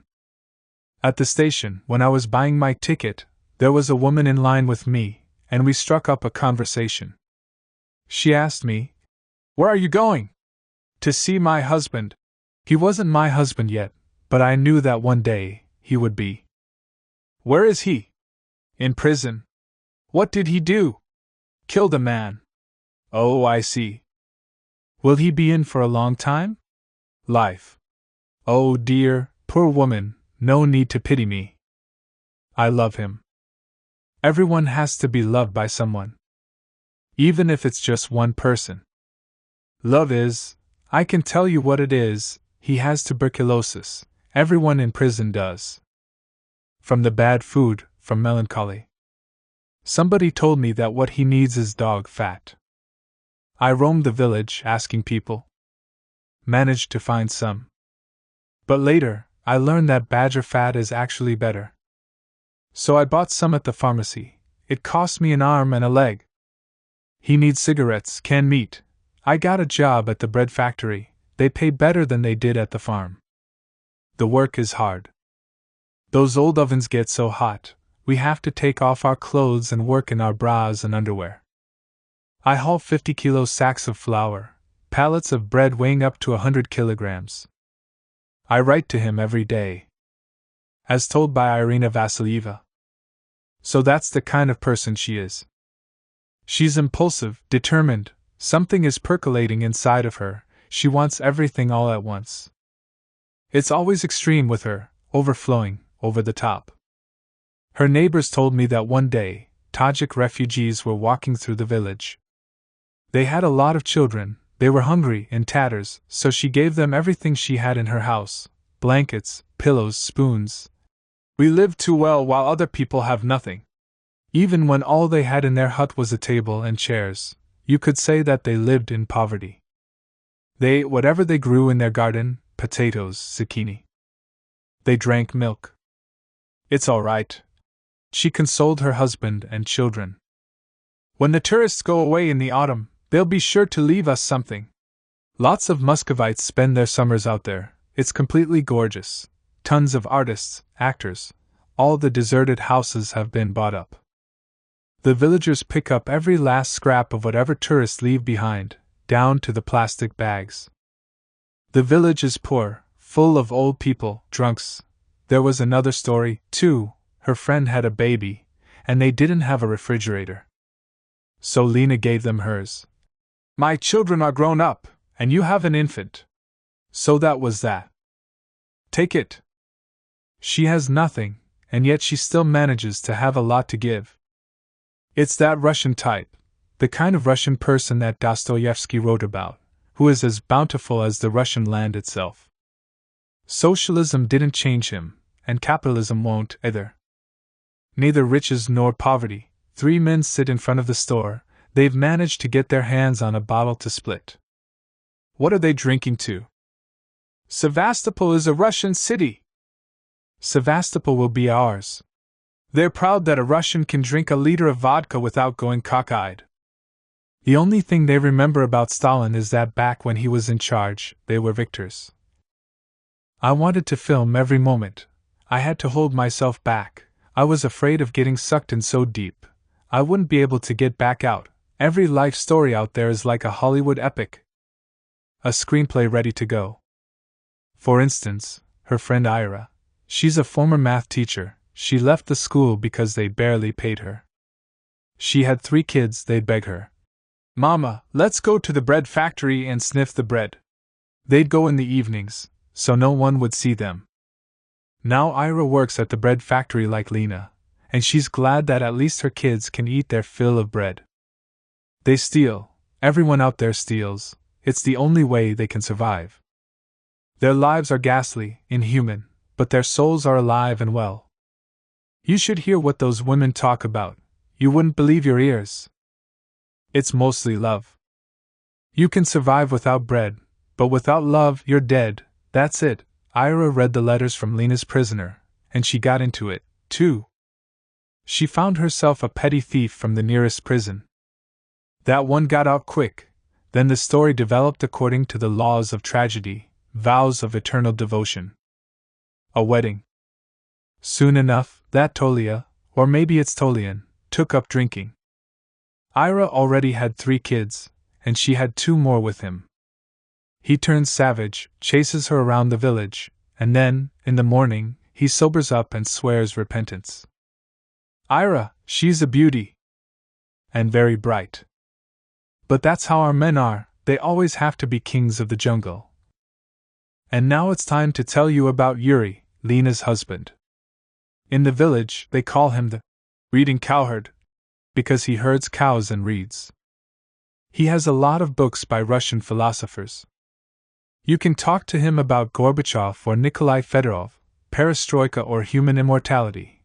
While the other men drink, he reads. Yuri is a dreamer, a watcher. Lena is proud of how quickly he can solve crossword puzzles. But Yuri is short. When he was little, he'd been growing very fast. Then, in 6th grade, his mother took him to Moscow. They gave him some sort of unfortunate injection into his spine, and he stopped growing completely. He's 1.50 meters tall. He's a very handsome man, but next to his wife, he's tiny. In the film, we tried to make it so that the viewers wouldn't notice. I pleaded with the cameraman. Just please think of something. You can't let the viewer come to the simplistic conclusion that she left a little person for an attractive Superman. Just like a woman would. And Yuri, he's a wise man, he knows that happiness comes in many forms. He's happy as long as Lena is near him no matter the circumstances, even if she's not his wife anymore and is just his friend. Who do you think she runs to with the letters? They read them together. It breaks his heart, but he listens. Love is patient. It does not envy. It doesn't complain. It thinks no evil. Of course, everything is not quite as beautiful as I'm telling you here. Their life is not all rosy. Yuri wanted to kill himself, to walk away wherever his feet would take him. There were real scenes between them, with flesh and blood. But he loves her. Yuri. On watching. I've always loved her, ever since we were in school. Then she got married and moved to the city. But I kept on loving her. It was morning, my mother and I were sitting together drinking tea. I looked out the window and saw Lena coming with an infant in her arms. I told my mother, "See, Mama. My Lena has come. I think she has come to stay with me forever." Ever since that day, I've been cheerful and happy. I even got handsome. When we got married, I was in 7th heaven. I kissed my wedding ring, which I managed to lose the very next day. It's amazing, it had fit my finger so well, but while I was working, I had to shake out my mitts, and when I was putting them back on, I noticed the ring was gone. I looked for it everywhere and couldn't find it. While Lena held on to her ring. Even though it was very loose on her finger, she never once dropped it until the day that she took it off. We were always together, that's how we lived. We loved walking down to the spring together. I would carry the buckets, and she'd walk by my side. "Wanna listen to me prattle?" And she'd start telling me some story. Things weren't too good with money, but money is money and happiness is something else. As soon as spring was in the air, our house would fill with flowers.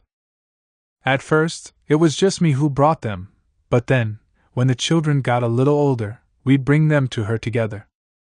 We all loved our mama. She was always cheerful.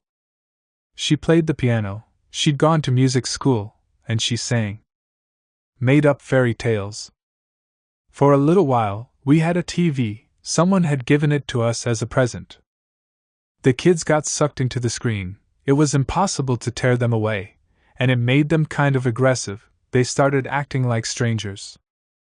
So she went and poured water in it like it was an aquarium. The TV burned out. "Children, go look at the flowers and trees instead. And talk to your mother and father." Our kids didn't even get upset because Mama had said so. "Our divorce?" the judge asked us. "Why are you getting a divorce?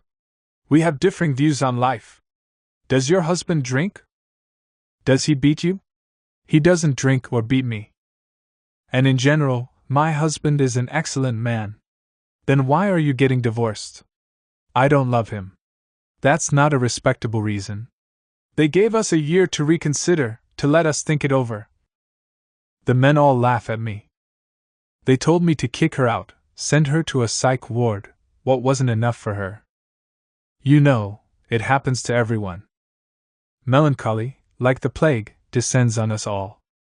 You're riding the train, looking out of the window, and there it is, sadness. Everything's beautiful all around you, you can't look away, but the tears are running down your face and you don't know what to do with yourself. That Russian sorrow, even someone who seems to have everything always wants more. That's how people live. They try to endure it. But she says, "Yuri, you're so wonderful, you're my best friend in the world. But even though he's spent half of his life in prison, I need him. I love him. If you don't let me go, I'll die. I'll do everything I'm supposed to do, but I'll be dead inside. Fate is a cruel joke." She abandoned us and left. The children missed her, they cried for a long time, especially the little one. Our little Matvey, everyone waited for Mama to come back, and they're still waiting. And I'm waiting too. She wrote us, "Just don't sell the piano. It's the only expensive thing in the house, it had been left to her by her parents. Her beloved piano, we'd sit around it in the evenings, and she would play for us. How could I ever sell it for money? She can't just throw me out of her life, leaving behind an empty space. It's simply impossible. We lived together for 15 years, we have children together. She's a good woman, but she's not like anyone else. She's otherworldly, light, she's light, while I am an earthly person. I'm one of the people who live down here on earth." They wrote about us in the local paper. Then they had us come to Moscow to go on TV. Here's what it's like. They sit you down as though you're on a stage, and you tell your story in front of a live studio audience. Then there's a discussion. Everyone gave Lena a really hard time, especially the women. "You maniac! You nympho!" They were ready to stone her. "This is clearly pathological, it's just not right." The questions they had for me, it was knockout after knockout. "The dirty bitch who abandoned you and her children is not worth your little finger. You're a saint. On behalf of all Russian women, I bow at your feet." I wanted to respond, but as soon as I opened my mouth, I'd be told, "We're sorry, your time is up." I ended up bursting into tears. Everyone thought it was because I was so hurt or angry. But actually, I was crying because they're all so smart, so educated, they live in the capital, and yet they don't understand a thing. I will wait for her however long it takes. However long she wants. I can't imagine being with another woman. Although sometimes it does occur to me. From village conversations. Lena is an angel. Wives like her used to get locked up in the pantry or whipped. It would have been one thing if she had left him for a rich man. The rich lead more interesting lives. But what kind of relationship can she have with a criminal? And one behind bars for life, at that. 2 visits a year, and that's it. That's their whole relationship. She's a romantic. Let her have her fun. Pitying the unfortunate is in our blood. Murderers and alcoholics. Some men can kill but still have the eyes of a baby. You feel sorry for them. I don't believe men at all anymore, and especially not prisoners. They're just bored in jail. That's their entertainment. They write the same thing to everyone. "My white-winged swan, I dream of you, the light of my life." Some idiot falls for it and leaps at the chance to save him, hauls packages for him in unliftable suitcases, sends him money. Waits. He gets out of jail, comes to her house, has a bite, takes a sip, gets her money, and instantly vanishes into thin air. Ciao. Bye. It's such a powerful love, though. Girls, it's just like the movies. She left her good, kind husband for a murderer. Plus, her kids, 3 little boys, just buying the ticket, she has to travel to the ends of the earth to see him. Where does she get the money? She's always taking the bread out of her children's mouths. She'll go to the store and face a dilemma. Should she buy them a roll or no? A wife must deeply respect her husband. They're walking together in Christ. Otherwise, what's the point? Without that common purpose, why bother? Without me, the Lord says, you cannot create. But she's trying to create things out of her imagination. It's pure pride. Where there's no submission, there is always another force present. An evil spirit is involved. She ought to go to the monastery and seek a path to salvation. People save themselves through suffering. Even suffering has to be sought out. As told by Irina Vassilieva. I asked her myself, Lena, do you understand that you're only going to see him twice a year? So what? That's enough for me. I'll be with him in my thoughts. In my feelings. To see him, she has to travel to the far north. To Fire Island, Ogneny Ostrov. In the 14th century, the disciples of Sergius of Radenas journeyed through this region, mastering the forests of the north. One day, as they broke through a thicket, they saw a lake, and in the middle of the lake, there were tongues of fire. This was the spirit revealing itself to them. So they filled their boats with dirt and rowed out to the middle of the lake. They created an island, and on that island they built a monastery with walls 1.5 meters thick. Today, this ancient monastery serves as a prison for the most violent offenders. It's death row. On the door of each cell, they hang a sign detailing the atrocities committed by the inmate. For stabbing Anya, 6 years. For murdering Nastia, 12 years. You read them and are seized with horror. But then you go into the cell and meet a more or less normal person. He asks for a cigarette, you give it to him. What's it like out there? In here, we don't even know what the weather is. They live in a rock, surrounded by nothing but forests and swamps. No one has ever tried to escape. The first time Lena went, she didn't even consider the possibility that they might not let her in to see him. She knocked on the window where they issue passes, and no one even bothered listening to her. That's the head warden over there. Go talk to him. She threw herself on the warden. Please let me see him. Who? Volodya Podbutsky. Don't you know that our prison houses gravely dangerous criminals? They're on the strictest penal regime, 2 3-day visits a year, plus 3 short visits for 2 hours each. Only their closest relatives are allowed to see them, their mothers, their wives, their sisters. What's your relation to him? I love him. That was when the warden realized that he had a crazy person on his hands. He tried to get away, but she held on to him by a button. You have to understand, I love him. You're a complete stranger to him. Then just let me take a peek at him. What, you've never even seen him before?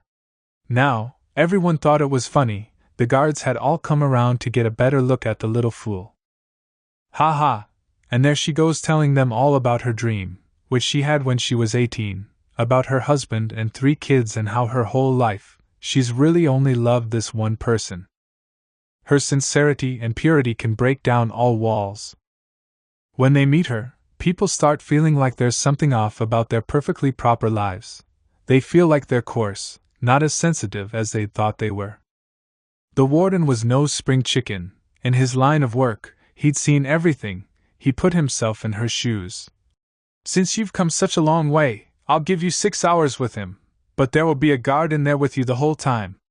Make it 2 guards for all I care. I'm not going to see anybody but him. Everything that's extreme and unbounded about her, she dumped onto that Volodya.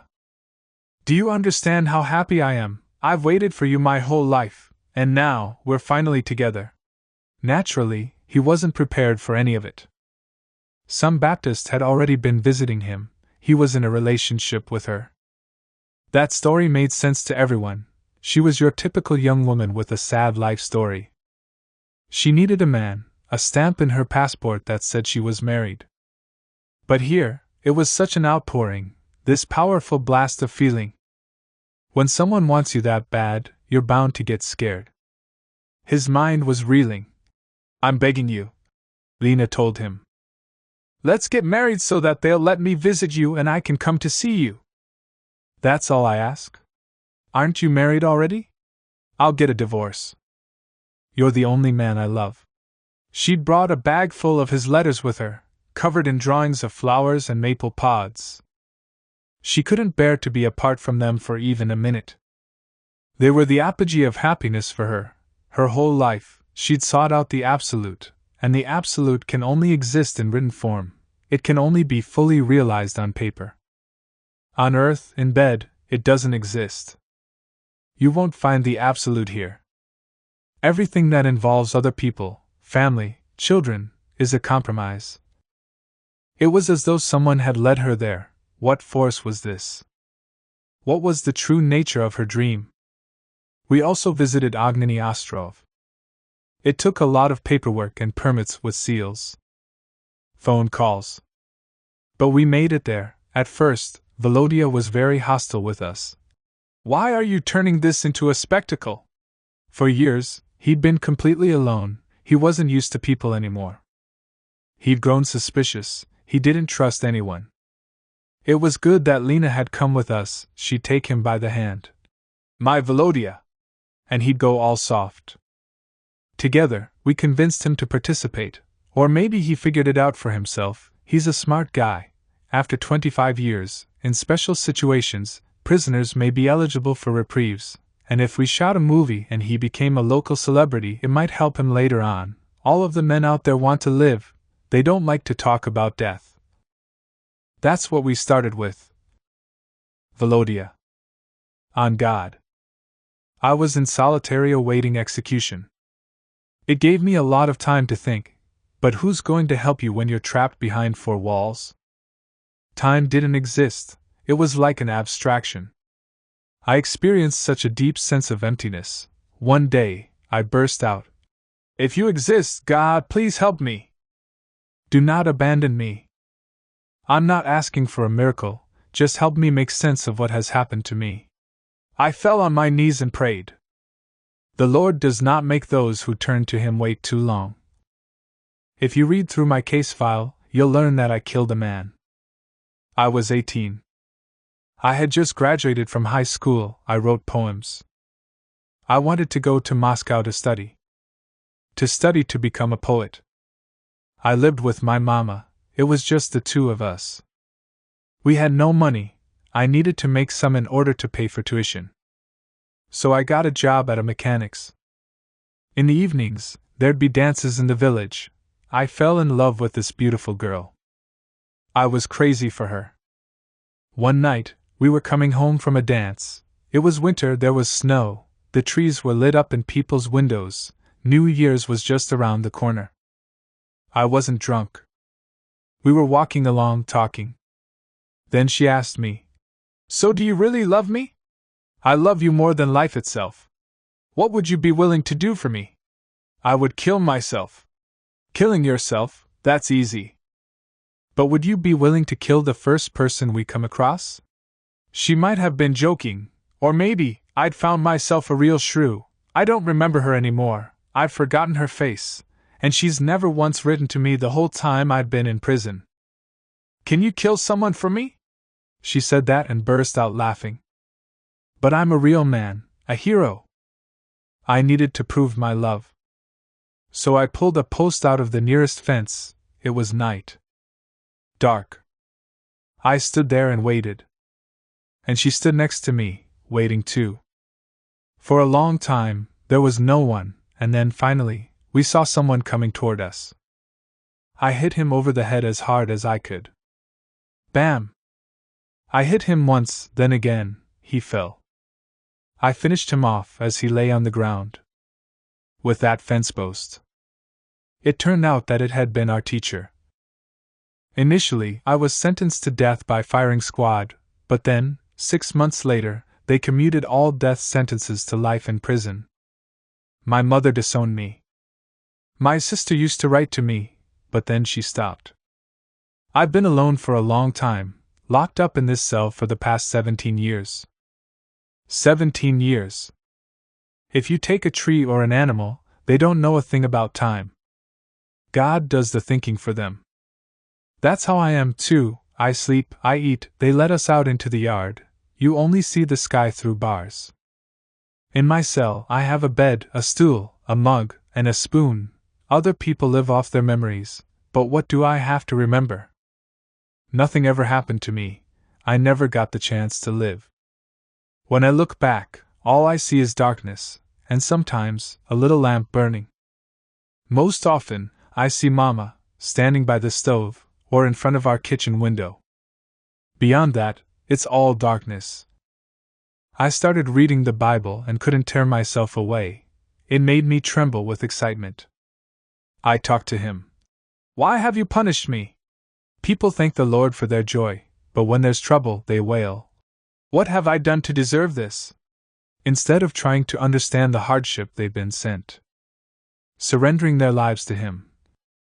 Then, suddenly, Lena appeared. She showed up and told me, I love you. An entire world opened up before me. I could imagine anything I wanted for myself. A family, kids. Out from the darkest night, I found myself in the brightest day. I was surrounded by light. I admit that the situation is crazy. She has a husband, 3 kids, and then she goes and declares her love to another man, writes him letters. If I were in her husband's place, well, I know what I would do. Who do you think you are? Some kind of saint? You can't have love without self-sacrifice. What kind of love would that be? I didn't know that women like her existed. How could I have learned that in prison? I thought that women were either decent or bitches and that was it. Then suddenly she appears, the kind of woman you lose sleep over. She'll come here, she'll laugh and cry. And she's always beautiful. Soon, we were legally married. Then we decided to have a real wedding. The prison has a prayer room. What if a guardian angel happened to glance in our direction? Before I met Lena, I hated all women. I thought that love was nothing but hormones. Desires of the flesh. But she's not afraid of that word, she uses it all the time. I love you. I love you. When she gets like that, I just sit there, unable to move. All of this, how do I put it? I'm not accustomed to happiness. Sometimes I believe her. I want to believe that it's true, that someone could love me, that the only difference between me and everyone else is the fact that they believe that they're good. But people don't actually know themselves, and if they found out what they were really like, they'd be terrified. Do you think I ever considered myself capable of, that a monster could leap out of me at any moment? Not in a million years. I thought I was a good person. Somewhere in Mama's house, you can find the notebooks full of my poems, that is, if she hasn't burned them. But other times I'll get scared. I've been alone for too long, I'm stuck in this state. Normal life seems very far away. I've grown mean and feral. What am I afraid of? I'm scared that our story is just a movie, and a movie is something that I don't need. You could say that I've only now started to live. We wanted to have a child, she got pregnant. But then she had a miscarriage. The Lord reminded me of my sins. It's scary, so scary that sometimes I want to kill myself, or I'm afraid of you, she says. But she doesn't leave. There's a film for you. There you go. From Prison Conversations. It's madness. Madness. The girl ought to see a shrink. I've only ever read about women like her in books, the wives of the Decembrists, pure literature. In real life, Lena is the only one I've ever encountered. Of course, I didn't believe it at first. Maybe she's just crazy. But then something inside me flipped. People thought Jesus was crazy too. Why, she's more sane than anyone. One night, I couldn't sleep a wink, thinking about her. I remembered I too had once known a woman who loved me madly. This is her cross. She picked it up and bears it. A true Russian woman. I know that Volodya, the groom. He's the same kind of bastard as I am. I'm afraid for her. She's not the kind of person to get married and then drop it. She will do her best to be his wife. But what can he provide for her? We don't have the opportunity to give anyone anything. And in my eyes the boy's dripping in blood. The only thing we can do is not take from people, not accept any sacrifices made in our names. Our whole life's purpose now is not to take anything. When you take things, it's like you're robbing someone all over again. But she's a happy person. And she's not afraid of being happy. In the Bible, God isn't called goodness or justice, God is love. Even the chaplain, he comes here and reaches his hand through the bars, but then he withdraws it as quickly as possible. He doesn't notice, but I do. I understand there's blood on my hands, but she decided to marry a murderer, entrust herself to him, she wants to share everything with him. Now every one of us thinks, that means there might still be some hope for me. It would be so much harder for me in here if I had never heard of her. What does the future hold for them? I wouldn't pay a fortune teller a single kopeck to find out. You boneheads! Do you really believe in miracles? Life is no white ship with snow white sails. It's all a pile of chocolate-covered shit. The thing she's looking for, what she actually needs, is not something anyone on earth could ever give her. Only God. They got married in the prison. Everything was just as Lena had imagined. Sparkling candles, gold rings, the church choir sang, "Rejoice, O Isaiah." The priest, "Do you, Vladimir, of your free and good will and firm resolve take this Yelena, who you see before you, to be your wife?" The groom, "I do, honest father." The priest, "Did you promise to marry any other?" The groom, "I did not, honest father." The priest, "Do you, Yelena, of your free and good will and firm resolve take this Vladimir, who you see before you, to be your husband?" The bride, "I do, honest father." The priest, "Did you promise to marry any other?" The bride, "I did not, honest father." Lord, have mercy on them! As told by filmmaker Irina Vassilieva. A year later, Irina Vassilieva and I met again. They played our film on TV, we received letters from viewers. At first I was excited, but something is wrong with the world we live in. It's like that old joke, mankind is good, but the people are mean. Some stick out. I'm for the death penalty and recycling human waste. Brutes like your Superman murderer ought to be publicly drawn and quartered on Red Square. With breaks for Snickers ads, they should be killed for their organs, used as human subjects for testing out new drugs and chemicals. If you look in Dow's dictionary, you will find that the word for goodness comes from the verb that means to live in plenty, with many goods. It's when your life has dignity and stability. We don't have any of those things here. Evil doesn't come from God. In the words of Saint Anthony, God is not responsible for evil. He gave man the gift of reason, the ability to know the difference between good and evil. But there were others too, beautiful letters like this one. After watching your film, I started believing in love. I think God exists, after all. A document is an intrigue and a trap. For me, the documentary genre has one, I would call it, birth defect. The film is finished, but life goes on. My protagonists aren't fictional, they're real, living people. They aren't dependent on me, my will, ideas, or my professionalism. My presence in their lives is incidental and temporary. I'm not as free as they are. If I could, I would devote my entire life to filming a single person. Or just one family day in, day out.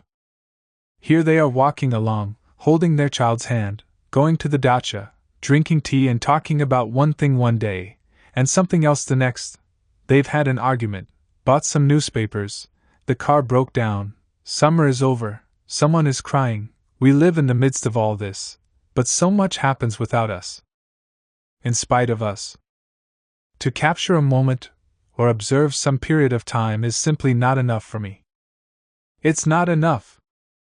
I can't tear myself away. I don't know how to. I become friends with the people I film. I write to them. I call them. We see each other. For a long time I'll shoot additional material, watching new scenes unfold before my eyes. I have dozens of films of this extra footage. One of them is about Yelena Razdieva. There's a whole notebook full of material. Something like a script for a movie that will never be made.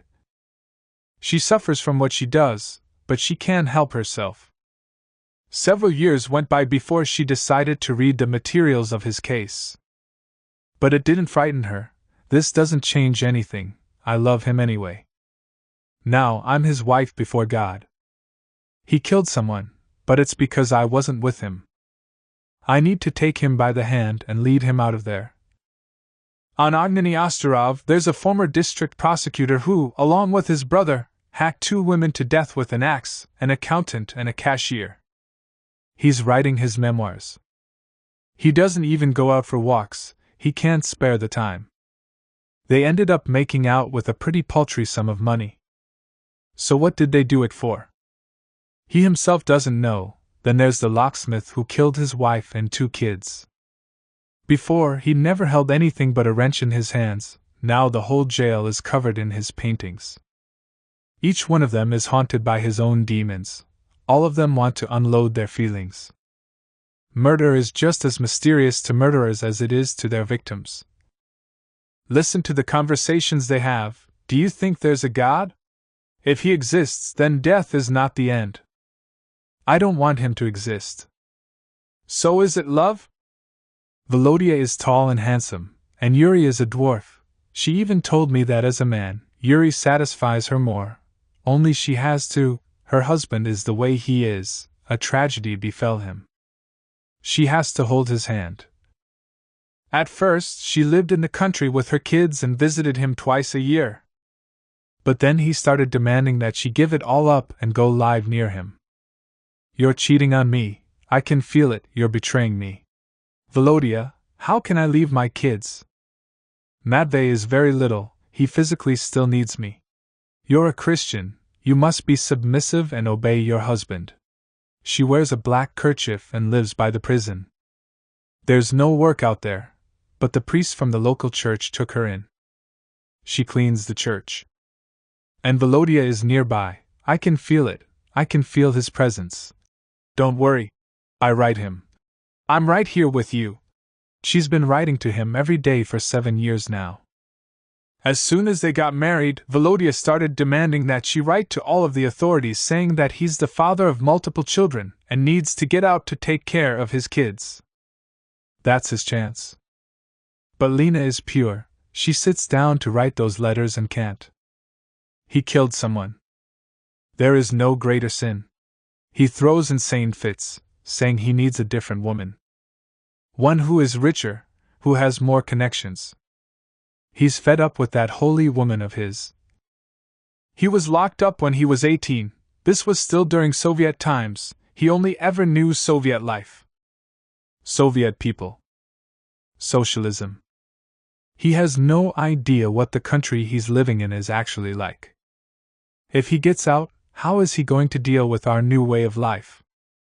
How will it hit him? He has no profession, his relatives have all turned their backs on him. And he's an angry guy. One time in jail, he got in a fight with one of his fellow inmates, and nearly ripped the guy's throat out. Lena knows that she'd have to take him somewhere far away from people. She dreams of him becoming a logger. Living in the forest. As she puts it, among the trees and worthless beasts. More than once, she's told me, his eyes got so cold, it was like they were empty. One day, he's going to kill me. I know what his eyes will be like when he's killing me.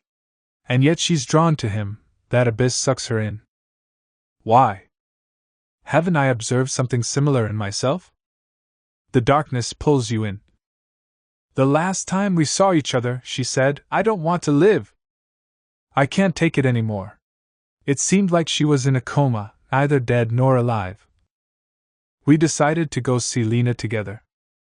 But suddenly she disappeared. She didn't respond to anything. There were rumors that she'd moved to a remote skeet and was living among drug addicts and people with AIDS. Many of those who live there take vows of silence. A chronicle of events.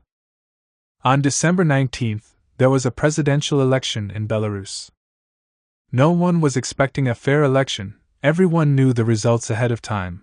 President Lukashenko, who had run the country for the past 16 years, would win again. They laugh at him in the global press, call him the potato dictator, but the reality is that he's taken his own people hostage.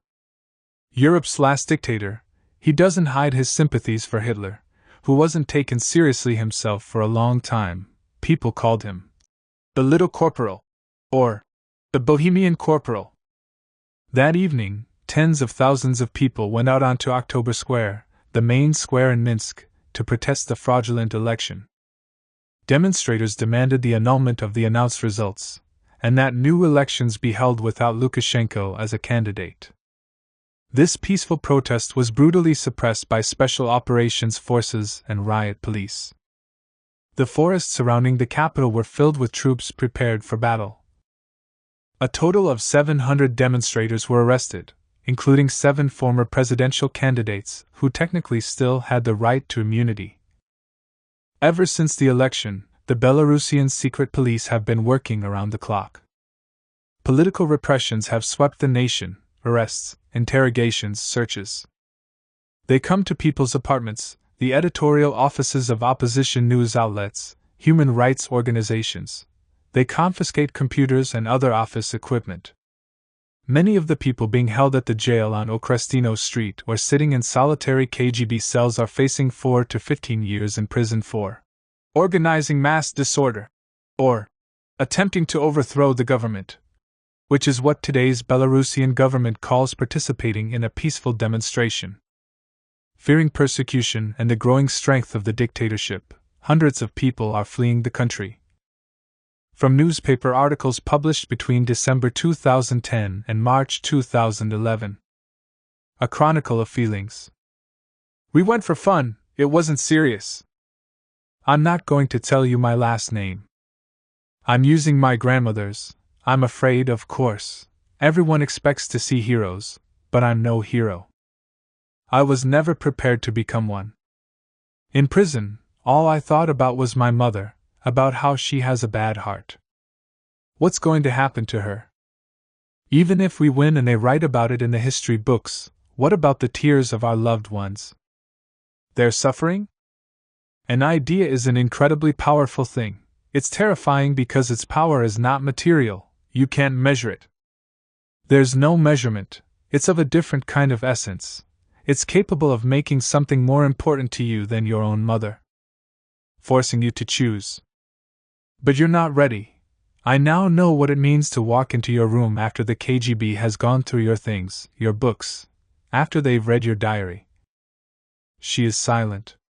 I was on my way to meet you when my mother called. I told her that I was meeting with a famous writer, and she broke down in tears. Don't say anything. Don't tell any stories. Only strangers support me, my relatives, the people closest to me, do not. But they do love me. Before the protest, we were hanging out at the dormitory debating about life in general and also the topic of the day: who's going to the protest and who isn't. You want me to recall what we talked about, right? It went something like this. Are you going to go? No. They'll kick me out of university and force me to join the army. Have me running around with a machine gun. If I get kicked out, my father will make me get married immediately. Enough talk, it's time to do something. If everyone is too afraid. You want me to turn into Che Guevara? Those were the words of my ex-boyfriend. More about him later. It's a breath of freedom. I'm going because I'm sick of living under a dictatorship. They consider us mindless beasts. I for one am no hero. I want to finish school, read books. You know what they say about Soviets. They're as mean as dogs and silent as fish. I'm the little man. I have no power over anything. I never vote.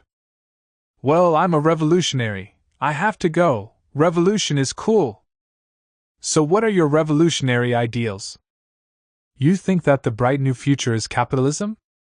Glory to the Latin American Revolution. When I was 16, I was really hard on my parents. They were always afraid of something because of my father's career. I thought they were dumb. We knew what's up. We'll be on the streets. We'll tell them what we really think. Now I'm just like them, a conformist. A real conformist. According to Darwin's theory, it's not the strongest who survive, but those who are the best adapted to their environment. Average people are the ones who survive and carry on the human race. Going means being a fool, and not going is even worse. Who told you sheep that revolution means progress? I'm for evolution. Whites, reds, I don't give a shit about any of it. I'm a revolutionary. It's hopeless. The war machines will show up full of boys in uniform, you'll get hit over the head with a club, and that's how the story ends. The authorities need to maintain their iron grip. Go fuck yourself, Comrade Mauser. I never promised anyone I'd be a revolutionary. I want to graduate from university and start my business. Mind blown. Fear is an illness. We went for fun, it wasn't serious. We were laughing, singing. All of us were really into each other that day, everyone was so excited. Some people walked with posters, others with guitars. Our other friends would call us and tell us what they were saying online, keeping us in the loop. That's how we learned that the courtyards downtown were filled with military vehicles, soldiers, and police. That troops were surrounding the city, we believed it, but at the same time, we didn't. Our mood changed from moment to moment, but there was no fear. Fear had completely evaporated. First of all, look at how many people came. There were tens of thousands. All kinds of people. There had never been so many of us before. I can't remember ever seeing that many people, and second of all, we were at home. This was our city. Our country. Our rights are clearly laid out in the Constitution: freedom of assembly, protests, demonstrations, rallies, freedom of speech. There are laws. We're the first generation that's never been scared. Never been flogged. Never been shot at. So what if they put us in jail for 15 days? That's nothing. Something to write about in your blog. We can't let the authorities believe we're just a flock of sheep that blindly follows the shepherd. That we have TVs for brains. Just in case, I had a mug with me, because I'd heard that in jail there's only one mug for every 10 people. I'd also brought an extra warm sweater and 2 apples. Walking along, we took lots of pictures. We wanted to remember that day. We were wearing Christmas masks and had these funny light-up bunny ears, toys made in China. Christmas was right around the corner. It was snowing. What a beautiful night. I didn't see a single drunk person. If anyone spotted a can of beer, it was immediately taken away and poured out. We noticed this guy on the roof of a building. Check it out, a sniper! A sniper! That really got us going. We waved to him. Come down! Jump! It was so cool. Before, I'd been apathetic about politics. I never thought that there could be feelings like this and that I could experience them. The only thing that comes close is music. Music is everything, it's irreplaceable. But this was incredible. There was a woman walking next to me. Why didn't I ask her last name? You could have written about her. I was busy with other things, having fun. It was all so new to me. This woman was marching with her son who looked to be about 12. A school kid. A police colonel noticed her and started yelling at her through his megaphone, practically swearing, calling her a bad mother. Saying she's crazy. And everyone started applauding her and her son. It happened spontaneously, no one planned it. That's so important to me, so important to know about, because we're always embarrassed. The Ukrainians had the Orange Revolution, the Georgians had the Rose Revolution. But people laugh at us, calling Minsk a communist capital, the last dictatorship in Europe. Now I can at least be proud of the fact that we went out there. We hadn't been too afraid. That's what's most important, the most important thing. We stood there, us and them. Face to face. One kind of people pitted against the other. It was a strange sight. One side had posters and portraits, and the other side was in full military regalia, with shields and clubs. These burly guys. Broad-shouldered hunks. Were they really about to start beating us? Beating me? They were my age, my peers, my admirers. Literally. There were boys I knew from my village among them, of course they were there. A lot of people from our village who went to Minsk ended up in the police, Koka Latushka, Alek Kaznikov, regular guys. No different from us, except that they were in uniform. Were they really going to advance on us? It was hard to believe, impossible. We laughed and teased them.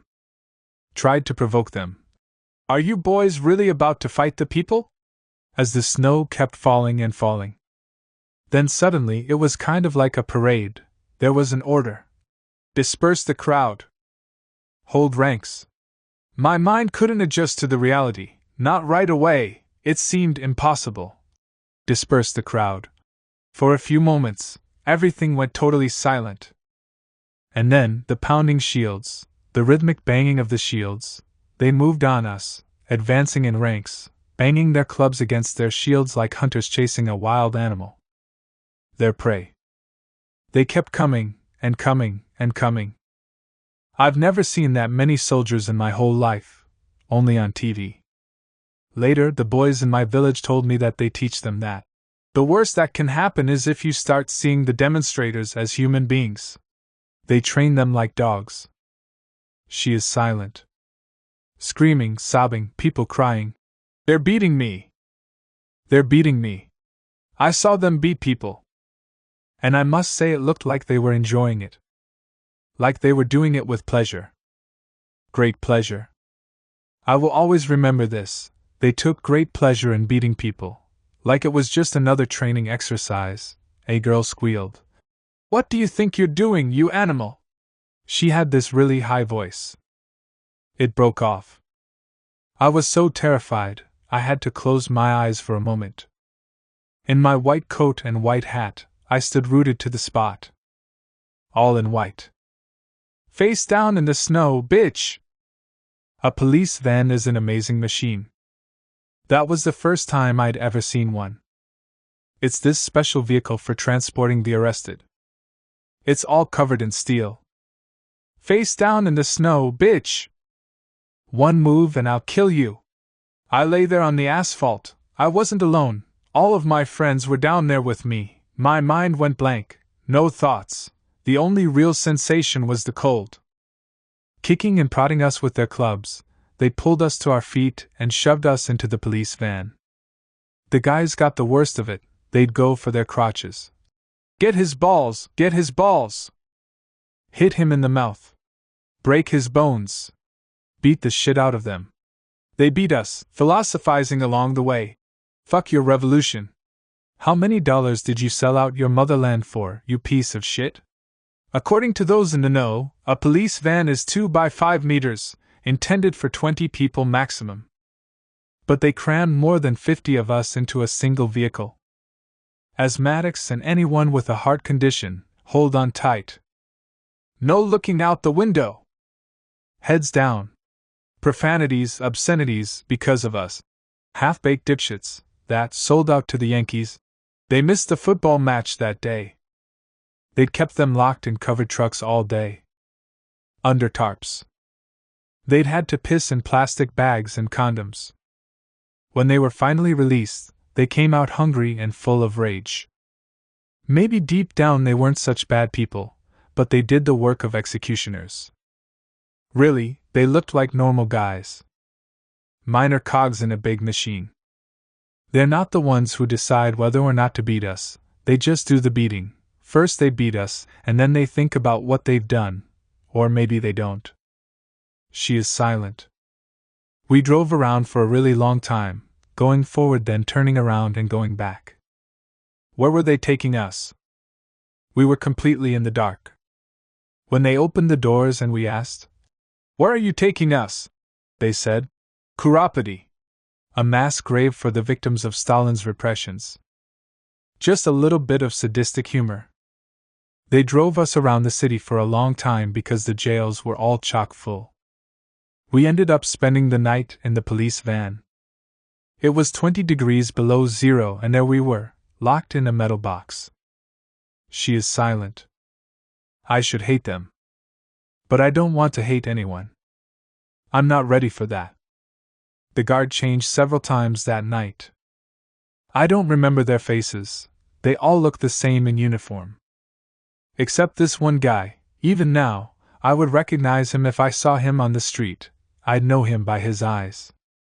He wasn't young or old, just a regular man, nothing special. But what was he doing? He'd open the doors of the police van and leave them open for long stretches because he liked it when we'd all start shivering. Everyone was just in their jackets, cheap boots, fake fur.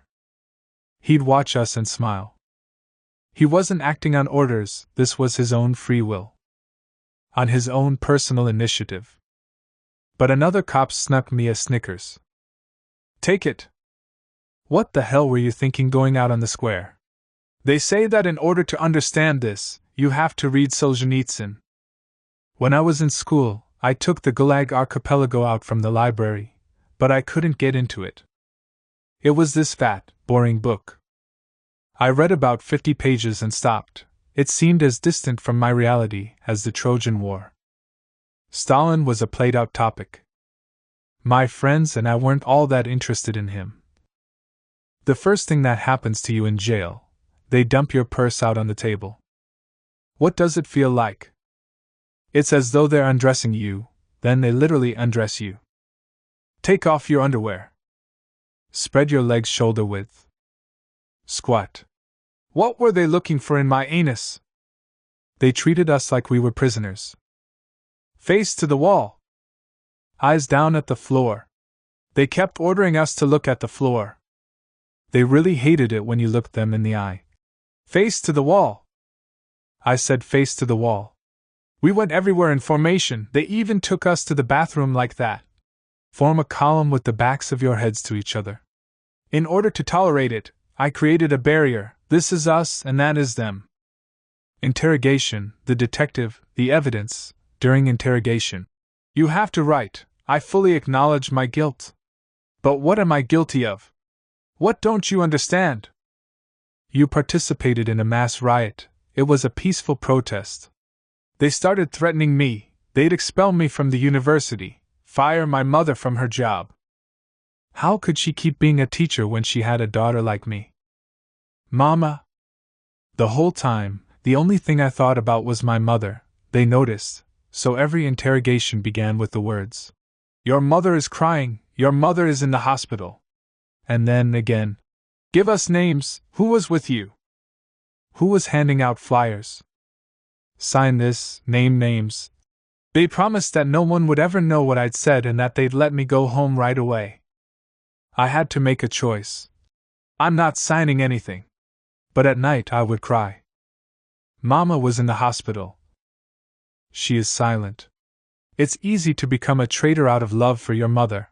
I don't know if I could have endured another month in there. They'd laugh at me. What's it going to be, Zoya Kosmodymianskaya? These young, cheerful guys. She is silent. I was scared. We all went to the same stores, sat in the same cafes, rode the metro together. We were together everywhere. In normal everyday life, there's no clear boundary between us and them. What makes them different? Silence. I used to live in a good, kind world, but it no longer exists, and it never will ever again. I ended up spending a month in a jail. That entire time, I never once looked in a mirror.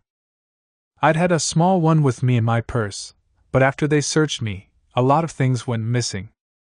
My wallet and cash, too. I was always thirsty. Unbearably thirsty. They only ever gave us something to drink with our meals, the rest of the time it was, there's water in the toilet. And laughter.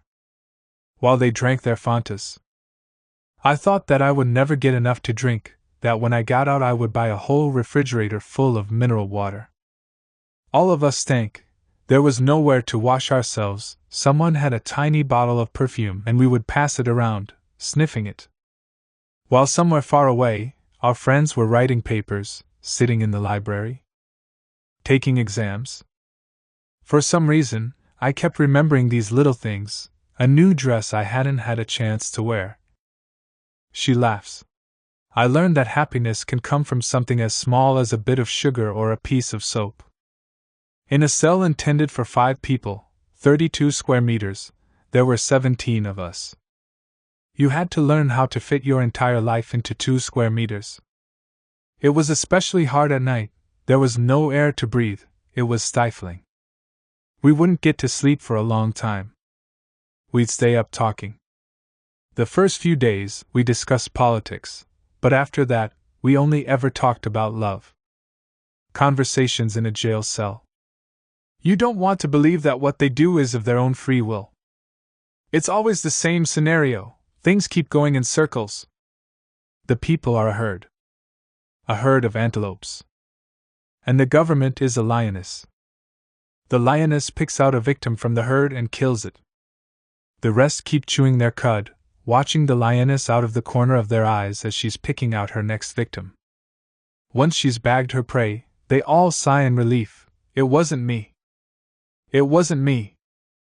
I can keep living. I loved learning about the revolution at the museum. I have a romantic bent. I made believe that I was in that fairy tale. No one had called on me to go. I went to the square on my own. I wanted to see for myself how people actually brought about revolution. For that, I got clubbed in the head and the kidneys. It was mostly young people who came out. They call it a children's revolution. That's what they're saying now. Our parents stayed home. They sat in their kitchens talking about how we'd gone out there. Worrying. They were scared, but we have no memories of the Soviet era. We've only read about the communists in books. We didn't have that fear. Minsk has a population of 2 million, and how many of us were out there? 30,000 tops. But even more people were watching us, on their balconies, honking their horns, bolstering us. Come on, guys, you can do it. Go on. There are always more people sitting in front of their TVs and drinking beer. That's how the majority of people are, and as long as it's only us educated romantics out in the streets, it's not a real revolution. Do you really think the only thing holding all this together is fear? The police with their clubs? You're wrong. The victim and the executioner have an arrangement. That's something left over from communist times. There's a silent pact. A contract. The great unspoken agreement. The people understand everything, but they keep quiet.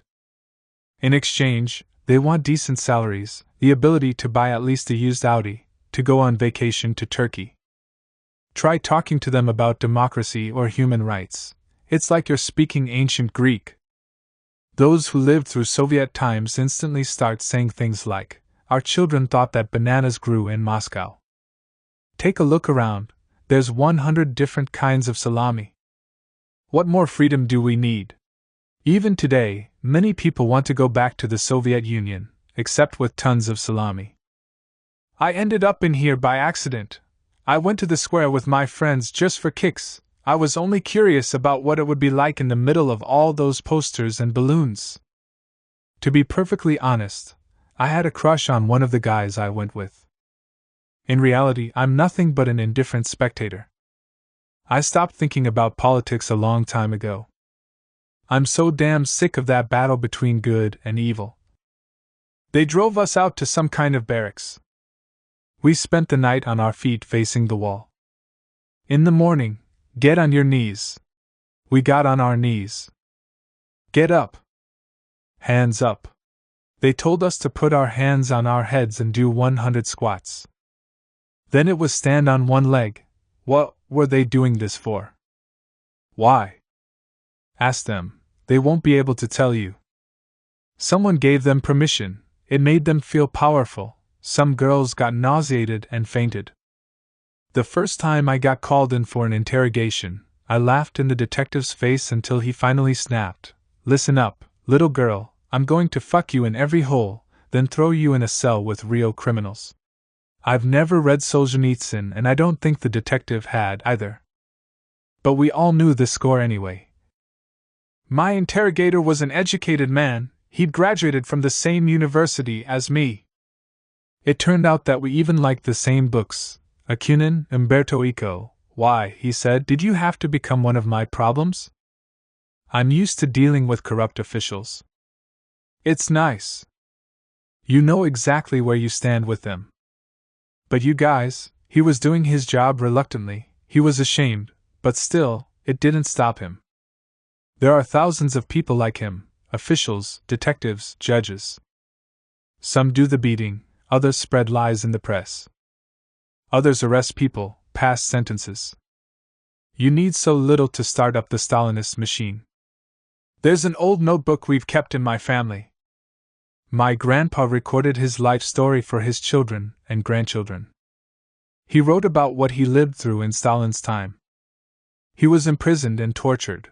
They would put him in a gas mask and turn off the oxygen. Or they'd strip him and put a metal rod or a doorknob into his rectum. I was in 9th grade when my mother gave me the notebook. You're old enough now. You have to know this. But I didn't understand what for.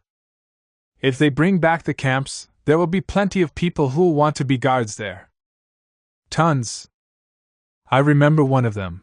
When you looked him in the eye, he seemed like a normal person, except that he was foaming at the mouth. They moved like sleepwalkers, as though they were in a trance. They kept swinging left, right. One man fell down and they put a shield on top of him and started dancing on it. These meatheads, 2 meters tall, 80 or 100 kilos each, you know, they feed them well. Those riot police and special ops boys, they really are special. They're like Ivan the Terrible's oprichniks. You don't want to believe that what they're doing is of their own free will. You resist the thought with all your might. You fight it with the last of your strength. They need to eat. It's just some guy. All he's seen of life was school and then the army. Now he makes more money than a professor. Afterward, it's always the same old story. Like clockwork, he'll say he was acting on orders. They didn't know anything. It has nothing to do with them. Even today, they find 1,000 excuses. Who's going to feed my family? I took an oath. I couldn't break ranks even if I'd wanted to. You can do this with anyone. Or at least with a lot of people. I'm only 20 years old. How am I supposed to live now? I'm worried that when I get out and go into the city, I'll be too scared to raise my eyes off the ground. You're having a revolution. Over here, we're living under the Soviet regime. They released us at night.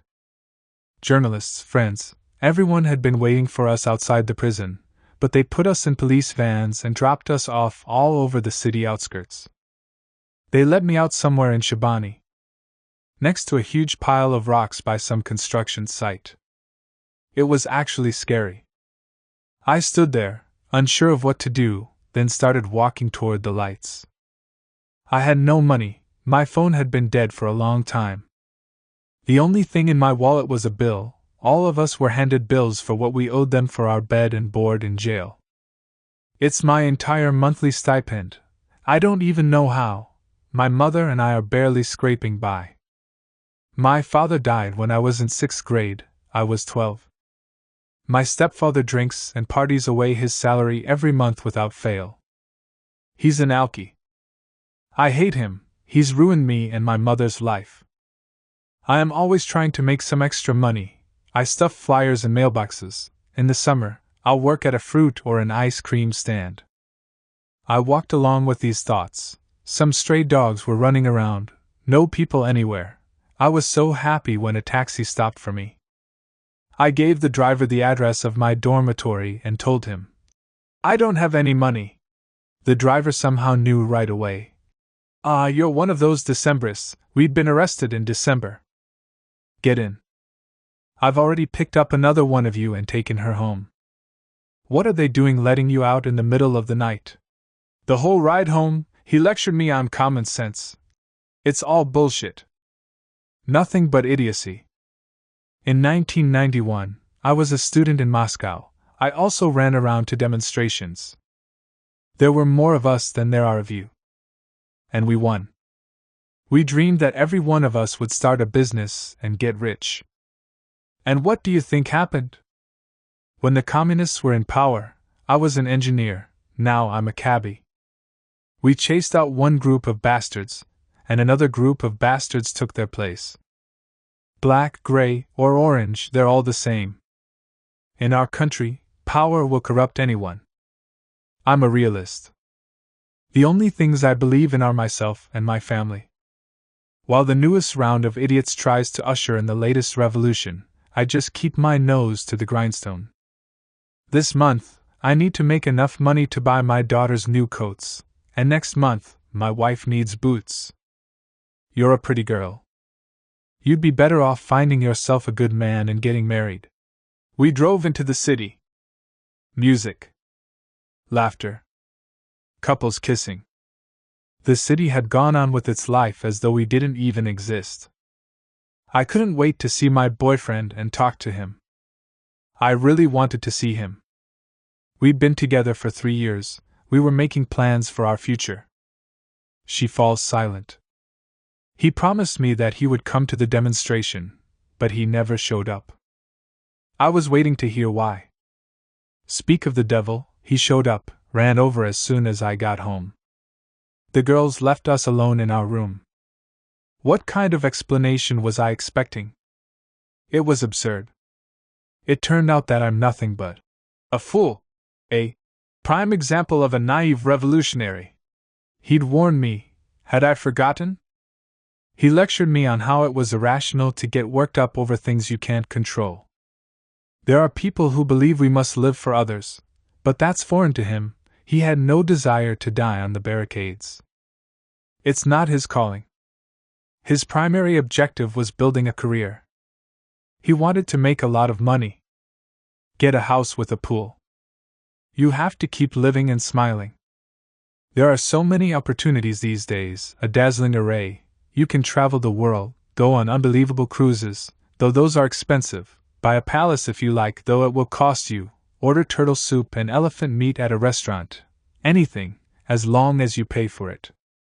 Cash money. The big bucks. As my physics teacher always said, my dear students, just remember that money solves all problems, even differential equations. It's the cold hard truth. She is silent. But what about ideals? They don't exist? Maybe you know something about them? After all, you write books. Silence. At a general assembly, they expelled me from the university. Everyone raised their hands to vote. Everyone except for my favorite elderly professor. Afterward, he was taken away in an ambulance. When no one was looking, my friends comforted me. Don't be mad, it's just that the dean threatened us. He said that if we didn't vote against you, they'd kick us out of the dorms. True heroines. I bought a ticket home. When I'm in the city, I miss my village. Although I'm not quite sure which village I miss, it's probably the village of my childhood. The village where Papa would take me along to watch him take out the frames from the beehives, heavy with honey. First, he would fill them with smoke so that the bees would fly away and wouldn't sting us. When I was little, I was funny. I thought that bees were little birds. She is silent. Do I still like the village? People here live the same way year in and year out. They dig for potatoes in their vegetable patches, crawl around on their knees. Make moonshine. You won't find a single sober man after dark. They all drink every single day. They vote for Lukashenko and mourn the Soviet Union. The undefeatable Soviet army. On the bus, one of our neighbors sat down next to me. He was drunk. He talked about politics. I would beat every moron Democrat's face and myself if I could. They let you off easy. I swear to God. All of them ought to be shot. I wouldn't have given it a second thought. America is behind all this, they're paying for it, Hillary Clinton, but we're a strong people. We lived through perestroika, and we'll make it through another revolution. One wise man told me that the kikes are the ones behind it. The whole bus supported him. Things wouldn't be any worse than they are now. All you see on TV are bombings and shootings everywhere. Finally, I got home. I opened the door. My mother was sitting in the kitchen scrubbing dahlia bulbs. They'd frozen and gone a bit rotten because they're so finicky. Afraid of the cold. I sat down to help her just like I used to do when I was little. So what's going on out there in the capital? Was the first thing out of Mama's mouth. On TV, they showed a whole sea of people shouting things against the government. Lordy! It was terrifying. We got so scared out here, we thought that war was about to break out. Some people's sons are in the riot police, other people's kids were the students shouting in the square. In the papers, they call them terrorists and gangsters. People around here believe what they read in the papers. You're having a revolution, over here, we're living under the Soviet regime. The house smelled like valerian. I learned all the village gossip. 2 men in plainclothes showed up in a car and took Yurka Shvd, a farmer, away in the middle of the night, just like they'd come for my grandpa in 1937. Ransacked his house. Confiscated his computer. A nurse, Anya, had been fired because she'd gone to Minsk for the demonstration and signed up with an opposition party. She has a little kid. Her husband got drunk and beat her. You little oppositionist! The mothers of the boys who served in the Minsk police were going around bragging about the big bonuses their sons received. About how they brought home gifts. She is silent. The people have been split in two. I went to a dance at the club and no one would ask me to dance all night because I'm a terrorist. People were scared of me. We ran into each other again a year later on the Moscow-Minsk train. Everyone else had been asleep for a while. We stayed up talking. It can turn red, too. I'm a student in Moscow now. My friends and I go to protests together. It's so cool. I like the faces of the people I see there. They remind me of the faces I saw when we went out on the square in Minsk. That day, I didn't recognize my city or my people. They were different. Different people. I miss home, I miss it terribly. I can never sleep on the train back to Belarus. I'm always half asleep, half awake. Sometimes I find myself in jail, sometimes in the dorms. Everything comes back to me, men and women's voices. They stretched me, pulled my legs over my head. They put a piece of paper on top of my kidneys so that they wouldn't leave marks and started beating me with a plastic water bottle. He would put a plastic bag or a gas mask over my head. You know the rest. Naturally, I would lose consciousness after a couple of minutes. And him, he had a wife and kids back home. He was a good husband. A good father. They kept beating and beating and beating and beating me, with their boots, their shoes, their sneakers. You think the only things they teach them how to do are parachute and fast rope out of helicopters? They use the same textbooks as they did in Stalin's time. In school, they told us, read Bunin and Tolstoy, those books save people.